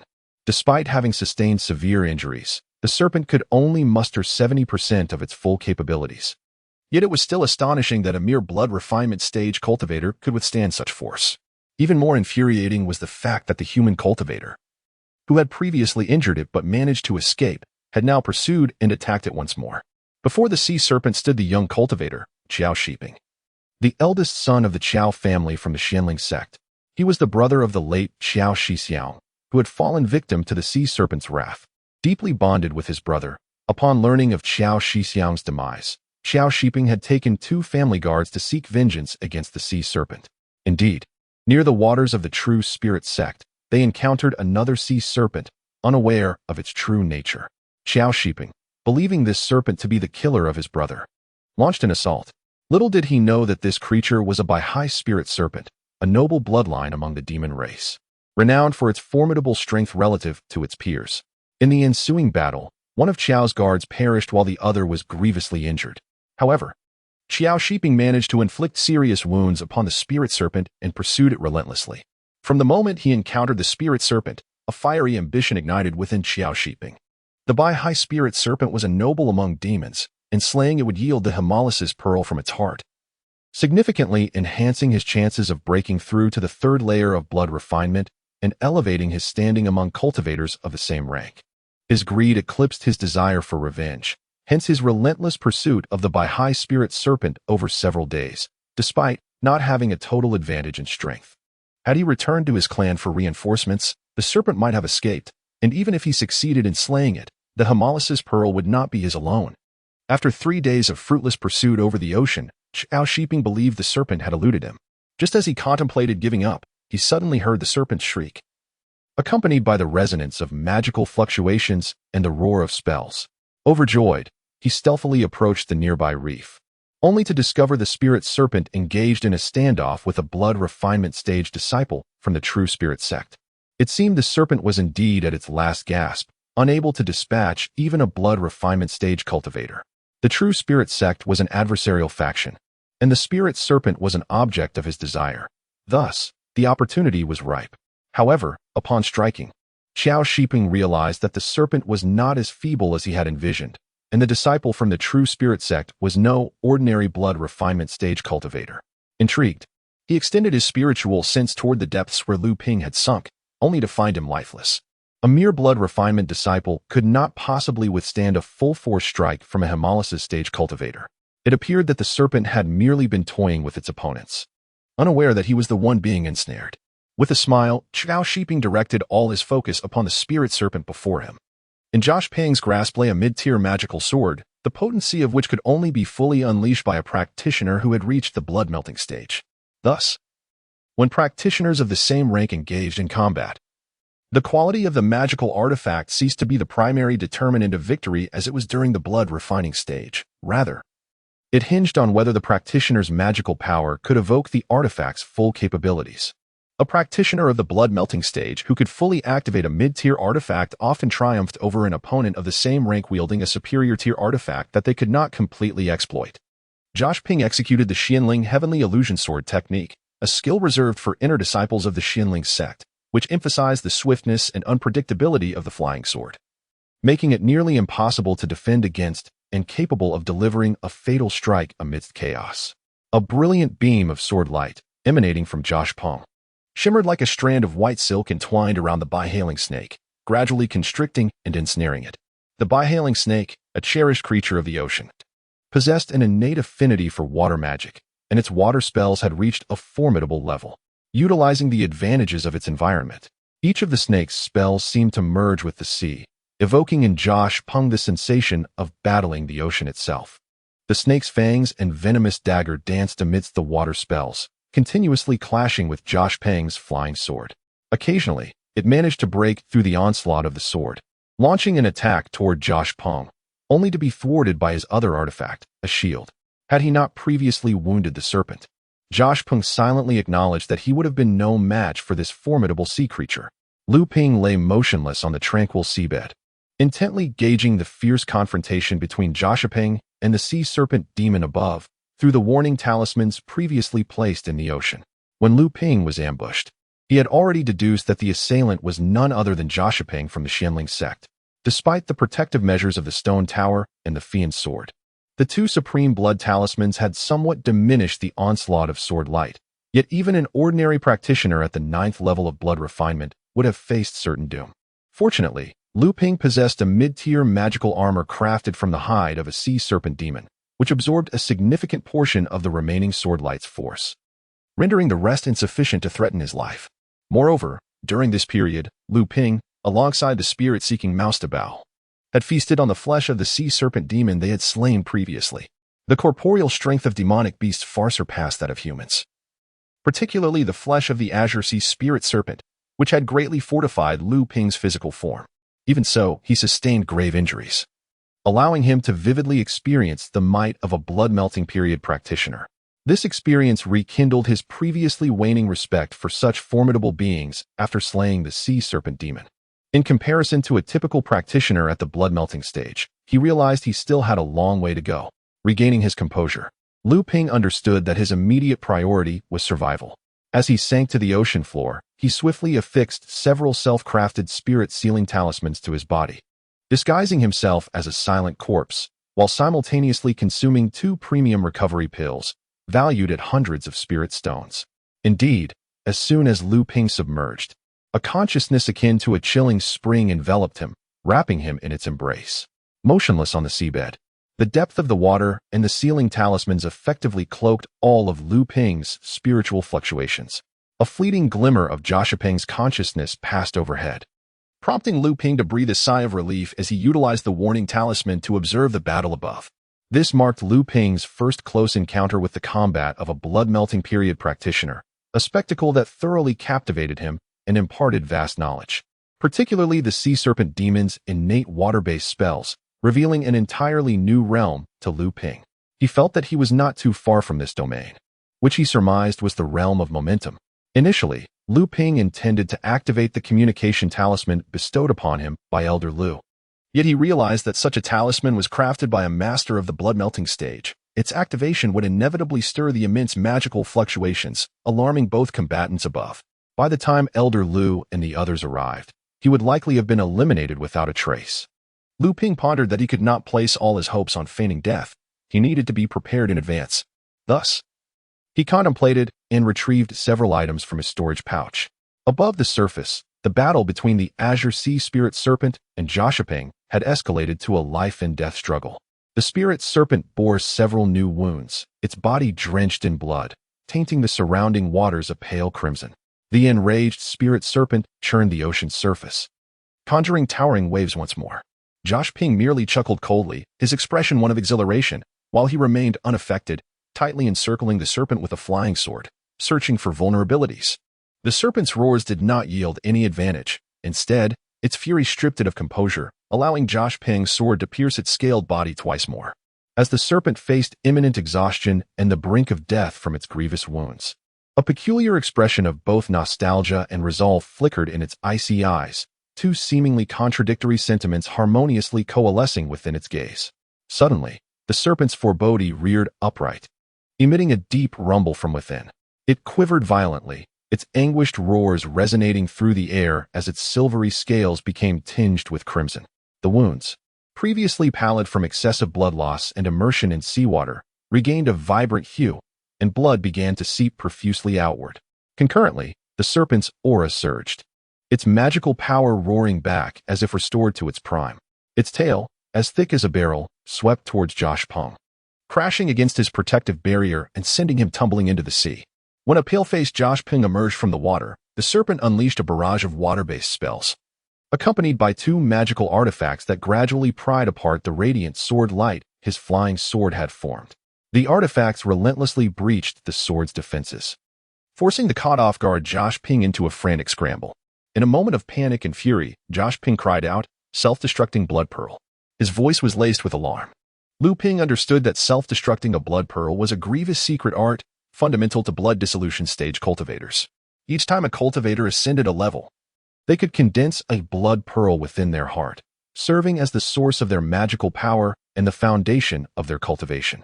The self-destruction of blood pearls sacrificed these condensed orbs in exchange for a temporary surge of magical energy to engage in combat, a desperate measure indeed. The aftermath of detonating several blood pearls would result in a significant decline in cultivation level, with the foundational damage requiring multiple times the effort to restore, rendering such a technique nearly tantamount to relinquishing future cultivation potential. Although the serpent's counterattacks were fierce, it was too late to alter the previous disadvantage, resulting in a mere stalemate. However, the execution of the secret technique was time-sensitive. Once the moment passed, the serpent would be left vulnerable. Josh Peng, clearly aware of this, gradually regained composure amidst the chaos, seeking to avoid fault rather than achieve glory, slowly consuming the time. The serpent, in a desperate roar, found its time dwindling under Josh Peng's relentless tactics, its oppressive aura gradually dissipating, despair deepening in its gaze. Conversely, Josh Peng no longer exhibited the exhilaration of imminent victory. Lu Ping pondered, realizing that Josh Peng's motivations extended beyond avenging his brother. He sought the serpent's blood pearls. Yet, with the serpent's use of the secret technique, how many blood pearls remained was uncertain, leaving him feeling disheartened. As Josh Peng's sword pierced through the body of the spirit serpent, the exhausted creature finally collapsed, crashing into the sea and sending waves soaring high into the air. A flicker of joy graced Josh Peng's features as he cast a spell to drag the serpent's remains to the rocky isle. With his flying sword, he sliced open the serpent's skin at its vital point, revealing its heart, and upon further incision, two glistening blood pearls emerged. Fortunately, only one had self-exploded. At that moment, an unexpected transformation occurred. The once lifeless serpent suddenly raised its head, its cold eyes fixated on Josh Peng, reflecting sheer madness. Startled, Josh Peng found himself momentarily paralyzed, when suddenly, one of the blood pearls sprang forth, hurtling towards him. In that instant, comprehension dawned upon him, and he cried out, hastily summoning his protective shield. Yet it was too late. The blood pearl contracted violently before erupting in a furious explosion. A crimson light radiated outward, obliterating half of the rocky isle. As the force of the blast sent the sea retreating for dozens of paces, only to surge back with colossal waves reminiscent of a tsunami. Josh Peng's mid-tier protective shield shattered under the impact, and he coughed up a mouthful of blood, flung far from the epicenter, his garments tattered and in disarray. Wounded and desperate, he paid no heed to the serpent, hastily retrieving several jade vials from his storage pouch, ready to ingest the elixirs within. Just as he tilted his head to consume the pills, he was suddenly struck dumb. Unbeknownst to him, a massive iron seal, measuring 3 feet on each side, had risen above him, casting a shadow over his head. The dark seal pulsated with arcane energy, inscribing the words "Mountain Collapse" in ominous light. In that instant, Josh Peng's attention shifted from the elixirs to the impending doom, as the seal descended upon him with the force of a mountain. With a frantic cry, he realized there was no time to escape the crushing blow and could only brace himself. Despite the previous shield's destruction, a master of the blood-melting phase possesses more than mere trinkets. From his storage pouch emerged a tree-like mid-tier magical artifact, soaring above him and transforming into a great tree that shielded him beneath its canopy. Yet, A cacophony of cracking branches filled the air as the mountain's weight snapped the tree's limbs, the trunk swaying perilously, as if on the verge of collapse. Witnessing his protective artifact being shattered in an instant, Joshaping felt the recoil of his own magic slam against him like an iron wall, flushing his pale visage with crimson and inducing waves of discomfort in his chest. Frustrated, he bellowed, "Which shameless rogue dares to ambush the esteemed scion of the Qiao family? Do they not fear retribution from the Qiao clan and the Zhenling Sect?" As his words faded, a soft sound echoed across the sea's surface, and Luming emerged from the depths, soaring onto the rocky isle, raising his arms to unleash dozens of exquisite blood talismans upon Joshaping, as if they were worthless. As Joshaping beheld a youth, no more than 17 or 18 years of age, leap from the sea, he recognized him as the blood refinement phase disciple from the true spirit sect whom he had previously ambushed. With a tone of incredulity, he exclaimed, "It is you. You are still alive?" At that moment, dozens of talismans erupted around him, unleashing various spells that caused the protective spiritual light surrounding Joshaping to flicker tumultuously. Joshaping smirked disdainfully and remarked, "What a joke. What use could these trifling blood refinement techniques possibly have?" No sooner had he spoken than a resounding crack echoed through the air as the massive tree-like artifact, burdened beyond its limits, finally succumbed and shattered. "Damn it," Joshaping cursed, only to have a mouthful of blood follow suit, realizing that this true spirit disciple had cunningly dispersed his magical energy with talismans before destroying his artifact. Yet, Joshaping's assumptions were once again misplaced. With the last vestiges of support from the broken tree artifact, Joshaping narrowly escaped the impending landslide, barely catching his breath when he spotted the true spirit disciple ahead, clutching a jade talisman that shimmered with golden radiance, poised to burst forth. A talisman of treasure. Curse be it, he thought, understanding that the true purpose of the earlier talismans was to conceal the activation of this talisman of treasure. In response, Joshaping flipped his hand, revealing a silver jade talisman, indeed, another talisman of treasure. He desperately channeled his remaining magical energy into it, but the prolonged battle, coupled with his grievous injuries, had left him nearly depleted. At that moment, the talisman of treasure in Luming's possession activated, releasing a brilliant golden light that coalesced into a golden spear, hurtling towards Joshaping with remarkable speed. Upon seeing the golden spear, Joshaping was filled with a sense of dread, exclaiming in anger, "How could you possess a golden spear talisman? Is my brother's demise your doing?" Without a moment's hesitation, he activated his talisman of treasure, though it had not fully charged. A burst of silver light ascended, transforming into a simple sword beam aimed at the golden spear. The two forces collided instantaneously, producing no sound, but sending shockwaves that ravaged half of the island's surface. Luming, taken aback, was not surprised by Joshaping's possession of a talisman of treasure, after all. As the eldest son of the esteemed Qiao family and a blood refinement phase cultivator, it was not shocking for him to have such an item. However, he had not expected Joshaping to have the opportunity to activate it. Despite his injuries, the power of their two talismans was surprisingly comparable. Peering closer, Luming noticed the talisman in Joshaping's grasp glimmering with 3 spiritual halos, indicating it was a talisman crafted by a perfected practitioner at the 3rd stage of Dan refinement. No wonder it could withstand the golden spear talisman, which bore only a single halo and was of the 1st stage. Fortunately, Luming had more than one trick up his sleeve. He raised his hands, summoning 2 low-tier red flying swords that sped towards Joshaping. Having quelled his initial rage upon discovering the murderer of his brother, Joshaping observed Luming conjuring a low-tier artifact to contend with him, allowing himself a moment of respite. With a sinister grin, he taunted, "Have you finally exhausted your tricks? Today, your esteemed Uncle Qiao has commanded you to avenge my brother at all costs." After uttering these words, he fiercely struck at Luming with his mid-tier flying sword, which he had previously used against the spirit serpent. As the 2 blades clashed, the red flying swords unexpectedly erupted in a violent explosion, shattering Joshaping's sword into 2 pieces. Joshaping cried out in indignation, "Despicable," and fell backward. In his already grievously wounded state, he could not rise again. That mid-tier flying sword was Joshaping's lifebound artifact, a weapon forged from suitable spiritual materials, intimately connected to the cultivator's mind and spirit, and capable of evolving alongside the cultivator's progress. In his desperate state, Joshaping sought to eliminate Luming with his final strength, unaware that the cunning Luming had resorted to self-detonation using a blood ritual artifact. The destruction of this life-bound artifact proved to be the final straw for the severely injured Qiao Shiping, leading to his ultimate collapse. Lu Ping, having meticulously orchestrated his strategy, refrained from approaching directly. Instead, he summoned the flying swallow sword and swiftly severed Qiao Shiping's head, feeling assured enough to retrieve his storage pouch afterward. Lu Ping initially intended to extract the blood pearl from Qiao Shiping's heart, but hesitated at the thought of dissecting a human body. Previously, he had only cut open the heart of the sea serpent demon, being a beast rather than a human.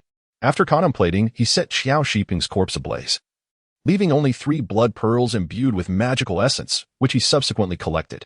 Having completed the grim task of erasing all traces, Lu Ping turned to find that the dying sea serpent demon had vanished without a trace. In truth, he had sensed the creature's departure during his assault on Qiao Shiping. Neither had attempted to intervene, nor had they guarded against the possibility of the sea serpent demon acting as a lurking predator.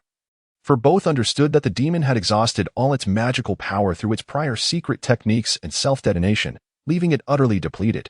Moreover, the sea serpent demon had left a trail of blood in the water, indicating its path. Thus, both aimed to collect the creature's remains after vanquishing one another. Following the blood trail left by the sea serpent demon, Lu Ping soared southwestward. He pursued the trail for nearly 100 miles before gradually closing in on the creature. Lu Ping pondered what could have driven the sea serpent demon to venture so far, fully aware of its impending demise. However, having witnessed the battle between Qiao Shiping and the sea serpent demon, he recognized the latter's considerable intelligence, which had allowed it to inflict significant damage on Qiao Shiping, ultimately benefiting Lu Ping. Consequently, as Lu Ping drew nearer to the sea serpent demon, he grew increasingly cautious, especially since he had now ventured deep into the waters belonging to the Zhenling Sect. At this moment, Lu Ping had descended over 40 fathoms, and the immense water pressure had rendered his magical powers almost untenable. He was merely 7 or 8 fathoms away from the ocean floor, where he beheld the coiled corpse of a deceased sea serpent demon, yet it remained beyond his reach. Behind the sea serpent demon, Lu Ping noticed a cave approximately 1 fathom in diameter, which he surmised to be the demon's lair. Was there something within this lair that the sea serpent demon could not part with, compelling it to return and guard it even in its dying moments? This sea serpent demon was evidently the mate of the one he had slain previously. Could it be that the lair contained the eggs of their progeny? Contemplating this, Lu Ping felt a surge of warmth in his heart. However, the mere 7 or 8 fathoms of depth deterred him. He felt a pang of regret, realizing that he could only enter the lair after successfully dissolving his blood or by acquiring some specialized artifact for diving. Fortunately, the depths of the ocean shielded him from the probing of divine consciousness. Unless a practitioner at the Dan refinement stage ventured to investigate or other cultivators specifically descended into the depths, ordinary practitioners would find it nearly impossible to discover him. Upon surfacing, Lu Ping marked the location of this marine area and hastily returned to Huangli Island, aware that should the patrolling cultivators of the Zhenling Sect discover him, it could lead to considerable trouble. In the blink of an eye, half a month had passed since his return to Huangli Island. In the cultivation chamber, Lu Ping toyed with a finely crafted storage bag, a relic of Qiao Shiping. This was Lu Ping's second encounter with a storage bag belonging to a practitioner in the blood dissolution stage. The first was an exquisite bag he had obtained in the Shengtao cave. Storage bags belonging to practitioners in this stage typically feature a small magical array at the opening, constructed by the owner's divine consciousness, and Qiao Shiping's bag was no exception. Such bags could only be opened by their owners. Any attempt to force them open would result in damage to most of their contents. Master Shengdan Tao, due to the nature of his legacy, had not set a magical array at the bag's opening, which allowed Lu Ping to spend half a month erasing the array at the entrance after his return. Fortunately, with Qiao Shiping deceased, Lu Ping finally succeeded in fully opening the storage bag. Once again, it was a moment of gain. Lu Ping felt a surge of exhilaration. His recent confrontation with Qiao Shiping had resulted in considerable losses, not to mention the dozens of premium blood talismans, the 300 to 400 spirit stones, and the 2 blood sacrificial flying swords, which also amounted to 300 to 400. The protective artifact, a stone tower, had been severely damaged by Qiao Shiping's sword, requiring nearly 200 spirit stones for repairs. Additionally, the 2 sets of warning talismans and a set of mother-son landmine talismans were valued at 500 to 600 spirit stones. He had also consumed 2 high-quality healing pills and spirit replenishing pills, culminating in a total loss of 2,000 spirit stones. not to mention the time wasted in cultivation due to his injuries. This made Luming draw in a sharp breath. The outcomes of conflicts among practitioners depended not only on cultivation level, but also on wisdom and courage, alongside a substantial wealth that was indispensable. Fortunately, Luming had orchestrated his plans adeptly, successfully eliminating Qiao Shiping. Hastily, Luming opened his storage bag, revealing 24 mid-grade spirit stones and over 300 low-grade spirit stones, which together amounted to nearly 2,800 low-grade spirit stones. This sudden influx not only compensated for Luming's losses but also left him with a surplus, allowing him to breathe a sigh of relief after the auction, where his fortunes had significantly dwindled. At the very least, his extravagant cultivation would not be interrupted by a lack of spirit stones. The Hall of Magical Artifacts was disappointingly meager. One of Qiao Shiping's mid-grade artifacts was obliterated by the self-detonation of a sea serpent demon, and 2 more were shattered by Luming's attacks, leaving only a single mid-grade short gun, likely a backup. In addition, there were 2 low-value artifacts, which Luming naturally regarded with disdain. Initially, he had entertained the thought that Qiao Shiping might possess a high-grade artifact, but this hope was swiftly dashed. Upon reflection, Luming understood the underlying reasons. High-grade artifacts are far more precious and rare than their mid-grade counterparts. It was merely due to Luming's fortunate acquisition of substantial high-quality mysterious iron, combined with the solid foundation of Shansing and the exquisite craftsmanship of the renowned blacksmiths, Old Chun and his son, that Shansing barely reached the standard of a high-grade artifact. As a cultivator advances to the blood-melting phase, the transformation of their spiritual energy and the emergence of consciousness allow them to fully unleash the power of artifacts. However, this power is still constrained by the cultivator's own level of cultivation. Thus, a cultivator in the early stages of blood melting can wield the might of mid-grade artifacts even more effectively than that of high-grade artifacts. Having grasped this insight, Luming's gaze shifted to the several jade slips scattered on the ground. Upon examination, he made a valuable discovery. One of the slips contained a detailed account of Qiao Shiping's cultivation experiences, particularly regarding the process and insights of breaking through the blood-melting phase, which Luming cherished as a treasure. Additionally, from the other jade slips, he learned that the 2 deceased sea serpent demons were known as the Azure Sea Spirit Serpents, possessing a relatively pure lineage of dragon blood and belonging to the nobility among the demon race. Although he was unaware of why they had established their lair at the boundary of the Zhenling Sect and the Zhenling Sect, Luming sensed that the situation was far from simple and could potentially lead to significant upheaval. With a chuckle, he thought to himself that no one would connect the demise of the 2 spirit serpents to him if calamity were to befall him. Surely someone of stature would bear the brunt. After organizing the jade slips, Luming examined several jade vials containing medicinal pills, 2 vials for replenishing spiritual energy, 1 for healing, all of exceptional quality. Furthermore, there were 2 vials of a pill known as Chinkandan, which Luming recognized as a type of medicinal remedy suitable for cultivators in the early stages of blood melting. While its effects could be deemed average during this phase, even such ordinary pills were not universally accessible to all cultivators at this stage. It is worth noting that even a major sect like the Zhenling Sect in the Northern Sea region only managed to allow its disciples in the blood refinement phase to barely obtain a common blood essence pill. Therefore, it is understandable that each type of medicinal pill suitable for the blood melting phase is exceedingly valuable, with each vial rivaling the normal worth of a single blood-melting pill. Luming pondered the value of such medicinal pills. If a single blood-melting pill is typically worth around 2,000 spirit stones, then a regular medicinal pill for the early stages of blood melting would be valued at 200 spirit stones, a staggering 10-fold increase over that of the blood-melting pill. If one were to consider the frequency of cultivation during the blood refinement period, Luming involuntarily shivered, momentarily deciding to leave this question for his future self post-successful hemolysis, while simultaneously reinforcing his resolve to delve into the art of alchemy. Before Luming now lay a solitary azure jade vial, distinct from the other 5, which he had intentionally reserved for last in hopes of a delightful surprise.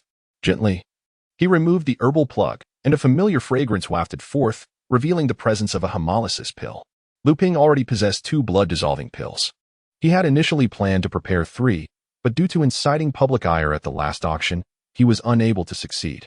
Unexpectedly, he obtained the 3rd one from Qiao Shiping, significantly enhancing his confidence in the dissolution process. In high spirits, Luming hastily transferred the assorted items from Qiao Shiping's storage bag into his own. Over the subsequent months, with an ample supply of elixirs, Lu Ping's cultivation advanced at an astonishing pace, culminating in his reaching the pinnacle of the blood-refining stage by the age of 18. After 3 months of solidifying his foundation, he resolved to attempt the blood dissolution. Moreover, he had acquired something even more valuable than the blood-dissolving pills, the talisman crafted by Qiao Shiping. This jade talisman, forged by a true master at the 3rd level of alchemy, shimmered with a silvery sheen, its translucent surface housing 3 ethereal white halos that danced like playful fish. After a single use by Qiao Shiping, it could only be utilized 2 more times. Additionally, Lu Ping possessed a 1st-level talisman from Qiao Shiping's brother, Qiao Xiang, which could only be used once. Nevertheless, the exchange for the silvery jade talisman was undoubtedly a substantial gain. One day, Lu Ping visited Shuanqi Island to pay his respects to Master Lu. Upon seeing Lu Ping, Master Lu's eyes sparkled with delight, and he exclaimed, "Excellent. You have reached the pinnacle of the 9th level, with a solid foundation. You are ready to attempt blood dissolution." Lu Ping respectfully replied, "Disciple has come to formally request permission from Master to return to Zhenling Island for seclusion and blood dissolution. I hope for your approval." Master Lu chuckled, "Indeed. This is a significant matter. The blood-refining stage is merely the preparatory phase for cultivators. Once you step beyond this point, you will truly enter the realm of a cultivator, officially becoming a disciple of our Zhenling Sect." After a brief pause, Master Lu continued, "Have you made adequate preparations for the blood dissolution? Are the blood-dissolving pills ready? Although exceptionally gifted individuals may succeed without them, the catalyst of the pills can greatly enhance the success rate and solidify your foundation, yielding substantial benefits." Lu Ping replied, "Disciple gathered 8 500-year-old spiritual herbs required for the blood-dissolving pills and exchanged one within our sect. Naturally, he withheld the full extent of his resources." Master Lu waved his hand, and 4 wooden boxes appeared on the ground. "Your diligent cultivation and solid foundation suggest that a single blood-dissolving pill may not fully activate the spiritual blood within you. Your recent contributions in assisting me with the defense of Shuanqi Island have not gone unnoticed by the sect. Here are 4 500-year-old spiritual herbs as a reward. The remainder you must procure on your own. If you gather 8, you may exchange for another blood-dissolving pill, thus increasing your chances." Seeing the 4 wooden boxes, Lu Ping's heart surged with joy, and he hurriedly expressed his gratitude. "Disciple happens to have a few spiritual herbs for the blood-dissolving pills, and I was worried about not having enough. This will suffice." Master Lu observed Lu Ping's delighted expression and smiled. "I am aware that you possess considerable resources, but do not forget the principle of discretion in wealth." Lu Ping's heart tightened, and he replied, "Disciple will remember." Lu Xianzhong continued, "It seems that the waters in this region are about to stir. The direct descendant of the Zhenling Sect's Qiao family has been leaping about for some time. Assuming that our Zhenling Sect remains oblivious to their intentions, naturally, Lu Ping would not disclose to Lu Xianzhong that Qiao Shiping had perished at his hands. However, from Lu Xianzhong's words, it was evident that Qiao Shiping's pursuit of the spirit serpent must harbor ulterior motives. Thus, Lu Ping inquired, "Isn't Qiao Shiping seeking revenge for his brother?" Lu Xianzhong scoffed disdainfully and replied, "Merely a faade. Without the consent of the Zhenling Sect, the Qiao family would not dare to send their direct heir to hunt demonic beasts alone at the border of our 2 sections. Do they think I cannot see through their schemes?" The once formidable Zhenling Sect has ultimately lost its fervor, acting with trepidation and devoid of the grandeur befitting a major sect. Upon hearing Lu Xianzhong's remarks, Lu Ping refrained from probing further into the Zhenling Sect's machinations and simply asked, "Given the tense situation, would it be inappropriate for me to depart now?" Lu Xianzhong dismissed his concerns, saying, "You may go as you wish. The Zhenling Sect has not yet fallen to the point of plotting against you." He chuckled, adding, "It is indeed laughable. Qiao Shiping has been hunting the sea serpent demon for months without a whisper of news, and there has been no reaction from the Qiao family. It is entirely possible that he has already met his demise at the hands of the demonic beasts." Lu Ping understood that his current cultivation was inadequate for the conflicts between the 2 sects. Yet he was taken aback by Lu Xianzhong's conjecture regarding Qiao Shiping's death. Subsequently, Lu Xianzhong imparted some insights on the precautions needed for breaking through the blood dissolution stage and matters of cultivation, after which Lu Ping took his leave. The brothers of the 7th Squad were astonished by Lu Ping's swift cultivation progress upon learning of his intent to enter seclusion to break through the blood dissolution stage. They presented him with gifts, spiritual stones, elixirs, and spiritual materials, accumulating quite a collection, including some offerings from cultivators associated with other squads. Among the more valuable gifts were spirit herbs for refining the blood dissolution pill, sent by Yao Yong and Du Feng, the latter of whom had also successfully broken through to the blood dissolution stage over the past few months. Zhenling, too, presented a gift identical to that given to Yao Yong, which consisted of thick blood pills. With the addition of the 4 spirit herbs bestowed by Lu Xianzhang, Lu Ping now possessed 6 spirit herbs for concocting the blood dissolution pill. Moreover, he had acquired 3 additional spirit herbs from Qiao Shiping, thus gathering enough for a 4th blood dissolution pill. Originally, Lu Ping had planned to use 5 mature spirit herbs from the Xingao Spirit Herb Garden to form another blood dissolution pill. However, having received these rewards, he found himself spared from depleting his resources in the garden after completing his exchange with a cultivator from the 11th squad stationed at Huangli Island. Lu Ping returned to the Zhenling Courtyard's market via the teleportation array, where he traded for blood dissolution pills at the pill pavilion established by the Zhenling Sect. With 4 blood dissolution pills now in his possession, Lu Ping felt a surge of accomplishment. The Zhenling Courtyard is situated at the foot of Tianling Mountain on Zhenling Island, which serves as the stronghold of the Zhenling Sect. Enveloped by a protective formation, the entire mountain is perpetually shrouded in mist, creating an ethereal ambience reminiscent of a celestial realm. This Tianling Mountain is a vast spiritual vein, cultivated by the Zhenling Sect over millennia to attain such grandeur. At the foot of Tianling Mountain, a small tributary of a spiritual vein diverged, where the True Spirit Sect established the True Spirit Courtyard. Along the main vein of this minor spiritual source, they developed 24 cultivation chambers dedicated to the disciples of the courtyard for their seclusion during the critical stage of blood dissolution. Lu Ping was fortunate. Upon his arrival, he encountered a cultivator who had just failed their blood dissolution and vacated a chamber.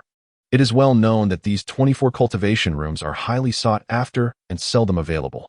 Lu Ping paid the guardian of the cultivation room, a venerable elder in the blood dissolution stage, the maximum rental fee of 500 spiritual stones for a 6-month lease, thus settling in.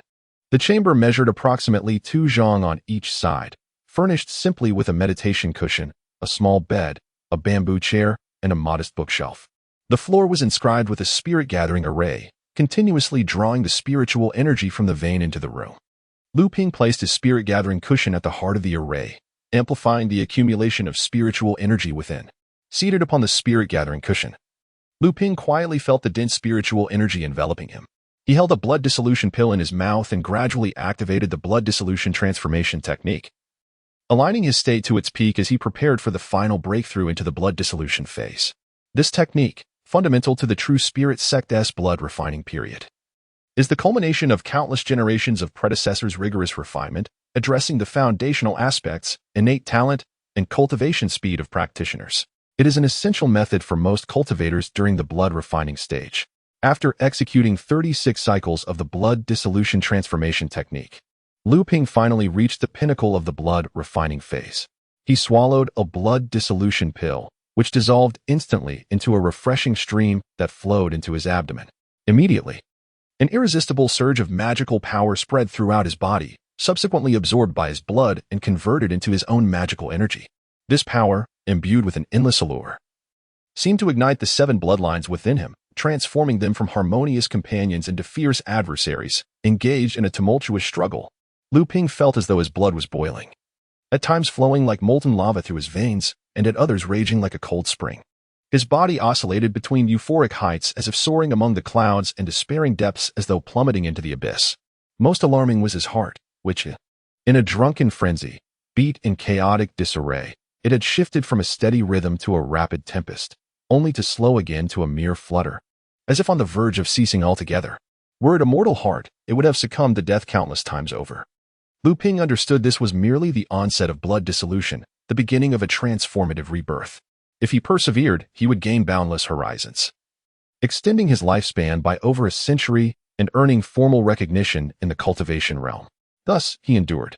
Legend has it that the progenitors of this realm were 7 transcendent beings of profound magical understanding, revered as the 7 ancestors of creation. These 7 figures are the enlighteners and ancestors of all cultivators in this world, and every being here is a descendant of the 7 ancestors, inherently possessing 7 bloodlines.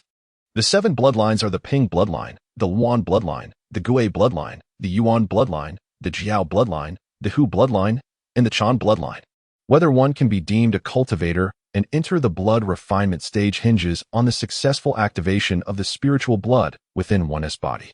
The measure of innate talent is determined by the quantity of spiritual blood activated, indicating the purity of the bloodline. This purity is classified into 5 grades. With Luming possessing an average talent, his bloodline purity only reaching the 3rd grade. The blood refinement stage involves utilizing cultivation techniques to fully activate the spiritual power within the bloodline, while continuously absorbing the spiritual energy from the heavens and the earth to enhance oneself. Upon reaching the peak of the 9th layer of blood refinement, the cultivator may attempt to transition into the blood melting stage. As the name suggests, the blood melting stage entails the process of inducing competition among the 7 bloodlines to determine the strongest among them, which will become the foundational bloodline for future cultivation, thus marking the entry into the 1st layer of the blood melting stage. Subsequently, the foundational bloodline assimilates the spiritual power of the other 6 bloodlines, systematically expelling the discarded bloodlines from the body. During this expulsion, before 2 bloodlines are eliminated, another bloodline with attributes matching the foundational bloodline must be integrated to compensate for the loss incurred. This is the process of cultivation in the blood melting stage, which comprises 3 phases and a total of 9 layers. Each layer involves the expulsion of discarded spiritual blood, while the breakthroughs in the 3 phases serve to restore the foundational spiritual blood. This explains why Qiao Shiping is determined to obtain the blood melting pearl from the Baihai spirit snake, as it is the essence of spiritual blood and contains abundant spiritual power, which Qiao Shiping can utilize to replenish his bloodline, facilitating a smooth transition to the mid-stage of blood melting. At this moment, the contention among the 7 bloodlines within Luming's veins had intensified. Yet, Luming sensed that this intensity had not yet reached his limit, attributing this to his robust foundation. Thus, he consumed the 2nd blood melting pill, and days later, the 3rd. Luming had been in seclusion for nearly a month, enduring immense turmoil as the bloodlines within him clashed violently. Although he had prepared, armed with insights from Qiao Shiping and explanations from Lu Xianchang, as well as insights from Yao Yong and Du Feng, the escalating accumulation of power exacerbated the ferocity of the internal struggle. The activation of 3 blood melting pills extended the duration of this conflict far beyond that of an ordinary cultivator progressing through the blood melting stage, rendering Luming's experience of advancement a trial difficult for most cultivators to endure. Without suffering, there can be no gain. The greater the suffering, the more substantial the reward. At this juncture, the strife among the bloodlines within Luming had reached its most intense phase, and the identity of the foundational bloodline was on the verge of revelation. In this moment, a haze enveloped Luming's mind, past events unfurling like a film, bringing to light memories he nearly forgot, flashing before his eyes in chronological order. Luming understood that this was the precursor to the impending success of the blood-melting process and the birth of his consciousness. As the memories of the past unfolded, Luming found himself immersed in the scene of the fierce battle between the ocean spirit serpent and Josh Peng. The ocean spirit serpent's mastery over water spells, which resonated with the might of the ocean's waves, suddenly crystallized in Luming's mind. In that moment, he experienced an epiphany regarding the essence of spells, enabling him to transcend the phase of blood dissolution and attain a profound understanding of water magic. While Luming was still enveloped in this enlightening revelation, the struggle within his bloodlines was subtly influenced by his newfound insight. Just as he grasped the quintessence of water spells, one particular bloodline began to merge with this state of understanding, manifesting a powerful resonance that vanquished the other 6 bloodlines, thereby establishing its supremacy. The internal conflict gradually subsided, and the defeated bloodlines gathered around this dominant lineage, akin to stars orbiting a moon, coursing through his veins and synchronizing with the rhythm of his heart. Simultaneously, the magical essence within his foundational bloodline underwent a remarkable transformation, absorbing a substantial amount of spiritual energy. The 3 blood dissolution pills contained an abundance of spiritual power, yet it was still insufficient. The aura in the cultivation chamber was continuously siphoned by Luming's bloodlines, while the array and the spiritual gathering mat on the ground ceaselessly concentrated the energy from the spiritual veins to be delivered into Luming's body. At that moment, Luming resembled an endless expanse of ocean, greedily absorbing every particle of spiritual energy. Outside the cultivation chamber, a vortex of spiritual energy began to form, capturing the attention of the blood dissolution phase practitioners from the True Spirit Academy. Another disciple has advanced to the blood dissolution phase. Indeed, Several disciples have successfully progressed recently. I wonder which squad this disciple belongs to. They certainly possess a commendable foundation. More than commendable. With such a massive vortex of spiritual energy, it can only be described as formidable. At this juncture, Luming remained oblivious to the stir he had caused among the blood dissolution phase practitioners outside. Had they learned that Luming had consumed 3 blood dissolution pills and was capable of generating a spiritual vortex, the implications would have been profound. Upon awakening from his epiphany, Luming discovered that the struggle among the 7 bloodlines had concluded, with his foundational bloodline successfully dominating his circulatory system. Throughout the cycle, spiritual energy was incessantly absorbed, undergoing a transformation as it passed through his heart, where it gradually differentiated into threads of magical essence, ultimately forming a space within the heart that coalesced into a blood pearl, his blood dissolution pearl. As the blood pearl formed, it was initially the size of a soybean, yet, with the continual condensation during his cultivation, its volume would undoubtedly increase. It was then that Luming realized he could clearly perceive the state of his body, having acquired the ability of inner sight, which signified the birth of his consciousness. Eagerly, Luming extended this consciousness, feeling a clarity in his mind as the scenes within the cultivation chamber imprinted themselves upon his closed eyelids. Elated, he slowly ventured his consciousness outward, able to observe with clarity within a radius of approximately 20 zhang. This revelation astonished Luming. He understood that typically, when a cultivator first advances to the blood-melting stage, their divine consciousness can generally probe an area of approximately 10 zhang in radius. Even those bestowed with exceptional talent and formidable divine consciousness would only extend their reach by a mere 1 or 2 zhang, rendering the notion of doubling that distance utterly implausible. While Luming felt a surge of joy within, he simultaneously remained vigilant, determined that no one should discover the innate strength of his divine consciousness, which had already become one of his secret weapons. In truth, Luming harbored his own suspicions regarding the potency of his divine consciousness. Being a being not originally from this world, his presence here was a result of the fusion of 2 souls. Thus, it was only natural that his divine consciousness surpassed that of ordinary individuals by a factor of 2. This could be seen as a modicum of compensation for his transference to this realm. Nevertheless, he resolved to seek a method to cultivate his divine consciousness, both to obscure the astonishing strength of his abilities and to continually enhance his advantages therein. Having made up his mind, Luming focused entirely on consolidating his magical powers following his advancement to the blood-melting stage. The reason he opted for the longest lease on the training chamber was primarily to devote ample time to solidifying his cultivation after breaking through. At this juncture, Luming had discerned through his divine consciousness that his foundational bloodline was that of the water dragon, perhaps influenced by his profound insights into water-based spells. The water dragon bloodline ultimately demonstrated its might, overcoming 6 other bloodlines to secure its position as the foundational lineage. Through his exploration with divine consciousness, Luming identified that in addition to his water dragon bloodline, the attributes of his other 6 bloodlines comprised the wind attribute of the rock bloodline, the wood attribute of the Yuan bloodline, the water attribute of the turtle bloodline, the earth attribute of the ape bloodline, the ice attribute of the tiger bloodline, and the fire attribute of the cicada bloodline. Luming could not help but smile wryly at his misfortune.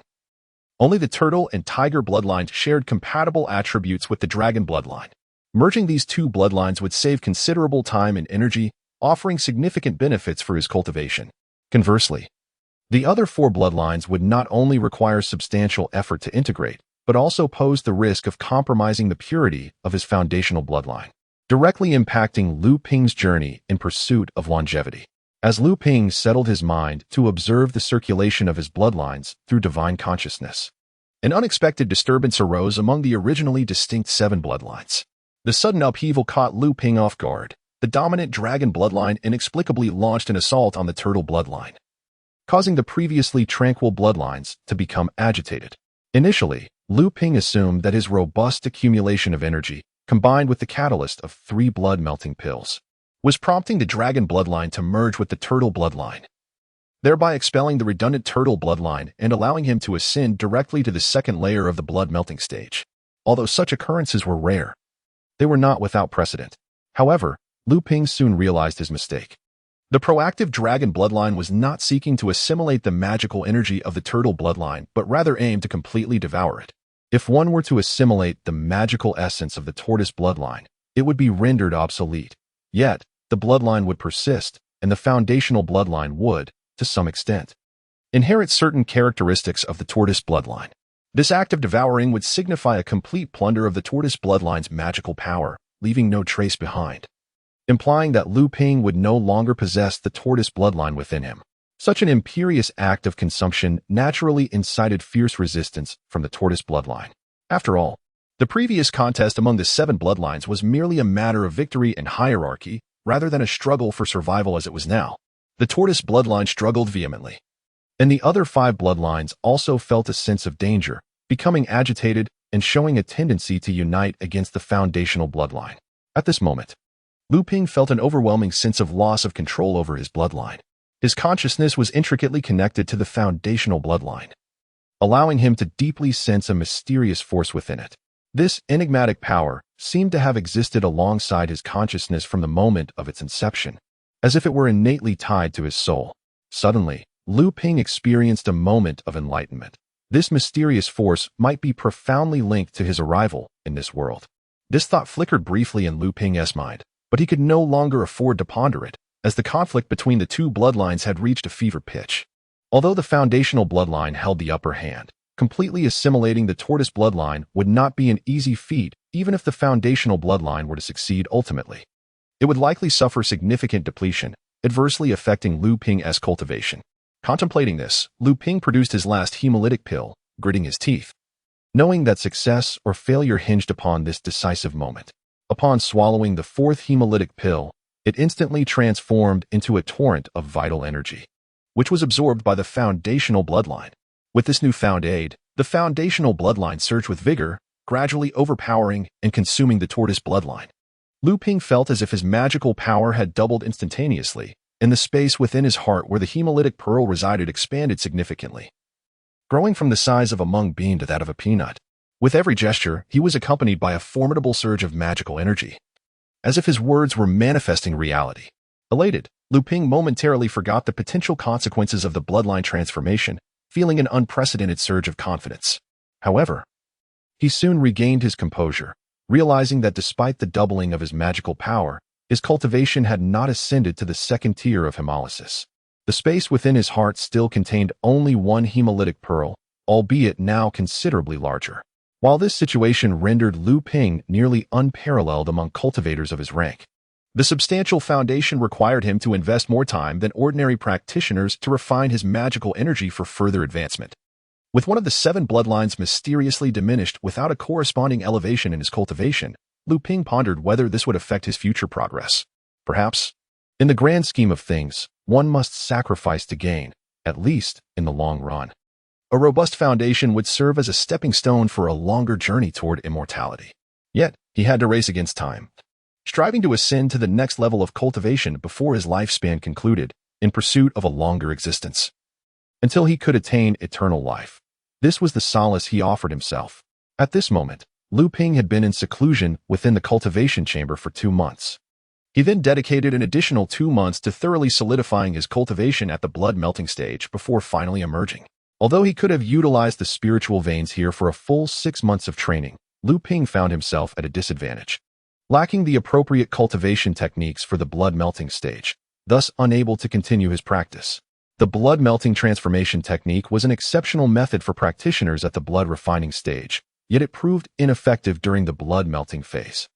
Despite the 2-month period of consolidation enhancing his cultivation, his progress remained minimal, leading Lu Ping to exit his seclusion prematurely.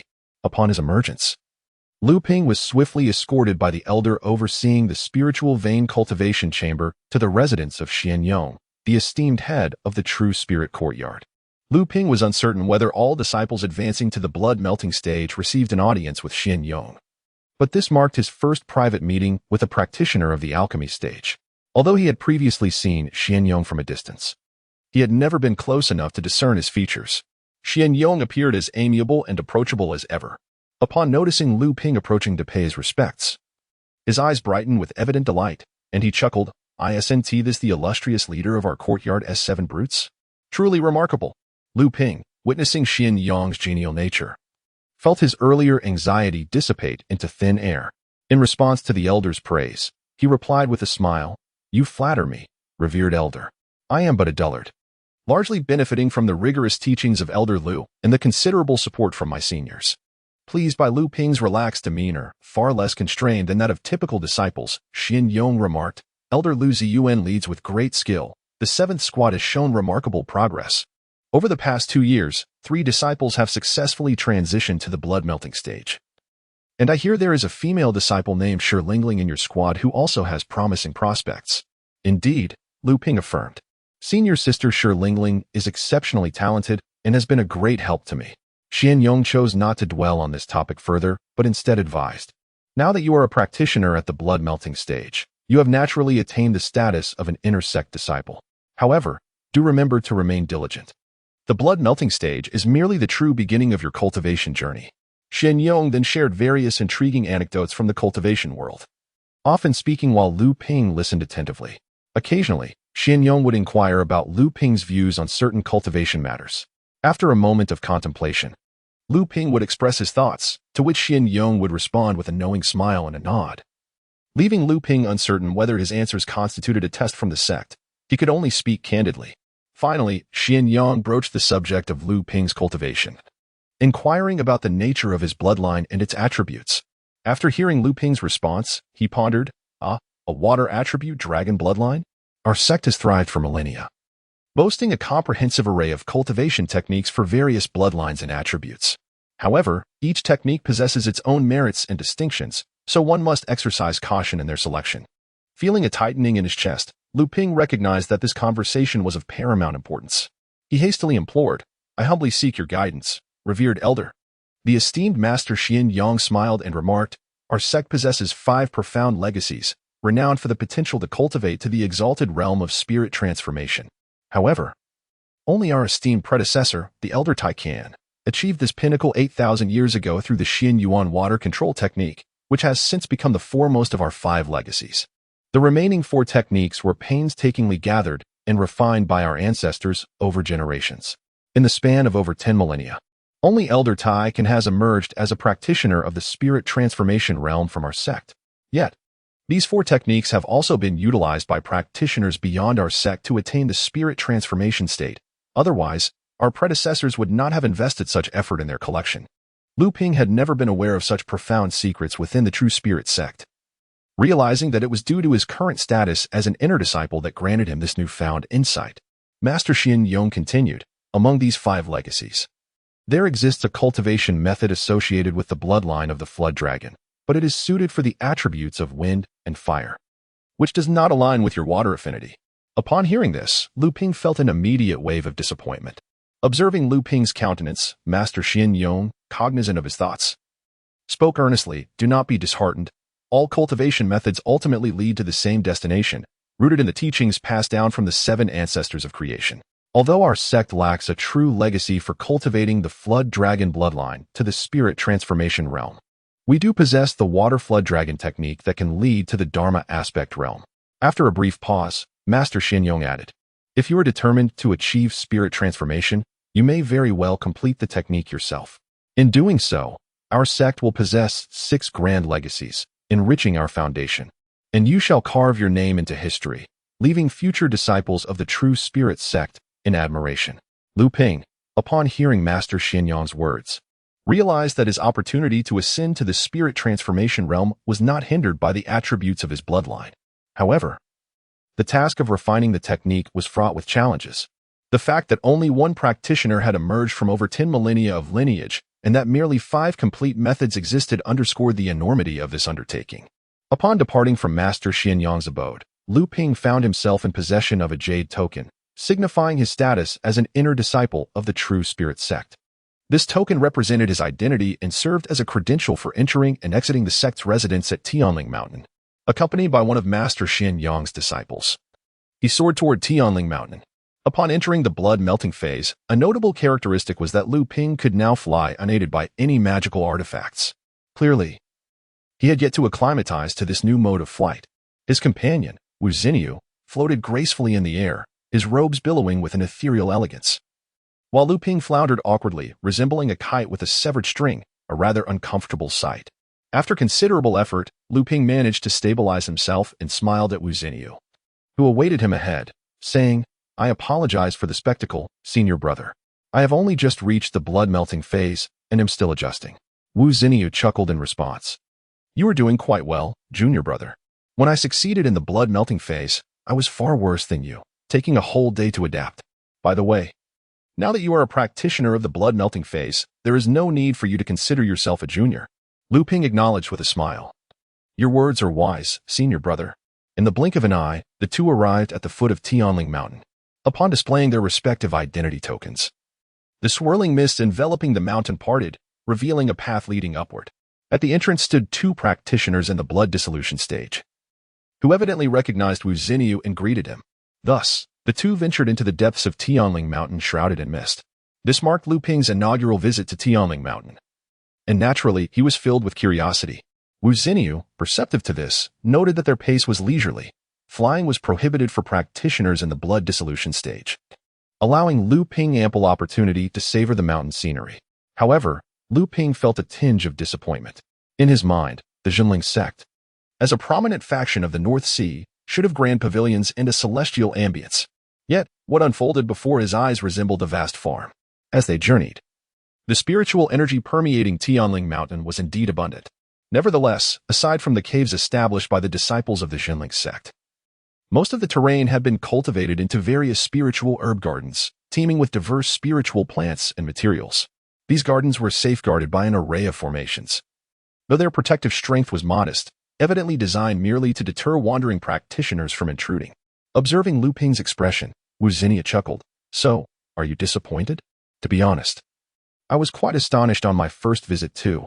I never expected our illustrious Zhenling Sect to have such a humble residence. Luming nodded in agreement. Wu Xinyu continued. The reasoning is rather simple. It stems from a scarcity of cultivation resources.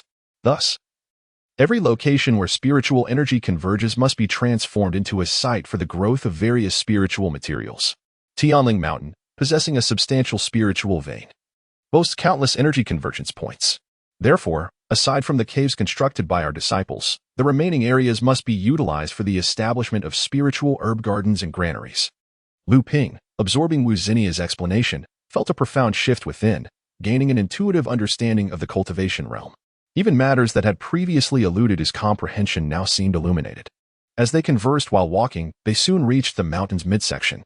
Due to the presence of a significant spiritual vein, Zhenling Mountain is stratified into three tiers. The base, where the spiritual energy is weakest, serves as the residence for practitioners in the blood dissolution stage. The midsection, rich in energy, is the training ground for those in the pill refining stage. In the summit, the convergence point of the entire spiritual vein, is reserved for venerable ancestors of the Dharma aspect stage or advanced pill refining practitioners.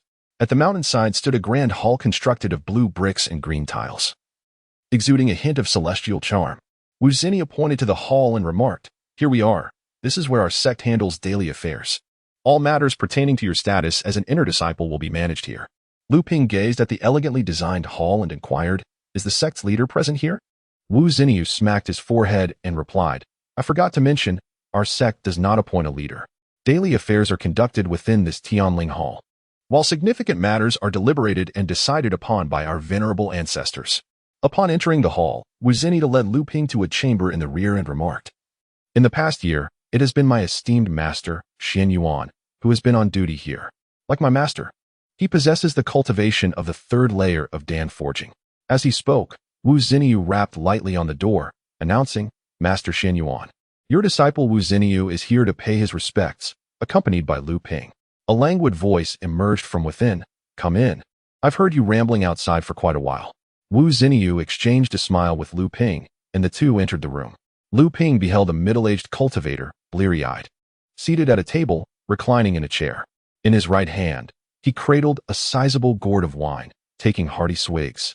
While his left hand was engrossed in a printed book, his attention seemingly captivated. This seemingly contradictory scene harmonized beautifully through the gestures of Xian Yuan, exuding a unique charm. Wu Xinyu stepped forward with a grin. "Master, are you still indulging in your novel?" He then pointed to Luming and said, "This junior brother is a newly advanced hemolysis practitioner from the branch academy. My master instructed me to bring him here for you to examine, so that you may select a suitable cultivation technique." Xian Yuan Jinren chuckled softly and replied, "So, you have come to trouble me, have you?" Having spoken, He raised his head to glance at Lu Ping, who instantly felt as though he had been thoroughly scrutinized by the esteemed Xianyuan Jinren. The latter then continued, "Indeed, your foundation is solid, your magical power substantial, and your youth is an asset. You are a promising talent. What is your foundational bloodline?" Lu Ping replied, "I possess the bloodline of a water attribute dragon." Xianyuan Jinren smacked his lips, took a sip of wine, and said, "A water dragon bloodline, you say?" He fell silent. Lu Ping was patiently awaiting further words. In the meantime, Wu Zini to approach with a cheerful smile, presenting 10 spirit stones and chuckling. "I kindly request your guidance, esteemed uncle." Lu Ping's expression was peculiar. Could a true person at the alchemy stage still be concerned about the benefits of these 10 spirit stones? The esteemed master Xianyuan disregarded Lu Ping's expression and stated, "Our sect possesses a total of 19 cultivation techniques derived from the bloodline of the water flood dragon. Excluding 8 methods that have only been perfected to the blood dissolution stage, there are 7 techniques for the Dan refining stage and merely 4 for the law manifestation stage. Which technique do you wish to select?" This time, without the need for Wu Zinia's reminder, Lu Ping hurriedly placed 10 spirit stones on the table and said, "Disciple is dull. I beseech my esteemed uncle for guidance." Xianyuan Jinren weighed the spirit stones in his hand and remarked, "A promising student indeed." Before taking a sip of wine and continuing, "As for the 8 techniques of blood dissolution stage, let us set them aside. Among the 7 techniques of the pill forging stage, 2 are purely water-based cultivation methods, while the other 5 incorporate various supportive attributes. Some blend metal with water. Others harmonize water with wood, and there are also combinations of wind and water, ice and water, as well as the simultaneous cultivation of metal, water, and wood, each with its own distinct approach, yet fundamentally centered around the water element." After taking another sip of wine to moisten his throat, Xianyuan Jinren added, "Regarding the techniques of the law manifestation stage, only one is exclusively water-based. The other 3 are quite similar to those previously mentioned, differing only in their methods of cultivation. Yet they all ultimately converge upon the same principles." Upon hearing Xianyuan Jinren's explanation, Lu Ping inquired further, "How do the solitary water-based technique and the others, which are primarily water-based, compare in terms of superiority?" The esteemed Xianyuan Jinren chuckled softly, indulging himself in his drink. Lu Ping, understanding the unspoken cue, promptly presented another 10 spirit stones. Xianyuan Jinren complimented him on his discernment and continued, "As for cultivation techniques, it is rare for anyone to attain perfection, which largely depends on the individual wielding them. The essence of a solitary water-based technique lies in its purity, yet achieving such purity is exceedingly challenging. Other techniques revolve around the concept of change, which, when harmonized, can yield myriad transformations, proving advantageous in battle." At this juncture, Xianyuan Jinren shifted his tone, stating, "However, to speak candidly, if a solitary water-based technique could truly embody purity, its potency would surpass that of other techniques. Yet, this purity is the most arduous to attain, requiring unwavering determination, perseverance, and even fortuitous circumstances. Moreover, solitary water-based techniques emphasize the refinement of essence, leading to a slower progression in cultivation compared to other techniques, though they may facilitate breakthroughs at various stages more readily." Upon concluding his thoughts, Xianyuan Jinren turned to Lu Ping and inquired, "Young man, have you reached a decision?" Lu Ping, taken aback, silently marveled at the complexities involved. He realized that this was precisely the advantage of being a disciple of a sect, as it alleviated much of the cumbersome trial and error that solitary cultivators must endure. For them, a single misstep could lead to profound consequences, rendering any attempt at rectification nearly impossible. Upon listening to the elucidation provided by Master Xianyuan, Lu Ping privately pondered the various bloodlines he possessed. Among them were those of wood, wind, and ice attributes, thus he found no shortage of suitable cultivation techniques. However, following the successful dissolution of his blood, the aberration within his lineage left him contemplative. His foundational bloodline was starkly one of devouring, leaving no trace behind, despite his turtle bloodline being of the water attribute. Moreover, Lu Ping had always placed great emphasis on solidifying his foundation, striving for a robust mana. In his practice, purity was often associated with thickness. Thus, pursuing purity and thickness was his aspiration. Although this made his cultivation arduous and gradual, should he achieve success in alchemy, the slow progress would be of little concern. With this resolve in mind, Lu Ping placed 10 spirit stones on the ground and stated, "I wish to cultivate a pure water attribute technique suitable for the Dharma phase." Observing Lu Ping's decision, Master Xian Yuan led him into the scripture pavilion within the heavenly spirit hall, retrieving a jade slip which he handed to Lu Ping, saying, "The listening to the tides technique has been perfected over 4,000 years to the Dharma phase. In the history of the True Spirit Sect, 6 practitioners have reached the Dharma phase using this technique, 2 of whom attained the mid-Dharma phase." After completing the imprint of the jade slip, Lu Ping inquired, "Master, may I also imprint the other 2 pure water attribute techniques for the refinement phase for reference?" Hearing this, Master Xian Yuan chuckled once more, recognizing Lu Ping's cleverness. After receiving the prepared spirit stones, he waved his hand, presenting 2 additional jade slips, explaining, "These slips only document the cultivation techniques for the blood dissolution phase. Once you become a core disciple of our sect, you may return to seek further techniques." After expressing his gratitude, Lu Ping, along with the other 2, returned to Master Xian Yuan's residence. The master then produced an exquisite storage pouch and handed it to Lu Ping, saying, "Here. This is your reward for becoming an inner sect disciple. Each year, you may come to the Heavenly Spirit Hall to receive the sect's benefits. Provided you put forth the effort, as long as you strive for progress, the sect will undoubtedly have ample rewards awaiting you." Upon thanking him, Lu Ping scanned the pouch with his spiritual sense and discerned it contained 20 medium-grade spirit stones and 2 bottles of Fu Ling Dan, a medicinal pill akin to the Qian Shen Dan utilized by Qiao Shiping. This generous provision was a result of the sect's increased rewards following his breakthrough to the blood dissolution phase. Typically, a practitioner in the early blood dissolution phase would receive merely 10 medium-grade spirit stones and a single bottle of common cultivation pills as annual benefits. Lu Ping had already come to deeply appreciate the preciousness of cultivation resources. The transition from the blood refining phase to the blood dissolution phase marked a qualitative change in both cultivation and lifespan.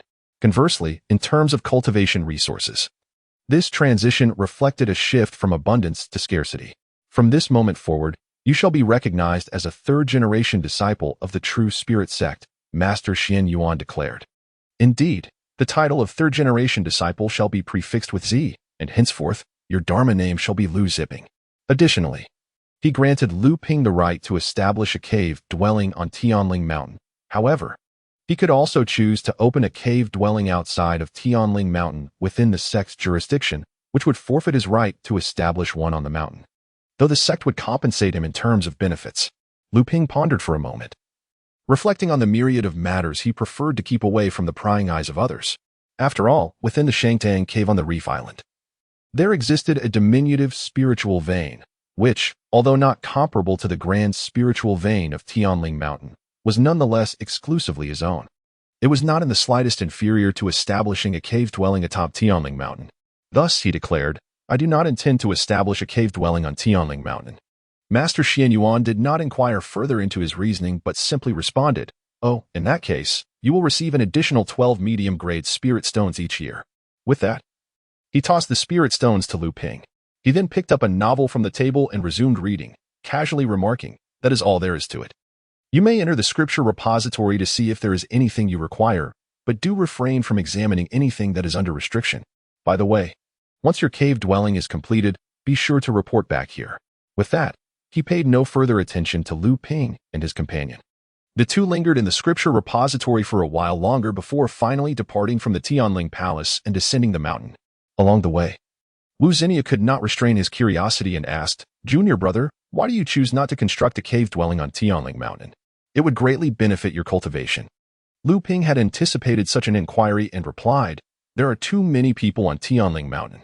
I, as your junior brother, prefer tranquility and possess a rather carefree disposition. I cannot abide by constraints, hence my decision to venture out." Wu Zenia further inquired, "Have you decided where you will establish your cave dwelling?" Shaking his head, Lu Ping replied, "Not at the moment. Currently, I am accompanying Senior Lu from the squad on a sect mission.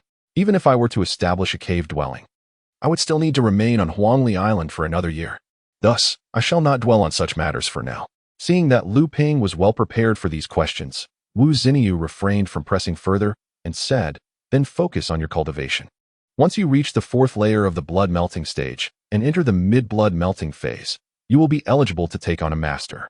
At that time, with your youth, you will be able to progress even more rapidly in your cultivation."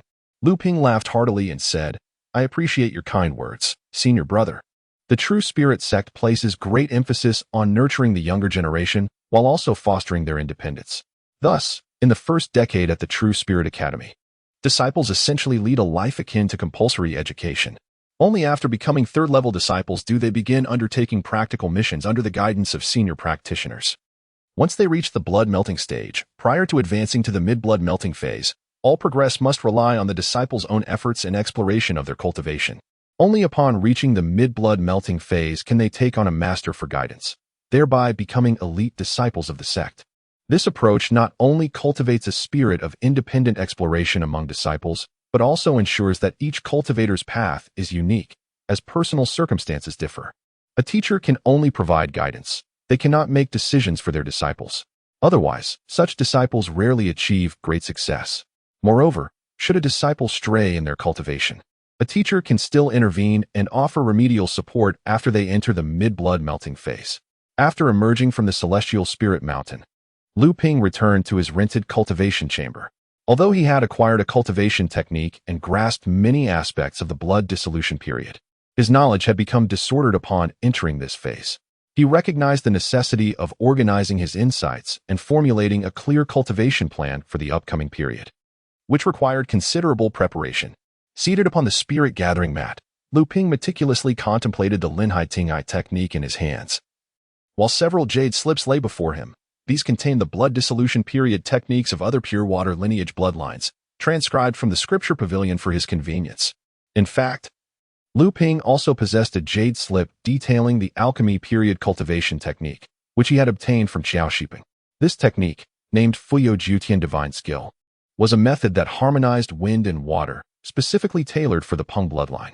It seemed that due to the Qiao family's influence within the Zhenling Sect, Qiao Shiping had gained access to alchemy period techniques ahead of time, inadvertently benefiting Luming. Although Luming could not directly cultivate it due to his different bloodline, the similarities in water techniques allowed him to glean insights, opening a window into the mysteries of the alchemy period cultivation and saving him from numerous detours. The Linhai technique metaphorically represented its cultivation process as the development of a river. Initially, during the blood dissolution period, it resembled a mountain spring bursting forth from the earth, epitomizing purity. Upon reaching the alchemy period, it transformed into a great river flowing relentlessly forward. And by the time of the Dharma aspect period, it converged into a vast ocean, magnificent and boundless. Luming diligently pondered the Linhai technique until he comprehended it thoroughly. And only then did he begin the gradual replacement of the power of his blood dissolution transformation technique with that of the Linhai technique. As his blood vessels commenced their operation along the pathways of the Linhai technique, Luming felt his blood surging forth like a mountain springs, bubbling with a lively sound and cheerfully racing towards every part of his body. Externally, spiritual energy swiftly flooded in, absorbed by his blood vessels. As the spiritual power within his blood gradually expanded, strands of magical energy were also released as the blood passed through his heart, entwining with the blood dissolution pearl in the heart space, causing the pearl to gradually grow and its surface to become increasingly translucent. After 12 cycles of the technique, Luming became familiar with the operational pathways of the Linhai technique, a look of satisfaction gracing his face. This authentic technique was indeed incomparable to the blood dissolution transformation technique of the blood refinement period, as he could distinctly sense a notable enhancement in his magical power after just a single day of cultivation. With approximately 2 months remaining in his rental of the spiritual vein cultivation chamber, Luming had 3 bottles containing a total of 30 blood dissolution period elixirs, sufficient for the 2-month duration. Typically, once a cultivator reaches the blood dissolution period, the potency of the elixirs they consume significantly increases, even as the cultivator's cultivation undergoes transformation. Fully expending the elixir's potency and expelling any residual toxins usually requires 3 days. However, perhaps due to Luming's bloodline devouring the tortoise lineage, his magical prowess has instantaneously doubled, or perhaps it is a result of Luming's own accumulation of power, or additionally attributed to the cultivation of the listening to the waves technique by the sea. Luming has noticeably shortened the time required to assimilate the effects of elixirs, managing to exhaust their potency within just 2 days. This implies that, compared to other cultivators, Luming can consume 1.5 times more elixirs within the same time frame to enhance his cultivation.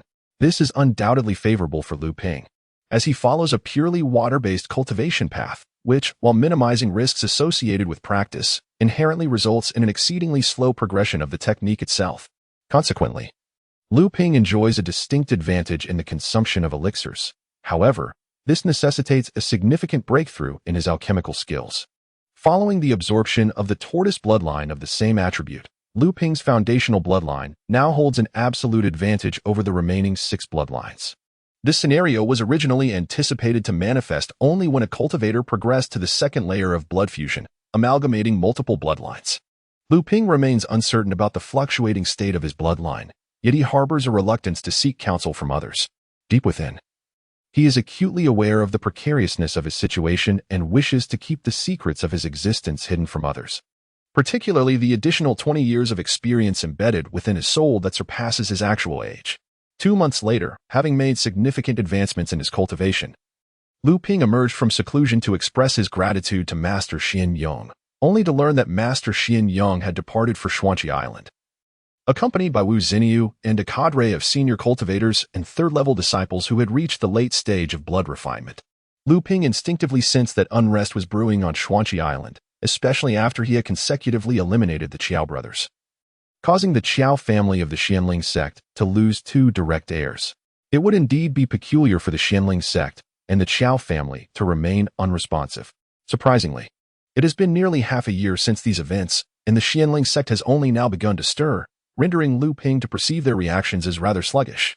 Reflecting on his endeavors on Huangli Island, the micro-spiritual vein, the medicinal herb garden within the islet, and the nest of the azure sea spirit serpent, Luming felt a twinge of anxiety. Although Huangli Island is desolate, he had invested considerable effort over the past 2 years in its management. Despite its remote location, it borders the territory of the Zhenling Sect, making it impossible to guarantee that no one would cause trouble. If the spiritual vein and the azure sea spirit serpent's nest were discovered, the losses would be substantial. With these concerns weighing on his mind, Luming hurriedly utilized the teleportation array to arrive at Shuanqi Island, which was now more vibrant than ever, bustling with numerous third-level disciples and outer disciples, as well as an increased presence of senior cultivators in the blood refinement stage. It was common to see practitioners soaring through the air without relying on magical artifacts. Luming could distinctly sense a solemn atmosphere of preparation permeating the island. He made his way directly to the cultivation chamber of Senior Lu, who, upon seeing Luming's return, expressed surprise and delight, stating, "You have indeed not disappointed me. Your timing is impeccable. The current situation is tense, and any minor friction between the 2 factions could potentially ignite a conflict involving multiple sections. This is the moment for you to contribute your strength." Luming briefly recounted his journey of breakthrough, naturally omitting the details of bloodline devouring, the transformation of his consciousness, and the use of 4 hemolytic pills, merely stating that he had utilized 2. Even so, this revelation elicited admiration from Elder Lu for Luming's profound cultivation. Inquiring about the current situation, Luming was provided with a detailed account by Elder Lu. Following Luming's forceful slaying of Qiao Shiping, both the Zhenling Sect and the Zhenling Sect found themselves perplexed. The Zhenling Sect believed that Qiao Shiping had already vanquished the serpent demon and returned to the Qiao clan. Meanwhile, the Qiao clan presumed that Qiao Shiping was still at sea pursuing the serpent demon. Having learned from an injured guard returning to the clan that Qiao Shiping was after the noble-blooded High Spirit Serpent, and had already ventured deep into the territory of the Zhenling Sect, this revelation caused the Qiao clan to act swiftly, dispatching 6 hemolytic period cultivators, led by 2 mid-stage hemolytic cultivators, to provide support. However, after nearly a month of searching in the nearby waters, the 6 were unable to locate Qiao Shiping, which incited panic within the Qiao clan. They hastily increased their numbers from 6 to 15, dividing into 3 teams, each led by a late-stage hemolytic cultivator, to scour the waters of the Zhenling Sect for Qiao Shiping's whereabouts. The Qiao clan's blatant actions inevitably infuriated the Zhenling Sect, prompting Master Chu to order the expulsion of these 15 individuals from the Zhenling Sect's waters, warning that they were now encroaching upon Zhenling territory and that any further intrusion would be met with dire consequences. Faced with this predicament, the Qiao clan sought assistance from the Zhenling Sect, which had orchestrated the events from the beginning.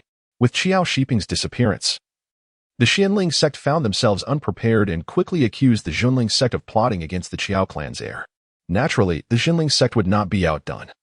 Denouncing the Zhenling Sect's accusations within the Northern Sea Alliance, while questioning why Qiao Shiping had dared to intrude into the Zhenling Sect's territory to hunt beasts. Now, having failed to capture the beast, it seemed he had instead become prey. The Zhenling Sect's counterattack ignited the Zhenling Sect's indignation. Yet they could not publicly disclose their schemes. Thus, they issued an ultimatum. Should the Zhenling Sect fail to provide an explanation, the Zhenling Sect would reclaim Xuanqi Island. Meanwhile, asserting their moral high ground, the Zhenling Sect rallied support within the Northern Sea Alliance to denounce the Zhenling Sect collectively. Both factions swiftly mobilized, leading to a delicate and volatile situation. After departing from Elder Lu Ping had gained a general understanding of the prevailing circumstances and the Zhenling Sect's intended course of action. He was not surprised by Elder Lu's extensive knowledge of the Zhenling Sect's upper echelons, as Elder Lu, having advanced to the late Hemolytic stage, exhibited a steady demeanor, deep cultivation, and significant contributions to the sect, being a direct disciple of the esteemed Xuanwu and thus a core member of the sect. Lu Ping proposed to Elder Lu the construction of a cave dwelling on Huangli Island. Though taken aback that Lu Ping had not chosen to establish his abode on Tianling Mountain, Elder Lu refrained from pressing further. In fact, the sect encouraged disciples to construct dwellings outside the sect's stronghold, as this not only alleviated the burden on the spiritual veins of Tianling Mountain, but also enhanced the sect's influence over its territorial dominion. Lu Xianzhong merely suggested that Lu Ping might consider constructing his cave dwelling beneath the sea, thereby safeguarding it from destruction amidst the tumult of the two factions' conflicts. This proposition subtly resonated with Lu Ping's own inclinations, prompting memories of the Sheng Tao spiritual herb garden and the lair of the Bai Hai spirit serpent. However, the latter resided within the territory of the Zhenling Sect, rendering it an unsuitable choice. Additionally, the devastation wrought upon the Coral Islands by previous skirmishes had constrained the expansion of any cave dwelling. Perhaps establishing a cave on Huangli Island and subsequently relocating the spiritual vein there could be a solution.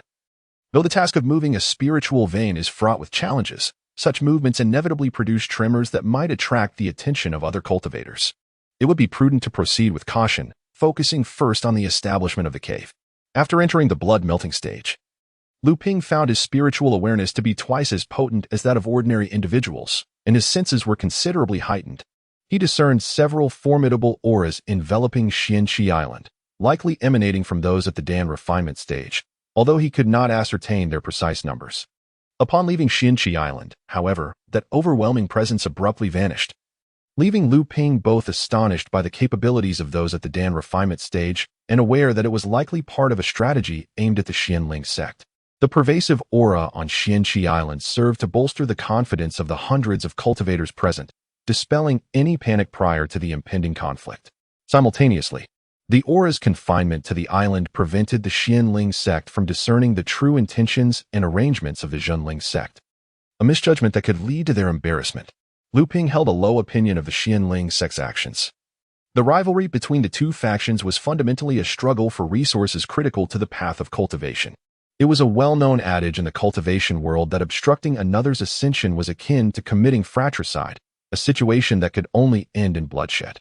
In contrast, the Zhenling Sect seemed intent on gaining the upper hand in public opinion, oblivious to the fact that verbal disputes are inherently murky. Outsiders cannot discern right from wrong, merely witnessing the victors and the vanquished. For instance, the Zhenling Sect had previously accused the Zhenling Sect and its allies of espionage, seizing over 10 small islands without affording the Zhenling Sect an opportunity for defense. By the time the dust settled, the Zhenling Sect found itself branded with the accusation of having spied on others, a stigma that had taken root in the eyes of the Northern Sea Alliance. In Lu Ping's view, Qiao Shiping's incursion into the Zhenling Sect's waters under the pretense of avenging his brother by hunting the Bai Hai spirit serpent was likely sanctioned by the Zhenling Sect, designed to provoke the Zhenling Sect. When the Zhenling Sect expelled Qiao Shiping, the Zhenling Sect could then accuse them of colluding with the Demon Clan to eliminate their disciples, rallying other factions of the Northern Sea against the Zhenling Sect. However, with Qiao Shiping's demise at Lu Ping's hands and the Bai Hai spirit serpent falling in its lair, the evidence vanished, rendering the Zhenling Sect's machinations futile.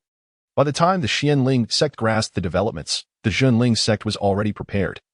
Leaving the Zhenling Sect in a precarious position, to engage in battle or to refrain became a dilemma. Engaging would place them at a disadvantage in public perception.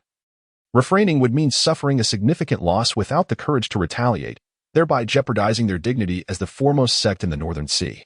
The Zhenling Sect ultimately lacks the assurance of completely surpassing the Zhenling Sect in strength, yet it still prides itself on being the foremost sect in the North Sea. Forgetting that dignity is something to be earned and status is supported by strength, Luming returned once more to Dequan Island, which remained bustling and vibrant. Devoid of any atmosphere of impending battle, he resolved to construct a cave dwelling on Huangli Island, and given the recent tensions, it was only prudent to make ample preparations. Upon arriving at the Duobao Pavilion, a staff member promptly escorted him to the second floor, a place frequented by cultivators in the blood-melting stage.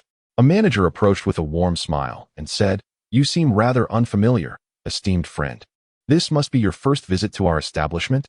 His amiable demeanor was quite endearing. Luming, not wishing to be overly formal, got straight to the point. "I am a newly initiated blood-melting cultivator, seeking a protective formation for my cave dwelling. Might your esteemed pavilion have suitable array plates?" The manager gestured invitingly, leading Luming to a sitting room where tea was served. In the course of their pleasantries, Luming learned that the manager's surname was Jia. Shortly thereafter, a staff member entered with a wooden tray bearing 3 sets of formation plates.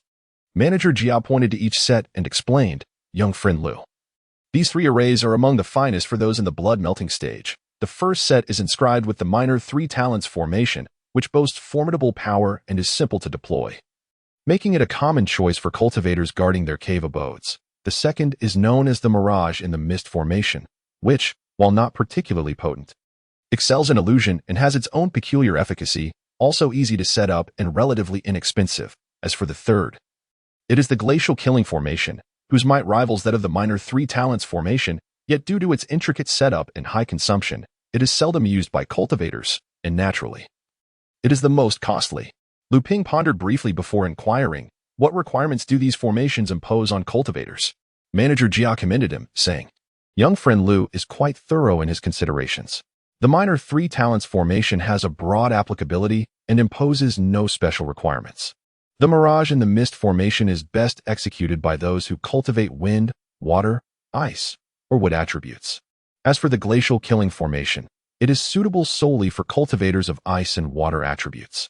Luming's expression remained calm as he contemplated, then asked, "What is the price of the Glacial Killing formation?"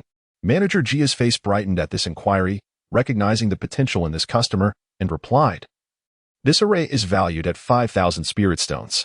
However, seeing that you are a newly advanced blood-melting cultivator, I shall make a concession and offer it at a 10% discount to celebrate your progression." Upon hearing the price of 5,000 spirit stones, Luming's heart sank momentarily, realizing that he was no longer just a cultivator in the blood refinement stage. The wealthy Luming of the blood refinement stage now appeared impoverished to those in the blood-melting stage. Gritting his teeth, he retrieved 45 mid-grade spirit stones from his storage bag and handed them to Manager Jia, thereby depleting most of the gains he had acquired from Chao Sheeping and the 1,000 spirit stones allocated by his sect. Before taking his leave, Luming informed Manager Jia that he needed to handle a batch of unused cultivation materials, as well as consign some items for the auction at the Duobao Pavilion. Manager Jia instructed a servant to accompany Luming. When Luming emerged from the Duobao Pavilion, he found himself in possession of an additional 20 medium-grade spirit stones and an invitation to the blood dissolution auction scheduled for April 12th of the following year. Luming meticulously assessed the contents of his storage bag. He possessed approximately 4,000 spirit stones. The medicinal herbs were off-limits, as he needed to learn alchemy, and these items would prove invaluable in the future. The spiritual materials for weapon forging were nearly exhausted, primarily sourced from the Joshapeng brothers.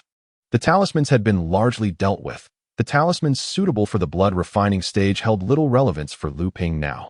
With the acquisition of divine consciousness, any talismans crafted for the blood refining stage were of superior quality, with the finest constituting nearly 60% of his stock.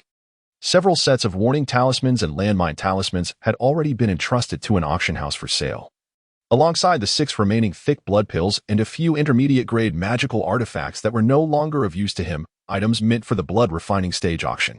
Although Luming still possessed 3 bottles of impure blood pills, he refrained from auctioning them.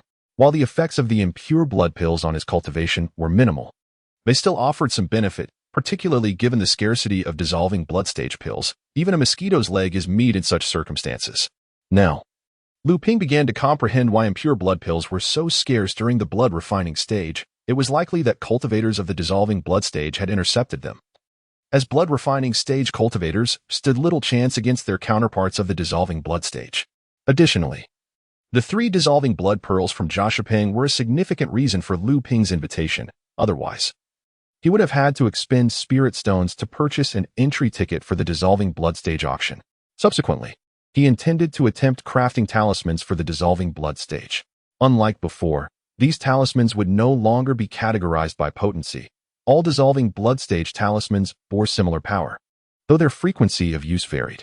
Superior dissolving blood talismans could unleash 3 spells before their destruction, while inferior ones might only manage a single spell before exhausting their magical energy. Lu Ping then proceeded to the pill-selling pavilion in the market, where he was greeted by Li Xianzhong, the pavilion's overseer, who was an old acquaintance of Lu Ping. Upon witnessing Lu Ping's success in dissolving blood, Li Xianzhong expressed his astonishment, saying, "My dear brother, it has been months since our last meeting, yet you have achieved such remarkable progress. You are now a disciple of our inner sect, and at such a young age, your future is boundless." Lu Ping chuckled modestly. "Senior, you flatter me. I am merely fortunate." Li Xianzhong waved his hand dismissively. "Now that you have succeeded in dissolving blood, we ought to refer to each other as brothers. If you continue to address me as senior, it would be a disservice to our brotherhood." Understanding the gravity of the matter, Lu Ping acquiesced and replied, "I have come this time primarily for pills." Li Xianzhong seemed to have anticipated this, leading Lu Ping to the back hall. Though our pavilion sells pills, the items on display are merely common varieties. The more advanced pills for cultivation, starting with the thick blood pill, are not available for public sale, he explained. Lu Ping recognized that Li Xianzhong was about to disclose some of the unspoken rules of the true spirit sect, a common yet discreet means of revenue for large sections. Supporting such a vast sect while maintaining fairness was no easy feat. Thus, he said, "Please speak freely, brother. Your words will be received with an open mind." Li Xianzhong nodded. "As you are a valued patron, I trust you." The pills for the dissolving blood stage are naturally rarer than the advanced pills for the blood refining stage. Hence their availability is limited to 1 bottle per quarter.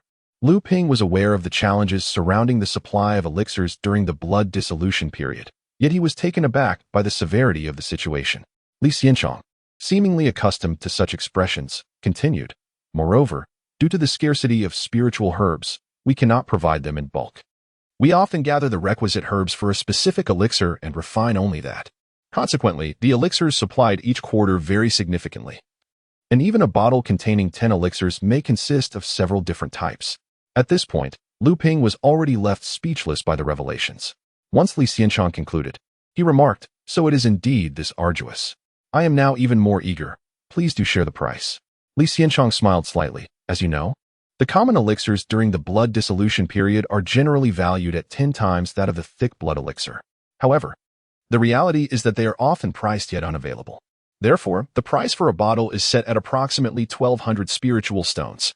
For loose cultivators or external disciples, the price rises to 1,500 spiritual stones." Lu Ping obediently presented 10 medium-grade spiritual stones and an additional 200. Li Xianzhong, however, chuckled. "Because we need to finalize the list in advance for proper coordination, a deposit covering 6 months is required up front."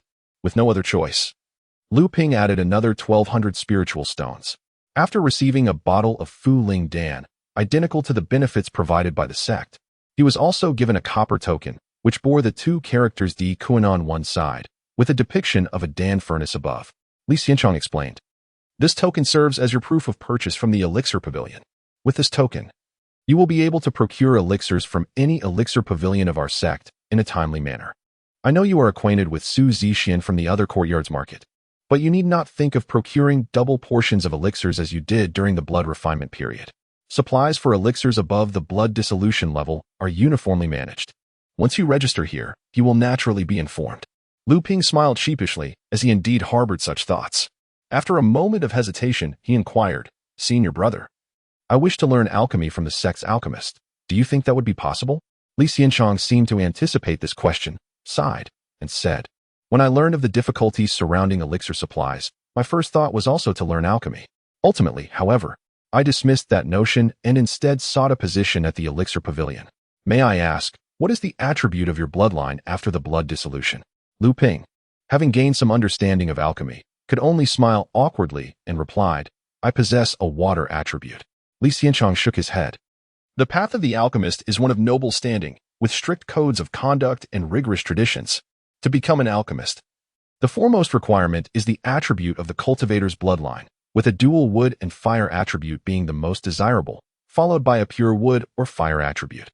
The fire attribute, of course, is paramount, as controlling fire is essential in alchemy, giving fire attribute cultivators an inherent advantage. The wood attribute, on the other hand, allows for a superior grasp of the medicinal properties of spiritual herbs.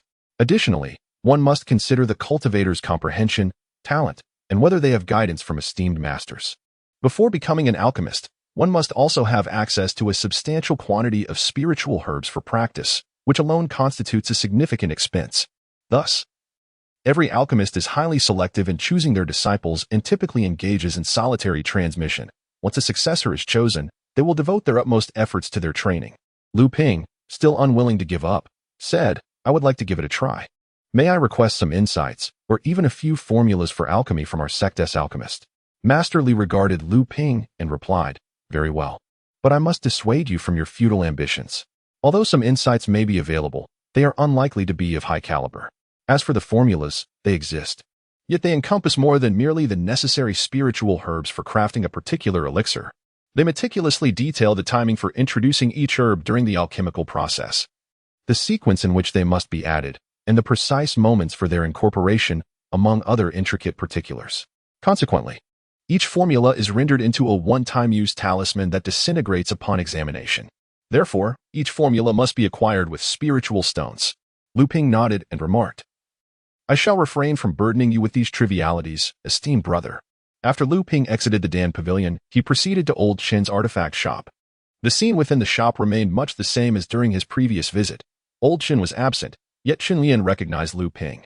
Upon seeing him approach, he hurried forward, and upon reaching Lu Ping's side, his expression brightened with excitement. "Ah, junior brother, you have successfully dissolved your blood. Truly impressive. Have you managed to find the materials to enhance your mountain collapse? Perhaps the deep sea cold iron, or the golden crow iron, or even the wind dust iron?" Noticing that Qin Yin immediately broached the subject of artifact crafting, Lu Ping chuckled, "I have not found the deep sea cold iron. But I do have a piece of wind dust iron, albeit only the size of an egg, which might not suffice." He recalled that the wind dust iron was acquired from Qiao Shipeng and had kept it in mind as per Old Chen's prior instructions. Chen Lian scratched his head and replied, I was a bit too eager. The foremost requirement for mountain collapse is a powerful gravitational attack, and enhancing it necessitates a substantial quantity of materials. An egg-sized piece of wind dust iron is far from adequate. Lu Ping suggested, "Since a large quantity is required and these three types of materials are rare, why not gather all three together and refine them simultaneously? It might prove easier." However, Chen Lian shook his head. No, that's not advisable. Doing so would limit mountain collapse to merely a top-tier artifact. Achieving the status of a true magical treasure later would be exceedingly difficult. Completely unversed in artifact crafting, Lu Ping quickly inquired, "What do you mean?" Chen Lian explained earnestly. "The refined iron, profound iron, deep-sea cold iron, along with golden crow iron and wind dust iron, are all materials of the metal attribute. However, the deep-sea cold iron leans towards the water attribute, the golden crow iron towards fire, and the wind dust iron towards wind. While enhancing mountain collapse with any one of these materials is certainly feasible, using all three together would result in incompatible attributes. Even if mountain collapse were elevated to a top-tier artifact, its potency would be significantly diminished, making any future enhancement to a magical treasure virtually impossible." Lu Ping, feeling enlightened, promptly asked, "Should we also consider the cultivation method of the user?" Chen Lian nodded, saying, Yes, I almost overlooked that. What is your primary cultivation method?" Lu Ping replied, "It is of the water attribute." Chen Lian responded with an O and stated, "In that case, the deep-sea cold iron would be your best choice, perfectly suited to your cultivation method. In fact, the most suitable material for enhancing mountain collapse would be diamond iron, which is purely of the metal attribute. However, in your hands, practicing a water attribute cultivation method, it would not unleash its full potential." Suddenly recalling something, Chen Lian asked, "By the way, do you have any specific matters you wish to discuss today?" Lu Ping smiled. "I thought you might have forgotten. Today, I wanted to inquire about the crafting of my life-bound artifact." Zhenling chuckled sheepishly. Well, according to the rules, your true transmission cultivation method should contain that information, right? Although the Ling Ai listening to waves technique that Lu Ping practiced did not belong to the 5 great true transmissions of the True Spirit Sect, it was still relatively complete, and naturally included the crafting methods for a life-bound artifact. Lu Ping had come here simply to gain further insight, as the significance of a life-bound artifact warranted utmost caution. Thus, he stated, I still need an expert like you to provide some guidance. Zhenling took great care in his consultation with Lu Ping. After pondering deeply, he explained, the primary focus of a personal magic weapon lies in its spiritual material. This material must align with the attributes of the practitioner's cultivation method, thereby maximizing the enhancement of their power. Furthermore, although a personal magic weapon can evolve alongside the practitioner's advancement, the extent of its power increase is subject to variation, largely dependent on the quality of the spiritual material. Additionally, the enhancement of a magic weapon necessitates the continuous infusion of 9 types of magical restrictions. If the quality of the spiritual material is insufficient, it might only accommodate a few, leading to the weapon's collapse. The second crucial aspect is the use of profound-level restrictions during the forging process. The 9 restrictions differ, yet they must maintain a coherent lineage. Otherwise, incompatible attributes will inevitably impair the weapon's efficacy. Naturally, one must also consider the practitioner's own level of magical power and the quality of their cultivation methods. Lastly, do not forget to seek out a skilled craftsman. Lu Ping, observing Zhenling's proud expression, realized he was referring to himself but still appreciated the detailed explanation. He replied, if I were to forge a personal magic weapon, I would certainly enlist your assistance. Zhenling was overjoyed and said, really?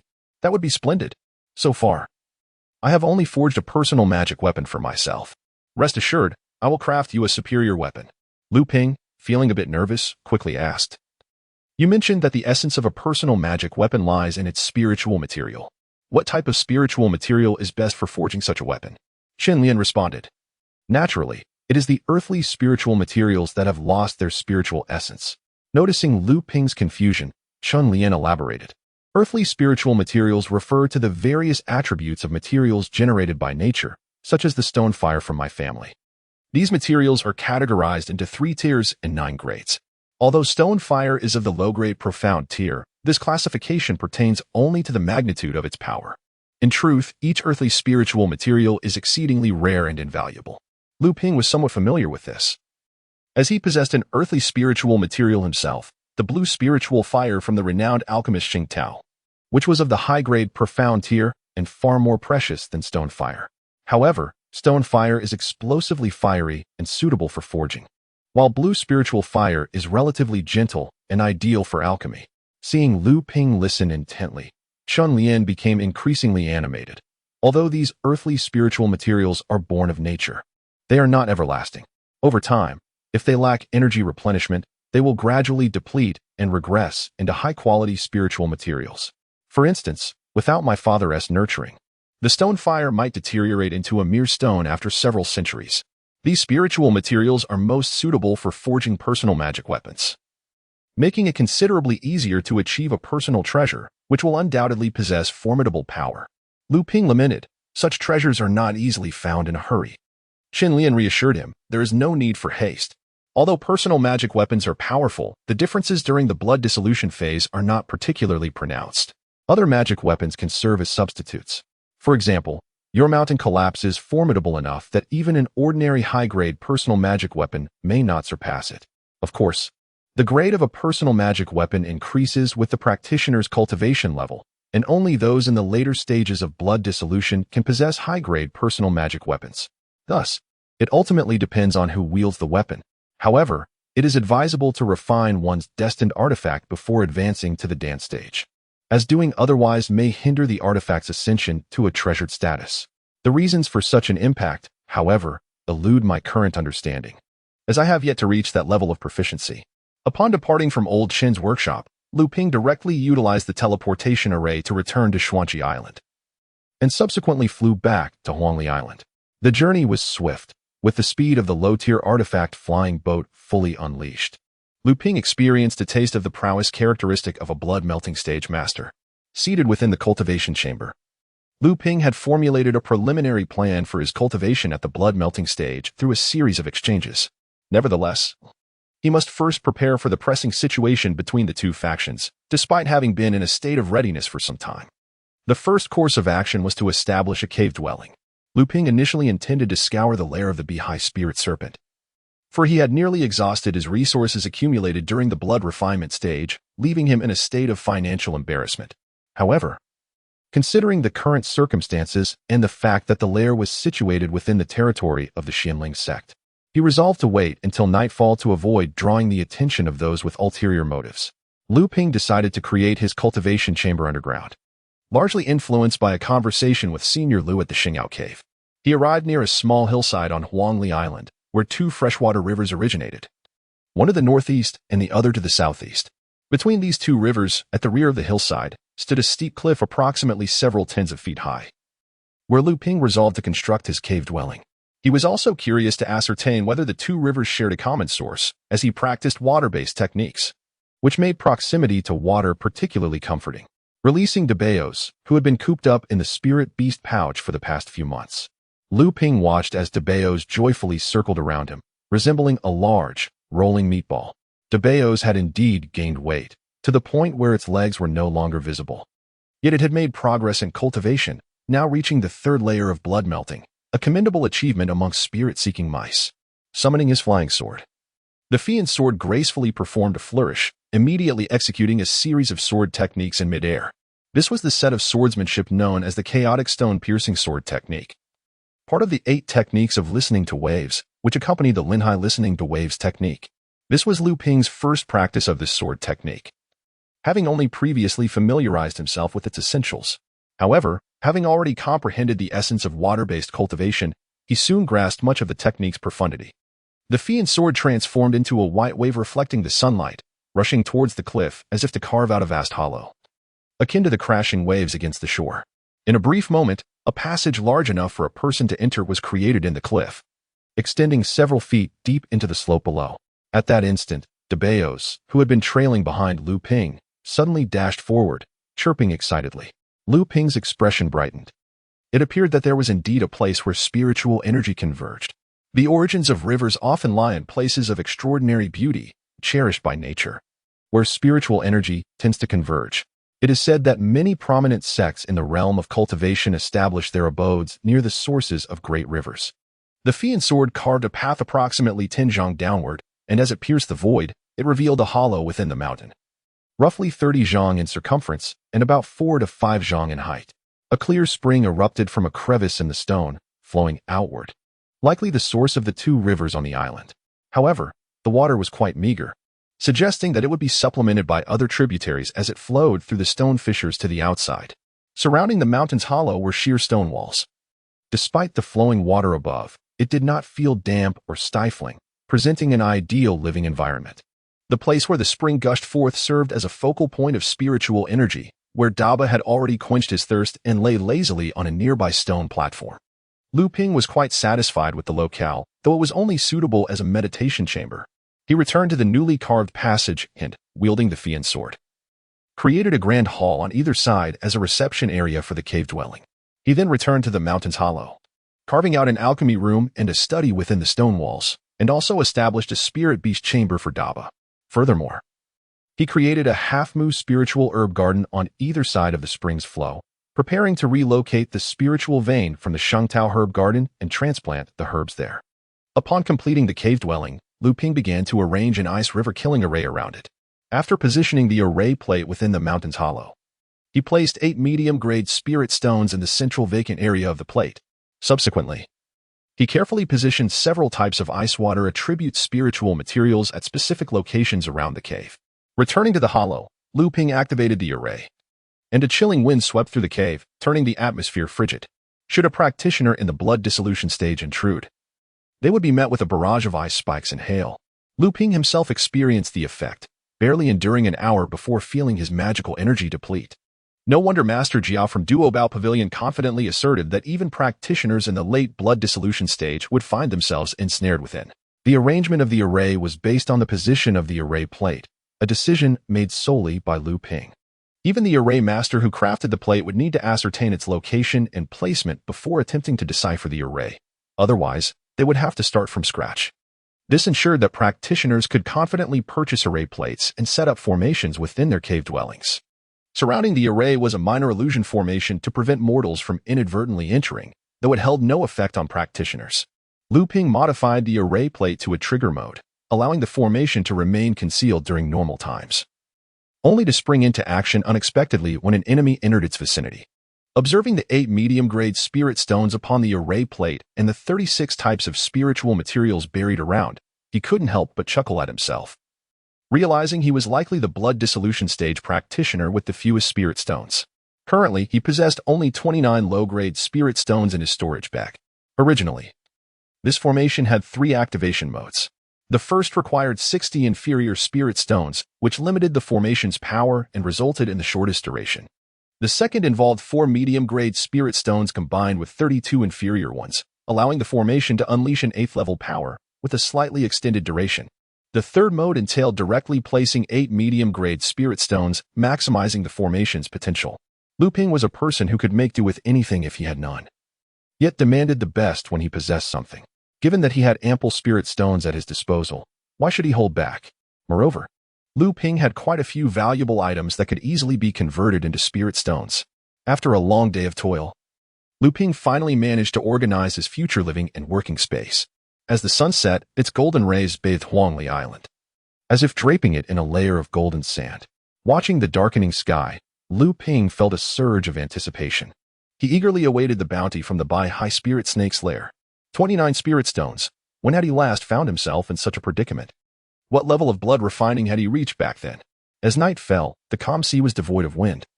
Yet a figure clad in black swiftly glided above the surface in a small boat, moving so quickly that only a shadow remained, seemingly merging with the encroaching darkness. Within the waters of the Zhenling Sect, this black-clad individual encountered a group of patrolling cultivators. Fortunately, this area was considered remote and desolate by the sect, and had it not been for the tense situation between the True Spirit and Zhenling factions, it was unlikely that any patrolling cultivators would be present. These disciples were all at the blood-refining stage, and the black-clad figure easily evaded them. After penetrating deeper into the Zhenling territory for several miles, the figure suddenly halted over the water, retrieving a talisman from his storage bag that intermittently shimmered with a faint silver light. A smile crossed his face, as if he had discovered something significant. This black-clad individual was, in fact, Luming, and the talisman in his hand was the mother talisman of the warning charm. Previously, he had dropped a child talisman near the lair of the high spirit snake as a marker, employing a water evasion technique. Luming glided effortlessly toward the ocean floor. This time, he descended with ease, the immense water pressure that had once intimidated him now seeming trivial. Furthermore, Luming's mastery of water techniques instilled in him a profound affinity for the sea. He suddenly felt as though he was meant to be a spirit of the water, merely having been away for too long and needing to reacquaint himself. Yet, that innate closeness could never be erased. At this moment, the seabed was shrouded in darkness. But for Luming, it posed no challenge. Guided by the warning talisman, he swiftly located the spot where the high spirit snake had perished. Although nearly a year had passed, the serpent's body remained remarkably preserved, its noble bloodline and the essence of the blood-refining stage imbuing it with a subtle aura of intimidation that deterred nearby marine life from approaching. Luming was well-versed in processing the remains of the high spirit snake. In mere moments, he had expertly handled the snake's flesh, skin, and bones, additionally acquiring a blood-refining pearl of the 3rd layer. The corpse of the azure sea spirit serpent lay curled before a natural entrance formed by jagged rocks. After handling the remains, Luming cautiously approached the opening, drawing forth his fiend sword for added security. The lair of the azure sea spirit serpent was meticulously chosen, with an entrance that sloped gradually towards the ocean's surface. Luming traversed nearly half a mile within the cave before glimpsing a faint glimmer of light through the water ahead. Growing increasingly cautious, Luming reached the cave's mouth, extending his consciousness into the lair to confirm its safety. Only after thorough verification did he step out of the water and into the cavern. Upon entering, he was immediately enveloped by a density of spiritual energy far surpassing that outside. Igniting his excitement, could there be a spiritual vein here? Assessing the concentration of the aura, he concluded it was comparable to the miniature vein found in the medicinal herb garden. This lair was likely nestled within the heart of a small island, somewhat smaller than Luming's own dwelling, yet spacious enough to accommodate 2 adult azure sea spirit serpents. The entrance was situated at the center of the lair, surrounded by a multitude of plants. Among them, Luming discovered several medicinal herbs, including over a dozen essential for crafting blood-cleansing elixirs. Though only 7 or 8 were fully matured, as Luming explored the periphery of the lair in search of the vein source, he stumbled upon a revelation behind a massive stone on the northern side. This boulder stood firmly against the stone wall, seamlessly integrated into its structure. Upon approaching, Luming discerned a hidden space behind it, from which the rich spiritual energy emanated. Crawling behind the boulder, he found a small chamber at its core, densely populated with a dozen or so 500-year-old herbs, all leaning outward to form a nest. Atop this nest rested 3 pristine serpent eggs, their surfaces shimmering like large jade orbs. Despite their radiant appearance, Luming's consciousness sensed a slow decline in vitality within the eggs, clearly deprived of parental care for incubation. Even with a continuous supply of spiritual energy and the nourishing essence of surrounding herbs, the serpent eggs were doomed to face mortality. Fortunately, Luming had arrived. Since learning of the Azure Sea Spirit Serpent's esteemed position among the demon race, he had been fixated on the serpent's lair, even risking the ire of 2 factions to investigate it under the cover of night. His primary aim was to uncover the serpent eggs, and now that his wish had been unexpectedly fulfilled, the exhilaration in his heart was beyond words. With utmost care, Luming cradled the 3 serpent eggs in his hands. Following the hatching methods documented in the Chronicles of the Tide, he began to infuse his internal magical energy into the eggs. He could distinctly feel the vitality within them gradually reviving. Luming then harvested the 10 or so 500-year-old herbs pressing against the eggs, placing them into a prepared jade box, which he sealed with a spiritual talisman. Such aged herbs were indispensable for concocting blood-cleansing elixirs. Thus Luming treated them with the utmost caution. As Luming gathered the dozen spirit herbs, he discovered that nestled among them were several mid-grade spirit stones, undoubtedly the handiwork of the snake's parents. It is rare for beasts to employ storage artifacts before entering the alchemical transformation stage. Typically, they would simply consume useful materials. However, these stones had been placed beneath the serpent's eggs, a poignant testament to parental care. Luming, moved by this sentiment, collected the stones into his possession, recognizing the dire state of his finances. After a thorough inspection of the surrounding area, he harvested all the mature spirit herbs, totaling 23 specimens of 500-year-old herbs. In addition to nearly 50 100-year-old herbs suitable for concocting blood-cleansing elixirs, he chose not to collect the remaining immature herbs, planning instead to relocate this vein of spirit energy to his cave on Huangli Island, where he would transplant the herbs at a later date. This modest collection of herbs represented a significant fortune. However, Luming had resolved to pursue alchemy, and thus, these herbs were destined for his own consumption rather than being exchanged for spirit stones. Within the cave lay several fragments of red copper or scattered about, a vital material for crafting fire-attributed artifacts. The quantity available was sufficient to forge a mid-tier artifact, albeit just barely. As Luming contemplated the means to transfer 2 spiritual veins to his own abode within the lair of the Azure Sea Spirit Serpent, the warning talisman nestled in his arms suddenly quivered, startling him. Had he been discovered? Grasping the mother talisman, he meticulously attuned himself to the information conveyed by the child talisman. By analyzing the fluctuations of spiritual energy, he deduced that the approaching individual was a blood refinement stage cultivator. Strangely, however, this person had managed to infiltrate such profound depths of the ocean. Even Luming, with his prowess at the 9th level of blood refinement, could not venture so deep. Could it be that the intruder possessed a rare treasure of the water element? This thought ignited a fervor in Luming's heart. Noting that he had nearly exhausted the resources within the lair, he employed an invisibility technique and proceeded towards the entrance. As Luming stealthily emerged from the cave, he was taken aback to find not the anticipated blood refinement cultivator, but rather a bizarre fish with a mouth full of menacing sharp teeth swimming around the entrance. The moment Luming stepped outside, the peculiar fish detected his presence and swiftly fled towards the eastern sea. This creature was a blood refinement stage demon beast, and Luming could not allow it to escape. He was determined to keep the location of the lair concealed. Thus, he hurriedly pursued it. The fish possessed a cultivation level around the 8th layer of blood refinement, a level he initially deemed insignificant.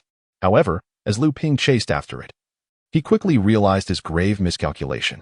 In mere moments, the creature had darted 40 zhang away in the water, eluding the reach of Luming's spiritual awareness. He could only rely on his eyesight to track the fish's escape route. The creature's speed was astonishing, thriving in its aquatic domain. and it quickly left Lu Ping far behind. Fortunately, as a cultivator at the blood-melting stage, Lu Ping's profound magical power, coupled with his understanding of the water currents, prevented him from being completely left behind. As the chase ensued, the distance between them rapidly expanded, and Lu Ping's anxiety began to mount. Fish possessed a natural advantage in the water. If he did not catch up swiftly, the demon beast would undoubtedly flee into the territory of its kind. Suddenly, Lu Ping recalled a water manipulation technique from the 8 supreme waves that adeptly commanded the waters. A wave of excitement surged through him as he immediately set about applying it. Lu Ping summoned a current of seawater, creating a subtle undercurrent that propelled him swiftly towards the direction of the fish while simultaneously stirring the surrounding waters into turmoil. Although he could not directly affect the demon beast, the chaos he unleashed gradually influenced the currents surrounding it from 40 zhang away. As the fish surged forward, mere miles away from the territory of its kin, it was poised to report its findings to its master. However, it soon noticed that the waters around it had become turbulent, with varying currents severely hampering its speed. Panic-stricken, the fish could only swim desperately forward, glancing back to find the human cultivator had closed in to within 20 zhang of its tail, sending it into a state of sheer terror. Lu Ping's mastery of the water control technique grew increasingly refined, allowing him to traverse the waters with remarkable speed, while the strange fish he pursued began to slow. When Lu Ping was a mere 20 zhang away from his quarry, his divine sense extended, enabling him to take the creature's life at will. Yet, as he became engrossed in the intricacies of the technique, he found himself captivated, engaging in a playful game of cat and mouse to familiarize himself with this aquatic art. By the time Lu Ping had thoroughly acquainted himself with the entire technique, the strange fish was utterly exhausted, flipping over to expose its white belly, feigning death in the sea. Losing interest, Lu Ping swiftly dispatched the creature with a single thrust of a sword and stored its carcass, reasoning that Dabao would surely appreciate some fish meat. Just as Lu Ping intended to return, he emerged from the water to hear the sound of a cultivator manipulating a magical artifact behind him, accompanied by distant voices discussing their findings. It was in this direction. We sensed a magical fluctuation beneath the sea during our patrol, heading eastward. Could it be a treasure? Another voice interjected. What treasure? It might be a beast. We are not far from the demon territory. It wouldn't be surprising if a demon beast occasionally strayed into our waters. The first voice countered. True. But didn't one of our inner disciples from the Zhenling Sect fall to a demon beast recently? A third voice chimed in. Nonsense. That was our brother Qiao sheeping from the Qiao family, who was pursuing a demon beast that had wandered into our waters, only to be maliciously slain by a greedy cultivator from the Zhenling Sect. The first voice expressed surprise, so that's what happened. No wonder our sect has intensified the patrols recently. Seems we must teach the Zhenling Sect a lesson. A proud voice declared. Of course. The Zhenling Sect has always held sway in the Northern Sea Alliance. We must act justly, ensuring the Zhenling Sect finds itself at a loss for words and unable to hold its head high in the alliance, providing them a chance to acknowledge their mistakes, thus showcasing our sect's magnanimity. Should the Zhenling Sect persist in their obstinacy, they shall receive their due punishment. At that moment, the 2 cultivators approached Lu Ping, who stood upon the surface of the water clad in black. Startled, one of them exclaimed, "Who goes there?" Despite their attempts to maintain composure, their voices betrayed a palpable fear to Lu Ping's ears.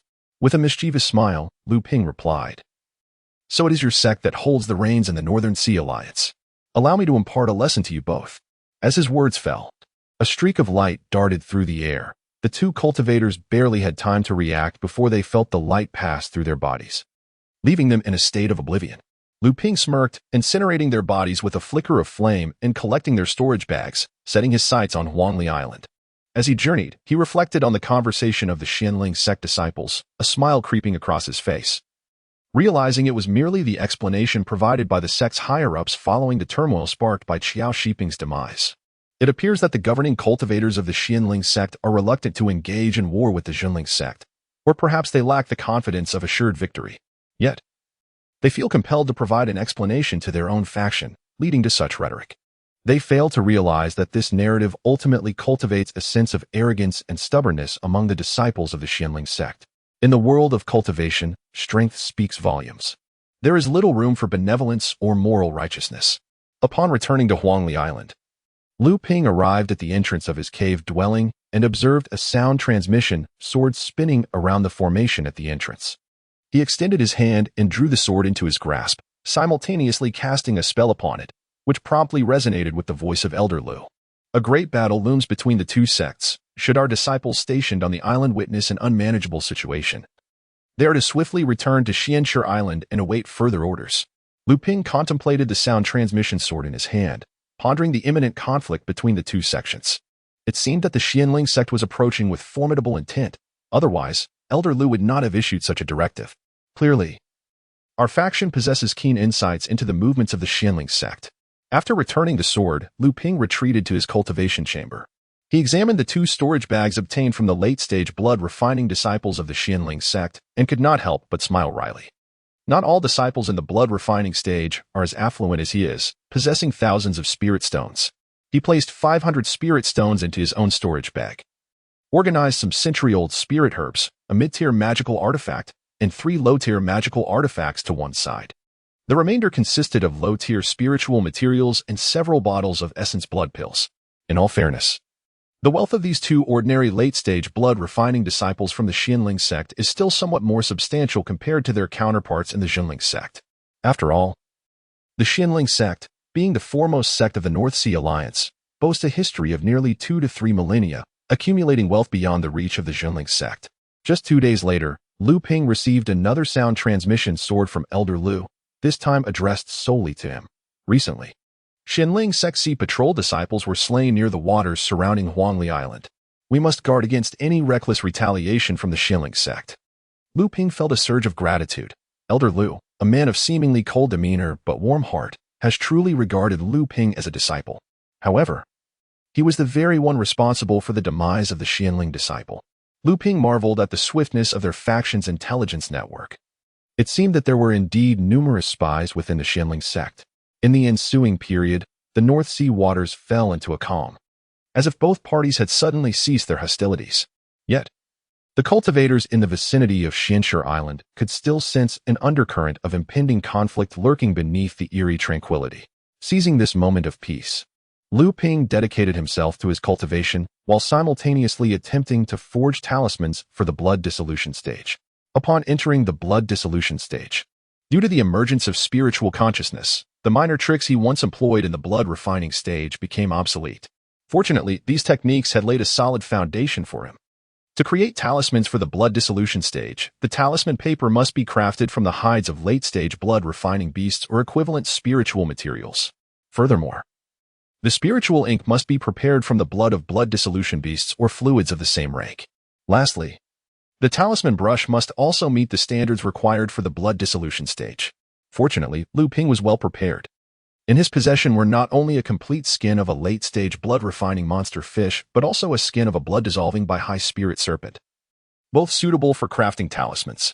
The spiritual ink could be derived from the blood of the by high spirit serpent he had slain during his first encounter, which had filled his jade bottle artifact to 1/10 of its capacity, weighing a substantial 30 pounds. Additionally, Luming had acquired a talisman brush made from the fur of a silver moon rabbit at the last auction, crafted from 3 layers of blood-dissolving material. With all preparations in place, Luming took out 10 talismans made from the monster fish skin, the foremost of which was an invisibility talisman. Today, at the entrance of the spirit serpent's lair, he had been embarrassed to have been seen by a blood-refining beast, prompting him to create his first blood-dissolving invisibility talisman. The process for crafting a blood-dissolving talisman was significantly more intricate than that for a blood-refining talisman, despite Luming's formidable spiritual awareness. Comparable to that of a second-layer blood-dissolving cultivator, he ruined 4 talismans in succession. It was not until he crafted the 6th talisman, drawing upon the lessons learned from each failure, that he finally succeeded in creating an invisibility talisman. However, the faint spiritual glow emanating from it made Luming doubt whether it could last even half a stick of incense. From the remaining 4 talismans, he managed to produce another invisibility talisman, which exhibited a slightly richer spiritual glow, leading Luming to estimate its duration could extend to a full stick of incense. The skin of the by high spirit serpent had allowed him to create 40 talismans, being a blood-dissolving beast of considerable size. The quality of the resulting talismans far exceeded that of the fish skin. Initially, Luming had not intended to utilize these superior talismans, opting instead to hunt blood-refining beasts near the demon territory to craft talismans from their skins, thus enhancing his proficiency in creating blood-dissolving talismans. However, the current situation had evidently compelled him to abandon this notion, perhaps due to the quality of the talisman paper. 3 out of 10 invisibility talismans made from serpent skin had succeeded, each with a longer lifespan than the first 2. Naturally, not all the remaining talisman papers could be transformed into invisibility talismans. Luming fashioned one into a water escape talisman, a means of survival, producing 4 from 20 sheets. The remaining 20 were made into water shield talismans. After cultivating the stormy wave technique, his entire magical essence had transformed into pure water attribute mana. Consequently, his previously favored protective artifact, the stone tower, which was of earth attribute, could not fully exert its capabilities. Although its power remained several times stronger than when utilized by a blood-refining cultivator, the adversaries he faced had escalated from blood-refining to blood-dissolving. Ultimately, 5 water shield talismans were completed. By this time, 10 days had elapsed. The challenge of crafting blood-dissolving talismans was considerably greater, and Luming spent a significant amount of time and mana producing just 5 each day, unwilling to make more, as he also dedicated considerable time to refining alchemical substances. The reason Luming persisted in studying alchemy with water attribute mana was not solely due to a need for elixirs, but rather because of a method proposed by the renowned alchemist Sheng Tao in the Stormy Wave Alchemy Classic. In this classic, Sheng Tao asserted that it was not only cultivators proficient in both wood and fire attributes who could attain the status of top-tier alchemists. The key lay instead in spiritual awareness. In the realm of alchemy, practitioners typically employ their spiritual consciousness to oversee the crafting of elixirs within the cauldron, utilizing fire attributes to regulate the flames and wood attributes to monitor the properties of the medicinal herbs. However, Sheng Tao posits that if a cultivator's spiritual awareness is sufficiently potent, it could entirely substitute for these functions in part. For instance, one could manage the intensity of the flames and control the alterations in the properties of the herbs solely through spiritual awareness. This notion is not an invention unique to Master Sheng Tao. Alchemists across the cultivation community acknowledge the advantages of robust spiritual consciousness in the art of alchemy. It is noteworthy that among alchemists, those lacking wood or fire attributes often exhibit the lowest levels of proficiency. The hierarchy of alchemists is generally divided into 5 stages: novice, apprentice, alchemist, advanced alchemist, and master. Typically, esteemed alchemists are those who possess wood or fire attributes, while those devoid of these attributes, despite having formidable spiritual awareness, usually attain only the status of an ordinary alchemist. The crux of the issue lies in the fact that Luming's spiritual consciousness is not merely powerful, but extraordinarily so. Without having cultivated any formidable techniques for enhancing spiritual awareness, his strength is twice that of an average individual.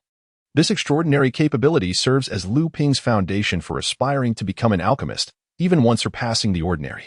This premise appeared to be validated when Luming attempted to refine his first elixir during the blood refinement phase. While he was already experimenting with the mid-blood refinement elixirs during the initial blood refinement stage, he managed to stabilize the success rate at approximately 2 or 3 layers due to the abundance of medicinal herbs. However, with the assistance of his spiritual awareness, the elixir used for the first mid-blood refinement reached an impressive success rate of 4 layers, filling Luming with immense joy.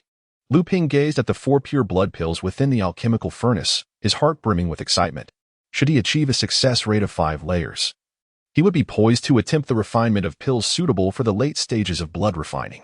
In a fit of exhilaration, Luming took a day's respite before resuming his alchemical endeavors. The process of refining mid-blood pills typically spanned approximately 2 days, primarily due to the formidable efficacy of the high-grade blue spirit fire in his possession, coupled with the assistance of a mid-tier alchemical furnace, ultimately a legacy of the esteemed alchemist Sheng Tao. In the ensuing days, Luming adhered to a rhythm of resting 1 day for every furnace of pure blood pills he refined. After 2 months and 20 furnaces later, he finally stabilized his success rate at 4 layers, a painstaking journey that could not be hastened. Unfortunately, those 20 furnaces exhausted all the spiritual herbs he had for crafting pure blood pills. Unable to venture into the market to procure more herbs, he reluctantly decided to attempt the refinement of the essence blood pill, intended for the late stages of blood refining, ahead of schedule. The inaugural batch of pills nearly drove Luming to the brink of despair. Observing the solitary essence blood pill amidst the surrounding remnants of failed attempts, he felt a wave of desolation wash over him. Having gathered enough spiritual herbs for 15 furnaces of essence blood pills, in addition to those for 20 furnaces of pure blood pills, he had spent over 1,000 spirit stones, yet the outcome was disheartening. This misfortune left him somewhat disheartened. Fortunately, in the subsequent 14 furnaces, Luming managed to maintain a success rate of 3 layers, which allowed him to regain some semblance of composure. A standard in the alchemical realm dictates that one batch of spiritual herbs should yield 10 pills. Indeed, skilled alchemists often produce more than that. Luming's low success rate was difficult for him to accept, yet he understood that alchemy was a profession demanding a long-term investment of spirit stones, particularly as his innate talent did not rival that of others. On a particular day, Luming was observing the 3 by high spirit serpent eggs he had brought back to the spirit beast chamber. These serpent eggs had fully recovered after being nurtured by Luming on Huangli Island, and thanks to his continuous infusion of magical energy. The vitality within the eggs had surged, suggesting that hatching was imminent. At that moment, Luming's expression hardened as he abruptly turned to face the entrance of his cave dwelling. The array he had set up outside had been triggered. Someone had infiltrated Huangli Island. Who could it be at this hour? It seemed that the conflict between the 2 factions had commenced. The intruders were 2 blood-refining disciples from the Zhenling Sect, dispatched to eliminate the stationed disciples of the Zhenling Sect on the nearby micro-islands. According to intelligence, the stationed disciples on Huangli Island had reached the blood-refining stage, prompting the Zhenling Sect to send 2 inner disciples of the same level to ensure Luming's demise. Standing before his cave, Luming observed the approaching figures of the 2 cultivators. The pair from the Zhenling Sect had initially assumed that Luming would flee upon sighting them. Thus, they stealthily infiltrated Huangli Island, fearing that if Luming sensed his disadvantage, he might escape, thereby diminishing their share of the spoils. However, upon arriving at Luming's cave, they were taken aback to discover that Luming had been waiting for them all along. The 2 men felt a hint of astonishment. But considering the other was merely a newly advanced practitioner, they decided to brazenly approach, scrutinizing Luming with an appraising gaze. The taller of the 2 boasted arrogantly, "You, boy, are indeed a disciple of the true spirit sect? Hand over your storage bags willingly, and perhaps we shall spare your life as a captive." Luming, with a sweep of his consciousness, discerned that one was at the first layer of blood melting and the other at the second layer. With a cold chuckle, he retorted, "You 2 possess quite the audacity, trespassing upon the lands of the true spirit sect without permission, threatening one of our inner disciples. I dare say it is you who are courting death." The taller practitioner scoffed derisively. "Indeed, I threaten you. What of it? Huh? Do you expect the true spirit sect to come to your aid? I reckon the Mystic Wonder Island is on the verge of being overrun by my Zhenling Sect." Luming's heart tightened at this, just as the other spoke. "Brother, why waste time on him? Our Zhenling Sect is set to launch a major offensive towards Mystic Wonder Island. Let us dispose of him quickly and perhaps claim our share of the spoils." The tall practitioner shouted in agreement, brandishing a copper staff artifact and sweeping it toward Luming, while the shorter one wielded a pair of mid-tier goose feather blades, transforming them into a spinning wheel of blades aimed at Luming, capable of cleaving him into numerous pieces if successful. Unperturbed, Luming unleashed the Fian sword, employing the shattered stone sword technique. The sword soared through the air, manifesting as a colossal wave that intercepted the copper staff, and in an instant, clashed with the 2 goose feather blades, creating a cacophony of metallic sounds as the blade wheel was shattered into fragments. The 2 from the Zhenling Sect regrouped and launched another assault on Luming, one aiming to smash down from above while the other sought to slice horizontally. Their coordination impeccable. Luming, refusing to cower, executed a series of shattered stone sword techniques, creating an undulating tide of energy. The Fian sword transformed into a flowing stream, enveloping him in a protective barrier, akin to a flood held back by a dam, yet accumulating strength. As the onslaught of the artifacts momentarily waned, Luming counterattacked with ferocity. The 2 practitioners suddenly found Luming's counteroffensive surging toward them like a cataclysmic wave, imbued with the might of nature itself, rendering them defenseless. They felt akin to 2 small islands amidst a deluge, precariously teetering on the brink of being engulfed. This was Luming's first encounter where he did not rely on cunning or ambush, engaging in an open contest of skills against opponents of the same realm, and even one with a higher cultivation level. He had never before felt such exhilaration in revealing the entirety of his strength without resorting to his trump cards. As he executed his sword techniques, clarity surged through him, illuminating previously murky concepts and bringing the essence of his power to life. As the battle reached a fervent climax, Luming's momentum surged to its zenith. With a forceful exhalation, he released a torrent of pent-up energy, transforming it into a piercing, resonant howl that reverberated for miles. At this moment, the 2 disciples of the Zhenling Sect were increasingly regretting their undertaking of this task. What manner of creature was this? Despite possessing merely the nascent strength of the blood-melting stage, their magical prowess was remarkably profound. One of them had reached the second level of the blood-melting stage, while the other had just achieved the first, both having accumulated 2 years' worth of magical energy, yet they found themselves overwhelmed by their opponent. Moreover, the opponent's swordsmanship exuded a grand momentum, clearly indicative of a profound comprehension of the concept of force. How could they possibly compete? It was no wonder the enemy did not flee. They were merely waiting for the two to deliver themselves. Fear took root, prompting thoughts of retreat. They exchanged a glance and simultaneously shouted, launching 2 mid-tier magical artifacts towards Lu Ping, while each summoned a defensive artifact. A flying sword and a disc materialized beneath their feet, serving as their means of escape. Disregarding the oncoming waves of sword energy and turning to flee, Lu Ping let out a hearty laugh, declaring, "If I allow you to escape today, how will my abilities be demonstrated?" With that, he altered the momentum of his sword, and the fiend's sword unleashed 2 formidable waves, instantly unleashing dozens of sword lights upon the same point of the duo's protective artifacts. In an instant, their artifacts shattered, and as the sword light flickered, their heads soared into the sky. The 2 disciples of the Zhenling Sect possessed nearly 4,000 spirit stones within their storage pouches, along with several mid to low-tier magical artifacts, which Lu Ping found of little interest. However, a pair of goose feather blades piqued his delight, as he had a set of dual sword techniques from the Surging Tide 8 extremes that could be aptly complemented by these blades. Among the elixirs of the blood-melting stage, he discovered a bottle of Cheshin pills, which was a pleasant surprise, although he did not currently lack for such cultivation elixirs. Having already acquired 4 bottles of blood-melting stage pills within the Shengtang cave, including 2 bottles of high-grade pills suitable for the early blood-melting stage, perfectly aligning with his needs. The remaining 2 bottles were ordinary pills for the mid-stage, which he treasured and stored carefully. He could no longer remain on Huangli Island. The Zhenling Sect had suffered the loss of 2 blood-melting stage cultivators, which would surely raise alarm. He needed to make his departure swiftly. From the words of the 2 disciples earlier, Lu Ping surmised that since Xuanqi Island was the focal point of the Zhenling Sect's assault, it was likely already besieged, rendering any return there an act of self-sabotage. He could not venture to Xianhua Island either, being the closest small island of the Zhenling Sect to Xuanqi Island. The Zhenling Sect would certainly attempt to obstruct any reinforcements from the Zhenling Sect, making it a perilous choice as well. After much contemplation, Lu Ping found himself feeling abandoned, left with no refuge to return to. While besieging Xuanqi Island, the Zhenling Sect had dispatched disciples to eliminate the station cultivators on the nearby miniature islands. Based on the 2 Zhenling Sect disciples sent from Huangli Island, it was evident that the Zhenling Sect had some knowledge of the station cultivators on the 16 miniature islands in the vicinity of Xuanqi Island and had made targeted arrangements for their elimination. However, they would not anticipate the oversight that had occurred on Huangli Island.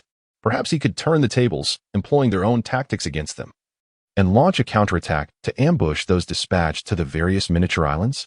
If such is the case, one must act swiftly, for if one arrives too late, whether the Zhenling Sect has completed its cleansing mission, or the true Spirit Sect's cultivators have retreated from the island, one would have labored in vain. Lu Ping gathered all items from his cave dwelling into a storage bag, then struck a sword against a small cliff, causing a massive rock slide to seal the entrance of the cave, creating the illusion of a battle that had collapsed the dwelling, before flying towards the nearest Huangyu Island. As soon as he left Huangli Island, Lu Ping sensed that he was being followed. Fortunately, the pursuer was oblivious to Lu Ping's extraordinary spiritual awareness, mistaking his concealment in the sea for protection against detection. However, with a wave of his hand, Lu Ping executed a water manipulation technique, ensnaring the stalker, a blood-refining stage demonic shrimp, within the ocean. Despite its frantic attempts to escape, it could not break free from Lu Ping's grasp. Realizing it was merely a blood-refining creature, Lu Ping swiftly dispatched it, sending it into his spirit beast pouch for Dabao to enjoy as seafood. The conflict between the true Spirit Sect and the Zhenling Sect had evidently captured the attention of the demonic tribes in the North Sea. At this moment, Huangyu Island lay in tranquility. Lin Sheng, having become the laughingstock of the other courtyard after being secretly robbed by Lu Ping 2 years prior, had refrained from troubling Lu Ping since then, dedicating himself to arduous cultivation on Huangyu Island, reportedly making significant progress and preparing for blood dissolution.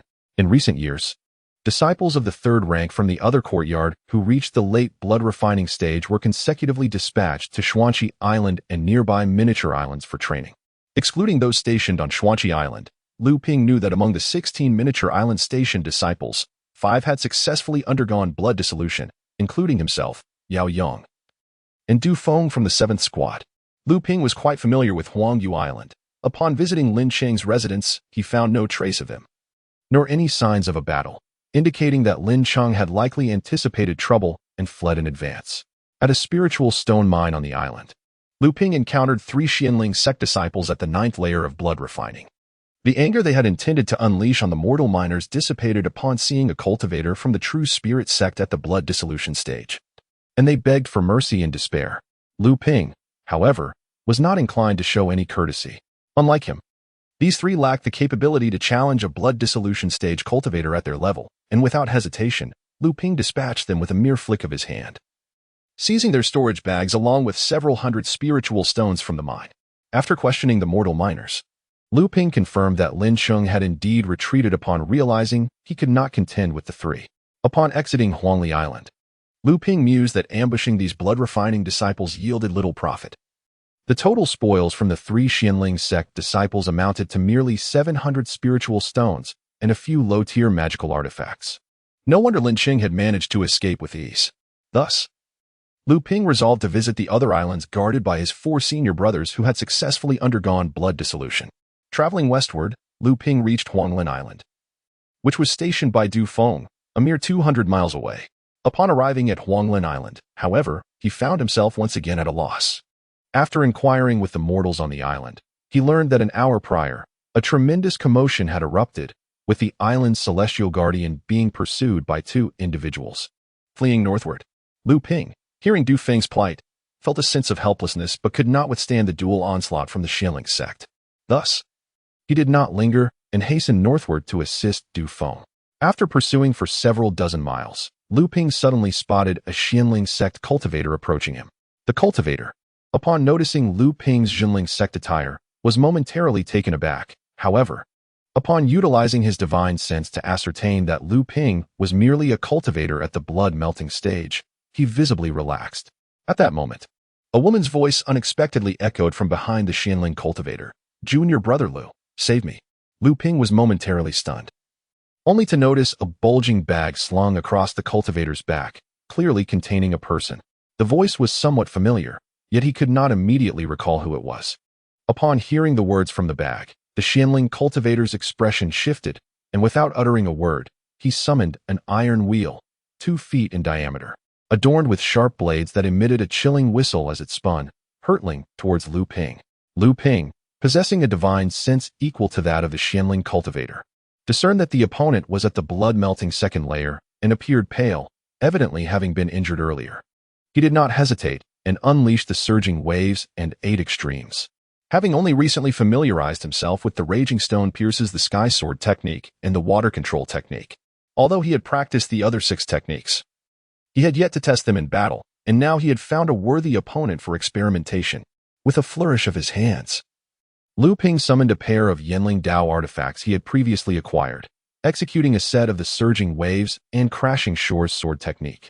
The 2 artifacts surged forward like tidal waves, crashing upon the Zhenling cultivator with relentless force. By the time Luming had mastered the application of this sword technique, the Zhenling cultivator had already been toyed with to the point of exhaustion, ultimately succumbing to his depleting magical energy. To Luming's astonishment, the person within the bag was Hu Lily. He had encountered her thrice, once at a trading event in the disciples' courtyard where he exchanged numerous talismans for a thick blood pill, again on the rocky island where the Shungtang cave was located, observing her profound knowledge and understanding of formations, and a 3rd time at an auction on Dekuan Island, where she had suspected his presence, not realizing he was in a private room. Hu Lily had initially believed that although the Zhenling cultivator was at the blood-melting 2nd layer, his injuries had diminished his strength. She thought that if Luming could tightly entangle the cultivator, she might become a burden, potentially allowing her to escape if the cultivator abandoned her in haste. However, she did not anticipate Luming's formidable prowess. Within a mere incense stick's duration, he had exhausted the Zhenling cultivator to death. The techniques Luming employed seemed to embody a realm of understanding she could not fathom. Could it be the realm of momentum? Hu Lily was inwardly astonished, as she knew that even cultivators at the later stages of blood melting were few who could comprehend such a realm. observing Lu Ping, who was tidying up his spoils. Hu Lili cheerfully remarked, "Master Lu, Immortal Lu, I am profoundly grateful for your life-saving assistance." Having acquired 2,900 spirit stones and a bottle of Qian Shindan, Lu Ping was in high spirits and replied with a smile, "Sister Hu, please call me junior brother. I feel quite uncomfortable being addressed as immortal." Hu Lili chuckled lightly, unpretentious, and recounted her own experiences to Lu Ping. It turned out that after her unsuccessful exploration of the Xingyao cave, Hu Lili had remained on Xuanqi Island to prepare for blood dissolution, as her magical abilities still required refinement. Thus, she sought a task from Master Shang on Xuanqi Island. Coincidentally, a disciple stationed on a miniature island had returned to the True Spirit Academy for certain reasons, and Hu Lili took over his duties. Following the declaration of war by the Zhenling Sect, Hu Lili promptly exited the island, considering the uncertain situation on Xuanqi Island, and flew towards Huangqing Island, which was nearest to her. Since Yao Yong was already a cultivator in the blood dissolution phase, it was natural for Hu Lili to ally with him for her safety. Unexpectedly, just outside Huangqing Island, Hu Lili encountered Yao Yong, who had evidently faced a similar predicament as Lu Ping, with no other option. The two flew towards Huang Lin Island to rendezvous with Du Feng. However, upon seeing Du Feng in a situation akin to Yao Yong's, they soon realized that all three were being ambushed by 4 cultivators from the Zhenling Sect in the blood dissolution phase. After a fierce battle, Hu Lili was captured. The Zhenling cultivator who imprisoned her, captivated by her beauty, was careless and was severely injured by Du Feng in the ensuing struggle, though Du Feng himself was more gravely wounded. Seizing the opportunity presented by the injured cultivator, Yao Yong managed to break through the siege, taking the severely injured Du Feng with him. The captor, now injured and tempted by Hu Lili's allure, intended to return to the Zhenling Sect. Meanwhile, the remaining 3 cultivators, still possessing the upper hand, decided to continue their pursuit of Yao Yong and Du Feng. Subsequently, the wounded Zhenling cultivator encountered Lu Ping, who was searching for Du Feng on Huang Lin Island, and was easily dealt with by Lu Ping. After hearing Hu Lili's tale, Lu Ping pondered for a moment and said, "Sister Hu, I must pursue the 3 Zhenling cultivators to assist my 2 senior brothers. If it is inconvenient for you, you may find a place to cultivate for a while and return to Xuanqi Island once the situation stabilizes." Hu Lili smiled and replied, "The waters surrounding Xuanqi Island have likely been sealed off by the Zhenling Sect. There is no safe place to be found. It would be wiser to accompany you, a skilled master, in search of Yao Yong, Du Feng, and the other station disciples. Together, we may stand a chance of survival in these waters." Lu Ping considered her words and agreed, leading Hu Lili in the direction Yao Yong and Du Feng had fled. At that moment, Yao Yong and Du Feng were in a state of utter disarray. After sustaining serious injuries, Du Feng remained cold and composed, while Yao Yong, burdened with the responsibility of caring for him, found his magical energy severely depleted as the 3 Zhenling cultivators drew ever closer. Du Feng, maintaining his indifferent demeanor, urged, "Senior brother, go ahead. I will hold them off for a moment, otherwise none of us will escape." Yao Yang took a deep breath, swallowed a spirit recovery pill, and cursed, "Damn it, shut up, don't waste my energy." With that, he dragged Du Feng and flew even faster. Du Feng recognized that Yao Yong was at his wit's end. However, he also understood Yao Yong's steadfast loyalty. Otherwise, the normally image-conscious Yao Yong would not have uttered such profanities upon hearing Du Feng's words. Du Feng could only silently circulate his internal energy to heal his injuries, hoping that when the enemy caught up, he would possess at least some capability to fight back. Unfortunately, his injuries were severe, and without high-grade healing elixirs, recovery would likely take 3 to 5 months of quiet rest. Yao Yong finally ceased his flight, realizing escape was futile. He deemed it more prudent to restore some energy in preparation for a desperate stand against the cultivators of the Zhenling Sect. The 3 members of the Zhenling Sect, seeing Yao Yong and Du Feng halt their retreat, cautiously surrounded them. Having just overcome an ambush and severely wounded one of their own, they recognized that these 2 true spirit sect cultivators were not weaklings, possessing means capable of injuring those of higher cultivation. Back to back, Yao Yong and Du Feng stood firm. Yao Yong brandished a brick-like magical artifact, while Du Feng wielded a flying sword, albeit the sword wobbled in the air, clearly affected by his injuries. Lu Ping, accompanied by Hu Lili, hurried towards the direction where Yao Yong and Du Feng had fled. Having already replaced his previous artifact with a mid-grade flying sword seized from Huangli Island, Hu Lili stood atop Lu Ping's sword. marveling at his swift flight and profound magical energy as the sea rushed by them. In less than a tea's time, Luming could distinctly hear the roar of spells and the clash of artifacts ahead. With a long howl directed at the sky, he accelerated once more, the flying sword cutting through the water below, leaving a clear trail as white waves surged to the sides, resembling a torn silk fabric revealing its fluffy threads. Lily, standing closely behind Luming, tightly covered her ears, her delicate face slightly furrowing in concern. Dufeng had collapsed at Yao Yong's feet, gasping for breath as Yao Yong fiercely protected him, already marked by 2 deep gashes, with splattered blood dotting his face, forgotten in the heat of battle. Just then, a long howl emerged from behind the cultivators of the Zhenling Sect. Yao Yong recognized it as Luming's voice and was filled with joy. One of the Zhenling cultivators hastily turned to guard against the source of the sound. In that instant, they spotted a flying sword approaching rapidly from several miles away, upon which stood 2 figures, as one of them was the previously captured female cultivator from the True Spirit Sect. The vigilant Zhenling cultivator had no time to alert his companions before a tiny red light shot towards his heart. The cultivator barely had time to raise his magical artifact in defense when a sharp sound pierced the air, followed by an overwhelming surge of mystical energy that forced him to retreat. His artifact was sent flying from his grasp, yet the incoming crimson light was deflected off course. A flying needle struck his shoulder, and despite the pain, he attempted to warn his companions. Suddenly, he felt an eerie vibration from the needle embedded in his shoulder, which abruptly detonated, obliterating half of his body. A fatal blow. A blood-absorbing cultivator from the Zhenling Sect was vanquished in a single strike by Luming. This shocking turn of events left the remaining 2 cultivators of the Zhenling Sect paralyzed with fear, as did Lily and Yao Yong, who stood behind them, utterly astounded. Terrified, the 2 Zhenling cultivators turned to flee, but Luming summoned his dual swords, unleashing a wave of light that intercepted one of them. Yao Yong, summoning his remaining strength, hurled a brick to ensnare the other cultivator, while Lily brandished a mid-tier flying sword to assist in the battle.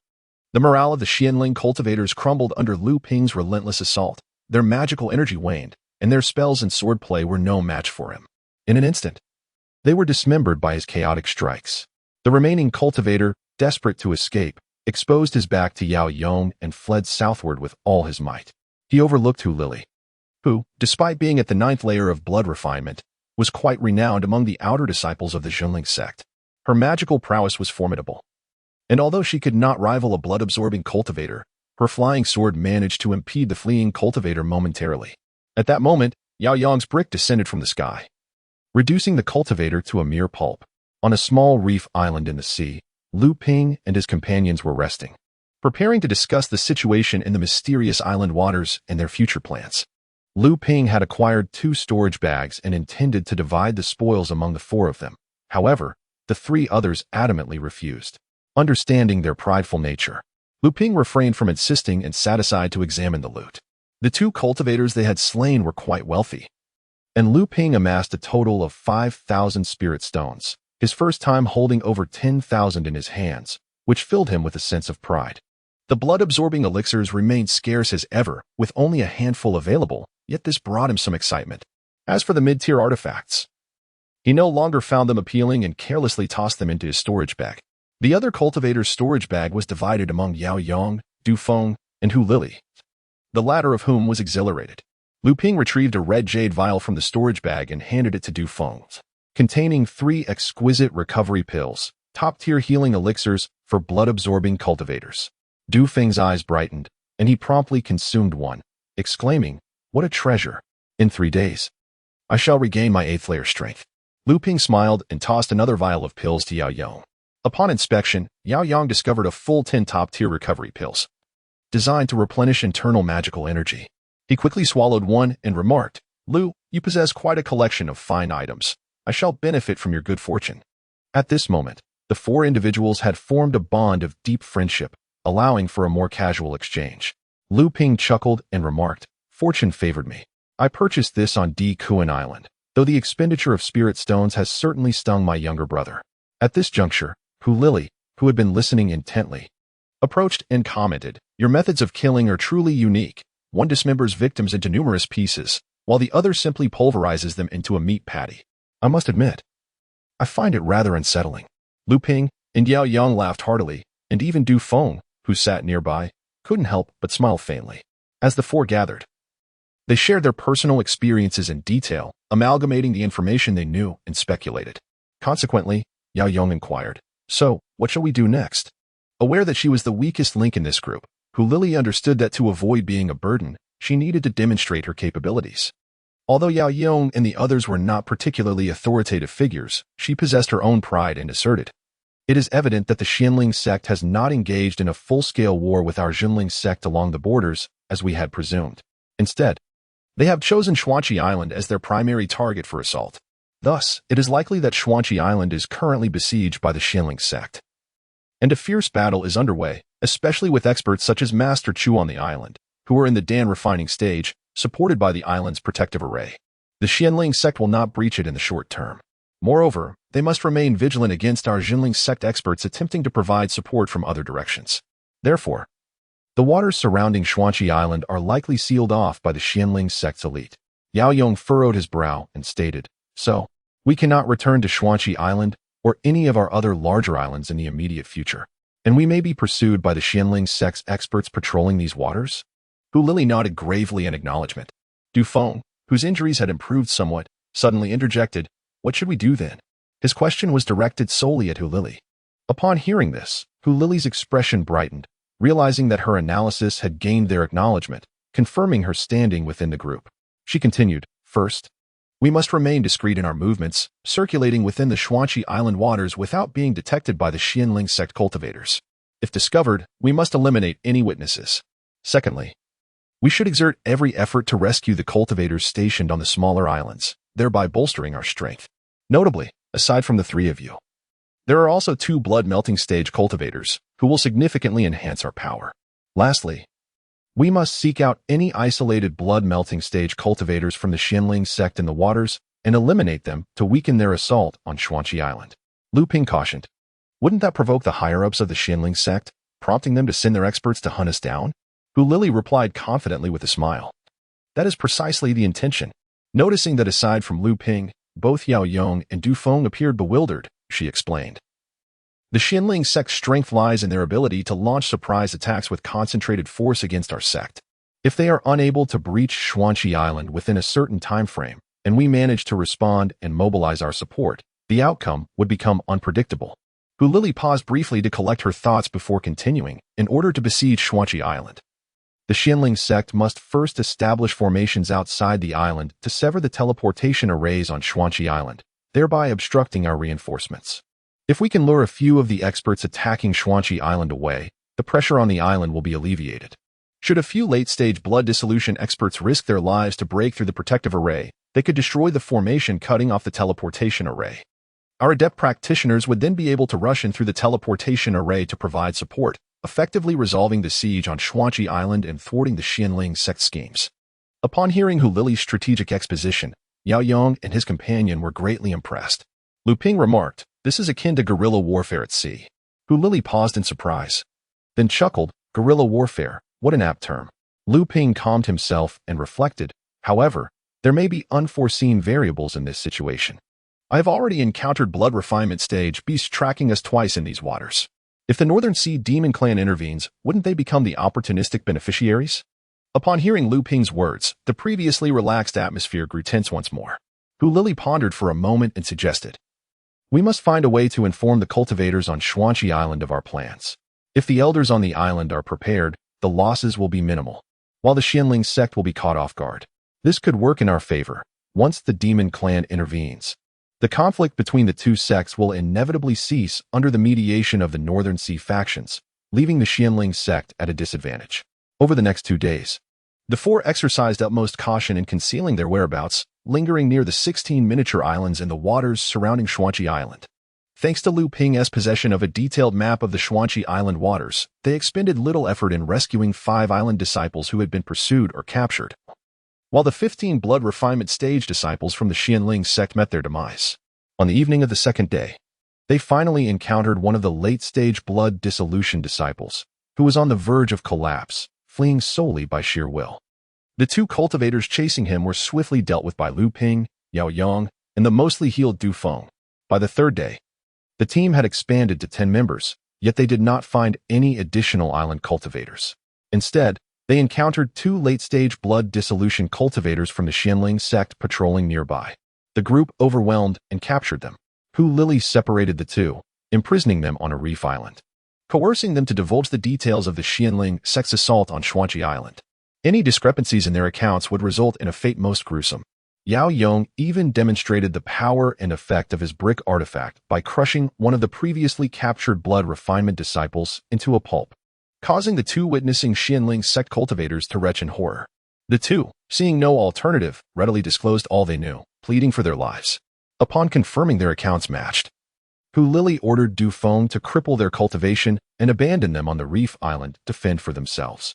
Through the accounts of the 2 individuals, Hu Lili and her companions learned that there were 10 practitioners at the blood melting stage from the Zhenling Sect tasked with the eradication of 16 miniature islands. Their targets were 5 blood melting stage practitioners from the Zhenling Sect, while an additional 33 blood refining disciples were responsible for the operation. However, after 3 days, only 2 of the 10 blood melting practitioners returned, and a significant portion of the 33 blood refining disciples had also vanished. This alarming development heightened the vigilance of the Zhenling Sect, leading them to suspect that there remained an elusive master from the Zhenling Sect, one who must possess at least mid-level blood-melting powers, for otherwise, it would be impossible to continuously slay 8 initial-stage blood-melting practitioners. Certainly, this individual could not be a Dan refining practitioner, as a practitioner of that level would have long since penetrated to Shuanqi Island or breached the Zhenling Sect's blockade. To impede a Dan refining practitioner, it would be nearly impossible without the support of 3 practitioners of equal rank. If they wished to depart, 1 or 2 peers could not possibly restrain them. The Zhenling Sect had dispatched 2 teams, each led by advanced blood-melting experts, to scour the surrounding seas. At this juncture, the offensive of the blood-melting practitioners on Shuanqi Island had somewhat diminished. Yet the number of Dan refining masters from the Zhenling Sect still held the advantage, while the Zhenling Sect continued to defend Shuanqi Island using their protective formation. Hu Lili summoned Luming and 3 other blood-melting practitioners, recounting the situation on Shuanqi Island. She stated, "The circumstances have changed. The Zhenling Sect has sent 2 advanced blood-melting experts to search for us. If we submerge near Shuanqi Island, they will never suspect our presence. The critical issue is that the Zhenling Sect still holds a numerical advantage in Dan refining masters, and they are now wary of the possibility that the practitioners on Shuanqi Island might disrupt the blockade formation, having taken precautions. Should the blood-melting experts on the island rashly emerge to sabotage the formation, they could inadvertently fall into a trap set by the Zhenling Sect." The blood-melting practitioner saved by Luming and the others was Zhong Jian, one of the 4 distinguished disciples alongside Yao Yong. Initially, Zhong Jian harbored reservations about Hu Lili, a blood-refining practitioner, overseeing their team. However, witnessing her adept management and discerning actions, he grew to admire her intelligence and capability, thus tacitly accepting her leadership within this temporary assembly. Upon hearing Hu Lili's account of the situation, Zhong Jian expressed his concern. "What shall we do now?" Hu Lili hesitated briefly before suggesting, "Unless we take action to disrupt the blockade formation." Yao Yong immediately shook his head, exclaiming, "No, we cannot, setting aside our limited powers. The Zhenling Sect is not foolish. Knowing of our existence, they would certainly not focus solely on the practitioners within Shuanqi Island." Luming pondered for a moment and remarked, "We could divert their attention elsewhere." Hu Lili's eyes sparkled with interest. "How do you propose we do that?" Luming inquired. "Does anyone possess a communication sword for contacting the practitioners on the island?" This question was directed towards Yao Yong and the other 3 blood-melting practitioners, as only those at the blood-melting stage could utilize such a sword. Zhong Jian, intrigued, replied, "I have one. But what purpose would it serve? The island is currently besieged. Sending a message would surely reveal our position." Hu Lili, with a melodious laugh, proclaimed, "Our strategy is to feign an attack elsewhere. Now that we have a method to divert the attention of the Zhenling Sect, only 2 questions remain. First, who shall undertake the role of luring the enemy? And second, how shall we dismantle this barrier formation?" Upon hearing Hu Lili's words, the group inevitably began to ponder deeply. After a brief hesitation, Hu Lili continued, "I have conducted studies on this barrier teleportation formation and know the swiftest means to dismantle it. Hence, I must go to Shuanqi Island." Given Hu Lili's limited powers, the group had not considered her for the task of luring the enemy. Moreover, without her guidance, breaking the barrier formation would indeed prove to be a cumbersome endeavor. Lu Ping contemplated for a moment and said, "Allow me to handle the matter of luring the enemy. You all should combine your efforts to dismantle the barrier." Yao Yang suddenly leaped up, exclaiming, "I will accompany you." Lu Ping felt a surge of gratitude and replied, "There is no need, senior brother. The fewer people involved in the escape, the better. Besides, I possess a few items for evasion. However, the more individuals involved in dismantling the formation, the more advantageous it would be." Du Feng rose and patted Lu Ping on the shoulder, saying, "Junior brother speaks wisely. Among us, he possesses the greatest strength and thus the highest chance of survival." He then turned to Lu Ping and vowed, "Should anything unfortunate befall you, I, Du Feng, swear to make the Zhenling Sect's alchemy stage cultivators accompany you in death for the rest of my life." Yao Yang echoed with fervor, "I too pledge the same." Lu Ping recognized that Du Feng, typically reserved, had expressed profound camaraderie today, especially with such a solemn vow. With a smile, he remarked, "It seems you all underestimate me." Lu Ping, "Were I not confident, I would not dare to put myself forward." Zhong Jian handed him the sound transmission talisman and then produced a talisman, hesitating briefly before offering it to Lu Ping, saying, "Junior brother Lu, this is the only life-preserving talisman passed down from my ancestors. I bestow it upon you today." Upon receiving it, Lu Ping observed that it was a blood escape talisman, shimmering with brilliance, and recognized it as a high-quality talisman for evasion. He politely declined, saying, "As this is a treasure from your esteemed ancestor, how could I possibly accept it?" Zhang Jian's expression turned serious as he replied, "I am aware of your prowess in talisman crafting. I intend for you to repay me double in the future. Could it be that you are so miserly? If so, then I shall not insist." After saying this, he feigned reaching out to demand it back. The others, taken aback by Zhang Jian's jest, burst into laughter. Lu Ping chuckled heartily, saying, "Since senior brother is so generous, there is no reason for repayment. I shall remember this kindness." Just as Lu Ping was about to turn away, he suddenly recalled something and asked, "Senior brother Zhang, to whom is this sound transmission talisman meant to be given?" Zhang Jian's face flushed, and he stammered, "Well, it is for senior sister Mayu." At the sight of Zhang Jian's embarrassment, everyone erupted into laughter once more. After the group had assigned their respective tasks, they prepared to disperse, when Yao Yang suddenly interjected, in our eagerness to dismantle the formation, "We have overlooked whether our cultivation levels possess the capability to breach it. If our spells and artifacts prove ineffective, would that not render our efforts futile?" The group fell silent, realizing they had neglected this crucial point, now unsure how to proceed. Lu Ping contemplated for a moment before handing something to Yao Yang. As Yao Yang opened his hand, he exclaimed in astonishment, "A talisman." The onlookers gazed at Lu Ping in amazement. Lu Ping, undeterred, explained, "I found it on a reef island. I suspect it was left behind by the sea serpent demon when it killed Qiao Xiaying, the second son of the Qiao family, who, in the heat of the moment, failed to activate it." The crowd marveled at Lu Ping's fortuitous discovery. The origins of this incident were deeply intertwined with Lili, a narrative they were all familiar with, unaware that Lu Ping had been present on the reef island, intending to play a role akin to that of a fisherman, rather than arriving post factum. Lili cast a meaningful glance at Lu Ping, who discerned her skepticism, yet he realized that this was not the time for such concerns. Moreover, he harbored no ill intentions during that event. Instead, he had approached it with a mindset of rescue. Ethically speaking, Lu Ping felt he ought to have informed Lili and her companions beforehand. Fortunately, the intervention of the Bai spirit serpent led to Lili and her companions retreating, alleviating Lu Ping from a heavier emotional burden, allowing him only to reconcile a minor sense of guilt. Furthermore, Lili possessed no evidence of Lu Ping's prior presence. Had she done so, they would not have survived the Bai spirit serpent's assault. Instead, it could be interpreted that Lu Ping ventured to investigate the anomalies near Huangli Island, thus gaining this advantage.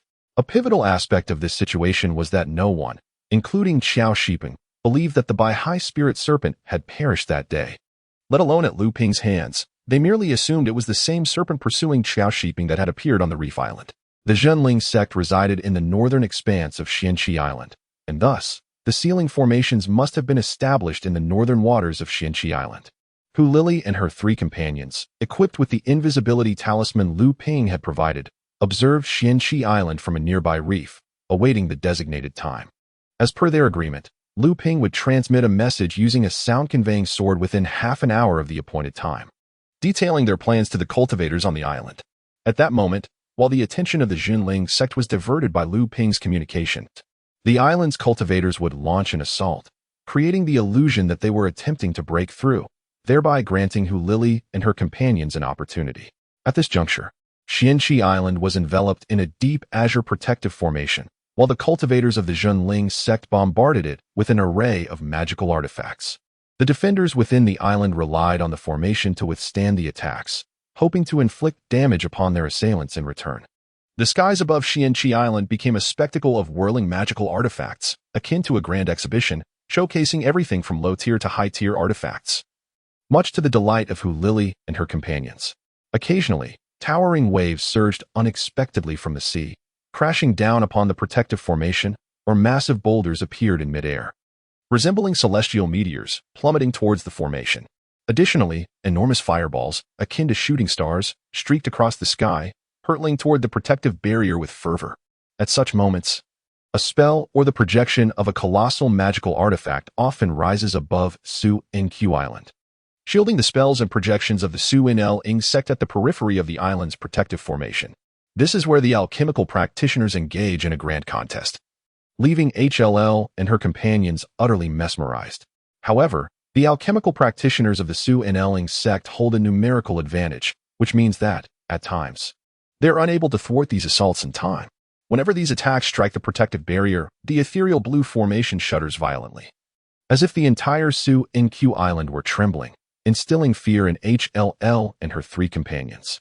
At that moment, a golden light flashed from the west with astonishing swiftness, piercing through the protective barrier of Su-Nq Island in the blink of an eye, eliciting gasps of astonishment from the Zhenling Sect's cultivators. The momentum of the alchemical practitioners appeared to falter momentarily, as if they were in quiet deliberation. Soon after, 5 cultivators broke away from the attacking formation of the Zhenling Sect, soaring towards the direction of the sound-emitting magical sword. Additionally, 2 more sound-emitting swords flew out from the Zhenling ranks, one heading south and the other northwest, presumably to convey messages to 2 searching teams. An opportunity had arisen, and in that instant, HLL and her companions felt an inexplicable surge of excitement, while simultaneously worrying about the Zhenling Sect pursuing LPing. Half an hour slipped by, and it seemed that neither side had encountered any unforeseen circumstances. They continued their offensive and defensive drills in accordance with their previous rhythm. Although the assaults from the blood-melting practitioners of the Zhenling Sect had lessened somewhat. Just then, a long laugh resonated from within Su-Nq Island. Fing XDO, old cur. You've been putting on this tedious show with your band of minions for 3 or 4 days now. It's truly tiresome. It seems I shall have to step out and teach you a lesson. A cold sneer emanated from a tall, gaunt elder draped in a heavy cloak within the Zhenling Sect. I had speculated that the True Spirit Sect had concealed some rascal on this island. But to my dismay, it turns out to be you, Jing Su-Nln. How utterly disappointing. Another fiery voice from within Su-Nq Island interjected. Words are futile. Let us settle this matter with our actions. It was none other than QZH-Nren, the resident practitioner of Su-Nq Island. A practitioner beside Fing XDO retorted, Q-Su-N-Ch-Ing, you old cadaver, today shall be your last. Another voice from the island chimed in, such bravado. X-Shu-Zh-Nren is unwarranted. Do not speak so recklessly, lest you bring shame upon yourself. HLL and her companions were well acquainted with this voice, belonging to the True Spirit Academy ZH-In Ying ZH-Nren. Indeed, a woman's voice from the Zhenling Sect rang out. Old man Ying. Why do you not remain at the True Spirit Sect to teach, instead of coming here to seek trouble? At this juncture, the first speaker, Jing Su-Nl NZH-Nren of Su-Nq Island, declared, if that is the case, let us come to a resolution.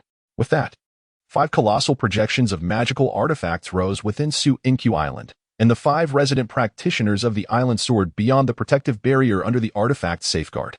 In response, 7 practitioners from the Zhenling Sect ascended into the air, charging towards the 5 practitioners of the True Spirit Sect. At that moment, a group of cultivators surged forth from within Xianqi Island, heading towards the northern expanse. At the forefront was the esteemed Lu Xianzhang, wielding a superior-grade magical axe that stirred the winds and waters, exhibiting a formidable force capable of cleaving mountains and altering rivers. Clearly, he was a master who had comprehended the essence of momentum, driving back 2 late-stage blood-melting experts from the Zhenling Sect. The cultivators following Lu Xianzhang pressed forward with great determination, Fei Dao of the Zhenling Sect laughed heartily. Jiang Xianlin, do you think I am oblivious to the tricks of your true spirit sect? I have grown weary of these old tactics of fame diversions. Suddenly, a realization struck him. No, this is bad. There are people at the blockade formation. However, it was too late. A gleaming short spear suddenly flickered into existence outside the blockade formation to the north of Xuanqi Island, plunging towards the formation. Accompanied by several subtle flashes of magical artifacts targeting the formation's critical joints. With a resounding crack, the blockade transmission formation shattered, just as Fei Dao of the Zhenling Sect grasped that he had been deceived. A deafening noise erupted as the blockade formation outside Xuanqi Island was smashed by the talisman treasure ignited by Yao Yong. Enraged and humiliated, Fei Dao bellowed, "Disciples, annihilate them." Hardly had his words left his mouth when 7 or 8 late-stage blood-melting disciples from the Zhenling Sect seized the opportunity and flew northward. At that moment, a terrifying aura suddenly enveloped Xuanqi Island, as if the very weather above had been seized, darkening abruptly. The moisture in the air froze, transforming into crystalline snowflakes that fluttered down gracefully. A spectral voice resonated. "Whom do you wish to kill?" Fei Dao, as if he had seen a ghost, exclaimed in horror. "This is bad. Zhenling Sect disciples, retreat at once." Without waiting for his disciples' response, he transformed into a streak of cloud-like light and fled. The other Zhenling Sect alchemists were not far behind, hastily retreating towards the southern direction of their sect. Just as the Zhenling Sect's masters were making their escape, 2 formidable auras ascended, comparable in size to those of Chu Junren and his companions. Hearing their master's commands, the Zhenling disciples, quick-witted, hastily fled, while the remaining dozens of invigorated true spirit sect cultivators burst forth from Xuanqi Island, pursuing them relentlessly, resulting in significant casualties. The alchemists of the true spirit sect did not engage directly, merely observing as their blood-melting disciples hunted down the Zhenling cultivators. At this juncture, Hu Lili and others had already been brought over by Zhenren Xianyong and Lu Xianzhang. Upon seeing such a multitude of masters, Yao Yong, overwhelmed with emotion, urgently implored, "I beseech you, esteemed masters, to save junior brother Lu." Lu Xianzhang reprimanded him sharply. "Do not be disrespectful. Master Jiang has already gone to retrieve Lu Ping." It was at this moment that Yao Yong and the others realized that Jiang Xianlin, who had just been engaged in battle with Fei Dao in the skies, had vanished. Chu Junren, straightforward in nature, remarked, "Young Lu, do not speak ill of them. These youngsters are quite commendable, especially this one, whose character resembles my own." "Oh, very much so. Youngster, what is your name, and what cultivation method do you practice?" Yao Yong was perplexed as to why Master Chu inquired about these matters. Yet he understood that there could be no harm in answering. Thus, he candidly replied, "My name is Yao Yong, and I cultivate one of the 5 supreme teachings of our sect, the Fire Tiger Roars to the Sky technique." Upon hearing this, Master Chu's eyes sparkled with interest. "Oh, a fire attribute technique, one of the 5 supreme teachings, splendid." The other masters and Elder Lu were aware that Master Chu had taken a liking to the idea of accepting a disciple, yet they refrained from revealing this, exchanging amused glances at the bewildered Yao Yong. Meanwhile, Lu Ping found himself at a critical juncture between life and death. Lu Ping concealed himself on a coral reef island emerging from the sea, situated 50 miles west of Su Inq Island. Given that the protective formation of Su Inq Island had been activated, transmitting messages via the sound-transmitting sword into the island while ensuring it was not intercepted by the alchemical masters of the Zhenling Sect could only be accomplished at close range. Lu Ping inscribed the plans of himself and his companions into the sword, infusing it with ample magical energy. Upon activating it, he watched as the sword swiftly soared towards Su Inq Island, and he quickly turned to fly westward. Just 5 miles into his flight, Lu Ping noticed a sword of sound darting towards the northwest. He realized this was undoubtedly a message from the Zhenling Sect, alerting their search parties about his whereabouts. Unbeknownst to Lu Ping, 3 teams comprising a total of 15 cultivators, led by 3 late-stage blood-melting cultivators, were racing towards him. The pursuers from Su Inq Island followed closely behind Lu Ping, while the cultivators to the northwest redirected southward, and a team in the south turned towards the northwest. Lu Ping found himself besieged by 3 teams of cultivators in the western sea area of Su Inq Island. As Lu Ping contemplated altering his course upon spotting the Zhenling Sect's sound-transmitting sword heading northwest, he beheld 2 figures clad in Zhenling Sect attire standing a few miles ahead above the sea. The vast expanse of the ocean presented no barriers. And under clear skies, one could see several miles across the water, especially cultivators endowed with magical powers. The two Zhenling Sect cultivators, upon noticing Luming, chuckled, remarking that they had originally aimed to hunt down the late-stage blood-melting experts of the Zhenling Sect, only to encounter this elusive fish instead. Deeming it an opportunity to employ a hammer to crack a nut, Luming, perceiving the swirling magical energy surrounding the two, with a faint essence coiling above their heads, recognized them as mid-stage blood-melting cultivators. Alarmed, he realized that the Zhenling Sect had altered their search strategy, no longer employing teams of 5 for collective searches. Just as Luming surmised, after narrowing their search to the western seas of Intrigue Island, the Zhenling Sect had dismantled each search team. The leading late-stage blood-melting cultivator formed a separate unit, with the remaining 4 mid-stage cultivators divided into 2 teams. The Zhenling Sect was confident that even if the 2 mid-stage cultivators could not vanquish the late-stage experts of the Zhenling Sect, they could at least hold them at bay until reinforcements arrived.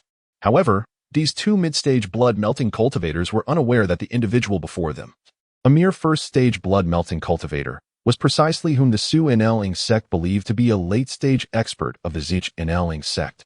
During the recent purging operation by the Zhenling Sect in the waters surrounding Shuanqi Island, alongside the 2 incapacitated cultivators, they suffered a total loss of 10 practitioners at the first and second layers of blood dissolution, 6 of whom met their demise at the hands of Luming. Upon encountering the 2 individuals before him, Luming wasted no time and summoned a surge of water from the sea, which transformed into 2 serpentine water forms, coiling towards the Zhenling Sect members. One of the cultivators scoffed dismissively, exclaiming, "A mere parlor trick." With a flourish of his sleeve, a gust of wind swept forth, dispersing Luming's water serpents into a fine mist of droplets. As this cultivator prepared to retract his sleeve, Luming's fien's sword was already slicing through the air towards him. The sound of a piercing strike was followed by a hissing noise. As the sword was deftly turned back by the cultivator's sleeve, Luming felt as though his sword had penetrated layers of ethereal cotton, an irritating sensation of power without release enveloping him, and before he could regain control, the fiend's sword was flung back at him, unbeknownst to Luming. The cultivator before him, wielding the sleeve, was equally astonished. Gazing at the 2-inch-long puncture in his sleeve, he was consumed by fury. This mid-tier magical artifact had required immense effort to forge, perfectly aligning with his cultivation practices. In battles against others of his tier, he had rarely encountered a worthy opponent. Yet now, a mere first-layer blood dissolution cultivator had marred it, resulting in a significant expense for repairs and the imminent mockery from fellow sect members. Just as this cultivator was about to unleash his pent-up anger upon Luming, he suddenly noticed Luming had turned and was fleeing towards the northern sea. As the 2 were about to pursue him, they witnessed Luming produce a talisman from his robe and affix it to himself. In an instant, his escape brilliance transformed into a flowing stream, skimming across the ocean's surface, vanishing from sight in the blink of an eye. The cultivator whose sleeve had been torn lamented, "This fellow is quite adept at slipping away." The other cultivator, evidently taken aback by Luming's sudden burst of speed after appearing so resolute moments before, reflected that had he known this would be the case, he would not have refrained from intervening. He sneered, "Run? Where can he escape to? I have already dispatched a message. Brother Hu and junior brother Zhang are en route to intercept him." Prior to encountering the 2 Zhenling Sect cultivators, Luming had already devised a plan. Upon engagement, he discerned that the one he faced possessed the cultivation of the 5th layer of blood dissolution. Under ordinary circumstances, he would have been compelled to engage in a contest. Even if he were to falter, he would have confidence in his escape. However, with another equally formidable cultivator lurking nearby, he realized that any delay would invite an attack from the other practitioner, not to mention the imminent arrival of additional Zhenling Sect members intent on his capture. Thus, Luming decisively activated a water escape talisman he had crafted, fleeing northward. The southern expanse lay within the Zhenling Sect's domain, and with pursuers at both his back and front, his only recourse was to venture northward. Despite the uncertainty that awaited him, this water escape talisman was expected to endure for approximately the duration of half an incense stick. Yet, after covering a distance of several dozen miles, Luming suddenly sensed a sword light slicing through the air towards him, accompanied by a voice that taunted, "Where do you think you are going? Come forth." Luming's water escape was abruptly interrupted as he leaped from the sea's surface. only to find himself confronted by a practitioner of the Zhenling Sect, who had attained the 4th level of blood dissolution. Not far from this practitioner stood another Zhenling cultivator, his expression devoid of emotion as he regarded Luming. As Luming extended his consciousness to probe further, he was met with a formidable barrier of spiritual awareness, sending a jolt of alarm through him. He realized that this was a cultivator far more terrifying than the one before him. The pale-faced practitioner was notably youthful, comparable in age to Luming, yet his mastery at the 4th level of blood dissolution unmistakably marked him as a prodigy. Clearly perceiving Luming as a rival in swordsmanship, the pale-faced cultivator unleashed a series of elegant and swift strikes, known as the 18 Swords of Joy. Each swordplay executed with grace yet astonishing speed, targeting Luming's vital points. It was as if a gentle breeze danced in the air, elusive yet omnipresent, rendering the movements inscrutable. The joyous swordplay stirred the air with a light, whistling sound, reminiscent of delightful spirits singing ethereal melodies in the sky. With the gentle breeze coalescing around the sword's trajectory, an embodiment of the wind system sword technique's essence, Luming wore a solemn expression. This was his first encounter with a cultivator who comprehended the essence of momentum at the blood dissolution stage. He summoned his pair of Zhenling blades and engaged the pale-faced practitioner with the surging wave sword technique, unleashing wave upon wave of blade surges that mirrored the relentless tides of the ocean. Although the wind was omnipresent, water flowed seamlessly, creating a momentary stalemate between the two forces. As Luming executed the surging waves technique, the pale-faced cultivator's eyes sparkled with surprise. He had not anticipated encountering another cultivator who similarly grasped the essence of momentum. This revelation invigorated the Zhenling prodigy, while the other Zhenling practitioners observing from the sidelines were equally astonished. After trading blows for several exchanges, the pale-faced cultivator, due to his superior cultivation level, established a clear advantage. However, after many encounters, he remained unable to completely dominate Luming, who continued to wield his sword technique with calm determination. It soon dawned on the pale-faced practitioner that this seemingly lower-level practitioner from the Zhenling Sect possessed an unexpectedly profound reservoir of spiritual power. Despite his own higher cultivation and vigorous assault, Luming remained composed, with his sword momentum flowing like unending waves, each layer driving the next, effectively countering his onslaught while subtly concealing a retaliatory force within the surging blade waves. Could it be that he was still holding back? The pale-faced cultivator found this hard to believe. At that moment, Luming's sword momentum shifted dramatically, as if a tempest had arisen upon the rolling waves. With water harnessing the wind's force, and the wind amplifying the water's surge, Luming's dual blades conjured towering waves, launching a counterattack against the pale-faced practitioner. Harnessing the momentum, a gasp escaped the lips of the Zhenling cultivators observing from the rear, and upon hearing this exclamation, the pale-faced cultivator's previously pristine complexion grew even more pallid, almost ghostly. In an instant, the tides of battle turned. The once dominant pale-faced practitioner was suddenly overwhelmed by the successive waves of Luming's blade surges, reduced to a state of mere defense. Yet, despite being at a disadvantage, the pale-faced cultivator's profound cultivation level meant that he was not someone Luming could easily defeat in a short span of time, especially with another Zhenling practitioner of even greater prowess standing nearby. At that moment, the impatient cultivator from the Zhenling Sect flicked his thumb and middle finger, causing a surge of seawater to leap up abruptly. In an instant, it transformed into a shimmering, translucent trident, hurtling towards Luming's throat.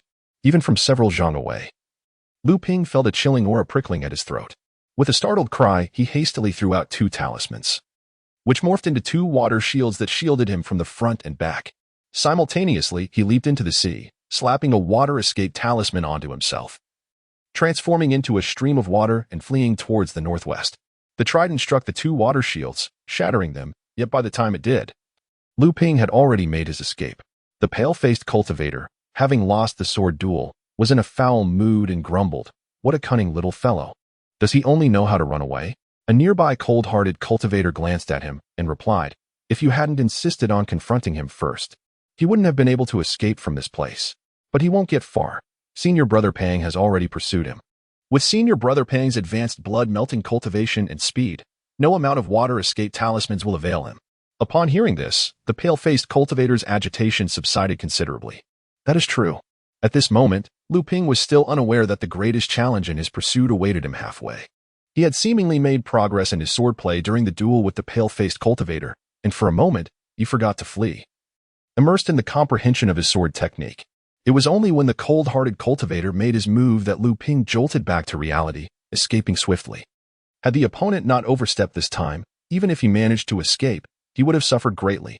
A sudden surge of energy erupted before Lu Ping, causing the sea to seem to solidify in front of him. Reluctantly, he had to interrupt his water escape again and leapt out of the sea.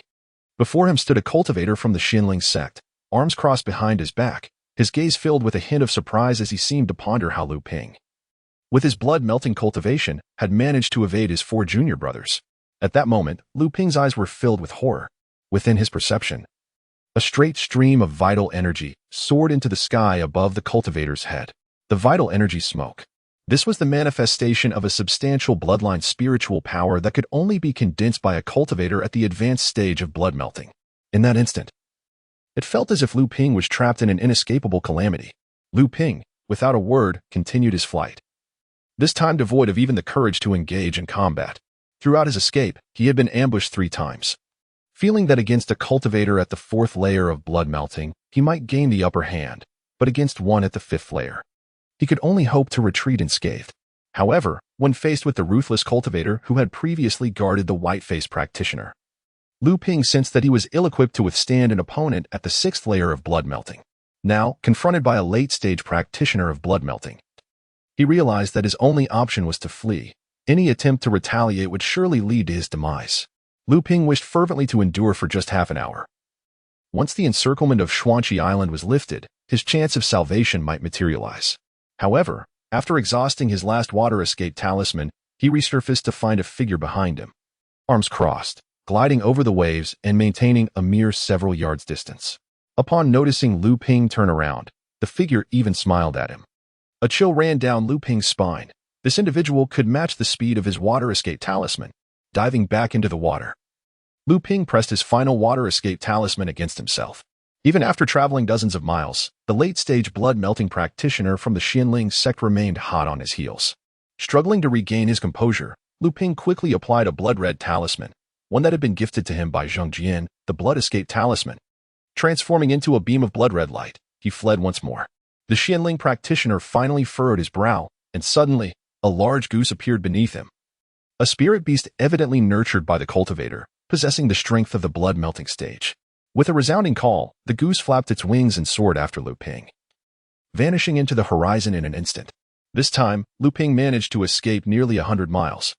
The power of the blood escape talisman evidently surpassed that of the water escape talismans he had crafted himself. Checking behind him, he found the sea empty. Just as he was catching his breath when a clear, piercing cry echoed from the sky several miles away. A goose, several yards in size, was flying directly toward him, and the figure seated atop it was unmistakably from the Zhenling Sect. Cursing under his breath, Lu Ping clenched his right fist and struck it against his chest, spitting out a mouthful of blood. His form transformed once again into a beam of blood light, fleeing westward. This was the first time Lu Ping had employed the blood escape secret technique since reaching the blood melting stage. The secret arts wielded in the blood-melting phase were evidently 100-fold stronger than those he had performed in the blood-refining phase. When he finally came to a halt, both the sky and the sea were devoid of the late-stage Zhenling cultivator's presence, allowing Lu Ping a moment of relief. Yet, contemplating that regardless of whether it was the water escape talisman, the blood escape talisman, or his own blood escape secret technique, his direction of escape had remained unchanged. Should the Zhenling cultivator persist in pursuing the previous trajectory, his chances of evasion would be slim. Determined, Lu Ping, disregarding his injuries, spat out another mouthful of blood and invoked the blood escape technique, this time altering his course. When he finally came to a stop again, he found himself in an unfamiliar sea region. At this moment, Lu Ping was grievously wounded, suffering such a setback for the first time since embarking on his journey as a cultivator. Ironically, it was during an escape that he had inadvertently injured himself. Nonetheless, the fact that he had managed to evade a practitioner at the late stage of blood dissolution filled him with a sense of pride. The cultivators of the Zhenling Sect pursued him relentlessly for over 100 miles on their great wild geese spirit beasts. Yet the surface of the sea revealed no trace of Lu Ping. Frustrated, they scoured the waters within a radius of several dozen miles, but to no avail. Confirming that Lu Ping had slipped from their grasp, they could not help but curse under their breath, lamenting the embarrassment of allowing a mere blood dissolution novice to escape. As thoughts of how to explain this debacle to their superiors and avoid the ridicule of their peers consumed them, a transmission sword suddenly soared towards them from the horizon. Grasping the sword, the cultivator's expression shifted dramatically upon hearing its contents. The siege of Xianqi Island had been breached, and the true spirit sect was launching a large-scale rescue via the teleportation array. The offensive of their own sect had failed. Cursing the misfortune of being thwarted by a few fledgling blood dissolution practitioners, the cultivator realized he must retreat to the southern waters of the Zhenling Sect. Should he encounter a true spirit sect alchemist in a foul mood, his life could very well be forfeit. Despite the established rules prohibiting alchemists from recklessly attacking blood dissolution cultivators in the desolate seas, who would hold an alchemist accountable for a death. Moreover, his retreat could conveniently serve as an excuse for the unfinished mission. While the disciples of the Zhenling Sect hastily withdrew, Luming was on a coral reef, tending to his injuries. Fortunately, Luming had always been well prepared, carrying superior healing elixirs obtained at great expense. These potions proved remarkably effective, swiftly mitigating his internal injuries. However, the blood escape technique he had employed had cost him not only a significant loss of blood but also a substantial depletion of his vital energy. Without at least a month of recuperation, a full recovery was out of the question. As Luming quietly practiced the Lin Hai Ting Tao technique, absorbing the energy from 2 mid-grade spirit stones to aid his healing, a formidable consciousness suddenly swept across the distance, pausing momentarily upon him. A gentle voice resonated in his ear. "Little one, so this is where you are." Startled, Luming instinctively tossed the spirit stones aside, ready to execute the blood escape technique once more. However, he heard a chuckle. "Do not be alarmed, little one. I am your uncle." Realization dawned upon Luming. Only a true alchemist could possess such a formidable consciousness. If it were a practitioner from the Zhenling Sect, he would have long since met his demise, leaving no room for conversation. Regaining his composure, Luming stood upon the coral reef, awaiting the arrival of this esteemed figure. A gentle breeze passed, and before him appeared a middle-aged man with 3 wisps of long beard, exuding an air of scholarly wisdom. "You are Luming?" "I am Jiang Xianlin." Jiang Xianlin observed the young cultivator with great interest. The young man bore injuries, evidently a consequence of employing secret techniques. The fact that he managed to evade the collective pursuit of the mid-stage blood dissolution cultivators from the Zhenling Sect suggested he possessed some clandestine methods. "Master, I have encountered you. Is the siege of Xianqi Island resolved? How are my companions faring?" Luming inquired urgently. Jiang Zhenren smiled appreciatively and replied, "The siege of Xianqi Island has indeed been lifted, and your companions are safe and sound. Several disciples stationed on the island during the turmoil have also returned to Xianqi Island. At present, the Zhenling Sect has retreated to the south." After Luming briefly recounted his harrowing experience of being pursued at sea, Jiang Zhenren guided him back to Xianqi Island. Luming was once again astonished by the extraordinary abilities of the alchemy master. What took him half an hour? Expending 5 or 6 talismans and employing secret techniques twice to escape, Jiang Zhenren accomplished effortlessly during their conversation.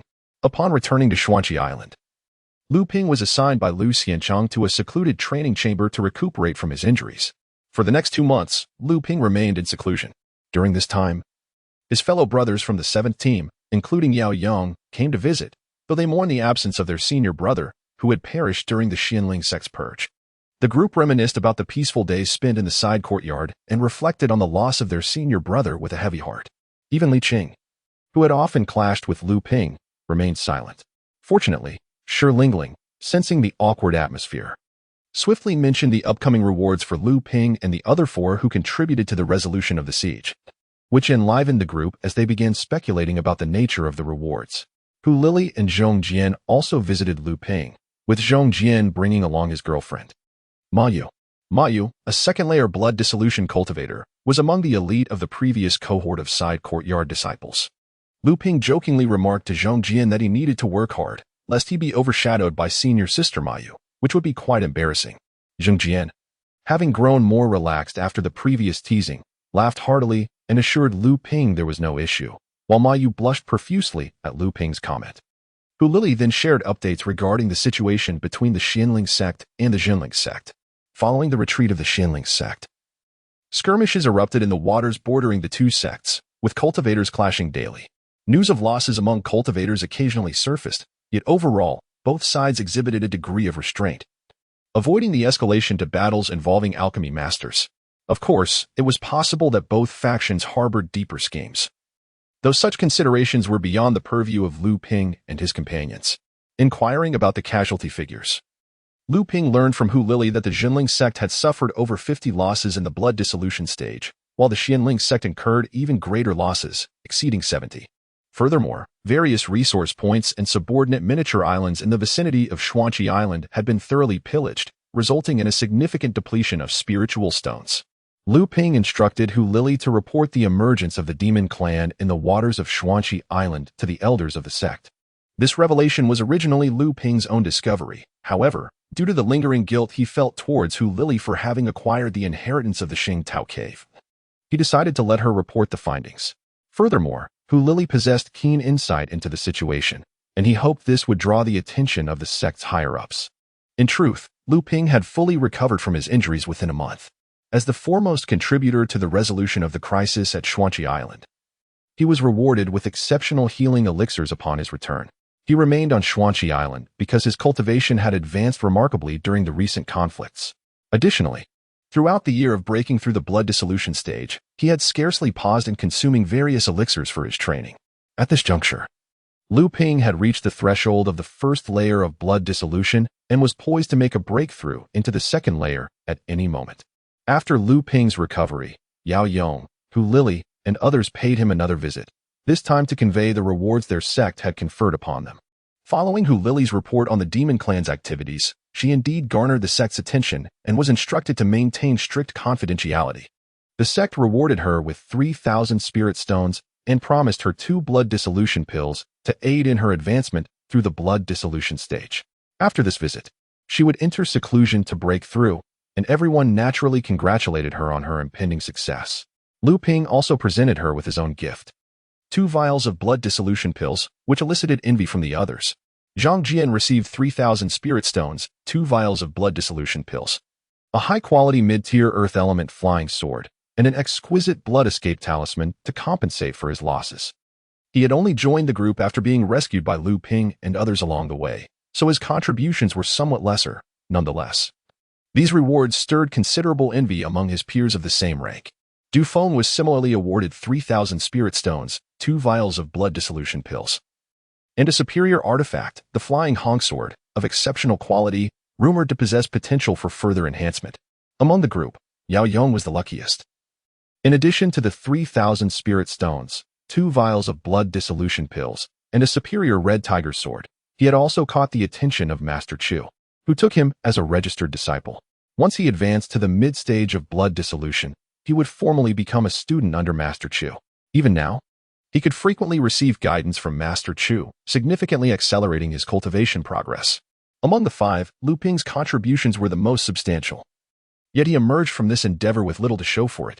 Instead, he had been pursued for hundreds of miles, expending most of the blood dissolution talismans he had crafted, using talismanic treasures to breach the ceiling formations, and narrowly escaping with his life at the cost of severe injuries. It is said that both Master Xian Yong and Master Jiang Xianlin had spoken on Lu Ping's behalf, urging the sect to grant him a significant reward. The cultivators on Xuanqi Island were all indebted to Lu Ping for his efforts, and the sect was obliged to give serious consideration to his case. Ultimately, the decision was made to award him 5,000 spirit stones, 3 vials of blood dissolution pills, an intact first-layer alchemy talisman, and the privilege to choose 3 items from the blood dissolution treasury at Tianling Mountain.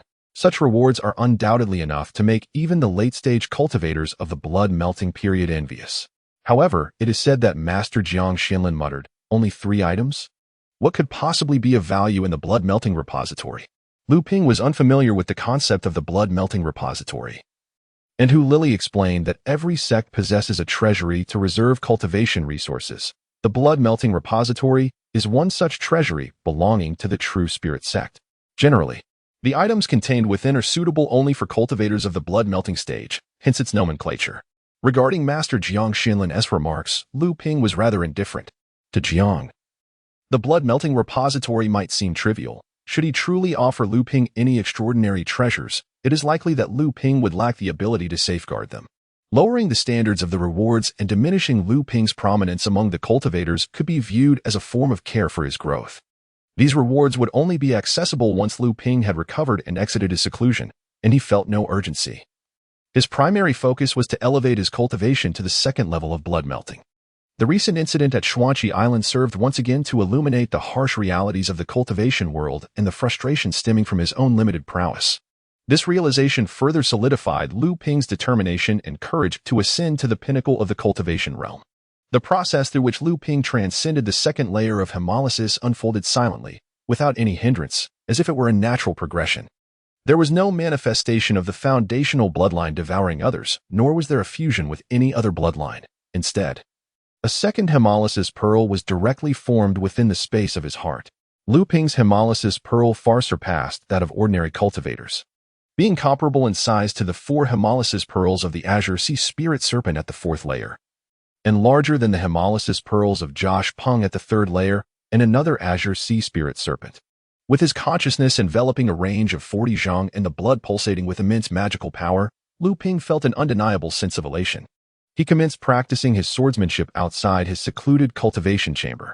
After executing a complete set of the shattered stone sword technique, Lu Ping switched to the Zhenling saber and began to apply the surging waves sword technique. His comprehension of both sword techniques deepened significantly.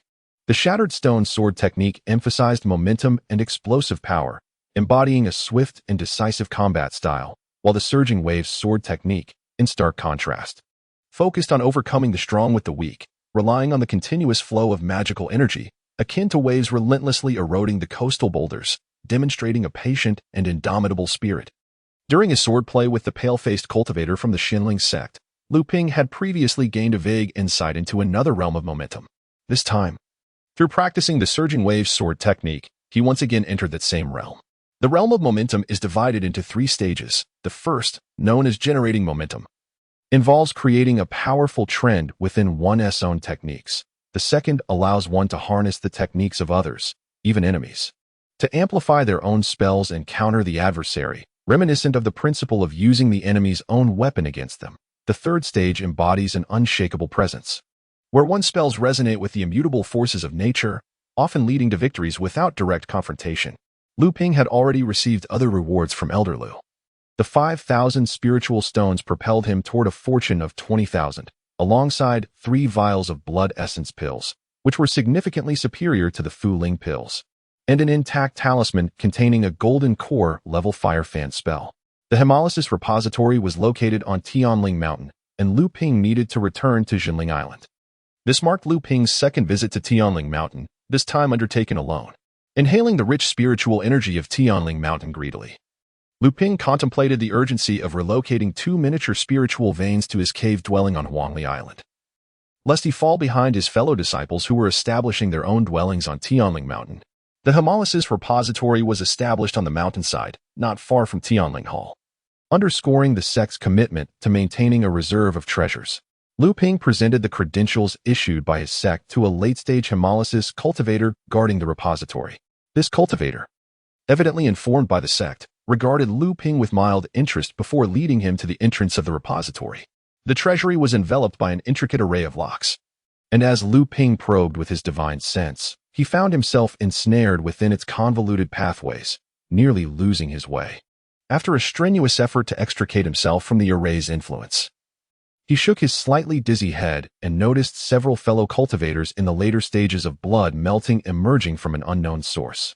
One among them wielded a key-like artifact, and together they unlocked the grand entrance to the treasury. However, only Lu Ping was permitted entry. As he approached the threshold, an astonishing divine sense suddenly enveloped him. Having encountered such experiences before, Lu Ping could only marvel inwardly. The guardian of the blood-melting treasury was a true practitioner of the Dan-forging stage. The treasury itself was situated within a vast cavern on the mountainside of Tianling, its stone walls embedded with numerous luminous pearls, casting a bright glow throughout the chamber. As Lu Ping traversed the treasury, he was awestruck by the immense wealth of resources contained within. The shelves designated for various ores were devoid of any stones. Instead, they held numerous storage bags, each meticulously labeled to indicate the type of ore contained within. He opened one bag marked with the inscription Xian Iron and discovered it contained no less than 100 pieces. In fact, the treasury boasted hundreds of such bags, stocked with a diverse array of spiritual ores suitable for those in the blood-melting stage.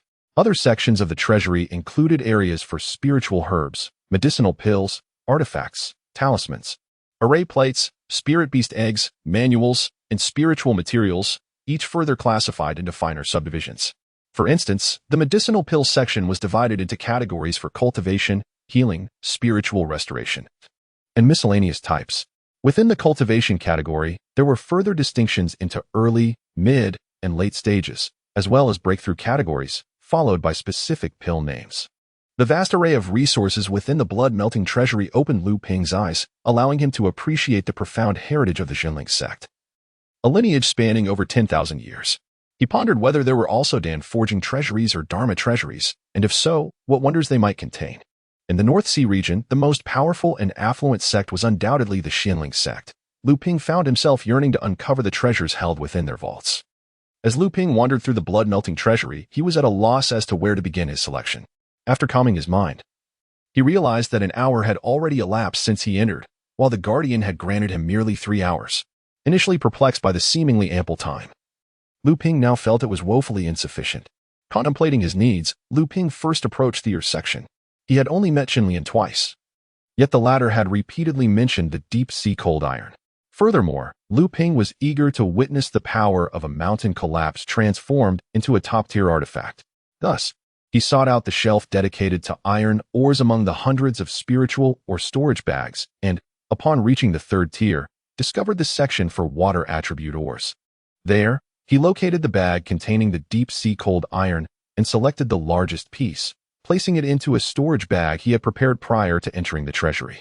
Next, Lu Ping sought a secret technique to cultivate his divine sense, driven by both the needs of alchemy and his innate aptitude for such abilities. He aspired to further enhance this advantage. Indeed, within the esteemed tome of Sheng Tao's Danjing lies a set of esoteric techniques for cultivating one's divine consciousness. The alchemist Sheng Tao posits that a robust divine awareness augments the process of alchemy. Thus, it is only logical to seek out such arcane methodologies. However, upon reviewing these techniques, Lu Ping found himself gravely disappointed. The pace of cultivation was exceedingly slow and could only be practiced during the blood-melting phase. He surmised that by the time he achieved the 9th layer of blood melting, this method would scarcely extend his divine perception by a mere 10 zhang. Uncertain of the specific classification of these techniques within the compendium, Lu Ping meticulously sifted through hundreds of storage bags, ultimately spending half an hour to uncover the one containing the secrets for cultivating divine consciousness.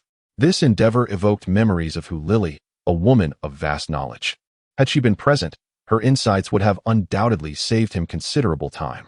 The storage bag contained dozens of jade slips, the majority of which were comparable to the techniques documented in Sheng Tao's Danjing. A few were slightly superior, yet none fully satisfied Lu Ping's expectations. Ultimately, he selected 3 jade slips for further study. The first, named Spirit Nourishing Technique, is a gradual and superior method with minimal side effects, promising to enhance one's divine consciousness by 1/3 prior to entering the Dan refining phase.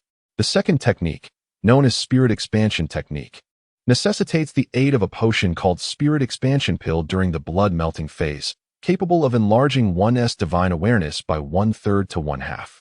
The third method, ominously titled Spirit Shattering Technique, is derived from an exceptionally advanced technique for repairing damage to the divine consciousness. When a practitioner's awareness is compromised, this technique allows for swift restoration of the lost faculties. Subsequently, it was adapted by a renowned cultivator into a means of augmenting divine consciousness, albeit with 2 formidable challenges. First, a small portion of intact consciousness must be sacrificed, a torment few can endure, and second, a rare and refined spiritual material known as soul-nurturing wood is required as a vessel to store the severed consciousness. Once the accumulated consciousness approaches the original, it can be seamlessly reintegrated, resulting in an enhancement of 1/2 to 3/4 of the original capacity. However, the efficacy of this technique manifests only when one is on the verge of breaking through to the Dan refining phase at the 9th layer of blood melting, rendering the entirety of the blood melting phase merely preparatory. In truth, Lu Ping coveted all 3 techniques. Yet, aside from the first, the other 2 necessitate considerable time and preparation, particularly the soul-nurturing wood, an object coveted by cultivators above the Dan refining level. In light of these circumstances, Lu Ping resolved to initially pursue the first technique, intending to return for the others once he met the requisite conditions for their acquisition. Having made his decision, Luming unwaveringly chose the technique of cultivating tranquility. Now, only one choice remained. Within this blood dissolution repository, there existed an abundance of alluring treasures that could entice practitioners in the late stages of blood dissolution. However, most of these were not suitable for Luming at present. He aimed to select something that would serve him best, allowing him to acquire even greater treasures thereafter. Regarding magical artifacts, there were indeed many high-tier ones available. Yet it would be challenging for a practitioner in the late stage of blood dissolution to wield them effectively, even with Luming's profound magical prowess. He would likely have to wait until reaching the 5th or 6th level of blood dissolution to fully command such artifacts. This final choice posed a dilemma for Luming, presenting him with 3 candidates. The first was a secret manual for crafting talismans suitable for the blood dissolution stage. The second was a collection of insights on alchemy, which presumably included various recipes. The third option was a magical artifact. His current flying sword and geese-feathered dagger were both attuned to wind and water attributes, respectively. Yet neither harmonized particularly well with his pure water-based technique, the listening waves of the sea. The flying sword was also a nimble type, ill-suited for the close-quarters combat style of the shattering stone sword technique. Additionally, he lacked a superior defensive artifact. With this overwhelming array of choices, Luming found himself in a quandary, uncertain of which option to select, as they all seemed equally beneficial. After careful consideration, he ultimately decided upon the pure water attribute flying sword.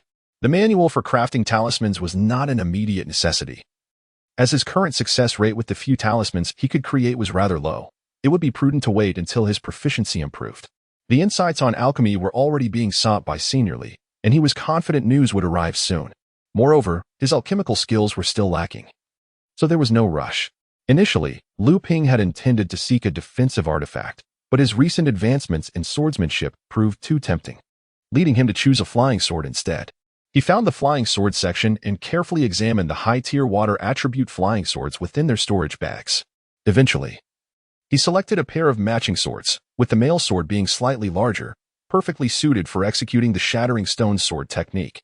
When combined, these swords would amplify the power of the crashing waves sword technique significantly. The only regret was that wielding these superior flying swords proved somewhat taxing for Luming at present, even with his magical strength. He would need to reach the 4th level of blood dissolution to fully unleash their power.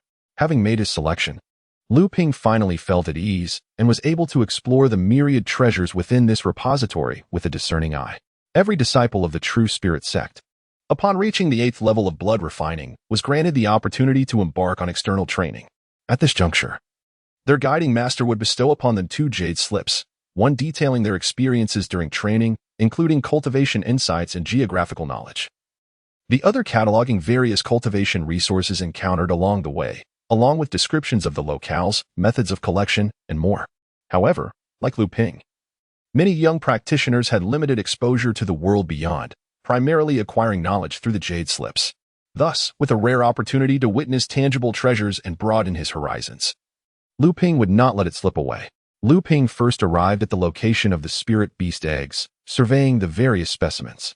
He felt a sense of satisfaction upon discovering the absence of the high spirit serpent's egg, relishing the notion of possessing something not found in the treasury. However, he overlooked the fact that if such an egg were available, it would certainly not be placed there.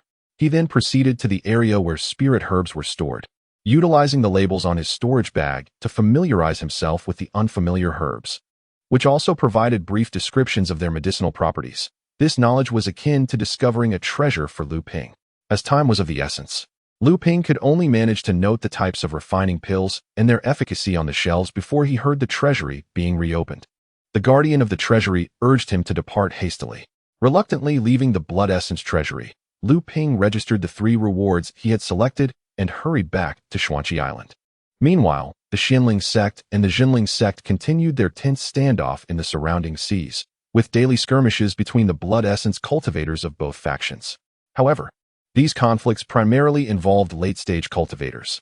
Those in the early stages would merely serve as targets, leading Luming to utilize this time for his own cultivation, crafting talismans, practicing swordsmanship, and mastering the spirit cultivation techniques while familiarizing himself with other aspects of the 8 methods of raging waves. He would play with Dabao, observe the high spirit serpent's egg, or retreat to his cultivation chamber to refine a batch of pills. His days were comfortable, structured, yet immensely fulfilling. The battle between the Zhenling Sect and the Zhenling Sect appeared to intensify, seemingly treating the battleground as a testing ground for their disciples. Luming observed new faces emerging from the teleportation array daily, joining the fray, while veterans of the maritime conflicts departed. Some cultivators had even begun selling goods on Shuanqi Island, treating it as a logistical base. Recently, Luming's finances had swelled as he procured various spirit herbs and talisman paper from the midnight marketplace on Shuanqi Island for the purpose of honing his alchemical and talisman crafting skills. Elder Lu had participated in several early skirmishes in the sea, reportedly achieving remarkable success, having claimed the lives of 5 or 7 mid to late-stage Zhenling Sect cultivators. However, he had recently entered seclusion. Initially, Luming suspected Lu had been injured, but upon visiting the cultivation chamber, he discovered that Lu had made significant progress and was on the verge of breaking through to the 8th layer of blood essence. The Zhenling Sect could no longer restrain themselves. One day, Feng Su Dao of the Zhenling Sect unexpectedly struck down a late-stage Zhenling Sect disciple, crippling his cultivation. The justification for this action was that the disciple had shown contempt for the authority of the alchemy realm cultivators, brazenly threatening the Zhenling disciples in front of Feng Su Dao. To uphold the dignity of the alchemy realm, Feng Su Dao felt compelled to deliver a slight punishment. Upon hearing the news, the Zhenling Sect disciples were incensed, deeming this an outrageous act. The Zhenling Sect promptly condemned the Zhenling Sect's transgressions within the North Sea Alliance. Furthermore, the esteemed Jiang Xianlin of the Zhenling Sect personally confronted Feng Su Dao, leading to a fierce battle above the waters where their two sects intersected. During this clash, the residual energy from their conflict inadvertently struck down 3 or 4 nearby mid-stage blood essence cultivators from the Zhenling Sect, resulting in their demise. The clash between the true practitioners at the Dan forging stage ignited a palpable tension between the two factions. The prior slaughter of the blood-melting stage disciples in the skies above the ocean seemed to serve as a prelude to this imminent confrontation. As the Dan forging practitioners of the Zhenling Sect and the Zhenling Sect commenced their battle in the waters surrounding the Wonder Island, fierce skirmishes erupted in the adjoining seas of Xinxing Island, Xianyun Island, Xinchang Island, and Xinyuan Island. According to Hu Lili, although the conflict was confined to these 5 islands, nearly 1,000 blood-melting stage cultivators were repeatedly caught in the fray above the waters. Furthermore, skirmishes between the Dan forging practitioners occurred intermittently, resulting in many unfortunate blood-melting stage cultivators falling victim to the collateral damage of their battles, leading to an understandable aversion among them to any confrontation involving Dan forging practitioners. Simultaneously, in the northern seas, violent confrontations among the disciples of the Zhonghai Sect and Zhonglang Sect, as well as the Yujian Sect and Feiyu Sect, were reported, with rumors suggesting a standoff involving Dan forging stage practitioners as well. On the 11th of September, the atmosphere on Xianxi Island was as usual, with cultivators setting sail for various endeavors. Suddenly, 7 streaks of colorful escape lights soared towards the southern seas. This event sent a wave of excitement through the island, as, despite the recent skirmishes, the engagements had been akin to a sparring match, with neither side suffering casualties. However, the simultaneous appearance of 7 Dan forging practitioners from the Zhenling Sect indicated a desire for a serious confrontation. In an instant, cultivators of all kinds hurried towards the sea, eager not to miss this unprecedented battle. Despite the inherent dangers, the proactive stance of the Zhenling Sect suggested a significant advantage, prompting many to seek a share of the spoils should the Zhenling Sect emerge victorious. Numerous discerning rogue cultivators promptly utilized the teleportation array to evacuate from Xinxi Island, accompanied by some timid individuals fearful of being caught in the ensuing chaos. An hour later, the air was filled with the resounding roars of battle from the southern sea, signaling the clash of the Dan forging practitioners from the Zhenling and Zhenling sects. Those remaining on the island stood at the water's edge, gazing towards the tumultuous southern waters. Occasionally, returning cultivators brought fresh tidings, suggesting that the Zhenling Sect was gaining momentum and holding the upper hand. At midday, an earth-shattering explosion reverberated across the sea, prompting the island's cultivators to peer toward the southern waters. They beheld an awe-inspiring spectacle as the ocean appeared to roll back like a curtain, creating a majestic wall of water that soared into the sky. This wall soon enveloped itself, forming a massive sphere of water several miles in diameter. The onlookers were left speechless, anxiously awaiting the return of cultivators from the sea with the latest news. However, after the passage of an incense stick's duration, not a single cultivator returned from the tumultuous waters.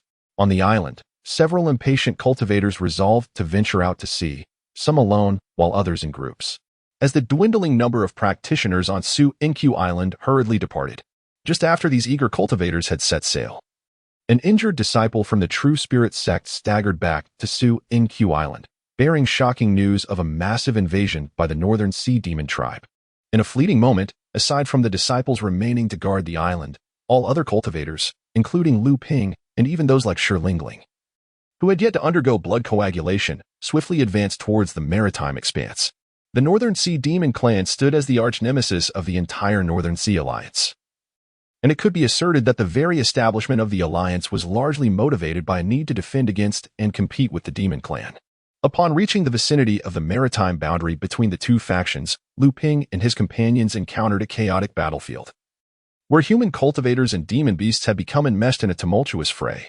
Clearly, the sudden appearance of the demon beasts had disrupted the strategic deployments of both factions. Numerous disciples from the True Spirit Sect and the Mystic Spirit Sect were seen joining forces to repel the onslaught of the demon beasts. In that moment, an inexplicable camaraderie blossomed between the two factions as they collectively faced their common foe. The reinforcements from Xianxia Island approached without a hint of trepidation, eagerly participating in the battle against the demon beasts. Luming, along with Yao Yong, Du Feng, Zhong Jian, Ma Yu, Zhenling, and Lung Qian, formed a rudimentary formation known as the Seven Stars Array, led by the most formidable among them, Luming and Ma Yu, who orchestrated the Array-S operation. They targeted two initial-stage demon beasts for elimination. Despite their relatively modest prowess, Luming and his companions dared not venture too close to the heart of the battlefield. Instead, they circled the periphery, managing to slay a few initial-stage demon beasts, which ignited a fervor in Zhenling. Yao Yong and Zhong Jian, too, were swept up in the excitement, fervently proposing an audacious foray into the central conflict. Du Feng remained aloof and silent, while Ma Yu and Lung Qian, embodying the grace of gentlewomen, refrained from voicing any opinion. However, Luming, having clashed with mid to late-stage blood coagulation cultivators, was acutely aware that beings of such cultivation, whether demon beasts or cultivators, were beyond the capacity of their small contingent to withstand. Thus, he resolutely opposed the notion, compelling the others to relent.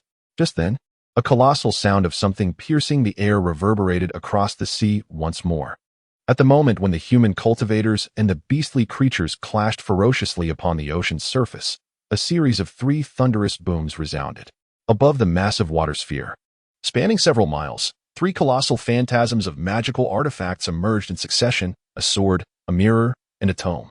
The great sword cleaved through the air with a sweeping strike. The mirror emitted a brilliant column of white light, and the pages of the tome fluttered, unleashing a barrage of formidable spells. The trio of assaults descended upon the water sphere simultaneously. Observing the dire situation, Luming swiftly retreated with 6 companions towards the direction of Xianxia Island. Some cultivators on the sea, quick to discern the unfolding peril, hastily vacated the battlefield. As 3 powerful assaults struck the water sphere, radiant beams of light flickered within it, as if a covert alliance had formed. The immense water sphere trembled violently before finally collapsing, unleashing torrents of seawater from the heavens, reminiscent of the Milky Way cascading down. Alongside this deluge came the residual waves of spells cast by the Dan Refinement Masters, catching the combatants from both the human and demon races off guard. Hundreds of cultivators from both factions were thrust into the sea, some struck by the residual force of the spells, and many cultivators and demonic beasts failed to resurface. Those who did manage to emerge were primarily the more seasoned, albeit wounded. Witnessing this breathtaking spectacle, Luming and his fellow cultivators wore expressions of awe, silently grateful for their timely retreat. The air was filled with deafening roars of fury, accompanied by the vehement curses of the human Dan Refinement Masters, suggesting that both sides had sustained losses, their tempers flaring. Suddenly, the surface of the sea fell into an eerie calm, as both factions instinctively ceased their hostilities, hinting at the impending escalation of conflict. The disciples of the True Spirit Sect had gathered in their own territorial waters, and Luming, amidst the crowd, noted that nearly 1/3 of the cultivators from Xianxia Island had perished, with half of the survivors bearing injuries. He surmised that the Zhenling Sect likely faced similar hardships, though the extent of the demon race's losses remained uncertain. Given that the demon race had launched a surprise attack while the two sects were preoccupied, it was reasonable to assume their casualties were comparatively lesser. Hundreds of blood-melting stage cultivators convened, Yet they remained overshadowed by the formidable presence of the Dan refinement masters above. The atmosphere above the sea was stifling. At that moment, the sky above the direction of Xuanqi Island darkened unexpectedly. What had been a cloudless expanse now saw snowflakes fluttering down, accompanied by a chilling wind that made Luming shudder involuntarily. He turned to his fellow cultivators, who wore equally perplexed expressions. The biting cold wind, swirling with large snowflakes, created a spectacle above the sea, moving towards the eastern demon territory as if the tumultuous waters themselves were on the brink of freezing. The demon faction, witnessing the approaching blizzard, sensed the arrival of a formidable human presence, causing a stir among them. Just then, a thunderous roar erupted from the eastern sea, as a colossal water column erupted from the depths, followed by the emergence of an enormous entity from several miles away, resembling an island suddenly rising from the ocean, causing the churning waters to surge and shield the advancing snowstorm from the multitude of demonic beasts. A commanding voice resonated from the massive form, wind and snow immortals. "Did you anticipate our demon race's arrival?" A gentle and ethereal voice replied. "How could that be? It is merely a fortuitous encounter. Had we known that Taoist Kong Jing was gracing us with his presence, my spouse and I would have surely made preparations in advance." With this exchange, the two esteemed figures fell silent, as if awaiting the arrival of someone. The true spirit sect, Zhenling Sect, and demon race faced off against one another, with only the cultivators from the Zhenling Sect exhibiting signs of unrest. Clearly, prominent figures from both the true spirit sect and the demon race had made their appearance. While the Zhenling Sect found itself overshadowed in this confrontation, it was at this juncture that news seemed to circulate among the Zhenling Sect cultivators, calming the agitated crowd. At this moment, Luming realized that the number of cultivators from the Zhenling Sect was considerably fewer than that of the Zhenling Sect. Could it be that the losses incurred by the Zhenling Sect from the demon race's ambush were significantly greater than those of the Zhenling Sect? Luming recalled his earlier conversation with Hu Lili, where he reported the situation to the higher-ups of their sect. It seemed that their sect had already taken measures in secret. Indeed, shortly thereafter, a radiant red light suddenly illuminated the sky behind the cultivators of the southern Zhenling Sect.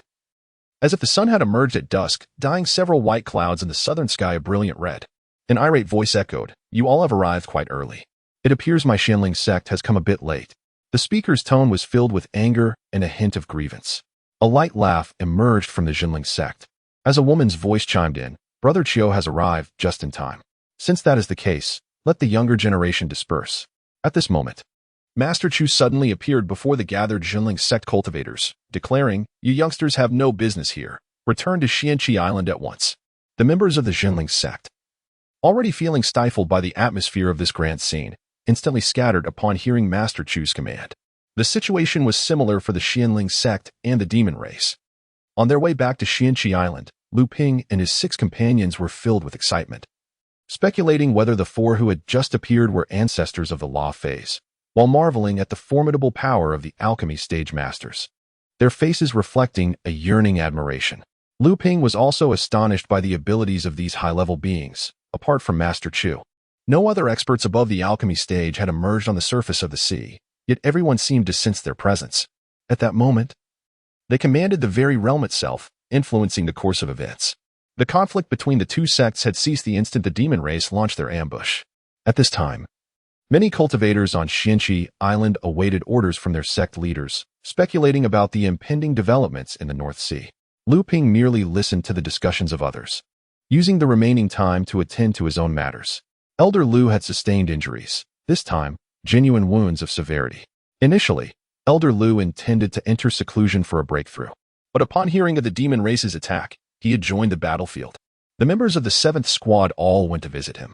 Although Elder Lu's complexion remained pale in the cultivation chamber, his injuries had stabilized, evidently treated with high-quality healing elixirs, as he was a core disciple of the sect. The junior disciples inquired about the details of the recent conflict involving the 3 factions and the subsequent situation in the North Sea. Elder Lu did not conceal anything and recounted what he knew. The Zhenling Sect had indeed prepared for the demon race's ambush in advance, but the sect had to be discreet about it, merely stating that the 2 immortals of wind and snow had gone to visit their disciple, the master of Xuan Yu on Dikuan Island, and coincidentally encountered the demon race's ambush at Xuanqi Island. As for the 3 alchemy stage masters from the Zhenling Sect who later dismantled the Chantian Xinshui formation, Their explanation was that they were en route to explore a cultivator's cave in the distant sea when they happened to pass by. However, it was evident that the Qiantian Xianshui formation had been dismantled through a coordinated effort, without prior agreement. It would have been impossible to breach such a formidable formation in a single strike. Regarding the casualties, Lu Xian sighed deeply, lamenting that both the esteemed Xianyong Zhenren and a practitioner of the first layer of Dan refinement from our sect had fallen, while 2 others suffered severe injuries. However, the losses for the Zhenling Sect were even more catastrophic, as they lost 4 Dan refinement practitioners, including 1 in the mid-stage of Dan refinement, and 3 others were gravely injured. This was indeed a devastating blow for the Zhenling Sect, as a single mid-stage practitioner equates to 3 of their early-stage counterparts.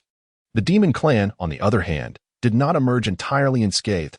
Our sect managed to slay 2 of their leaders, including 1 mid-stage practitioner, while inflicting serious injuries on 2 others. The Zhenling Sect also fought valiantly to kill 1 of their leaders and heavily wounded 3 more. Although our True Spirit Sect experienced the least losses, from the broader perspective of the Northern Sea Alliance and the Demon Clan, it was evident that the latter held the upper hand. Upon hearing of Xianyong Zhenren's demise, the assembly was engulfed in sorrow. Xianyong Zhenren, having lost hope of advancing to the mid-stage of Dan refinement, dedicated all his efforts to nurturing the next generation in the Auxiliary Academy, serving as its director for 150 years. During Lu Xian's own time of cultivation in the True Spirit Auxiliary Academy, Xianyong Zhenren was already the director. Known for his approachable demeanor, many junior practitioners received his guidance and benefited from his wisdom, earning him a tremendous reputation among the disciples nurtured within the academy. Some of these disciples had even reached the same level of Dan refinement as he had. After successfully achieving blood dissolution, Luming had also received guidance from Xianyong Zhenren, who had sent his disciple Wu Zinia to accompany Luming to Tianling Mountain, inquiring about the battle losses suffered by the blood dissolution stage practitioners. Lu Xian paused momentarily before revealing, out of 700 practitioners, over 200 have fallen, and half of the remaining have sustained injuries. This is already with the assistance of 200 practitioners from Xianhua Island. Otherwise, the losses would have been even greater. Luming understood that the 200 practitioners from Xianhua Island were part of our sect's preparations and chose not to expose this. He then inquired about the losses incurred by the Zhenling Sect, but Lu Xian had no precise information, only hearing that over 300 out of 500 practitioners had perished. However, the Zhenling Sect would never disclose their losses, and even if they did, the figures would be halved to prevent a blow to the morale of our sect. Zhenling excitedly reported to Lu Xian about her group's accomplishments, stating that they had collectively slain 6 blood dissolution stage demon beasts, albeit all at the initial stage. She also complained that Luming had not allowed them to delve deeper into the heart of the battlefield, merely skirting the periphery, and mentioned that they had killed over 10 blood-refining stage demon beasts. However, Luming had exchanged the skins and blood of the beasts for spirit stones, leaving his companions with only flesh and bones, the value of which was uncertain. The others, familiar with Zhenling's character, could only smile. Lu Xian, adopting a serious tone, remarked, Luming acted wisely. Practitioners in the mid to late stages of blood dissolution are far beyond your capacity to confront, especially with 2 among you still at the blood refining stage. Luming's wealth is earned through his own efforts. If you envy him, you must learn from him. Yao Yong then inquired about the future trajectory of the Northern Sea situation. Lu Xian, appearing to have already contemplated this, responded, the Northern Sea Alliance must remain intact. Our relationship with the Zhenling Sect should continue to be amicable, given the current large-scale offensive from the Demon Clan. The call for unity within the Northern Sea Alliance will undoubtedly grow louder. The Zhenling Sect and the Zhenling Sect stand as the 2 most formidable factions within the North Sea Alliance. Continuing their conflict would yield no advantage to either side, especially considering the other factions in the North Sea possess considerable strength. A misstep could invite an opportunistic third party to exploit their discord. However, minor skirmishes between the 2 sects are likely to persist, and one should not be surprised by covert sabotage or attempts to undermine each other. In the event of a united front against the Demon Clan, it is crucial that they do not let their guard down. The evolving situation seems to corroborate Lu Xianzhang's assessment. The maritime territories of Su Enku Island and Su Nu Island are adjacent to those of the Demon Clan, although a fragile peace currently reigns. The number of cultivators from both the Zhenling Sect and the YGN Sect, as well as from LNHI Pavilion and W Liang Sect, has been steadily increasing, not to mention the influx of numerous independent cultivators. A month later, HLL, having successfully transcended the blood-melting stage, returned to Su-Inku Island, augmenting LPing's small group to 8 members. She brought with her 2 significant pieces of news. First, the recent demon incursions were not confined to the waters surrounding Su-Inku Island. Other regions bordering the demon territories faced similar assaults, resulting in substantial losses for the factions aligned with the North Sea. Almost every battleground witnessed the fall of alchemists and demon lords alike, with the most catastrophic conflict occurring in the waters of Su-Inku Island, where 3 factions clashed, resulting in the demise of 9 alchemical experts and severe injuries to 10 others. The second revelation was that the North Sea Alliance had resolved to cease hostilities among the factions. They would dispatch disciples to the maritime borders with the demon clan to hunt demon beasts, with the spoils of victory belonging to the respective factions. It thus became clear to LPing and his companions why Su-Inku Island had seen such an influx of disciples from other sects and independent cultivators in recent days. 2 days later, the sects indeed issued a command to halt all conflicts with the Zhenling Sect and to coexist peacefully in order to collectively fend off the demon onslaught. The cultivators stationed on the island could finally return safely to their own small islands. Additionally, the stationed cultivators were replaced, with disciples from the blood refining stage swapped for those from the blood melting stage. LPing's Zhenling Island, due to its proximity to both the demon territories and the Zhenling Sect's domain, was designated by the Zhenling Sect as a minor forward base. They dispatched a team of cultivators to bolster the island's defenses, accompanied by a late-stage blood-melting cultivator leading a squad of 3 mid-stage and 6 early-stage blood-melting cultivators, along with 30 blood-refining disciples for support. Among the 6 early-stage cultivators was HLL, who, for reasons unknown, had secured the inclusion of 6 early-stage cultivators, joining LPing on Zhenling Island. Also part of this group was LNSHing, who had not perished as presumed. Rather, he had returned to his family to break through to the blood-melting stage. Ironically, the disciple who replaced him at Zhenling Island fell victim to a pursuit by the Zhenling Sect cultivators, having successfully advanced to the blood-melting stage. LNSHing was now tasked by his family with overseeing the readiness of Zhenling Island. LPing couldn't help but muse.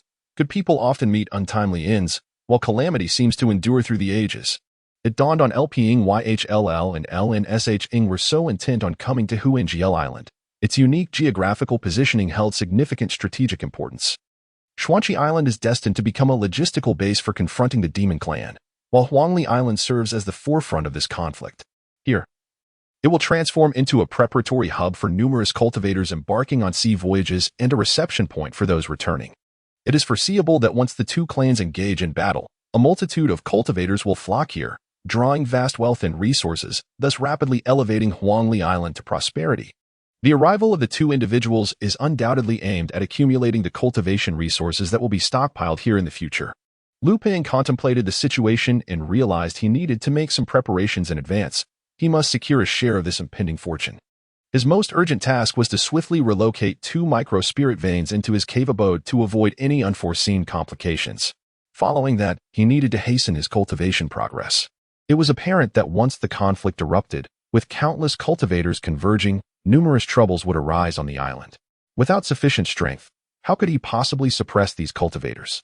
Although there was a late-stage blood dissolution cultivator stationed here, Luming regarded Huangli Island as his own territory, especially considering he was relocating 2 spirit veins.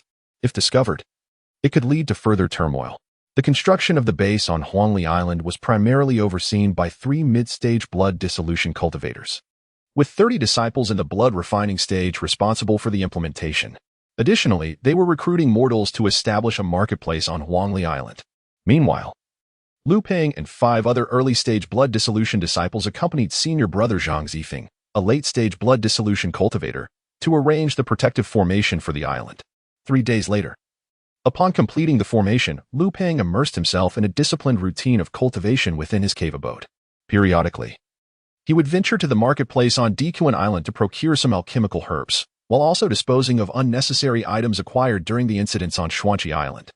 Achieving a balance between income and expenditure, Luming spent 4,000 spirit stones at the hands of manager Jia in the Duobao Pavilion to procure 2 sets of traction formations, specifically designed for guiding earth veins, including spirit veins. by affixing the formation to the spirit vein and placing the formation plate at the desired location. One could activate the formation to relocate the spirit vein. However, it was essential to note that the process would inevitably cause ground tremors at the original site of the spirit vein, necessitating caution against any discerning observers.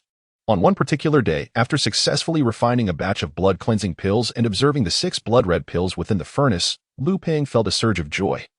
Having made a breakthrough in concocting mid-stage blood-refining pills, though his success rate for late-stage pills remained at 4 layers. At that moment, he sensed the protective formation outside his cave was triggered, and a sound transmission talisman was sent in. It was senior brother Zhenling notifying Luming to attend a meeting. Luming could not afford to be negligent and hurried to the conference hall on Huangli Island, where 5 early-stage blood dissolution cultivators had already gathered. Zhenling occupied the chair at the head of the table. Unaware of the agenda, Luming cast a questioning glance at Hu Lili upon entering, who maintained a composed demeanor but returned his gaze with a downward glance, indicating she was already privy to the meeting's content, likely of unfavorable nature. Indeed, upon seeing Luming enter, Linqing feigned enthusiasm and remarked, "Ah, Brother Luming, please take a seat. We've been eagerly waiting for you," and brotherly.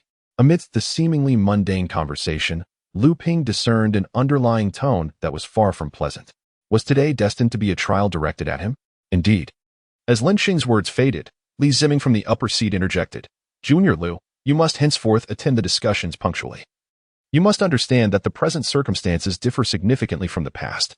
In days gone by, it was you who managed the station cultivators on Huangli Island, allowing for a degree of leniency. However, with Senior Zhang Zifeng now overseeing matters and the lurking threat of the demon tribe from the outer seas, Junior Lu can no longer afford to be so lax." Upon hearing this, Luming realized that Zhenling was hastily branding him as negligent, evidently aiming to assert his authority. Taking his seat, Luming replied, "Oh, may I inquire what matters Senior Zhang Zifeng has convened us to discuss?" Zhenling felt a surge of indignation.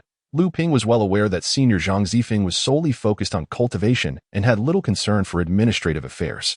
The other two also shared this sentiment, thus making Zhenling the de facto leader on Huangli Island. Yet, Luming's words suggested a blatant disregard for his position. Concealing his frustration, Zhenling resolved to establish his dominance today and stated, "Senior Zhang is preoccupied with his cultivation and has entrusted the island's affairs to me. Today, we shall discuss matters concerning the spirit fields on the island." Luming furrowed his brow and replied, "Senior Li, I have been managing the spirit fields and have not neglected our sect's offerings. What is there to discuss?" Zhenling, displeased by Luming's interruption, retorted coldly, "While you have not defaulted on our sect's offerings, Huangli Island is now under the unified management of the sect, and thus the spirit fields must be directly managed by the sect as well. Consequently, you no longer hold the right to oversee the spirit fields." Luming, possessing considerable wealth, did not regard the modest yield of the spirit fields as significant, yet he found it unreasonable to allow such an arbitrary seizure. Therefore he asked, "Does Senior Li mean to say that you shall manage them?" Zhenling responded, "Junior Lu, your reasoning is flawed. It is not I who will manage them, but I shall manage them on behalf of our sect." Not wishing to dwell on such trivial matters, yet unwilling to concede to Zhenling, Luming proposed, "Since Senior Li has taken an interest in my spirit fields, let us consider this. The island has 7 acres of spirit fields, of which 2 acres were cultivated after my arrival on Huangli Island. According to regulations, the yield from these 2 acres belongs to me for 3 years. And the time has yet to elapse. As for the remaining 5 acres, I suggest that each of the 5 present take charge of 1 acre. This way, you may contribute to the sect during your leisure time. What do you all think?" Zhenling, unaware that 2 acres were cultivated by Luming himself, had only received reports of the 7 acres, which were noted for their rich spiritual energy, high yield, and rapid growth, allowing for 6 harvests a year. Succumbing to the allure of the report, he concocted the ill-fated idea of stripping Luming of his holdings. Strictly speaking, Zhenling's argument had merit, as it adhered closely to the sect's regulations. However, in general practice, such matters were often overlooked, as everyone involved was an early-stage cultivator, and few would quibble over a few hundred spirit stones in a year. Yet at this moment, Zhenling was particularly fixated on the matter, while Luming chose not to contest him, thinking that if he could not obtain it, neither should anyone else. The others were at a loss for words. Agreeing with Luming's suggestion would clearly embarrass Senior Brotherly, yet to disagree would defy reason, especially since Luming was offering a boon on a silver platter. Silence enveloped the room. Even Lin Sheng refrained from speaking. Hu Lili, discerning Lu Ping's intent, glanced at him and cheerfully remarked, "I find this idea rather splendid. After all, there is little to occupy us while stationed at Huangli Island. Tending to a plot of spiritual land and embracing a pastoral life sounds delightful." Li Ziming sat in his place, contemplating for quite some time before finally stating, "I can assign my subordinates, the blood refinement stage disciples, to manage it." This was nothing short of blatant avarice. With such a declaration, Lu Ping himself felt a twinge of embarrassment and decided not to press further. Rising from the discussion hall, Lu Ping found himself increasingly amused by the absurdity of the situation. It was as if Li Ziming had never encountered a spirit stone before, which was indeed a disgrace to cultivators at the blood refinement stage. He no longer felt the need to concern himself with Li Ziming's pride and burst into laughter. The others in the hall were momentarily taken aback by Li Ziming's words, unable to respond until they heard Lu Ping's laughter, which prompted them to exchange bewildered glances and hastily take their leave. Even Lin Sheng dared not linger, leaving only Li Ziming, whose expression shifted between shades of blue and white, lost in his own thoughts. Upon returning to his cave abode, Lu Ping pondered quietly who might be orchestrating such schemes against him. His first suspect was Lin Sheng, especially given the peculiar tone he adopted upon Lu Ping's entrance. However, it seemed unlikely that Li Ziming would sacrifice his own dignity merely for Lin Sheng's sake. Lu Ping selected 2 pieces of spiritual farmland situated in close proximity to his cave dwelling, deliberately relinquishing the plot cultivated from the realm of concealed spirits for Li Ziming. It was only later that Lu Ping learned that Li Ziming had entrusted this 5-acre farmland to his son for management. Li Yu, a third-tier disciple of the True Spirit Academy, belonged to the 19th Squad and possessed an 8th-layer cultivation in blood refinement. Through the application of a series of secret techniques, the yield from Lu Ping's farmland had significantly increased, and the growth cycle had notably shortened. The income generated over the year would be quite considerable for an ordinary disciple in the blood refinement stage. While it could be argued that Li Ziming's reluctance to part with a few hundred spirit stones for his son's sake was understandable, it was perplexing that a formidable mid-stage blood-melting cultivator like Li Ziming would allow his son to covet this patch of farmland. One day, when Yao Yong and Shi Lingling visited the island to see Lu Ping, they spoke of the Academy's disciples, revealing that Li Ziming and Li Cheng were relatives, with Li Yu and Li Qing being cousins. Lin Xing was also closely associated with Li Yu, and his presence on Huangli Island was undoubtedly facilitated by Li Ziming's recommendation. This clarified the situation. It seemed the root of the issue lay with Li Qing. Lu Ping, however, had little time to concern himself with these convoluted intrigues. His foremost priority was to relocate the spiritual veins of the Shinao Spiritual Medicine Garden and the Spirit Serpent's lair into his cave dwelling. The conference of the North Sea Alliance was drawing to a close, and the squabbling among the factions had become tiresome. Finally, the coordination among the various sects was complete, and an increasing number of cultivators were gathering on the islands adjacent to the demon territory, awaiting the Alliance's signal to lift the maritime restrictions, at which point they would surge into the demon domain, taking advantage of his patrol over the seas. Lu Ping had inscribed the required formations upon the spiritual veins and placed the guiding array plate above the spring within his cave, awaiting the opportune moment to draw the spiritual veins into his abode. In his hand, Lu Ping held a piece of yellow earth known as spiritual zhuang soil, a material used in crafting mid to upper tier protective artifacts of the earth element. He had discovered this while inscribing the guiding formation in the Spirit Serpent's lair. Previously, while engrossed in excavating spiritual herbs, he had overlooked the distinct quality of the soil on the ground. After gaining insights in the blood-melting repository, upon returning to the lair, he realized that the site where the spiritual veins converged was, in fact, a small-scale mine of spiritual zhuang soil. This was a significant fortune, and Lu Ping was naturally elated. However, he lacked the time to mine it himself and was reluctant to allow others to exploit it and expose its existence. For now, he resolved to keep it concealed, planning to return as a miner when circumstances became dire. The opportunity soon presented itself when Zhang Zifeng, Li Ziming, and 3 other mid to late-stage cultivators were summoned back to Xianshi Island to coordinate the implementation of the maritime restriction lifting plan. Lin Xing accompanied Li Ziming, leaving only 5 blood-melting stage cultivators on the island, with 2 others assigned to patrol the seas. This appeared to be the perfect opportunity. The initial stage blood-melting cultivators likely had limited experience, and any geological disturbances caused by the relocation of the spiritual veins would not raise their suspicions. Only Hu Lili, with her extensive knowledge and keen intellect, might deduce the situation. However, given their prior close relationship, stemming from Lu Ping having saved her life, he felt confident that she would not divulge any information. After sifting through the myriad of thoughts in his mind, Lu Ping activated the traction formation. Moments later, Huangli Island trembled unexpectedly. The mortals residing on the island, mistaking it for an earthquake, rushed out of their homes in panic. Even the cultivators on the island became alert, conducting rounds around the perimeter to ascertain whether any demonic beasts were causing mischief. Approximately a stick of incense later, as the crowd assumed it to be merely a commonplace tremor and prepared to return to their abodes, Huangli Island shook once more. This time, the island's inhabitants were gripped by greater fear, desperately seeking open spaces to avoid potential casualties from collapsing structures. While the commotion caused by Lu Ping's relocation of the spiritual vein ensued, he stood by the clear spring, inhaling the increasingly dense spiritual energy within his cave abode. His expression one of rapture. Just as Lu Ping reveled in the beauty of his sanctuary, the formation outside was triggered. Someone had come to visit. Returning to the living room, Lu Ping sealed the entrance connecting the living area to the cave, affixing a blood-dissolving spiritual seal that he had crafted himself upon the closed stone door.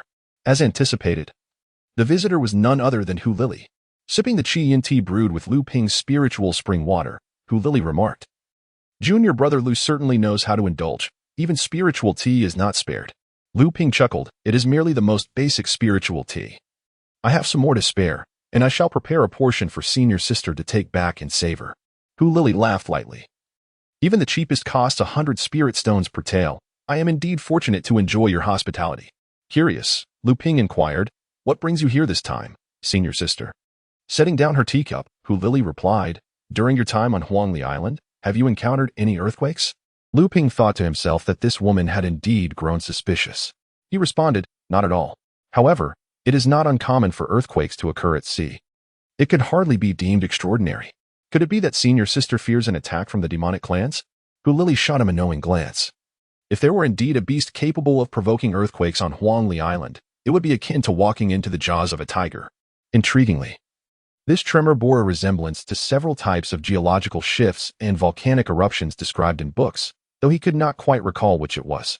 Lu Ping felt a quiet admiration. This woman was indeed astute. While he had only considered one possibility, she had already formulated several conjectures. Very well. Let her ponder at her leisure. After bidding farewell to Hu Lili, Lu Ping turned his attention to the task of transplanting all the spiritual herbs from the Sheng Tao spiritual herb garden. He had designated an acre within his cave for a spiritual herb garden. Although there was ample space within the cave, any excess growth might impede his own cultivation. For the next 3 days, under the guise of inspecting the sea, Lu Ping discreetly transplanted half an acre of spiritual herbs from the Sheng Tao spiritual herb garden into his cave, meticulously ensuring their safety. Simultaneously, he ground the spiritual soil from the snake's lair into a fine powder and sprinkled it into the soil of his herb garden. This spiritual soil would enhance the herb's absorption of spiritual energy, thereby moderately shortening their maturation period. The spiritual herbs from the Sheng Tao spiritual herb garden had already been substantially utilized by him, and although they were primarily the less space-consuming, century-old blood refinement herbs, they still occupied about half an acre of land. In the remaining spiritual fields, Lu Ping meticulously devised a plan, carefully employing the spirit-enhancing technique on the medicinal seeds for the blood-cleansing pills that he had purchased from the Dan Pavilion and other places in the market. He then sprinkled the essence of the spiritual spring water over them. Now, Lu Ping no longer needed to buy spiritual spring water to nourish his fields or brew spiritual tea, as he had a ready supply of it within his cave dwelling. However, to prevent the dissipation of spiritual energy, Lu Ping added an additional formation to the ice river killing erase array plate in his cave, creating a spirit confinement array that could trap the spiritual energy within. Even if the spring water flowed out of his cave, any spiritual energy would be intercepted and transformed into ordinary spring water. Although the waters of the Northern Sea Islands and the Northern Sea Demon Clan territories were contiguous, both sides had delineated a no-man's land between their respective domains. Within this buffer zone, neither side was permitted to station cultivators or demon beasts, nor were their respective cultivators allowed entry. This area served as a power buffer between the Northern Sea Alliance and the Northern Sea Demon Clan. Of course, while regulations were strict, the vast number of cultivators and demon beasts made total control impossible. Thus, many cultivators and demon beasts clandestinely infiltrated the buffer zone. each side viewing the other as prey. Victors could naturally acquire cultivation resources, while the defeated faced the loss of their lives. The alliance Lu Ping encountered at the True Spirit Academy was composed of such desperate cultivators. The so-called maritime prohibition meant that within the buffer zone, high-ranking cultivators from either side would not offer protection to their own. If they encountered an opposing high-ranking sea patrol cultivator in the waters, their demise would be in vain. Conversely, the term maritime prohibition lifted indicated that the high-ranking cultivators of the Northern Sea Alliance promised to protect those who ventured into the buffer zone to hunt demon beasts. This protection implied that, upon the emergence of high-ranking cultivators from the demon side, their counterparts from the Northern Sea Alliance would engage in battle. On the first day of October, the maritime prohibition was lifted. Cultivators who had been waiting in anticipation, dreaming of slaying demon beasts, amassing wealth, and advancing their cultivation, surged toward the buffer zone. Huangli Island gradually attracted cultivators, mostly those at the blood refining stage. Due to their limited cultivation levels, these cultivators could not venture far into the sea to hunt demon beasts like their blood-cleansing counterparts. They could only hunt some blood-refining stage demon beasts in the nearby waters to exchange for spirit stones. Thus, Huangli Island, being the closest to the buffer zone, became their forward base. Long before the marketplace on Huangli Island was established, Lu Ping had already leased a shop under his name. Li Ziming and others had not anticipated Lu Ping would make such a substantial investment. The price set by the True Spirit Sect for a shop was 300 spirit stones per month, payable every 6 months. Lu Ping, however, casually tossed down 3,600 spirit stones to rent the most advantageous shop for an entire year. Li Ziming and others secretly mocked Lu Ping for wasting spirit stones, while Hu Lili advised him to wait. Lu Ping merely chuckled and said, waiting any longer would be too late. He even encouraged Hu Lili to lease a shop herself. Lacking sufficient spirit stones and confidence in Lu Ping's investment, Hu Lili hesitated, prompting Lu Ping to lease a second shop in her name. Lu Ping indeed wished to rent a space for himself. However, the True Spirit Sect seemed to be seasoned veterans in this realm, stipulating that each individual could only lease one storefront. This led Lu Ping to lament that the legacy of millennia undoubtedly surpasses that of mere 5,000 years. At the very least, in his previous life, he could not execute such efficiency in real estate as the True Spirit Sect does. Lu Ping also reached out to his friends, Yao Yong, Shilingling, and others, inquiring if they were interested in leasing a storefront. Unfortunately, none of them showed any inclination, and the spirit stones in their possession did not permit any frivolity. He then sent a message to Qin Lian, who expressed considerable interest. Old Qin still had a few years before retirement, although he was gradually transferring responsibilities. The influx of clients seeking his expertise overshadowed Qin Lian's own burgeoning skills. This overshadowing was a torment for Qin Lian, who was passionate about weapon crafting. Thus he discussed with Old Qin the prospect of relocating to Huangli Island. Old Qin readily agreed, recognizing this as an opportunity for Qin Lian's growth, and generously provided him with 10,000 spirit stones to embark on his entrepreneurial venture at Huangli Island. In the realm of cultivation, every practitioner, aside from focusing on their core training, often dabbles in one or several ancillary skills related to their cultivation path. Lu Ping chose talisman making and alchemy, while Hu Lili opted for formations, and naturally, Qin Lian specialized in weapon crafting. The 3 storefronts were situated adjacently. On the left was Qin Lian's small weapon shop. On the right was Lu Ping's talisman and alchemy pavilion. And the central space was temporarily designated for the acquisition of skins from blood-refined beasts and various spirit herbs and materials for crafting. Lu Ping interconnected the 3 storefronts, allowing for seamless interaction.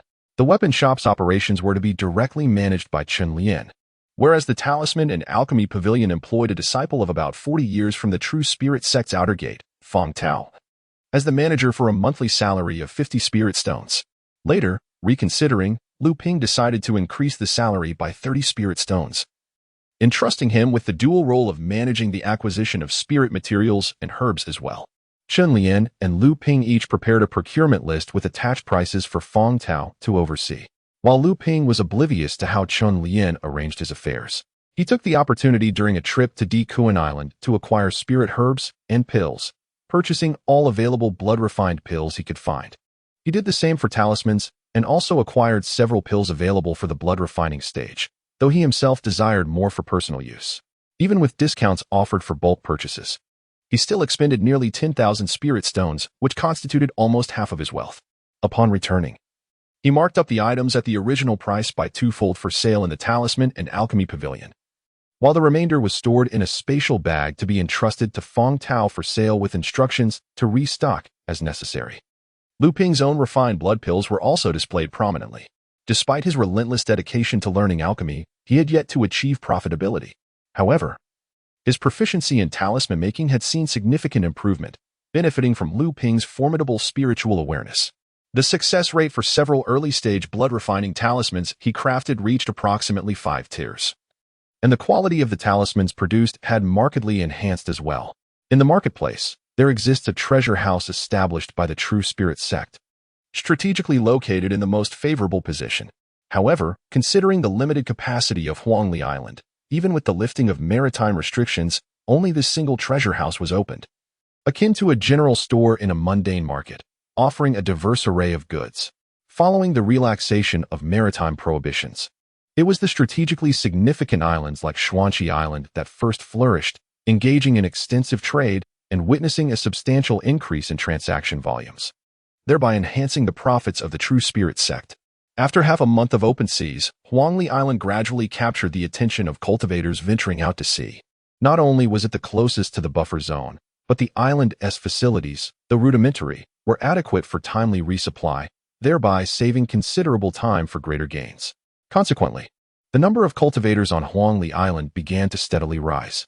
Lu Ping invested nearly 16,000 spirit stones into 2 consecutive shops, alongside a substantial purchase of elixirs and talismans, while reserving 4,000 spirit stones as capital for acquiring spiritual herbs and materials. With this expenditure, his 2,000 spirit stones rapidly diminished.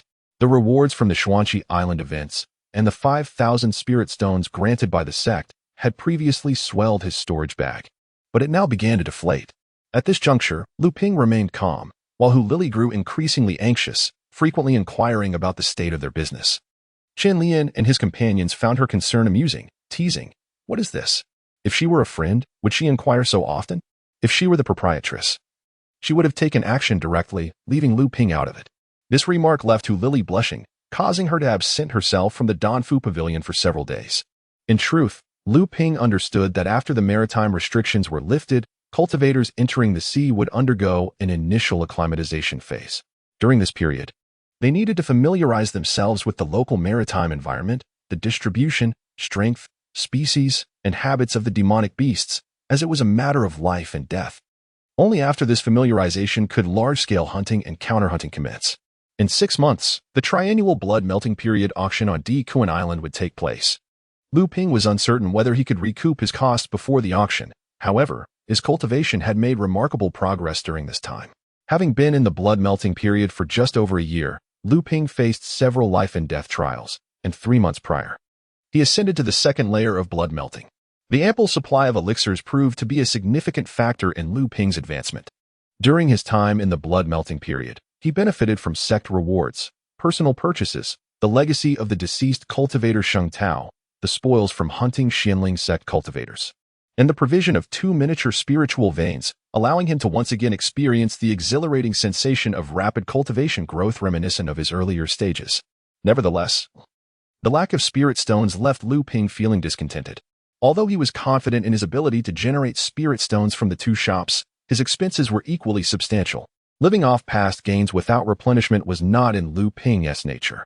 He initially contemplated hunting demonic beasts in the sea. However, considering his unfamiliarity with the buffer zone, he decided to wait until other cultivators had scouted the area. Fortunately, next month an auction will be held on Di Kuan Island during the blood refinement period. Previously, I had entrusted a batch of items that I had discarded after entering the hemolysis stage to the Duobao Pavilion for auction, which should yield a considerable income. In desperation, Lu Ping once again infiltrated the serpent's nest, and after several hours of labor, he managed to extract 100 pounds of spirit zhuang soil or to present to Chen Lian.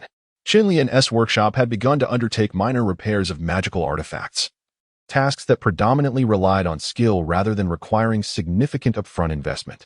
His life had become quite fulfilling.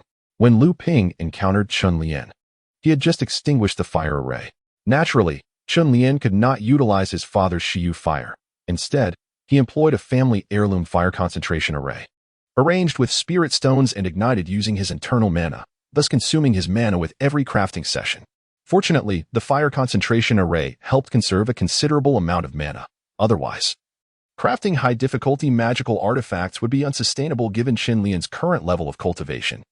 Zhenling was pleasantly surprised to see the spirit zhuang soil ore brought by Luming and remarked, "This ore is a material for crafting upper-tier defensive artifacts of the earth attribute, and it has considerable utility. Generally, 10 pounds of ore yields 1 pound of spirit zhuang soil, with 1 pound being valued at approximately 50 spirit stones. From this 100 pounds of ore, we can extract 10 pounds of spirit zhuang soil. I will offer you 500 spirit stones for it." Luming thought to himself that earning 500 spirit stones in half a day's work was quite commendable, but lamented his lack of time to mine daily. He replied, "How much more do you need? I can procure some more." Zhenling responded, "I can take no more than an additional 100 pounds. Beyond that, I currently have no use for it. If you are in urgent need of spirit stones, I can spare you 5,000 for now." Luming understood that Zhenling had his father's 10,000 spirit stones, along with his own savings, totaling perhaps 15,000 at most. Moreover, he had paid a year's rent, starting from scratch, and needed to acquire various tools for crafting magical artifacts, as well as gather numerous spirit materials, all of which would require a substantial amount of spirit stones. Thus, he replied, "Forget it. I won't need any for the time being. I will let you know when I do, but if you require spirit zhuang soil, feel free to ask." Upon returning, Luming settled down to refine a batch of purified blood pills, astonishingly producing 7 pills. The success rate for mid-blood refinement pills had seen a breakthrough, though the success rate for late blood refinement pills remained at only 4 layers. If he could achieve 5 layers, he would be eligible to attempt crafting the simplest mana-replenishing pills for the hemolysis stage, as per the conventions of the alchemical community. Luming was aware that alchemy demanded patience and could not be rushed. For now, he needed to lay a solid foundation. He stored the purified blood pills in a jade vial, as they would serve as sustenance for Daba after his breakthrough to mid-blood refinement. Daba was on the verge of another breakthrough, having consumed a considerable number of the early blood refinement pills crafted by Luming. Now, resting beside the spiritual spring pool in the cave, Daba, at the 3rd layer of hemolysis, resembled a large, fluffy ball curled up in slumber. In a moment of whimsy yesterday, Luming had sat on Daba, treating him like a stool. The softness was quite delightful, and Daba remained blissfully undisturbed in his slumber. Luming fashioned a nest atop a stone that jutted from the waters of the spirit spring pool, where he placed 3 azure sea spirit snake eggs for incubation. As was his custom, he used his magical powers daily to nurture the eggs, a gentle and effective method for establishing a bond with the spirit beasts. The vitality within the eggs grew increasingly robust. However, the eggs remained unhatched, and in his frustration, Luming resorted to a visit to Tianling Mountain. In the scripture repository of the Tianling Hall, he sought information regarding the azure sea spirit snakes, discovering only the adage that the longer the incubation period, the higher the potential of the spirit beasts. With no other recourse, Luming resigned himself to continued waiting. Notably, Master Xian Yuan of the Tianling Hall was no longer present, allowing Luming to save 10 spirit stones. Rumor had it that Master Xian Yuan was to succeed the fallen Master Xian Yong as the head of the True Spirit Academy, which filled Luming with a sense of sorrow for his junior disciples. He prepared himself with 10 spirit stones, lest misfortune befall him. A month later, Luming visited the treasure pavilion on Kun Island, where the auction for blood refining stage cultivators had recently concluded. The lifting of the maritime ban had sparked high demand, resulting in many items fetching substantial prices. Luming's consignment, comprising dozens of high and superior grade talismans from the blood refining stage, sold for 500 spirit stones.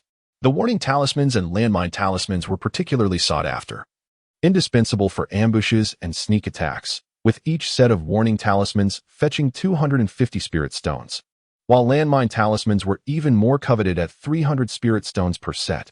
3 sets of each talisman amassed a total of 1,600 spirit stones. 6 vials of thick blood pills sold for 1,000 spirit stones, and several mid-tier magical artifacts were auctioned off for around 400 to 500 spirit stones each, culminating in approximately 2,400 spirit stones. In total, Luming garnered 5,500 spirit stones from the auction, sufficient to sustain him for a month or 2. Reflecting on the disciples of the Zhenling Sect that he had slain, most possessed storage bags containing spirit stones ranging from 2,000 to 3,000, meaning Luming's fortune was double theirs, yet he could only manage to scrape by. The auction highlighted the market demand for warning and landmine talismans, and with his enhanced spiritual awareness, Luming's proficiency in crafting blood refining stage talismans had significantly improved. He planned to store these talismans in his Danfu pavilion, anticipating they would command a good price. As the number of cultivators on Huangli Island increased, business at Luming's two shops gradually began to thrive. Especially after the return of the first batch of seafaring cultivators, his shop for purchasing spiritual materials attracted attention. However, Luming and Qinlian's limitations on the procurement list given to Feng Tao restricted their acquisitions, leading to some discontent among the cultivators. Unfortunately, with limited spirit stones, they could only purchase essential items. Although the North Sea Alliance had lifted the maritime ban, many sect cultivators and numerous rogue practitioners began to head towards the buffer zone. Yet the major sects of the North Sea had yet to issue formal orders for their disciples to freely enter and exit the buffer zone. This was partly to allow other cultivators to scout ahead for their disciples, and partly due to the ongoing disputes between the Zhenling Sect and the True Spirit Sect regarding the ownership of certain islands. The recent offensive initiated by the Zhenling Sect, despite suffering considerable losses in the primary battleground of the Xuanqi Island waters, managed to achieve some victories in other regions. Concurrently, the other sects within the alliance experienced varying degrees of success in their own conflicts, although their gains paled in comparison to the initial achievements of the Zhenling Sect alliance. They nonetheless reclaimed 5 islands. The Zhenling Sect lost the Xianchang Island and Xianyun Island, while the Songhai Sect was usurped of the Zhuanggu Island by the Songlong Sect, and the Yujian Sect was overtaken by the Feiyu Sect at Xuanmong Island. The Choming Sect also lost the Xianyuan Island, which was retaken by the Lingyu Sect. Overall, this conflict resulted in territorial losses for the Zhenling Sect, while the Zhenling Sect faced significant casualties. This led to the inevitable question: the Zhenling Sect, having lost territory, naturally sought to reclaim these 5 islands. Conversely, the Zhenling Sect, having suffered substantial losses in its ranks, had originally aimed to recover all the islands seized by the Zhenling Sect during the initial conflict. However, with their forces diminished, they had yet to achieve their strategic objectives and were unwilling to relent. Consequently, both sects engaged in heated disputes within the alliance, creating an atmosphere ripe for renewed hostilities. With the maritime restrictions having been lifted for over a month, it became evident that prolonged conflict would only benefit the demon race in the event of another attack, ultimately disadvantaging all factions of the Northern Sea Alliance. In light of this, the neutral sects, led by the Shuiyan Pavilion and Haiyan Gate, intervened to mediate, resulting in a compromise.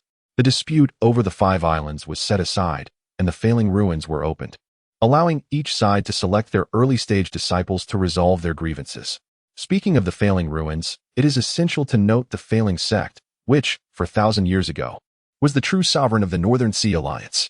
Possessing formidable strength, the sect had produced 4 ancestors of spirit transformation, with a long-standing heritage and profound foundation, far surpassing the current Zhenling Sect in renown throughout the Northern Sea and beyond. This long-standing dominance fostered an air of arrogance among its disciples, who habitually monopolized the resources of the Northern Sea, eventually inciting public outrage. The Zhenling Sect, in secret alliance with other factions, launched a campaign to annihilate the failing sect. Blinded by their own superiority, the failing sect remained oblivious to the undercurrents threatening their supremacy. By the time they realized the impending danger, their protective island formation had already been stealthily dismantled, and various sects had invaded Failing Island, resulting in catastrophic losses for the unprepared disciples of the failing sect. Nevertheless, the failing sect's deep-rooted heritage proved invaluable. At that time, the sect boasted 18 ancestors of the Dharma aspect, with 4 at the peak stage. The battle was fierce and tumultuous, ultimately leading to victory for the Northern Sea factions. However, the victory came at a great cost, with several ancestors, including 2 at the peak stage, suffering severe injuries, leading to their demise in the subsequent century.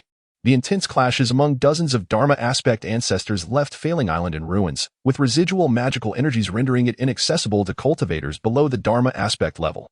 In a desperate bid, a peak stage ancestor of the failing sect activated the final forbidden formation to seal the mountain, intending for both sides to perish together. The ancestors of the other sects could only hastily scavenge the cultivation resources on Failing Island, dismissing anything below the alchemy stage, as time was of the essence. Ultimately, Failing Island sank into the depths of the sea, laden with a plethora of low-tier resources. It was at this juncture that the Zhenling Sect began its ascent, gradually establishing itself as the new sovereign of the Northern Sea. However, the overall strength of the Northern Sea was significantly diminished. In the aftermath, numerous venerable ancestors of various sects aspired to resurrect Failing Island, for it still harbored considerable resources, and the spiritual veins upon the island tantalized many sections. Although the sole colossal spiritual vein of the Northern Sea was damaged during the Great Battle, it had been reduced to a large vein. The formidable forbidden array of Failing Island had been set up by the esteemed Zhenling Sect of the Zhenling Sect as a final resort, intended to allow the sect to seal the island and recuperate in times of crisis, with aspirations of a resurgence. The methods employed by Zhenling Sect were anything but easily unraveled. Ultimately, the venerable ancestors could only exploit the flaw arising from the spiritual vein's degradation from colossal to large, summoning Failing Island from the ocean's depths once every 500 years. However, each time the island emerged, it remained sealed, permitting entry solely to cultivators at the initial stages of the blood-melting realm and below. Whenever Failing Island opened, numerous blood-melting cultivators benefited immensely. Yet the myriad restrictions within led to fierce conflicts among the sects, resulting in substantial casualties. Now, the time had come once again for Failing Island to open. The Northern Sea Alliance planned to dispatch disciples from various sects to collect resources, culminating in a unified organization of the gathered materials, with the faction amassing the most resources emerging victorious, thereby entitled to claim half of the resources from the losing side. Naturally, neutral parties would send disciples solely for resource collection, refraining from participating in the rivalry between the Zhenling and Zhenling sections. Each opening of Failing Island allowed entry for only 200 cultivators, leading to inevitable disputes over the allocation of spots. Ultimately, based on strength, the Zhenling and Zhenling sects each secured 20 slots, while stronger sects such as Zhenling Sect and Zhenling Sect obtained 15, descending down to lesser sects or independent families that received a solitary spot. Upon receiving this news, the Zhenling Sect deliberated meticulously. Being a major sect, it boasted thousands of cultivators at the early stages of blood melting, with 800 or 900 at the third layer. It was essential to ponder the relative strengths of these individuals.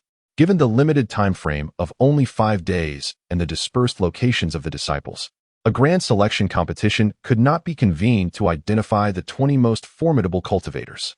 Reluctantly, the Zhenling Sect resorted to recommendations from its elders at the later stages of blood melting.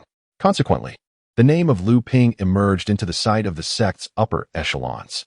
A mere cultivator at the second layer of blood melting had garnered dual endorsements from the esteemed elder Lu Ziyuan of the branch house and the resident Zhenren Chu Xuanqing of Xuanqi Island. Even the typically carefree Jiang Xianlin broke his usual demeanor to recommend Luming. What merit and capability did this individual possess to receive the recommendations from 2 powerful disciples of the Zhenling Sect, both of whom were renowned within the alchemy realm? Luming promptly returned to Xuanqi Island to inquire with Master Lu. Although Master Lu had heard some rumors, he was not well informed, so he took Luming to pay a visit to Master Chu Xiancheng.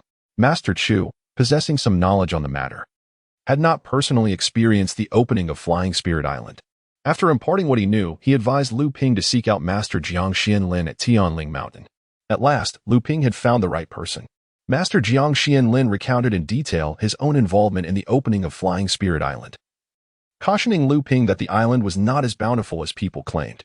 Ignoring the devastation wrought by the battle of the Dharma Manifestation Ancestor, which had annihilated much, even the Ancestor's thorough search had left little behind. Moreover, prior to the Ancestor's conflict, the various sects from the North Sea had already invaded Flying Spirit Island and plundered its resources.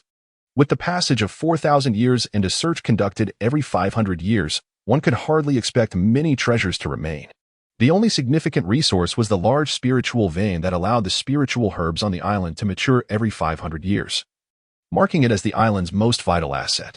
Consequently, the contention this time revolved around the quantity of spiritual herbs collected by the disciples, with the sects claiming 3/4 of the harvest and any additional gains by the disciples remaining the sect's concern by convention. What Luming desired most were the spiritual herbs. And upon hearing this, he was naturally elated. He took the map of Flying Spirit Island, which Master Jiang had sketched from memory, and prepared to return to Huangli Island. 5 days later, on the 2nd day of the 2nd month, 20 disciples in the early stage of blood dissolution, led by 2 masters from the Zhenling Sect, flew southwest towards Tianling Mountain. Originally, Flying Spirit Island could have been opened at any time this year. But due to the hastiness instigated by the proposals from Shui Yin Pavilion and Hai Yin Sect, the various sects were unprepared, resulting in the urgency. At the speed of the alchemy stage masters, it took a full day to reach the skies above the sea surrounding Flying Spirit Island. They searched the surface of the sea for a coral island, where the party of 22 from the Zhenling Sect landed.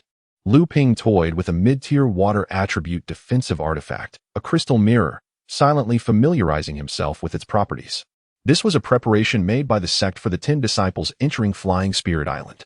The provisions for the 20 disciples included a mid-tier artifact, a bottle of high-grade healing medicine, 3 bottles of high-grade recovery pills for restoring spiritual power, and 3 bottles of Fu Ling pills for cultivation, which were rewards distributed by the sect in advance. Luming was quite satisfied, especially with the 3 bottles of Fu Ling pills, which alleviated his recent shortage of blood dissolution period medicinal pills. The 2 leading masters were Master Lu Xianling, a middle-aged woman with a benevolent expression, and Master Guoxianshan, a robust man in his 30s. Meanwhile, the other sect masters began to arrive with their disciples, with familiar sects such as Zhenling Sect, Yujian Sect, and Chongming Sect greeting one another and instructing their disciples to look out for one another on Flying Spirit Island. At that moment, a streak of light descended from the horizon, landing upon a coral island opposite the True Spirit Sect. A tall, gaunt elder and a cold-faced middle-aged man, accompanied by 10 disciples, appeared on the island. They were none other than the delegation from the Zhenling Sect, with the elder being Feng Shudao. He let out a hearty laugh and said, "Lu Xianling, why is it you? This woman, leading the team? Where is that hypocrite Jiang Xianlin? Could it be that he was inadvertently injured during our last duel?" Lu Zhenren smiled gently and replied, "Senior brother Jiang is a prodigious talent. On the verge of breaking through to the Dharma aspect stage, he would not be distracted by such trivial matters. Instead, my sister expresses gratitude on behalf of senior brother Jiang for your concern, Feng Laodao." Upon hearing Lu Zhenren's words, Feng Shudao's expression shifted, and he remarked, "Breaking through to the Dharma aspect stage is no easy feat. It's likely he is merely beating around the bush." Beside them, Guoxianshan Zhenren snorted in anger, saying, "Feng, you are well aware that Jiang Xianlin is your old rival.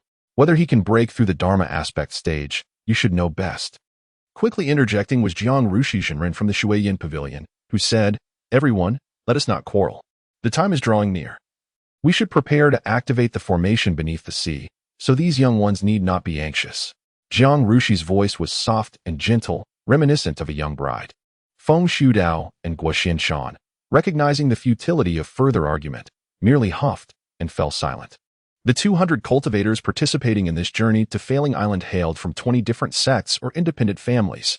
Each family was required to send at least 1 Dan refining Zhenren to escort their disciples and also to activate the formation of Failing Island. Even if they had only 1 disciple taking part, this was the minimum requirement for the sects to share in the 100 available slots. On the surface of the sea, 30 Dan refining Zhenren waved their hands, causing various spirit stones, materials, and formation plates to rain down towards the ocean floor, glimmering with spiritual light. As if they had long known the location of the underwater formation, Luming extended his consciousness into the depths, but found nothing but water. Marveling at the formidable awareness of these Zhenren, since beginning his practice of the spirit-nurturing technique, Luming had diligently honed his skills. Yet he had only managed to extend his awareness by a mere yard, just 1/48th of the distance. Far from the peak of a 1/3 increase in awareness promised by the technique. Once the items for the formation were in place, the 30 Zhenren took their positions, each suddenly manifesting a beam of light in their hands. With a flourish, they plunged 60 beams of light into the depths of the sea, and a resounding roar erupted from below, intensifying over the course of a tea's time. The noise grew deafening, as if a colossal entity were about to rise from the depths. The surface of the water began to tremble, waves swelling higher and higher, forming towering surges that rushed toward the coral island. The crowd promptly took to the air with their magical instruments. The shadow beneath the sea grew larger and ascended closer to the surface, as all present craned their necks in anticipation, eager to glimpse the fabled Failing Island. At that moment, the shadow finally breached the water's surface, revealing itself before the assembled cultivators. They exchanged glances, for what lay before them was not Failing Island at all, but rather an immense collective teleportation array. At that moment, Feng Shudao of the Zhenling Sect exclaimed, "Disciples, hasten to enter the teleportation array."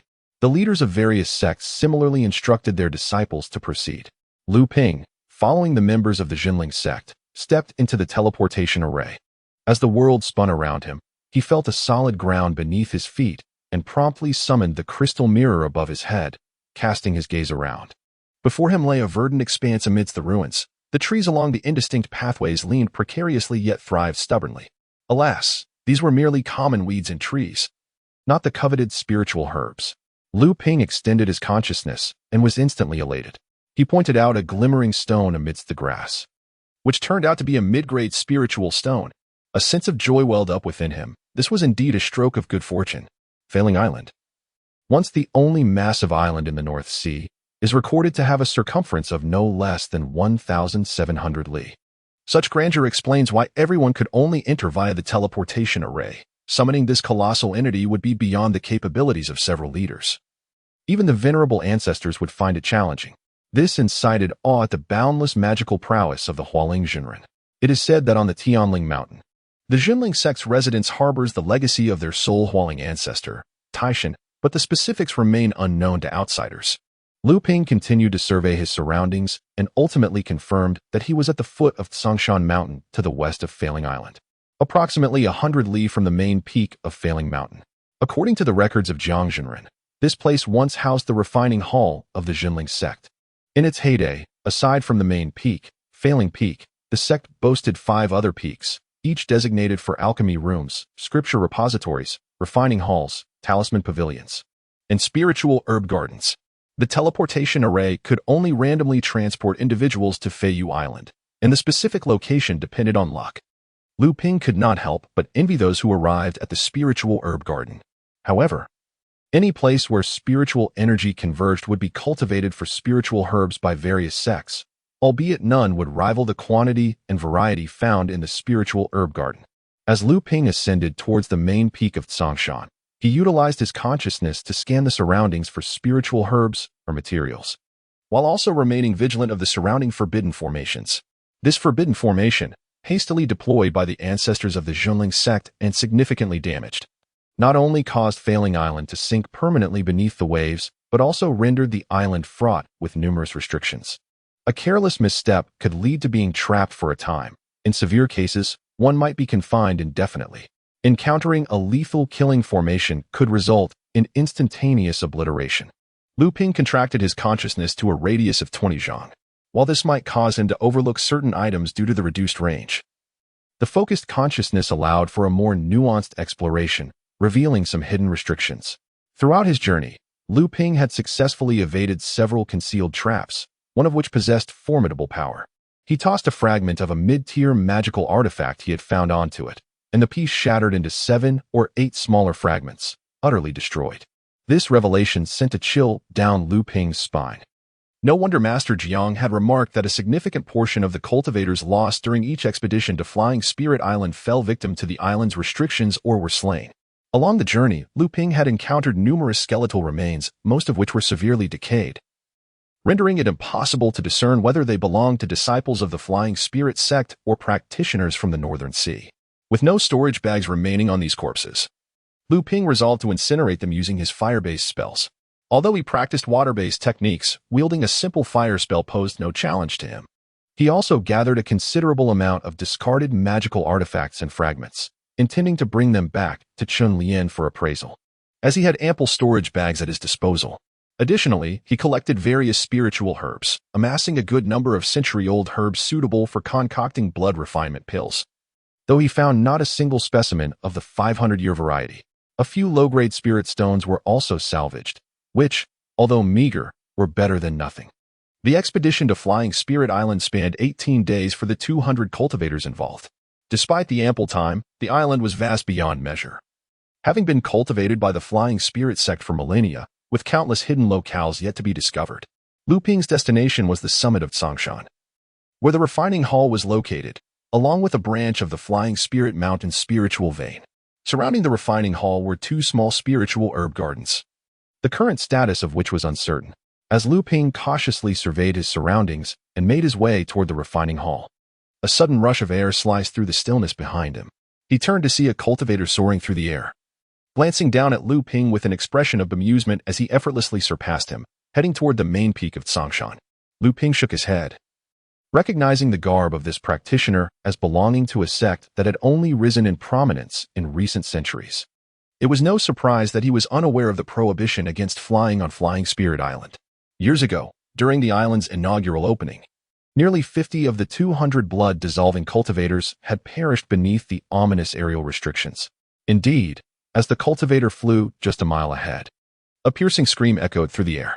Lu Ping looked up to witness the unfortunate practitioner disintegrating into several segments, plummeting toward the ground. Unfazed, Lu Ping continued his advance, doubling his spiritual awareness to scan the area. Upon arriving at the site of the cultivator's demise, he noted the severe spatial fluctuations indicative of a massive forbidden array, directly connected to the skies above Flying Spirit Island. Lu Ping couldn't help but mourn for the ill-fated cultivator. Such an obvious residual array had gone unnoticed, suggesting the individual had not even taken the time to probe with their spiritual sense, carefully inspecting the vicinity for any lurking dangers. Lu Ping finally retrieved the cultivator's storage bag. Upon opening it, he found it contained 3,000 spirit stones, a vial of cultivation pills, 2 mid-tier magical artifacts, scattered century-old herbs freshly harvested, and astonishingly, 2 wooden boxes housing 2 500-year-old spiritual herbs. Lu Ping mused to himself, recognizing the individual's fortuitous find of herbs capable of refining blood dissolution pills, albeit lamenting their carelessness, as it was evident they possessed little knowledge of the perils of Flying Spirit Island. Lu Ping continued his ascent towards the main peak of Tsongshan. His heart suddenly lifted with joy as he shook the spirit beast pouch. Before him appeared a plump mouse spirit beast, no larger than a small dog, resembling a ball of meat. Debeo, with a dazed expression, glanced around in confusion, evidently still adjusting to his new surroundings. A probe of Lu Ping's consciousness revealed that Debeo had indeed reached the 4th level of blood refinement, which would undoubtedly prove advantageous for Lu Ping's journey to Flying Spirit Island. Lu Ping fed Debeo a refined blood-cleansing pill he had concocted, instructing him to scout the area, but not to wander too far. The spirit-seeking mouse was particularly sensitive to the convergence of spiritual energy at the surface, and now that Debeo had attained the 4th level of blood refinement, Lu Ping was curious to see if his exploration abilities would improve.